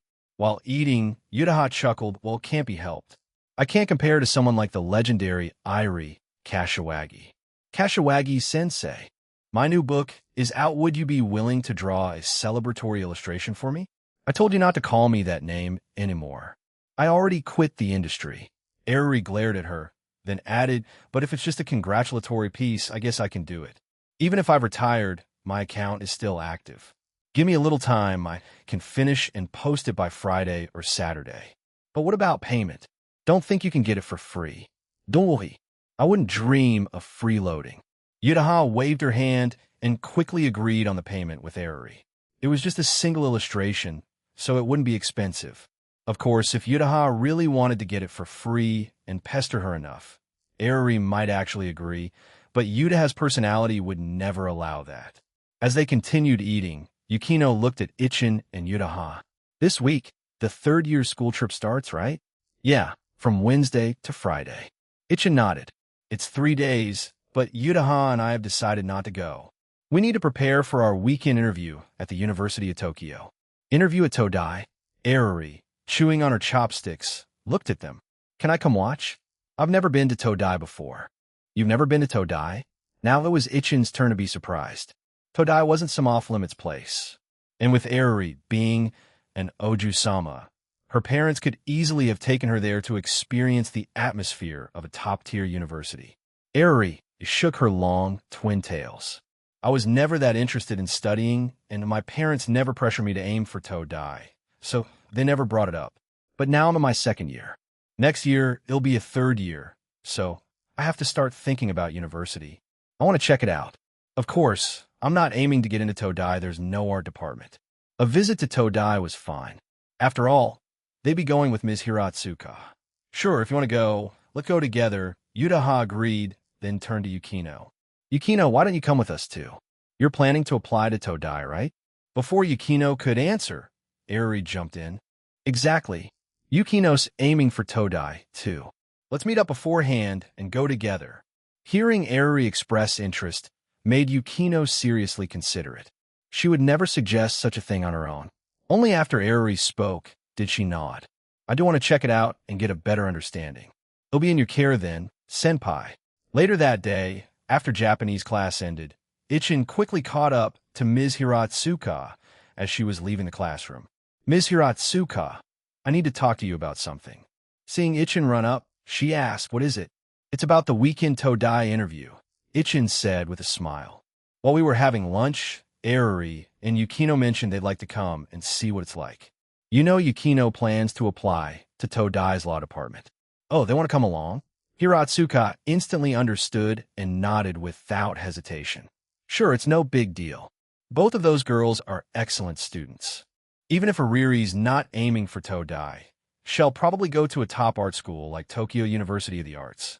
You don't need to worry about this. It'll talk to the grade head, and ITLL be approved for sure. Great. Thanks so much, Ms. Hiratsuka. As expected, when school ended, Ms. Hiratsuka confirmed that the grade head had no issue with it. After all, Yukino and Eruri were both standout students. Yukino ranked first in the second-year class, and Eruri was top tier of the arts. They were both worth nurturing. This Todai visit was a great opportunity to talk to them about their future education plans. Just like that, after the third-year school trip wrapped up, on Sunday morning, Ichin and Yutaha were ready to set off. Chapter 313. The interview. Originally, Ichin's parents had planned to accompany him to today's interview, but during a phone call, he managed to talk them out of it. For him, this was just an interview there was no way he wouldn't pass. So in the end, the task of accompanying him fell to Yutaha's parents. After meeting up with them and heading downstairs together, Ichin drove his car, taking Yutaha and her parents to the school first. There, they were supposed to meet with Ms. Hiratsuka and the grade head. Soon, they arrived at school. Today, instead of parking outside like usual, Ichin drove directly inside. After parking, the four of them made their way to the office and found Ms. Hiratsuka already waiting. They also saw that Eruri and Yukino had already arrived. After exchanging greetings with Yutaha's parents, Ms. Hiratsuka turned to Ichin and Yutaha. How's your prep going? Ichin replied with a relaxed expression. It's just an interview. Nothing too difficult. They're already familiar with my professional background, so the interview will likely focus on that. Compared to me, Yutaha's might be a bit more challenging. Ichin was applying for the computer science department, while Yutaha was aiming for literature. Naturally, the content of their interviews would be completely different, but Yutaha showed no signs of nervousness. Don't worry, Ms. Hiratsuka. During my 3 years of high school, I haven't just been studying or writing novels. Seeing the confidence on both of their faces, Ms. Hiratsuka didn't say anything more. A few minutes later, the grade had arrived, and the group set off. Ichin drove one car, while Ms. Hiratsuka drove the other, carrying the grade head, Yukino, and Eruri. The main campus of the University of Tokyo was located in Bunki Ward, right next to Shinjuku, so the trip was quite convenient. Bunki was home to many public and private schools of all levels, and even had the reputation of being an education and culture district. It was said that Toyogaseki Academy had originally intended to build in this area as well, but ultimately didn't due to lack of available space, and instead built in Shinjuku. About 20 minutes later, both cars pulled into the gates of the University of Tokyo. Ms. Hiratsuka had been here several times before, so she led Ichin's car to the parking lot without issue. After parking, the grade head and Ms. Hiratsuka led the group to the building where the interviews were to be held. Upon reaching the academic building, the grade head parted ways with them as he had other appointments and people to meet. Compared to Ms. Hiratsuka, Eruri wasn't very familiar with the grade head. Only after he left did she finally speak up freely. Looking at the surrounding architecture and the occasional students walking past, she commented curiously, "It really does feel different from high school. Even though it's the weekend, some students are carrying books and rushing around." Ms. Hiratsuka glanced over and said, "Those are probably graduate students, likely busy with their research projects. Anyway, here we are. There's not much time left before the interviews begin." Once inside the building, Ichin saw that several other school teachers had already arrived with their students.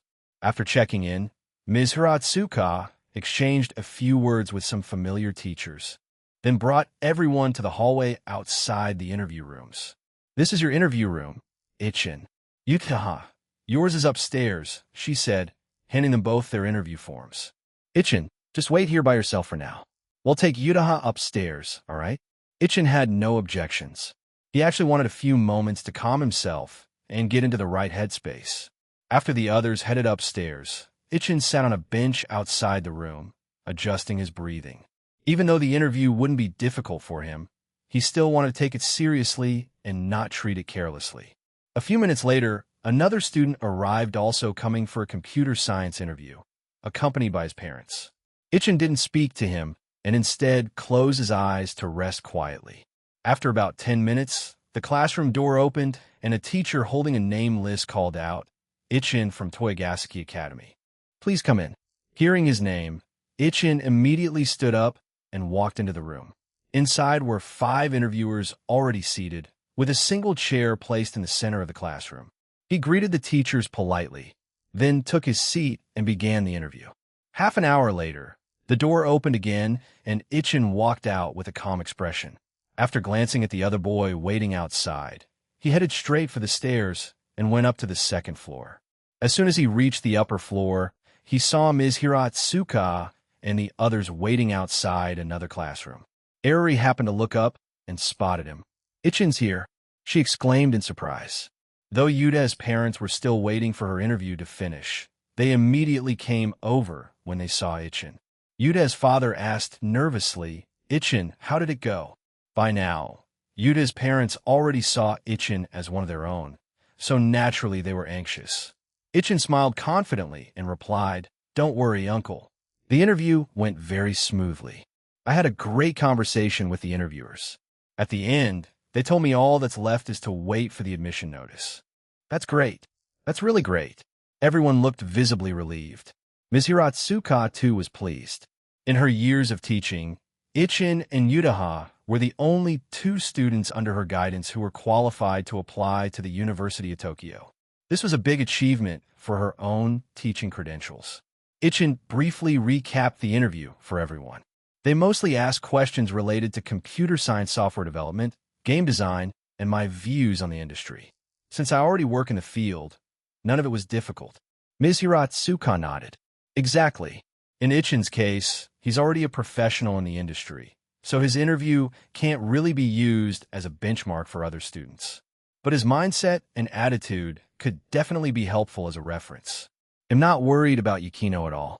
But Eruri, when you reach 3rd year and want to apply to Tokyo University of the Arts, your grades will be fine, but you'll need to prepare for the interview." Ugh, the interview?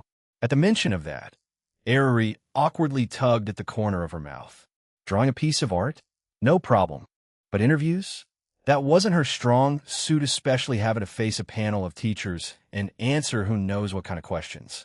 For some reason, she suddenly felt a little panicked. Chapter 314. A smooth wrap-up and return. Unlike his own situation, Yudaha wasn't the first to go in for her interview. So after Ichin came upstairs, he had to wait about 15 more minutes before she came out.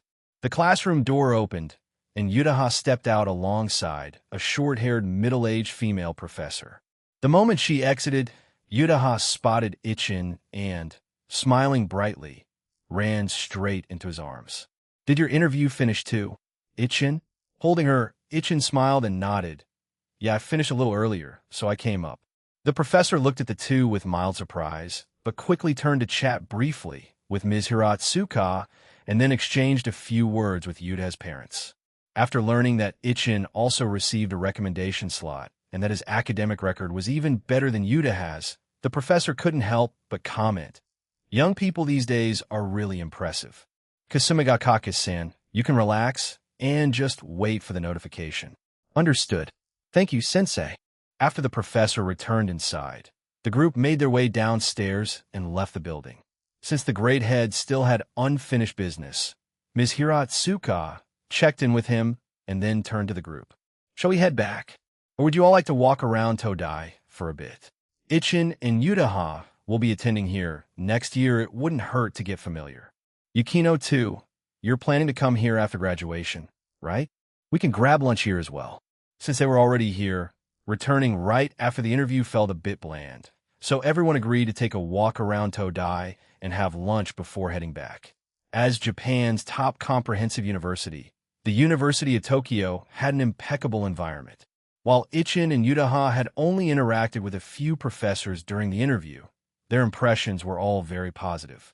Walking past students on campus, Ms. Hiratsuka suddenly sighed emotionally.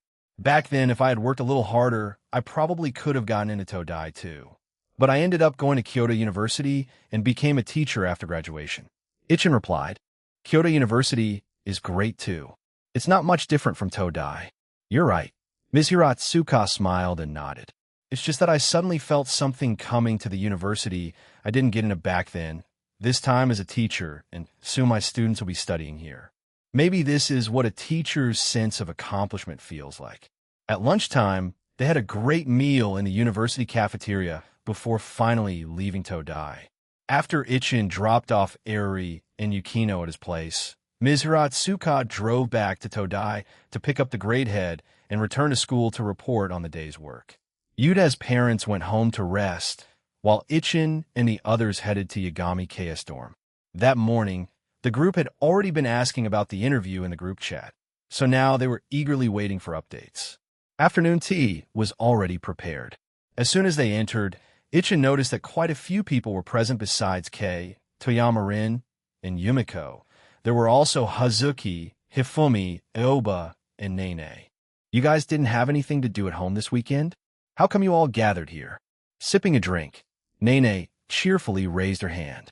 We said in the group chat we were coming. It's you, Ichin-kun, who didn't check the messages. Did I? Ichin checked his phone and saw that they had indeed mentioned it while he was having lunch at Todai. Right? We were eating in Todai's cafeteria at the time, so I didn't notice. Hazuki chuckled and asked Ichin and Yudaha. So, the interviews went well, right? Of course. Sitting down on a floor cushion, Ichin took the tea Rin poured and said, the interview wasn't really difficult for us. It was mainly for the professors to get to know us. Yudaha leaned on Ichin's shoulder and smiled. During the interview, I heard one of the professors say that as long as you're a recommended student and don't mess up badly, you're basically guaranteed to pass. As for the interview itself, Hazuki-san, you know that's nothing Ichin and I can't handle. That's great to hear. Hazuki was genuinely happy for them. Getting into Todai would not only improve their professional skills, but also expand their networks. As for their post-graduation paths, both had long since set their goals, so there was no need to worry. In fact, Hazuki was confident that after 4 years of university, both Ichin and Yudaha would achieve financial freedom. Honestly, by then, their kids could probably start calling people uncle and auntie already. As everyone listened to Ichin and Yudaha talk about the interview and looked at the photos they took on campus, Aoba showed a hint of envy. University, huh? If I had done better in school, I probably would have wanted to aim for a good college too. After graduating high school, Aoba had taken a different path from Nene. She went straight into the workforce and managed to join Eagle Jump with Kei and the others. In Japan, going straight into work after high school wasn't unusual, but getting a good job that way wasn't easy. People like Aoba had solid skills, which allowed them to join a game development company. Of course, had she gone to an art university or a vocational school, she might have started out at an even better company. But in the end, it all came down to personal choice, and Ichin didn't judge. Looking at the group, Ichin smiled and said, school is at the core, just a place to deepen your learning. If you really want to study, even while working, you can. You just don't have a university professor guiding you. That's all. Classes, huh? Hearing that, Kei collapsed onto the coffee table. You're making me think about yesterday's Chinese class again. Pure suffering. Ichin had arranged for all the mid and high-level staff in the company to enroll in Chinese language classes. After all, the studios he planned to open in China were only going to expand, and work exchanges between both regions would become more frequent. Not knowing Chinese simply wouldn't do. Of course, they didn't have to learn. But their future development within the company, well, Ichin wasn't going to offer much room for growth without that skill. He never explicitly said it, but everyone who understood the direction the company was going knew the reality. Even if it was exhausting, they still actively joined the language courses. Chapter 315, 315. The idea for a new studio, Toyama Rin smiled as she patted Yagami Kei on the head. Kei may complain about how tiring it is, but she's super focused during class. Her notebook's completely packed with notes. Called out like that, Kei blushed with embarrassment and loudly protested, "Of course I'm serious in class. Have you seen how expensive those lessons are? And if I want to raise in the future, I got to attend properly. Besides, I'm not the only one. Everyone else is taking it seriously too, aren't they?" She wasn't wrong. Including Hazuki, everyone attending the classes had been quite diligent. While their spoken Chinese was still shaky, they could already read most of the pinyin. They were all young, and as long as they weren't lazy, Their language learning progress was clearly visible. Ichin had taken note of their attitudes, naturally. As the boss who enrolled them in those lessons, he regularly received updates from the instructors. Popping a preserved plum into his mouth, Ichin smiled and said, "I want to talk about the ones who didn't come today, but all of you here, including Aoba and Nene once your Chinese is solid. There'll definitely be plenty of opportunities for you to go on business trips to China. My future plan is to set up 1 or 2 additional studios in China aside from the one in Shanghai, to work on games of various genres and scales. By then, it'll need people who can take charge. Besides the main development studio, we'll need support and guidance roles too. So yes, about that raise you can definitely expect it. Business trips, huh?" Aoba tilted her head and said, "I've never been on one before. I wonder what it's like. But taking charge of a whole project? That's definitely something Hazuki-san or Kei-san would be doing first, not me." Ichin waved his finger. "Hazuki will continue working as a producer, developing the kinds of games she's great at. I'm thinking of something like the fairy story-style JRPGs you all used to make. As for Kei, she may be needed to guide the art teams at new studios. And Yumiko, since I plan to base the studio focused on design games in China, you'll probably be traveling quite a bit." Hearing that her trips would be for design game development, Yumiko had no complaints. "Fine with me. I don't mind traveling, especially since you, Ichin, pay well and assign me work I actually enjoy." Nene was curious about the new studios, even though she knew her turn for overseas travel would come a bit later. "Ichin-kun, which cities are you thinking of for the new studios?"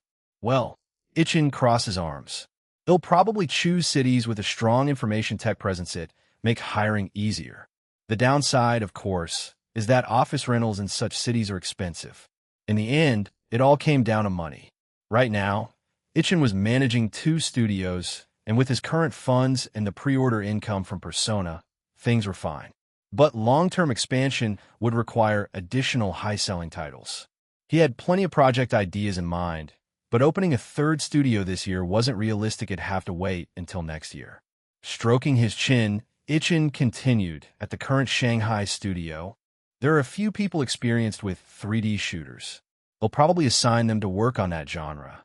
For the next new studio, I'm thinking of focusing on niche, high-quality games, something like Slay the Spire or Hollow Knight. Something like Fall Guys would be a good example. It's not hard to develop, but it demands excellent level design, consistent updates, and strong anti-cheat systems once it's live." Looking at Hazuki and Yumiko, Ichin asked, "Hazuki, Yumiko, do you know any companies or engineers skilled in anti-cheat systems?" Persona was progressing steadily, so Ichin had the bandwidth to start planning future projects and laying down the groundwork. "Anti-cheat, huh?" Yumiko rubbed her chin thoughtfully and nodded. "Yeah, I know a few people. Is this for an online multiplayer game?" "Exactly. Multiplayer games, especially PvP ones, are always a hotbed for cheating, like Battlefield, for example. So no matter what kind of online game we make, we'll need strong anti-cheat from the start." "Got it." Yumiko pulled out her phone and stood up. "They'll call one of my contacts. But we're not implementing it yet, right?" "Right. I just want to understand what's available. We'll definitely need it later." Yumiko went to another room to make the call, while Ichin stretched and looked around at the group. "Feels like we suddenly shifted back to work mode again. Anyway, since everyone's here, way to SE Seal bring something down that I've been working on. It's about ready, and I want you to try it." As Ichin left, Kei looked curiously at Yutaha. "What's he working on now?" Yutaha smiled knowingly. "Something good. You'll see soon enough." Everyone looked at each other, unsure what Ichin was up to. Nene rested her chin in her hands, her round cheeks puffing up. "Could it be food?" "No, doesn't sound like it." Hifumi glanced around and cautiously raised her hand. Could it be a game?" "Most likely." Kei chuckled. "That guy's a game developer at heart. I doubt he spends his time at home, just studying or being lovey-dovey with Yutaha. He's definitely tinkering with something new. We all do it. All of us artists sketch stuff on the side. And Nene, you've been messing with that game engine you built yourself, right?" "My engine?" Nene beamed with pride. "Hee hee. With Yumiko-san's help, I've cleaned up the messy early code and added some features. But because of how it was originally designed, it's not great for 3D games only really usable for small-scale 2D games. The engine still had its limitations, but Nene was quite satisfied with her progress. Chapter 316. The improved Dark Souls test program. Just then, Yumiko came out after finishing her call. Upon hearing what Nene had said, she commented, "That's already impressive. For a beginner to have the courage to develop a game engine from scratch, that's not something just anyone can do." And she actually pulled it off. "By the way, where's Ichin?" "He went upstairs to get something," Yagami K replied. "Probably cooked up some game idea he wants us to test." Hearing that, Yumiko said, "In that case, I've got a copy of the engine Nene worked on. He'll grab my laptop and let Ichin take a look. It's a waste to leave it sitting around unused." She headed toward the bedroom. Blinking, Nene looked at everyone, confused. What does she mean by that? Aoba took her by the arm excitedly and said, "It means she's going to show Ichin-kun your updated engine. Ichin-kun is amazing when it comes to game design. He might even come up with a game that perfectly suits your engine." Really? Nene stared at her friend in disbelief. Yutaha smiled and nodded. "If your engine is well built, I'm sure Ichin wouldn't mind designing a game based on it. And since you're the developer, if we use it for a game, you'll definitely earn a nice bonus." Hearing that, Nene felt like her head was spinning. Right then, as Yumiko brought out her laptop, Ichin also came downstairs holding his own. Seeing the extra laptop, he asked curiously, "Isn't that Yumiko's?" "What's it for?" Yumiko replied, "It's Nene's engine. We refined and added features to it together. I figured you might want to take a look. Also, I spoke to my friend just now. If you want to learn more about anti-cheat systems, I can invite her to our office in a few days to discuss things in detail." "Perfect. I'd love that." "Well, definitely need to collaborate in the future." After agreeing, Ichin turned on the TV in the living room and said, "Yumiko, could you grab a controller? I put together a new combat scene demo. Come give it a try." So it really was something new. As Ichin connected his laptop to the TV and opened a folder, Aerie excitedly leaned in. "Can I be the first to play?" "I don't mind, but..." Ichin glanced around and saw everyone looking eager. "How about rock, paper, scissors?" After a quick tournament, Yagami K won the right to play first, with Aerie taking second place. Sitting beside K, Aerie hugged her knees and said, "Second's not bad either. Hurry up and start." Ichin launched the program. After a brief black screen, there were no cutscenes or main menu, just an immediate drop into the scene. The playable character was the same as the one Yutaha had tested earlier. Simple armor, sword, and shield. But instead of starting in a corridor, the character now appeared in an open space with a campfire burning weakly ahead. Seated behind K, Ichin said, "Press the start button. There's a control guide in the settings. I'll let you explore it yourself." K nodded, opened the settings to study the controls, then moved the character a bit, testing out attacks and blocks. "Okay, I've got it. Controls are simple enough, though the models are kind of janky.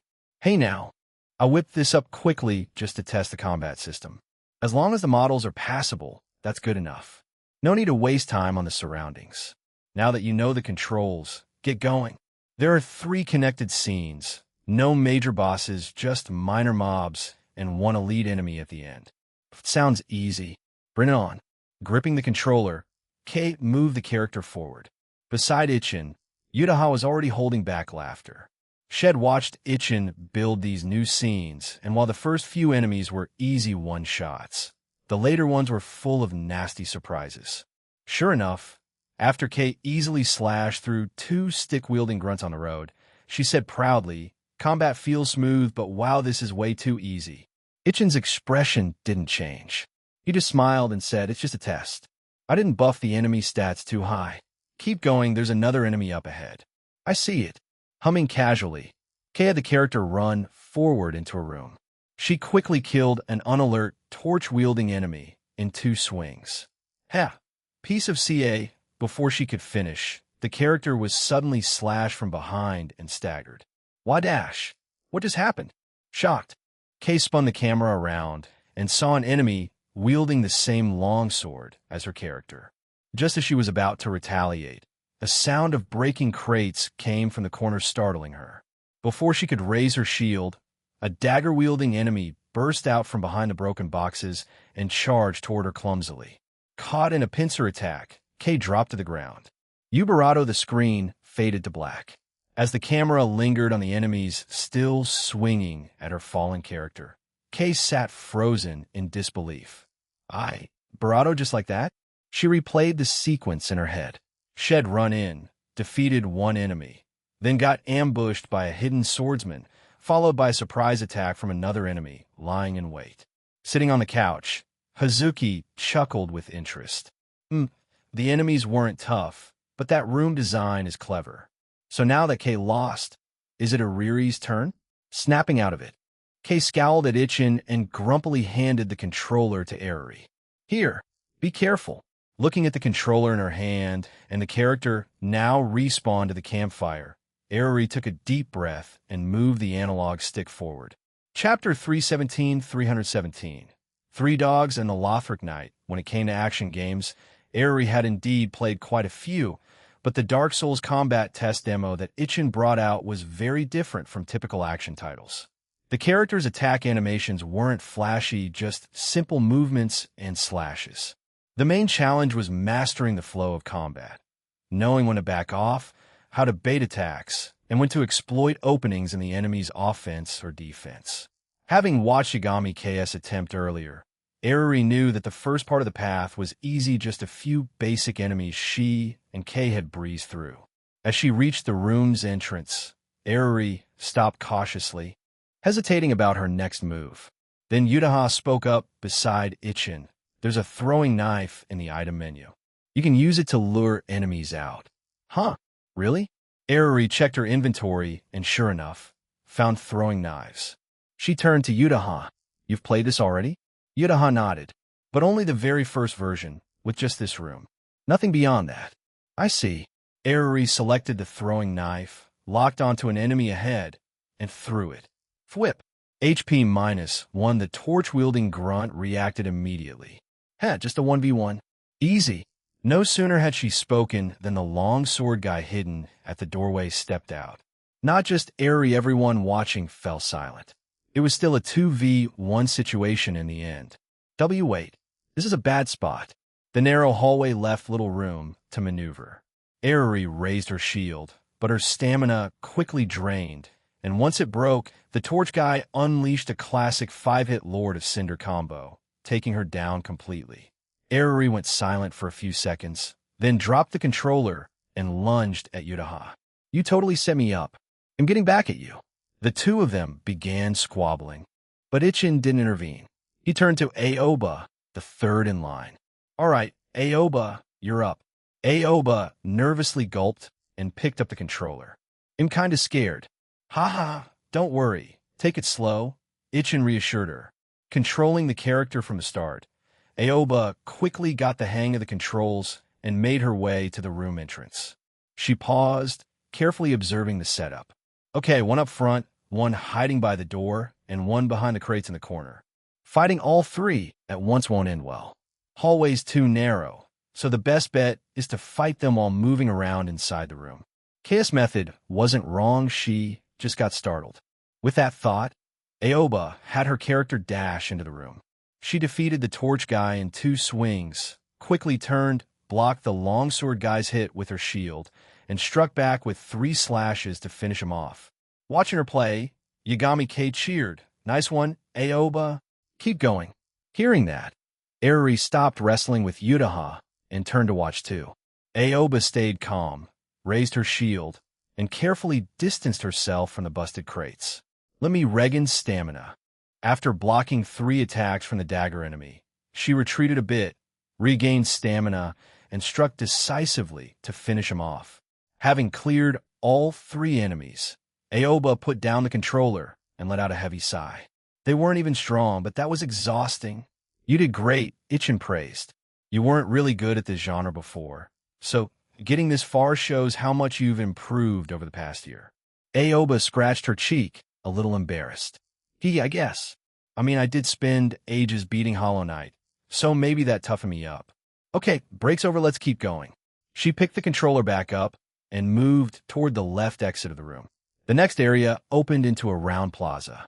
Across the open space was a stairway leading up to a tower about 3 stories tall, likely the destination. But the enemies had changed. Besides the knight at the base of the stairs wielding a long sword and iron shield, there were now 3 massive, ferocious-looking dogs in the plaza. Oh, doggies. But they looked scary. Nene watched in awe as the dogs howled on screen before charging in. She was curious to see how they would attack. Even though she was a bit scared, Aoba had been expecting this. She raised her shield and braced herself as the 3 dogs lunged. Wham! The shield took 3 solid hits, pushing the dogs back a bit. Aoba had lost over half her stamina, but she didn't waste the opening. She swung her sword and knocked 2 of the dogs away. Repeating the pattern of defense and offense, she took down all 3 dogs without losing a single drop of HP. Amazing. Everyone burst into applause at her flawless execution. Itchin clapped too, genuinely impressed. Of course, Itchin had shown a bit of mercy. The AI on the 3 dogs wasn't dialed up too high. If he had, they wouldn't be slow with low attack rates. They'd be full-on 3-dog godslayers. But the real reason he didn't ramp up the AI was because of what came next. The Lothric Knight. After the dogs fell, the knight moved. He advanced slowly toward Aoba, and even at a glance, it was clear his sword and shield were no ordinary gear. This enemy radiated a completely different level of pressure, and Aoba instantly tensed up. Backing away while holding her shield, she called out, "Ichin-kun, any tips? How do I deal with this guy?" Ichin smiled and generously shared some info. "That knight's shield is like yours, 100 physical block. Plus, he's got high poise and strong defense. Even with a full stamina combo, you won't kill him. So focus on defense and dodging." He didn't mention parrying, although Head implemented it. It was a risky move for beginners. Poor execution could easily lead to death. Better to let her learn naturally. Chapter 3:18 Final Elite Enemy. The Uchigatana guy. Although Ichin hadn't mentioned it aloud, the parry mechanic was written clearly in the instructions. After blocking 2 of the Lothric Knight's attacks, and realizing that just defending wouldn't work, Aoba thought about trying a parry. Maybe parrying could work. With that thought, Aoba released her guard while backing away and pressed the LT button for the shield parry. Her character swung the shield forward. Aerie said excitedly, "If normal slashes don't work, then yeah, try parrying. Aoba, go for it." By now, Aoba had built up a good bit of confidence. She nodded and stared intently at the approaching Lothric Knight. Soon, the knight reached her, raised his long sword, and brought it down. Aoba pressed the parry button right then. Her shield swung, but she was still struck. Her character staggered, then was hit 2 more times in a follow-up combo, leaving her with almost no health. Wadash! Why did I fail? Aoba panicked, rapidly pressing the roll button to dodge away and widen the distance. "Let me drink, don't hit me." She barely managed to start drinking from her Estus flask when the knight closed the gap and struck again, finishing her off with ease. "You died, I'm dead." Aoba put down the controller in frustration and scratched her head. "This guy's so tough. I got too anxious. And parrying, it's way harder than I thought." "Yumiko-san, your turn." "Allicht, him up." Yumiko swapped places with Aoba and picked up the controller, a small smile on her face. Back when Ichin had talked about Titanfall, she had heard a bit about other game designs. At the time, she hadn't been that interested. But after watching the previous 3 play through this devilishly tricky test, she had to admit this maliciously crafted game intrigued her. With the 3 others as reference, Yumiko obviously didn't trip up on the early enemies. She quickly made her way to the plaza where the 3 dogs waited. She blocked and countered with ease, defeating the trio effortlessly, and now she stood face to face with the Lothric Knight who had just defeated Aoba. Recalling Aoba's failed parry, Yumiko didn't even try. She opted to play it safe. Keeping her distance, she began circling the knight. "Ichin, you sure this guy's just a regular enemy?" "Yup, just a basic mob," Ichin replied with a grin. "Actually, I've got several knight variants in the design, like ones with tower shields and spears. If I put a spear knight here, it'd be way harder. But yeah, this one's still a normal enemy." I guess I'll give you all a hint, since it doesn't seem like you'll reach the end otherwise. Try getting behind him. The backstab system is implemented. Light attack from behind, and you'll get it. Backstab, huh? Yumiko repeated the word, then confidently advanced toward the Lothric Knight with her shield up and began sidestepping around him in circles. Since this was an early design, the knight's reaction and movement speed weren't too fast. After just a few circles, she managed to get behind him. Locking on, she pressed the RB button. The Lothric Knight was instantly staggered, and Yumiko's character drove the sword into his back, knocking him to the ground, then pulling it out in a clean motion. His health dropped significantly. This might work. Yumiko didn't hesitate. As the knight got back up, she rushed in with a 3-hit combo and finally took him down. Cheers erupted from Aoba and Arari. Nice. We finally beat him. Arari, still catching her breath from the excitement, shot Ichin a glare. There was a backstab mechanic all along? Why didn't you say so earlier? Ichin raised his hands innocently, telling you would be cheating. It's more satisfying to figure out yourself. Besides, this is all the content I made, so better to savor it. Anyway, Yumiko, head on up, there's just one last enemy. But this one isn't a regular mob. He's an elite. An elite enemy, huh? Sounds fun. Nodding, Yumiko moved her character up the spiral staircase and soon reached the tower summit. There was no barrier at the top, just an open platform. And standing there was a lone enemy wielding an Uchigatana, dressed in tattered rags. This was none other than the Uchigatana guy, that optional mini-boss outside Firelink Shrine in Dark Souls 3. Many first-time Dark Souls 3 players, even if they managed to beat Ayudex Gunder, often got wrecked by this guy. As soon as he noticed the player, Uchigatana guy sheathed his sword at his barato and slowly approached in a draw-sword stance. Whoa, a katana? Is he going for a quick draw strike? Yumiko was surprised by his appearance. She had expected a heavy-armored boss, not some lightly clad Ronin. But since Ichin said this was an elite enemy, she remained cautious. Shield up, she crept closer, noticing that the katana guy wasn't attacking. He just held his pose. Yumiko wasn't one to hesitate. Seeing the enemy idle, she muttered, "If you won't make a move, then I will." She initiated an attack. Just before her long sword could connect, Uchigatana guy sprang into action. With lightning speed, he parried her strike and knocked her into a stagger state. While she was stunned, he rammed his katana straight into her, nearly draining her entire health bar in one blow. He can parry too. Yumiko shouted in shock, quickly rolling away to escape his next attack. Ichin laughed with glee. Ha ha, who said only shields can parry? Of course weapons can parry too. Yumiko's face turned grim. The battlefield had no railings, one wrong step and shed fall. And she had no doubt Ichin included fall damage. TCH, no choice. If I can't beat him, I'll run. Without hesitation, Yumiko broke lock-on, turned tail, and ran back down the stairs, planning to lure the enemy to a better battleground below. Chapter 319.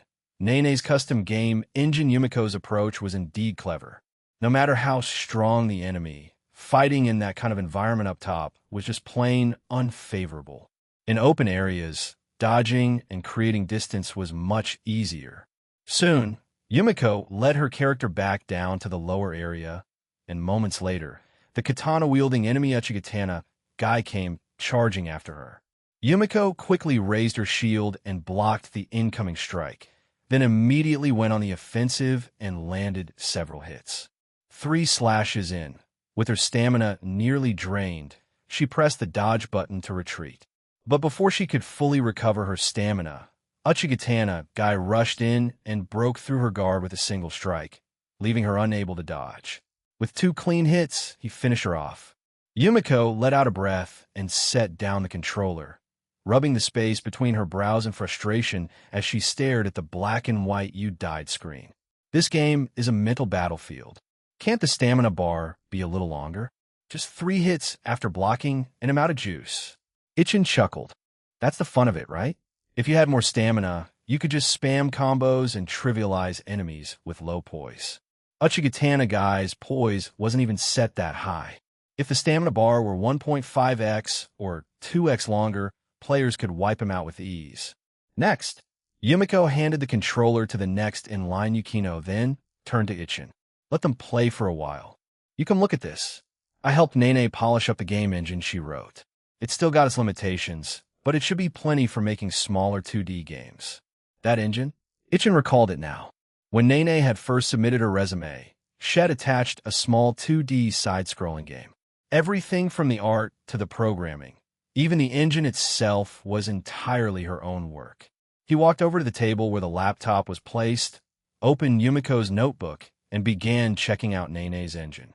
Yumiko sat down beside him and said softly, "She asked me about engine development back when she was working on her own. I reviewed her early version back, then it was way more basic than now. After joining us, she kept improving it privately, and I gave her some feedback." Ichin nodded as he listened. She reviewed the engine's structure carefully. Nene, an exceptional student accepted into a prestigious women's university law program, had a remarkably sharp mind. Beyond that, she was bold and ambitious. Most people trying to create games would rely on existing engines, such as Unity, which is free and widely used. But Nene had gone all in.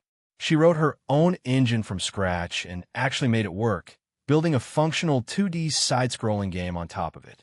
After spending over 10 minutes reviewing the overall structure, Ichin was about to say something when he realized that at some point, Nene had slipped over to his other side and was staring at him, eyes sparkling with anticipation. He smiled and flicked her forehead gently. "All right, stop looking at me like that. Your improved engine can definitely handle 2D side-scrollers. Keep the art style simple, cartoony, nothing too complex. It supports both local and online co-op, and from the look of it, it doesn't require much system resources. Oh, how's the compatibility with the Nintendo Switch?" "Totally fine."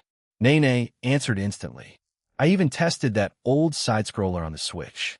After debugging, it runs at a stable 60 FPS with no issues." "Is that so?"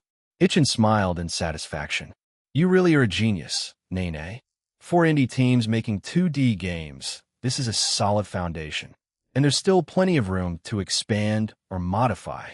If you're open to it, I'd like to work with Yumiko to help refine it further and promote the engine publicly. Of course, we can also use it in-house. As its creator, you'll definitely get paid for licensing." "Huh? Really? That's amazing." Nene jumped with joy. "But you don't need to pay me. Just knowing my engine will be used for a real game is already the happiest thing for me." Ichin gestured for her to sit back down. "You're getting paid, period. You built this engine from the ground up. Hey, race the plan. Our company will continue expanding. Once Persona finishes development, they'll put together a new project specifically tailored to your engine. We'll develop it in-house, and that game will be the vehicle we use to promote your engine." Ichin already had several game ideas in mind that would suit her engine titles like Battle Block Theater, Lost Castle, and other stylized indie games. They were distinctive, low-cost to produce, and well within their capabilities. After finishing Persona, they could assign part of the team to spend 6 months testing the waters with a new title. Hearing Ichin's words, Nene was overjoyed. After profusely thanking him, she ran over to Aoba and gave her best friend a tight hug. "Aoba, my engine's getting used for a real game." Aoba, who had been focused on the intense action on screen, was startled. After hearing the news, she hugged her back with genuine happiness. "That's awesome, Nene." At that moment, Eruri, who had just been defeated again by Uchigatana Gai, set down the controller and looked back at Ichin. "So, another new project?" "Still early. For now, let's stay focused on finishing Persona. Nene's engine can only support a specific style of game, so it's unlikely we'll need your help for that one. Your talents would honestly be wasted there." Hearing that, Eruri tilted her chin up proudly. "Of course. I'm the genius illustrator Eruri Spencer Sawamura." Yudaha squinted at her smug face and teased, "A couple compliments, and you're already full of yourself." "Huh? Shut up. I'm a genius." And just like that, Eruri tossed the controller at Aoba and leapt toward Yudaha again. Chapter 32320. The plan and the producer in the test program. Ichin didn't provide any hints about the Katana boss, so by the time the afternoon gathering ended, Only Aoba had managed to clear it once by sheer luck. Whether the others were good at action games or not, none of them had been able to defeat the Katana guy. At 4 p.m., Ichin shut down the program and smiled at everyone. All right, that's enough testing for now. Time to head back and prep for dinner. The moment she heard dinner, Kayagami's eyes lit up. Ichin-kun, about that. Sorry, Kay, not today, Ichin said while shutting down the computer. I'm having dinner with Yutaha's parents tonight. On the side, Rin Toyama smacked Kay lightly, clearly annoyed. Stop trying to freeload all the time. What? My cooking isn't good enough for you. Of course not. Kay quickly turned to soothe her best friend.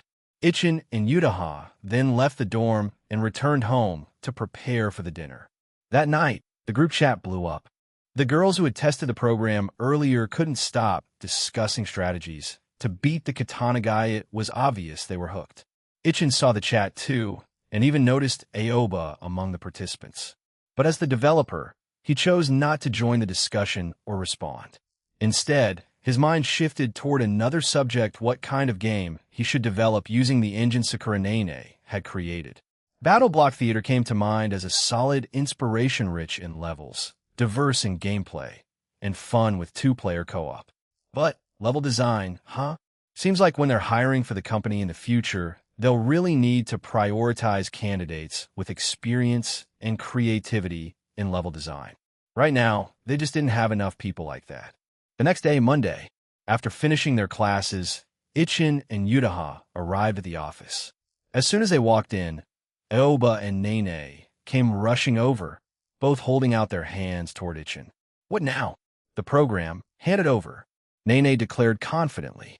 I thought it over all night yesterday. I got a plan now. I can definitely beat him this time. Aoba chimed in right after. Me too. Me too. I've got a different strategy from Nene's, but I think Min will work too. We even made a bet whoever clears it first has to buy dinner tonight. Looking at the two of them, so fired up, Ichin sighed and flicked them each on the forehead. It's work hours. Stop thinking about games all the time. Rubbing her sore forehead, Nene complained, but I finished all my work for today. I even told Yumiko, and she said it's fine if you give me the program. Aoba nodded. Same here. I'm done too. You're done, huh? Hearing that eased Ichin's worry a bit. Had been afraid they were neglecting work for the game. Well, if that's the case, they'll have to check your work first. If it all looks good, they'll send you the program. For the next half hour, Ichin thoroughly reviewed the work Aoba and Nene had completed that day. After confirming everything, he finally handed over the build to them, much to their excitement. It's just a test program, and you're this obsessed. Fine, but listen today only and only in the office. When you clock out, make sure you delete everything. Got it? No problem. Got it. With permission granted, Aoba and Nene excitedly dashed out of Ichin's office. Nene, no cheating. We start at the same time. Like I'm afraid of you. Kane, mind if I use this spare PC? The other members of the art team saw their antics and smiled among themselves. Most of them had already wrapped up their own tasks, so they casually walked over with drinks in hand, curious to see the program Aoba and Nene had been hyping up all day. Among the crowd was Shinoda Hajime, who was a big fan of action games. She sipped her bubble tea while peering at Aoba's screen. Man, such a shame I missed out yesterday. This looks super fun. Aoba, let me try it later? Sure, but only after I clear it, Aoba replied, then turned to Nene. Nene, you ready? Holding her controller with confidence, Nene answered, I'm already in. Start the countdown? I got it. Hajime raised her hand enthusiastically. 3, 2, 1, go. On cue, Aoba and Nene started running their characters in perfect sync. The early stage went smoothly like slicing through butter. They cleared waves of enemies, including 3 dogs and a Lothric knight. But when it came to the final boss, the Katana guy, both of them rushed in, trying to outpace each other, and ended up making tiny mistakes. Within 5 seconds of each other, both got taken down by 3 strikes from the boss. Darn it. Let's go again. Over in the office, Ichin poked his head out the door, saw the situation, and walked out with a helpless smile. He headed toward HR to arrange the recruitment process. After that was sorted, Ichin went to Hazuki's office to discuss Nene's game engine. Though had mentioned it briefly the day before, this was the real talk. He had already asked Nene to send the engine to Hazuki for review. When Ichin arrived, Hazuki said, "I went through Nene's engine, it's solid. Easy to get into and perfect for small-scale game development. Do you already have a game plan for it?" "I do, though even if it's a small project, we still need it to stand out." Ichin smiled and continued, "I want to make a 2D cartoon-style platformer that includes puzzles. Something that works both solo and in co-op." He gave Hazuki a quick rundown of the concept, drawing from Battle Block Theater, and also talked about starting recruitment. "Yeah, for this kind of game, good level designers are worth their weight in gold," Hazuki agreed. "Small-scale games need strong style and identity if they're going to sell. And your idea sounds pretty promising. So, are you planning to hand this project over to me?" "That's right. I want you to take the lead on this one." Ichin nodded. "You've got a solid background in map and level design. Plus, it's been over a year since you last served as a lead producer. Think of this as a lighter project to get you back in the groove. No rush, well, flesh out the plan bit by bit. And you can throw in your own ideas too." With that said, Ichin looked at Hazuki, who had fallen into thoughtful silence. Chapter 321. The highly gifted Ruri Hazuki didn't keep Ichin waiting long. After 2 minutes of thought, she accepted the task. "All right, since you trust me this much, of course I'll give it my full focus and make sure this project is done well." Even though she accepted, there was no rush after all. Some things take priority, and the Persona project still required much of Hazuki's attention. After chatting a bit more, Ichin left Hazuki's office. As soon as he stepped out, he noticed the office was much more crowded than before. People from the programming team, HR, and finance had all gathered in one spot, buzzing with excitement. Curious, Ichin walked over and saw that Aoba's seat had been taken over by none other than Ruri. Getting Yumiko's attention, Ichin quietly asked what's going on. Seeing it was Ichin, Yumiko lowered her voice and chuckled. "Looks like Ruri saw Aoba and Nene dueling while she was out getting coffee. She got the itch to try it out, and turns out she's got talent. Picked it up instantly." In front of everyone, Ruri stayed focused despite the chatter and attention. She carefully kept her distance from the Lothric Knight on screen. After adjusting her position, Ruri moved in, and the moment the knight swung its longsword, she timed her parry perfectly. Clang! A crisp sound rang out. The Lothric Knight staggered back from the deflection. Ruri immediately followed up with a critical strike, slicing off half of its HP in one hit. Cheers erupted from the crowd around her. Aoba exclaimed excitedly, "That's a parry. It's definitely tough to pull off." "Ruri, you're amazing." Ruri blushed slightly at the compliment and replied softly, "It's not that hard once you get the timing down. Plus, this is just a test build. I think once Ichin Kuin starts full development, the combat will feel even better." Watching from behind, Ichin was just as surprised by her skill. He had only come to take a quick look, but now he was eager to see how Ruri would handle the katana guy. Soon enough, Ruri reached the top of the tower and encountered the katana guy. Thanks to watching Aoba and Nene's earlier attempts, she already knew the katana guy could parry. So when he assumed a parry stance, she didn't charge in recklessly. Instead, she patiently waited until he switched to a fence, blocked, and landed 3 clean strikes in return. After landing 1 successful sequence, Ruri knew she only needed 2 more to win. But just as victory seemed within reach, something unexpected happened. While trying to roll and dodge an incoming attack, Ruri accidentally rolled off the tower. She thought she was doomed. But then, surprisingly, the katana guy took 2 delayed steps forward and slashed once before falling off the edge himself. One after the other, both characters plummeted down. Due to fall damage, both of their health bars hit 0. A poetic double KO. Stroking his chin, Ichin mused, "Well, I guess that still counts as a clear." Originally, Ichin had included the mechanic that knocking the katana guy off the tower would also be a valid strategy. No one had figured it out yet until now. It might not have been the cleanest method, but hey, the boss was dead. Returning the controller to Aoba, Ruri stood up with a satisfied smile. Even though it's just a test, the combat system and logic are really well done. There's still a lot left unfinished, sure, but it's clear this has huge potential. Just as she finished speaking, Ichin's voice came from behind. Your instincts are right, Ruri. There's still quite a few systems unfinished. Once Persona wraps up next year, this project can officially begin. Iti Inkun. His sudden appearance startled Ruri. She quickly grabbed her coffee cup and said, Independent Illinois, get back to work now. Ichin chuckled and waved his hand. Norus, I heard from Yumiko that you finished your tasks really quickly today. Senchurado. Ichin gently patted Aoba on the head as she sat back at her desk. So did you win? Nene and I both failed the first round, Aoba admitted. But in the second round, I beat her by over 10 seconds. Saved myself a dinner bill tonight.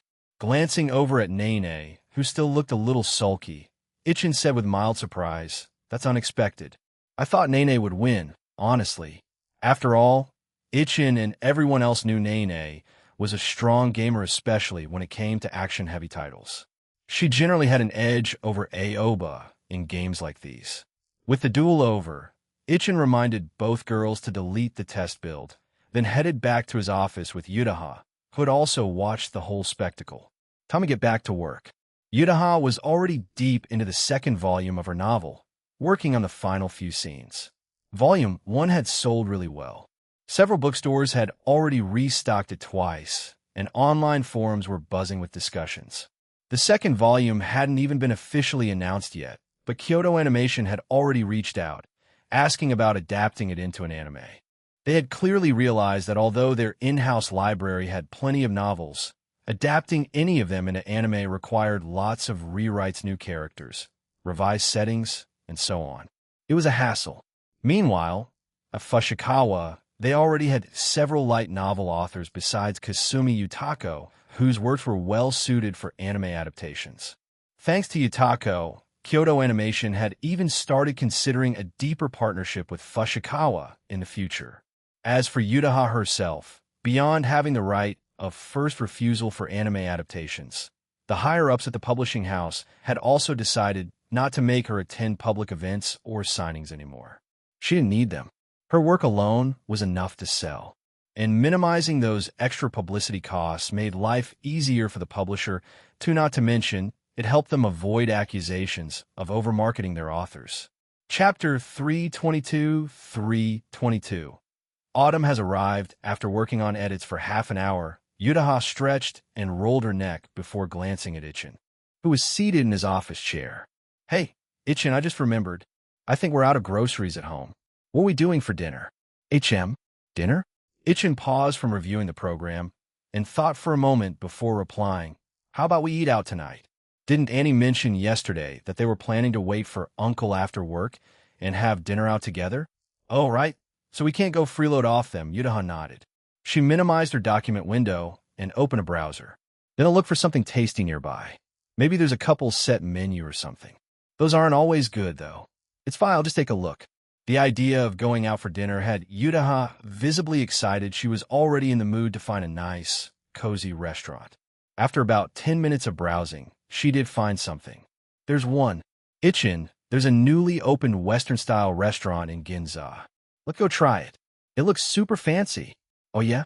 Ichin got up and walked over to Yutaha's side, looking at the restaurant's webpage and reviews. Looks decent.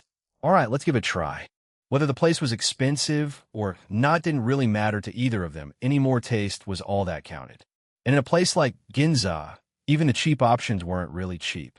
With dinner plans settled, Ichin called the restaurant and was lucky enough to snag a reservation. As their workday neared its end, the two left early. Since they were heading to a high-end Western restaurant, they needed to stop home and change.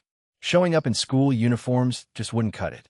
Noticing the couple leaving with their cat, Aoba asked curiously, Ichin and Yutaha left early today. Do they have something going on? Yagami-K yawned and glanced over. No idea. They don't usually have much on their plate lately. The Todai interview stuff is all done, so they should be pretty free. Stretching, she turned to Rin Toyama on her left. Rin, what are we eating tonight? I'm hungry. Rin was finishing up the last of her work for the day and replied, without even looking up, didn't we still have some beef at home? There's also some leftover veggies. He'll stew the beef and stir-fry a couple dishes. If you want soup, I can make tomato egg soup. We've still got a few tomatoes lying around. Oh, beef, but what if I want braised pork instead? Then go buy it at the supermarket, Rin said, finally looking up at her. She never really refused KS food cravings. We're running low on snacks anyway. Might as well restock while you're at it. Yay. He'll go tell Yumiko. She can head home first, well, go shopping. With that, Kate dashed off to the programming team, all pumped up. By evening, everyone had wrapped up work and gone home for dinner. Aruri, who hadn't come to the office today, was also sitting down for dinner together with her mom, Sayuri Sawamura. As for her dad, unfortunately, he had to work overtime again today. He still had 2 meetings to get through and wouldn't be back until around 8. Just as Aruri was chatting with her mom about what had happened at school during the day, her phone buzzed in her pocket. She pulled it out and saw that Yutaha had sent a message to the group chat. TCH, that Yutaha. Isn't this just plain showing off? She's seriously getting more and more infuriating. Hearing her daughter grumbling, Sayuri Sawamura scooted over curiously and glanced at the phone screen. The photo showed a luxurious Western-style dinner. With Sayuri's experience, she could immediately tell that the restaurant wasn't cheap. Smiling, she said, "Oh, looks like Ichin and Yutaha are having a romantic candlelit dinner?" "Pretty much," Aruri nodded, scrolling through the increasing number of messages in the chat. They said they had no food at home, so they just want to try that new Western place in Ginza. That area is crazy expensive. Aruri clearly remembered going to Ginza with her parents once for barbecue ridiculously overpriced and not even that tasty. Sayuri gently patted her daughter's head. "What? Getting a little jealous?" "Not really. I'm just annoyed she had to post it and flaunt it like that." "Well, if you don't want to be outdone, why not go get yourself a boyfriend too? Then when you two go out for dinner, you can take photos and show them off to everyone." "Ugh, no thanks." Aruri shook her head without hesitation. "I'm not interested in finding a boyfriend. I'd rather spend that time honing my art skills. My current goal is to graduate high school, get into a good university, and prove myself at the company. Once the studio expands, I want to be the lead of the art team." Sayuri was genuinely pleased to see her daughter setting clear goals for herself. Still, the fact that Aruri had no interest at all in dating left her a little conflicted. Sure, at 17, it wasn't a big deal, but what if she stayed this way even in college? After all, Sayuri had already been dating Ariri's father back in her university days. Why hadn't her daughter inherited any of that romantic instinct? Looking at Ariri's bright, hopeful expression as she talked about the future, Sayuri simply shook her head and continued eating her dinner. Soon, it was November. Temperatures in Tokyo began to cool, and Ichin and the others had switched from their summer uniforms to autumn ones. After afternoon classes, as they stepped out of the school building, a chilly wind blew past, making Yutaha instinctively shrink her neck and cling tightly to Ichin's arm. "I checked the weather this morning, but I still feel like I didn't wear enough. Let's just get to the car quickly. Once we're inside, it won't be cold." As he spoke, Ichin looked up at the sky. It was overcast and gloomy. "Looks like it's going to rain soon." The news this morning said the chance of rain in Tokyo today was pretty high. Speaking of the afternoon, Yutaha suddenly remembered and quickly pulled out her phone. Aruri and Yukino are still at the clubroom. I should check if they brought umbrellas. Good thing she did one call later. It turned out neither of them had brought one. They waited 5 minutes at the school entrance, and Aruri and Yukino came down, deciding to skip club activities and go to the company with Ichin and Yutaha instead. As they left the school and got in the car, the rain began to fall accompanied by intermittent thunder. "Yup, it's raining after all," Aruri said, watching the weather through the car window. "Glad we left. Otherwise, getting home would have been a pain." You're going to the company, not going home. What difference does it make if it's later?" "It does make a difference. What if the rain stops later?" Aruri argued back. Then, evening came, 6 p.m. Outside, the rain was coming down harder than ever. Chapter 323. Aruri, thinking about the kitties staring at the rain that showed no signs of letting up outside the window, Aruri muttered in frustration. "Why is it still raining this hard? I thought autumn was supposed to be drier." Yutaha, who had just finished reviewing the upcoming Persona plot outline with Hazuki, walked over while stretching and replied, "There are always exceptions. The weather's been weird these past few years, hasn't it? Still, with it raining like this, shouldn't you call Aunt Sayuri and have her come pick you up?" "Yeah, guess I should give her a call." Pulling out her phone, Eri thought for a moment, then ran over to Yukino, who was quietly reading. "Yukino, why don't I have my mom give you a ride home too? It's on the way anyway." Looking up and seeing the weather outside, Yukino realized getting back to her apartment by herself would be troublesome, so she didn't refuse Iriri's kind offer. "Then I'll trouble you." Just as she said that, a thunderclap roared across the sky, so loud that both Iriri and Yukino flinched at the same time. Apparently, not only Iriri, but even Yukino, who usually seemed fearless, had a slight fear of thunder, which was fair because today's thunder really was shockingly loud. Even someone like Ichin would probably get startled if it hit out of nowhere. Exhaling slowly, Yukino quickly took out her phone and pulled up her home surveillance app to check on her 2 cats. Thankfully, the footage showed the cats resting lazily in their beds, calm and undisturbed. Seeing that, Yukino finally relaxed. During past thunderstorms in the summer, she had always been home with them, so there'd never been any incidents. Looking at the cats on Yukino's phone, Iriri suddenly said thoughtfully, "Yukino, can I stay over at your place tonight?" "Huh?" Yukino looked up, surprised. "Why the sudden idea?" "Hee, I mostly just want to hang out with your cats. And tomorrow's Saturday, so we don't have to get up early." "So, is it okay?" Iriri had already stayed over a few times, and Yukino had also visited her place, so it wasn't anything strange or uncomfortable anymore. "I don't mind, but you should at least check with Aunt Sayuri first." "No problem." Grinning, Iriri grabbed her phone and excitedly called her mom. If it were anyone else, Sayuri might have hesitated, but since it was Yukino, she had no objections. After hearing her daughter's request, Sayuri said on the other end of the call, "That's fine, but don't go bothering Yukino, all right? And make sure you finish your homework, no skipping. Ideally, finish it all tonight. I can already tell once you stay over, you're definitely not coming back tomorrow morning." "Busted." Iriri let out a sheepish laugh. I know. Then should I come pick you 2 up? If you're staying over, you probably don't have a change of clothes, right? We'll just borrow Yukino's. We're pretty much the same height and build. And you don't need to pick us up. Ichin will drive us." Right on cue, Ichin walked out of his office and caught that last sentence, raising an eyebrow. "Wow, you really do treat me like a chauffeur, huh?" Iriri stuck out her tongue playfully at him, then wrapped up her call with Sayuri after a few more words. After joining Yutaha and hearing the whole story, Ichin smiled and looked at Yukino. "A year ago, you'd never have agreed to let Iriri stay the night at your place." Huh? Yukino tilted her head, thinking back, and realized he was right. In just this short year, a year and a half, she had really changed a lot. Since the rain was pouring hard, even though it wasn't officially time to get off work, Ichin had let everyone leave early. After all, no one could say for sure whether the rain would get even worse later. Once he confirmed that all the coworkers without cars either had umbrellas or a ride with someone else, Ichin left the office with Yutaha, Yukino, and Iriri. After everyone was in the car and buckled up, Ichin first drove Yukino and Iriri to Yukino's apartment. Along the way, Yutaha, riding in the front passenger seat, chatted with the 2 in the back. "Iriri, since you're staying at Yukino's place tonight, how about coming over to our place tomorrow? It's Saturday after all." "Tomorrow?" Iriri thought for a moment and then shook her head. "Not tomorrow. I want to spend the day studying at Yukino's place. He'll come over on Sunday instead. I want to have a change of clothes for tomorrow, and am not about to walk around in my school uniform all day."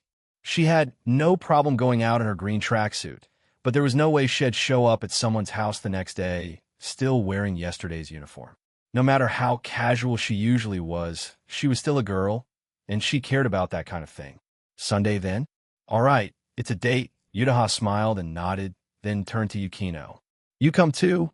Yukino, bring your cats along. Let the little guys have a play date. We'll give Azuki a call tomorrow, too. See if she wants to come." Since getting her cats, Yukino had been smiling more and more. Weekends had turned into mini-events where all the cat owners got together to let their pets hang out and play. Naturally, Yukino had no objections and agreed without hesitation. "Sound good. They'll bring the cats over on Sunday. Cats. Eruri suddenly felt a bit left out of the conversation, so she quickly chimed in, "Don't forget what we talked about, Yukino. I'm still waiting for your cat to have kittens. Don't worry, ya forgotten."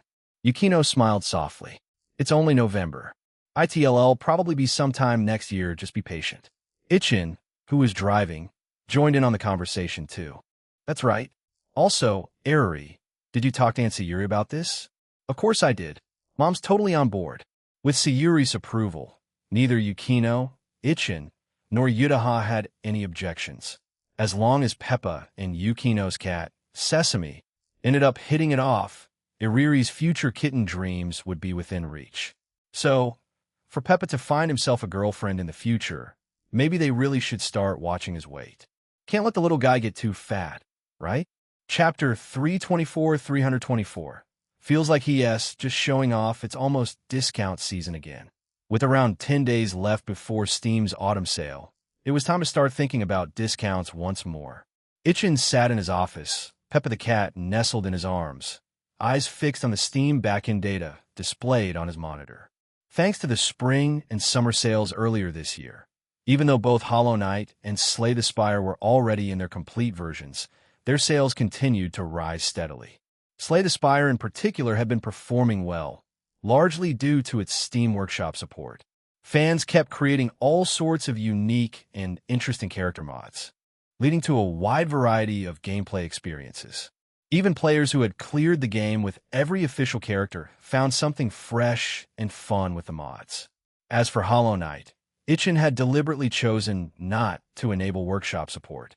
Being an action game, adding mods would require careful consideration of visual style, animations, and more, making it much harder for modders to get right. Right now, both games were closing in on 2 million units sold. Slay the Spire had a slight edge at 1.75 million, while Hollow Knight had reached 1.6 million. Seeing those climbing sales numbers put Ichin in an exceptionally good mood. And the pre-orders for Persona are rising steadily too. Every livestream has had a clear promotional effect on both hype and pre-sales. There were no streams planned for November, though they had pushed the next one to December, aiming to hold it during Christmas. For that holiday stream, they plan to reveal even more game content. It's almost the end of November now, then ITLL be December, and just like that, this year will be over. If development progresses smoothly, we might finish the core content by April next year. Then all that'll be left is optimization and bug fixes. If they could wrap development by April, they'd still be on track for the originally planned summer release around July or August. Ichin opened the project's development timeline and rubbed his chin thoughtfully. It really felt like they could pull off a reverse delay. In an industry where game delays were the norm, pulling off a surprise early release would definitely be a fun twist. Just as he finished looking over the data, his phone rang right on time. "Ichin, I'm done over here. Come pick me up." "All right, I'm bringing Peppa with me." Earlier that afternoon after school, Ichin had dropped Yutaha off at the publishing house for a meeting, then headed straight to the company. The plan was to take Peppa to the vet for a routine checkup once Yutaha was finished. Peppa's weight had been steadily increasing, so they needed to start paying more attention. Cats raised in the city had very different lifestyles from country cats. Their activity levels just weren't the same. So health needed extra care. Ichin packed Peppa into the cat carrier, told Yagami-ko he was heading out, and left the office. He drove to the publishing house, picked up Yutaha, and the two of them headed toward the pet hospital. "How'd the novel meeting go today?" "Pretty well." Yutaha glanced back at Peppa, comfortably curled up in the carrier on the back seat, and replied cheerfully, "Sonoko finished reviewing Volume 2. No issues with the content." The editor-in-chief also gave the final approval. Next up is marketing and printing. The release is scheduled for December. Once that's out, my tasks for the year are officially done. I'll finally be able to take a proper break. Among light novel authors, Yutaha's publishing pace was considered fast. Some writers, even with great sales, would take 3 to 6 months or even longer between volumes. That's just how things go in the light novel industry here. If this were the online fiction scene in China, even taking a break for 2 or 3 days could cause serious problems. You may get a rest, but I can't yet. There's still a lot of work left to finish in the remaining month or so of the year. To ensure the game could be completed within the planned schedule or maybe even released earlier, Ichin needed to adjust the development plan further and push himself a bit harder. Now that the Tokyo University matter was basically in the bag, he could afford to focus more attention on game development. Work. Hayutaha looked over at Ichin, who was driving, and smiled. She reached out and gently poked his cheek with her finger. Ichin, you really do love games, don't you? Don't mess around, I'm driving. Swatting her finger away, Ichin chuckled. But yeah, I won't deny that. Just like you love writing light novels. People need to have something they enjoy doing, and if they can make money doing it, even better. Being able to do that makes someone pretty lucky. Gotta say, we've both been fortunate. Definitely. About 10 minutes later, the two arrived in front of a pet hospital. After parking the car, Ichin picked up the cat carrier from the back seat. All right, let's go in. Just as they were about to push the door open, a familiar voice called out behind them. Oh my, if it isn't Ichin-kun and Kasumi Yutako-sensei?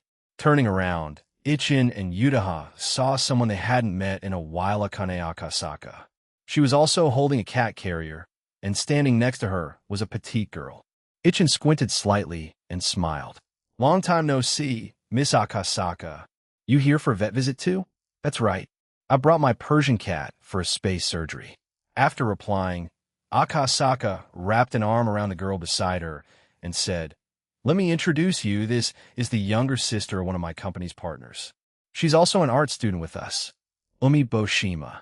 Umi, this is the Ichin I've mentioned before. And this is the light novelist, Kasumi Yutako-sensei. Clearly a little nervous, the girl quickly bowed to them. Nice to meet you, Mr. Ichin, Ms. Kasumi Yutako. Umi Boshima. Hello there. Yutaha smiled, giving the young girl a once-over. She then looked at Akasaka and said, Senchuredo. She's incredibly talented. In my opinion, she's no less gifted than Eri Kashiwagi. She's someone impersonally grooming. Umi, however, didn't share Akasaka's enthusiasm. Blushing, she humbly replied, You're exaggerating, Akane-senpai. I could never compare to someone like Eri Kashiwagi-sensei. Umi, I said you're talented, so you are. Don't you trust my judgment? Listening to Akasaka's words and the glances she kept throwing his way, Ichin had a strange feeling. Was she showing off? Still, if Umi Boshima really was as talented as Akasaka claimed, then she certainly had the potential to make a name for herself. Not that it mattered much to Ichin, though it didn't affect him one way or the other. Chapter 325. Cat checkup and a chat. They didn't linger outside and headed into the pet hospital together. Since they had already made an appointment, after confirming their information at the front desk, Ichin and Yutaha took their cat to the consultation room, where the doctor in charge of the checkup was waiting. As for Akane Akasaka, after watching Ichin and Yutaha go in first, she and Umi Boshima also brought their cat in for its space surgery.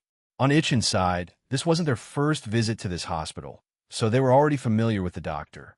The checkup went smoothly, and Pepper remained calm, especially after being rewarded with a few snacks, obediently letting the doctor examine him.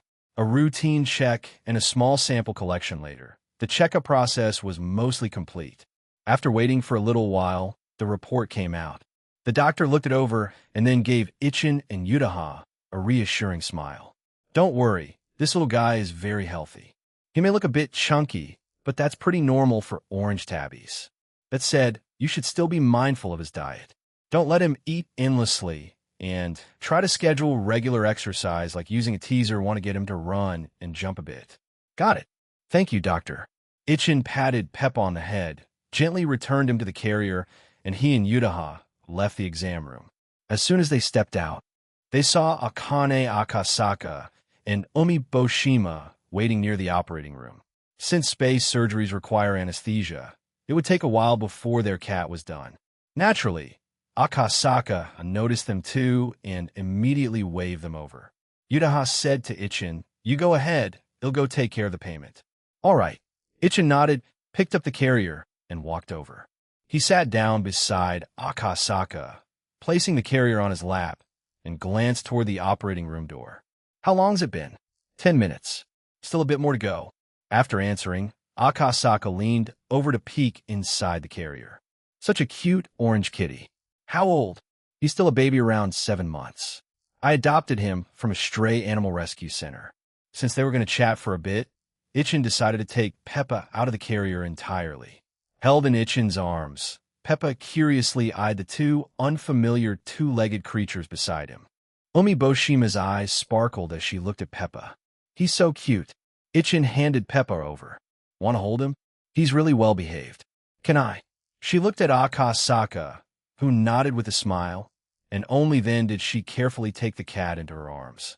Even though she was a stranger, Cinchuredo, then he turned his attention to chatting with Akane Akasaka about company matters. How's your company's game development coming along, Miss Akasaka? Very smoothly, extremely smoothly, Akane replied with a smile. She didn't seem worried at all about her cat currently undergoing surgery. We've passed the halfway point, and the whole dev team is confident in the final product. How about on your end, Ichin-kun? Things seem to be going well too, right? Of course. With me and a few others overseeing things, there's no way anything's going wrong.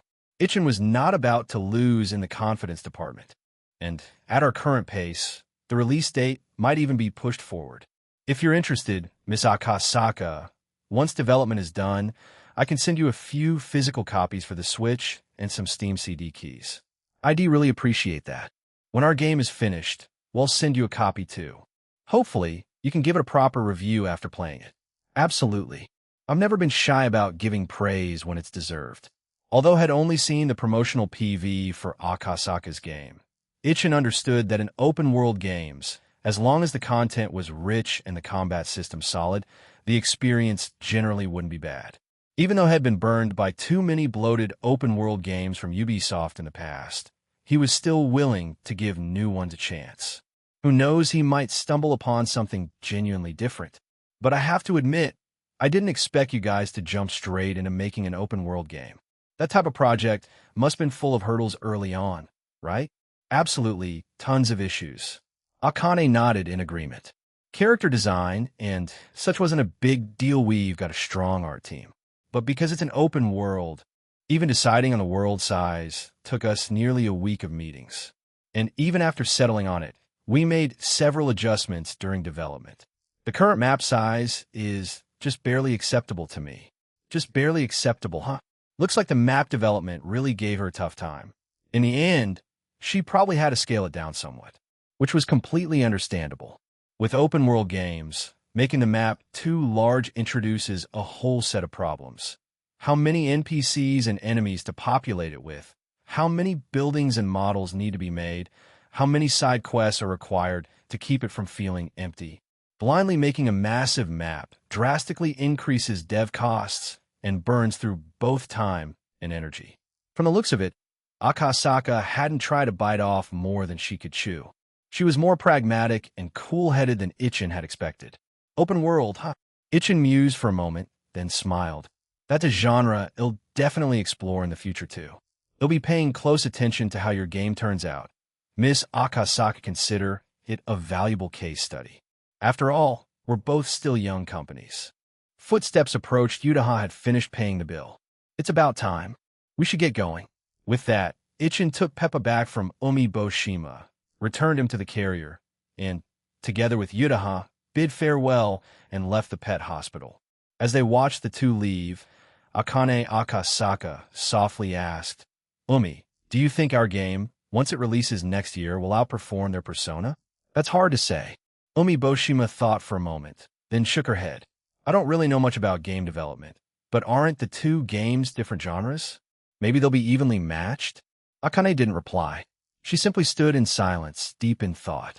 Chapter 326. Pokemon and Game Freak. After leaving the hospital and getting into the car, Yudaha buckled her seatbelt and said with a smile, I didn't expect you, Ichin, to use Peppa to win over girls. You make it sound bad, Ichin replied as he started the car. Akane Akasaka and Umeboshima were the only two there, and I'm more familiar with Akane. It was my first time meeting Umi. She's an illustrator and we don't share many common interests. But I noticed she really liked cats, so I just let Peppa keep her company while I chatted with Akane about game development. I know, I was just joking. But still, I didn't expect that Omiboshima is only 14 years old. At 14, I definitely didn't have that level of talent. Are kids these days really this impressive? Hearing this, Ichin chuckled. Probably just genetics. She's not short, either already about the same height as Eriri. Besides, Yudaha, you're only 4 years older than her, right? 4 years is a big gap. Okay? And that girl looks so young if you were to walk down the street with her. I swear a cop might stop you for questioning. It's not that bad. Ichin quickly skipped past the topic of body types and appearances and moved on. Senchuredo. Feeling a little threatened? Yudaha teased. Not all. I don't know how strong the rest of Akane's team is, but our own crew is definitely no slouch. Especially the founding members who started the studio with him, their skills were top-notch. Even Aoba, Ichin believed, was already nearing the level of a first-rate illustrator. With experienced seniors like Koyagami and Hifumi around a mirror, Aoba had grown significantly. Our game. I'm looking forward to the showdown next year when both our games are released. November and December were relatively peaceful for Ichin. He didn't stir up any new drama, focusing solely on attending classes and quietly progressing with game development at the company. Although Ichin kept a low profile, other big events were unfolding. Pokémon Legends Arceus had finally confirmed its release date January 28. Not far off now. This game was truly highly anticipated. It marked a major gameplay shift from Game Freak, GF, and was vastly different from past generations of Pokémon games. As such, it attracted a lot of attention from players the moment it was announced. However, after the controversial Sword and Shield and the outsourced Diamond and Pearl remakes, despite their commercial success, the public reputation of those games had taken a hit. So, Legends Arceus sparked a polarized reaction. One group of players remained cautiously optimistic: new gameplay, a fresh world map, and setting. All good signs. The other group? Absolutely dismissive. They were convinced GF couldn't make a decent game anymore. If Arceus still sold well despite that, then Pokémon as an IP was doomed in their eyes. As for Ichin himself, he didn't really care whether the game was good or bad. The fate of the Pokémon brand wasn't his concern either. He had already pre-ordered the game. Once it released, he'd try it out for himself. There wasn't enough info yet to judge its true quality. At the company, with the year winding down, Ichin hadn't assigned much work, so the atmosphere was pretty relaxed. People were working, chatting, and enjoying the downtime. Ichin wasn't in his office either. He was hanging out with the art team, chatting and checking on their work. So, are you guys planning to play Arceus next month? Of course. Why wouldn't we? Koyagami replied without pausing her work, eyes on her screen. I'm not the type to judge a game just by watching streams or forum posts unless a game is so awful it's universally condemned. And Arceus hasn't reached that point yet. He'll decide whether to bury it after I actually play it. From the other side, Aoba chimed in, I feel the same. From what we've seen so far, Arceus probably won't be that great, but I still want to try out the new mechanics. After finishing a model, Momiji Mochizuki stretched her neck and said, sure, the gameplay has evolved, but from the promotional videos, GF's current dev skills seem lacking. I doubt it's just the Switch's limitations. They probably haven't upgraded their development tools in ages. Or if they have, it hasn't been anything major. Game Freak's development environment, huh? Ichin hadn't looked into it in detail, but he knew this much. Despite holding the rights to the world's top IP, Game Freak had never had more than 200 employees. That scale? Absolutely ridiculous. Just his own teams in Shanghai and Tokyo combined already had around 100 people, and that number would grow next year. Once his third studio opened, he planned to expand to 200 staff. Leaning back with his hand behind his head, Ichin asked, so what do you guys think if you got to develop Pokemon? How far could you take it? Huh? Everyone on the art team immediately turned to look at him. Even Yumiko and Sakura Nene, who had come over to refill their drinks, walked over curiously. Sakura Nene even shook his chair and said, Ichin-kun, don't tell me you're thinking of snatching the Pokemon dev rights? No way. I'm not that delusional. GF still holds exclusive development rights to Pokemon. Unless the entire franchise collapses, there's no way I could ever get it no matter how much money I had. And even if GF did go under, the rights would probably go to Nintendo. A third-party studio like ours would still have almost zero chance of getting it. Fair enough, Yumiko said, leaning on the back of Ichin's chair and sipping his coffee. But if Nintendo did take over development, now that might be worth looking forward to. Of course, this was all just banter. That kind of scenario was unlikely to ever happen. Chapter 327. Year S End. As the year-end winter break had begun, Ichin and Yutaha spent the day at the company. After work, they went out for yakiniku with Kei, Rin Toyama, and Yumiko, then headed home together. Once they got home, Yutaha went to take a bath, and Ichin made a video call to his family. As soon as the video connected, his parents' voices came through the screen. Seeing her son, Ichin's mother smiled and asked, "Ichin, are you at home right now?" "Yeah, just got back from dinner with everyone and thought I'd give you guys a quick video call." Ichin smiled after checking the time. "Did you both have dinner already?" "Don't worry, we ate a while ago." Ichin's dad glanced toward the side and asked, "Where's Yutaha?" "She's in the shower," Ichin replied, then brought up something he had discussed with Yutaha earlier. "For New Year's in a few days, we won't be coming back. We'll spend New Year's at Yutaha's place with her family and return home before Lunar New Year's Eve." His parents had already expected this. Last year was the same. His mom nodded. "All right, that's fine. If you're coming back for Spring Festival, ask Yutaha's parents if they'd like to come too. Don't worry, you'll talk to them." After a brief chat, Ichin ended the video call and went to his room to grab a change of clothes. When Yutaha finished her bath, it would be his turn. For the final 2 days of the year, on Friday, Ichin had only scheduled a half-day of work. Afternoon, everyone could go home for the holidays. Many employees weren't from Tokyo like Momiji Mochizuki and Tsubaim Narumi, who were from Hokkaido and had to catch flights that afternoon. But aside from wrapping up work, Ichin had another job as the boss today. That was handing out the year-end bonuses. Everyone had worked hard this year, and game development had gone exceptionally well. As the boss, Ichin wasn't about to be stingy. He had finalized the bonuses with the finance team a few days ago and instructed the finance manager to distribute them this morning. So by 10 a.m., not long after everyone received their year-end salary slips, phones across the office started buzzing.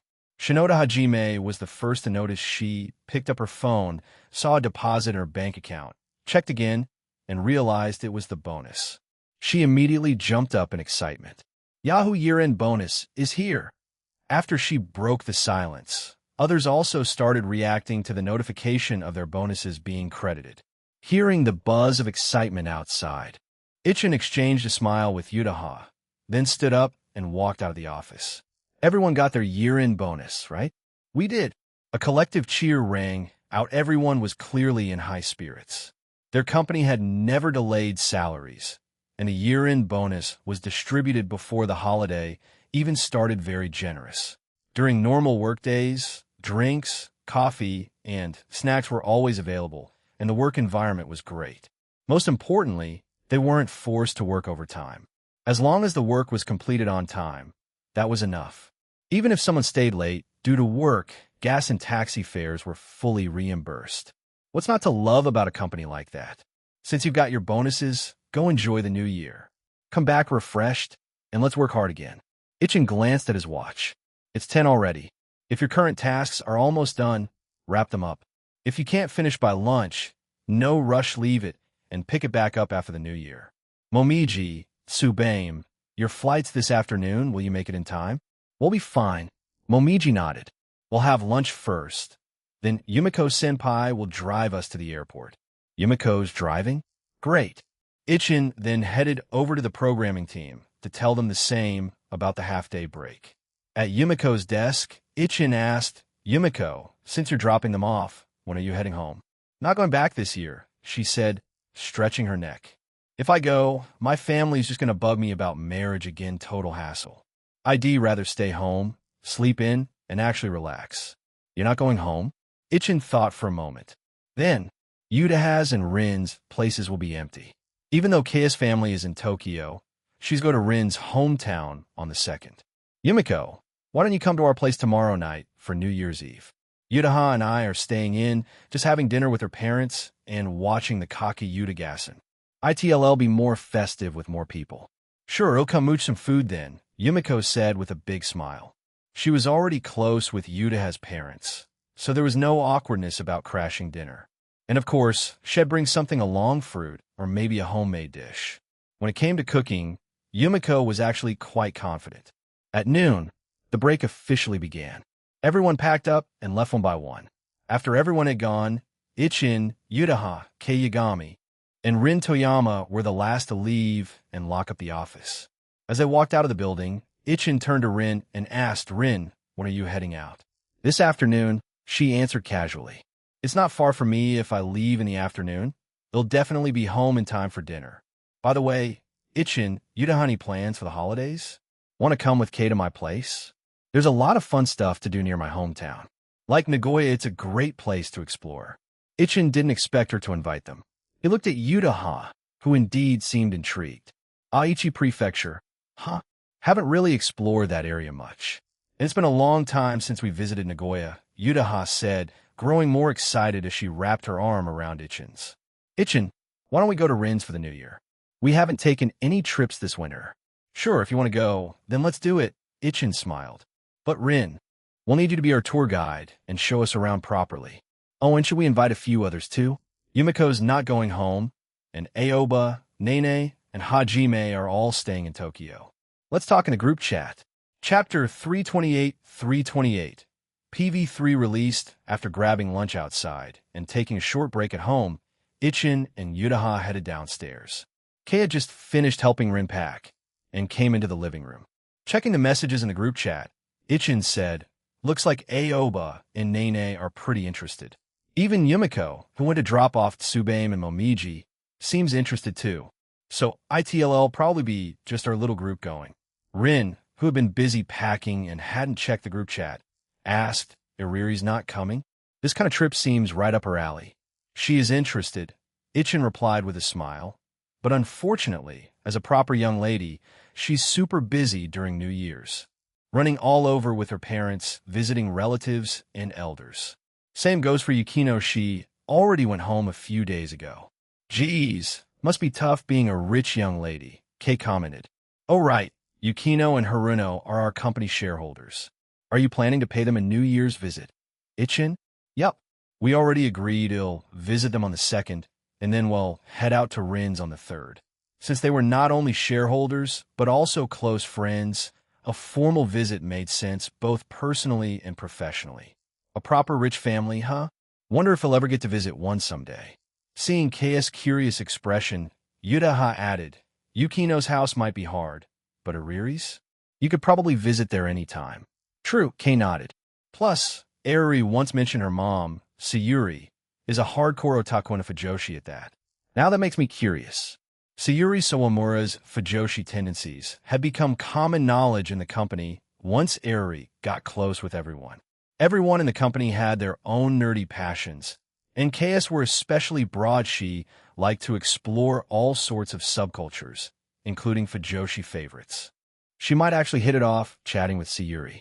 A bit later, with Rin's Shinkansen time approaching, Kei prepared to drive her to the station. Originally, they were going to wait for Yumiko to return first, but she still hadn't come back, so they had to leave.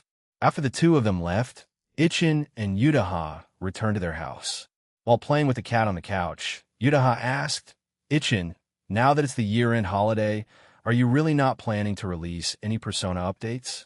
PV3 and PV4 are both finished, and neither has been released yet. No ruse. We'll do it tomorrow.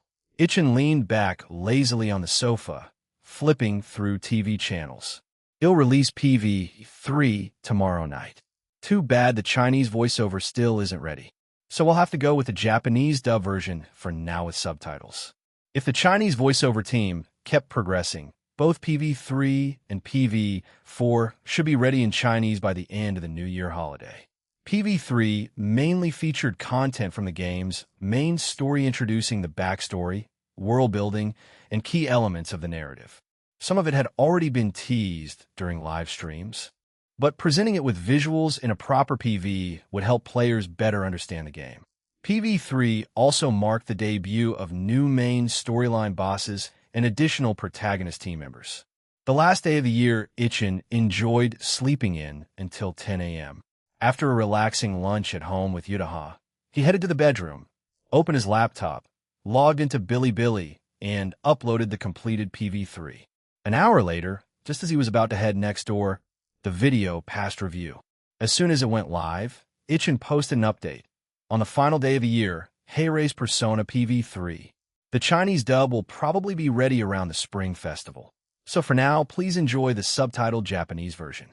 This PV includes tons of info everyone's been curious about, plus new characters make their debut. Also, the game development is going smoothly. Don't worry about the release date. It'll probably be earlier than expected. After posting that, Ichin and Yutaha headed next door to help her mother prepare for the New Year's feast. Half an hour later, Yumiko came upstairs with some fruit in hand and said, "I've got the barbecue ready downstairs. Once dinner starts, we'll bring it up." Yutaha's mom smiled brightly and said, "Thank you so much, Yumiko. Sounds like we're in for a great dinner tonight. Oh, by the way, do you all want to have some drinks tonight? My husband's boss gave us a really nice bottle. Everyone can have a little. Except Yutaha, of course. But Ichin, you can have some." Ichin, who was preparing chicken wings, replied, "Sure. What kind of alcohol is it, sake or wine?" "Sake. Even better, then." Everyone kept busy with the dinner prep, while Yutaha's dad went out for a quick shopping run at his wife's request. As she flipped the meat, Yumiko said, "Ichin, I saw your PV before coming up. It's already trending, it's blowing up." "Yeah?" Ichin, knife in hand, looked to Yutaha. "Yutaha, check it out for me on your phone. Let's see how the view count's doing. Trending already? That's awesome." Yutaha opened Bilibili on her phone, found a video Ichin had just uploaded, and sure enough, it was already on the trending page. Even though it had only been an hour, it had already surpassed 100,000 views, and over 10,000 people were watching it live. "Look, Ichin, tons of people are watching." Ichin glanced at the screen Yutaha held up and smiled. "Nice. Seems like people really like this PV. If I get the chance in a few days, I might do a live stream and reveal a bit more." Since the release date wasn't far off, as long as he didn't spoil core story content, he had no problem sharing a little more with excited fans. By 6:30 p.m., dinner was ready. Everyone gathered around the table to enjoy their New Year's Eve feast. The TV in the living room was already on, waiting for the start of the Kaki Yutagassen in half an hour. Although it wasn't midnight yet, their phones were already buzzing with New Year greetings from friends and relatives. Chapter 329. Another year begins. Ichin had never been that into the Kaki Yutagassen. Had watched a bit last year with Yutaha, but he barely recognized any of the singers or idols who performed, so to be honest, he wasn't very interested, just watch for the atmosphere. But since Yuta's parents seemed to be enjoying it, he didn't mind. Watching was fine. Dinner stretched from 6:30 to nearly 9 p.m. Ichin ended up drinking quite a bit with Yutaha's dad together with Yumiko. The three of them polished off a large bottle of sake, then followed it up with a smaller one. It wasn't until Kaku ended around midnight that Ichin, Yutaha, and Yumiko finally left her parents' place. Thankfully, the sake was within Ichin's tolerance level, so he wasn't drunk by the time they got back home. After sipping some warm water, Ichin glanced at Yumiko, who had followed them in and was now slumped on the sofa with a hazy look in her eyes. He chuckled. "Yumiko, I told you to drink less, didn't I? And you still had that much. You'll never outdrink Uncle, he's a seasoned booze veteran." Yumiko didn't say anything at first, just waved her hand dismissively. Nearly a minute passed before she finally squeezed out a single word: miscalculated. Yutaha came out of the kitchen carrying 2 glasses of honey water and handed them over. "Here, drink this. It'll help a little." "Thanks, Yutaha," Yumiko said, taking a sip. After exhaling softly, she added, "Haven't drunk like that in a while. I really shouldn't overdo it. I was supposed to join everyone for New Year's shrine visit tomorrow, too." "Well, we're still going, but it's not like we have to go first thing in the morning," Ichin said with a smile. If we go to Asakusa early, ITLL be packed with people. No need to get shoved around, we can just go later. It's more about soaking in the atmosphere anyway, not the rituals. Exactly. No need to rush, Utaha agreed. Let's sleep in tomorrow, have lunch, then head out. Even in the afternoon, ITLL still be crowded over there. It was the first day of the new year after all. Morning or afternoon, there was no escaping the crowds.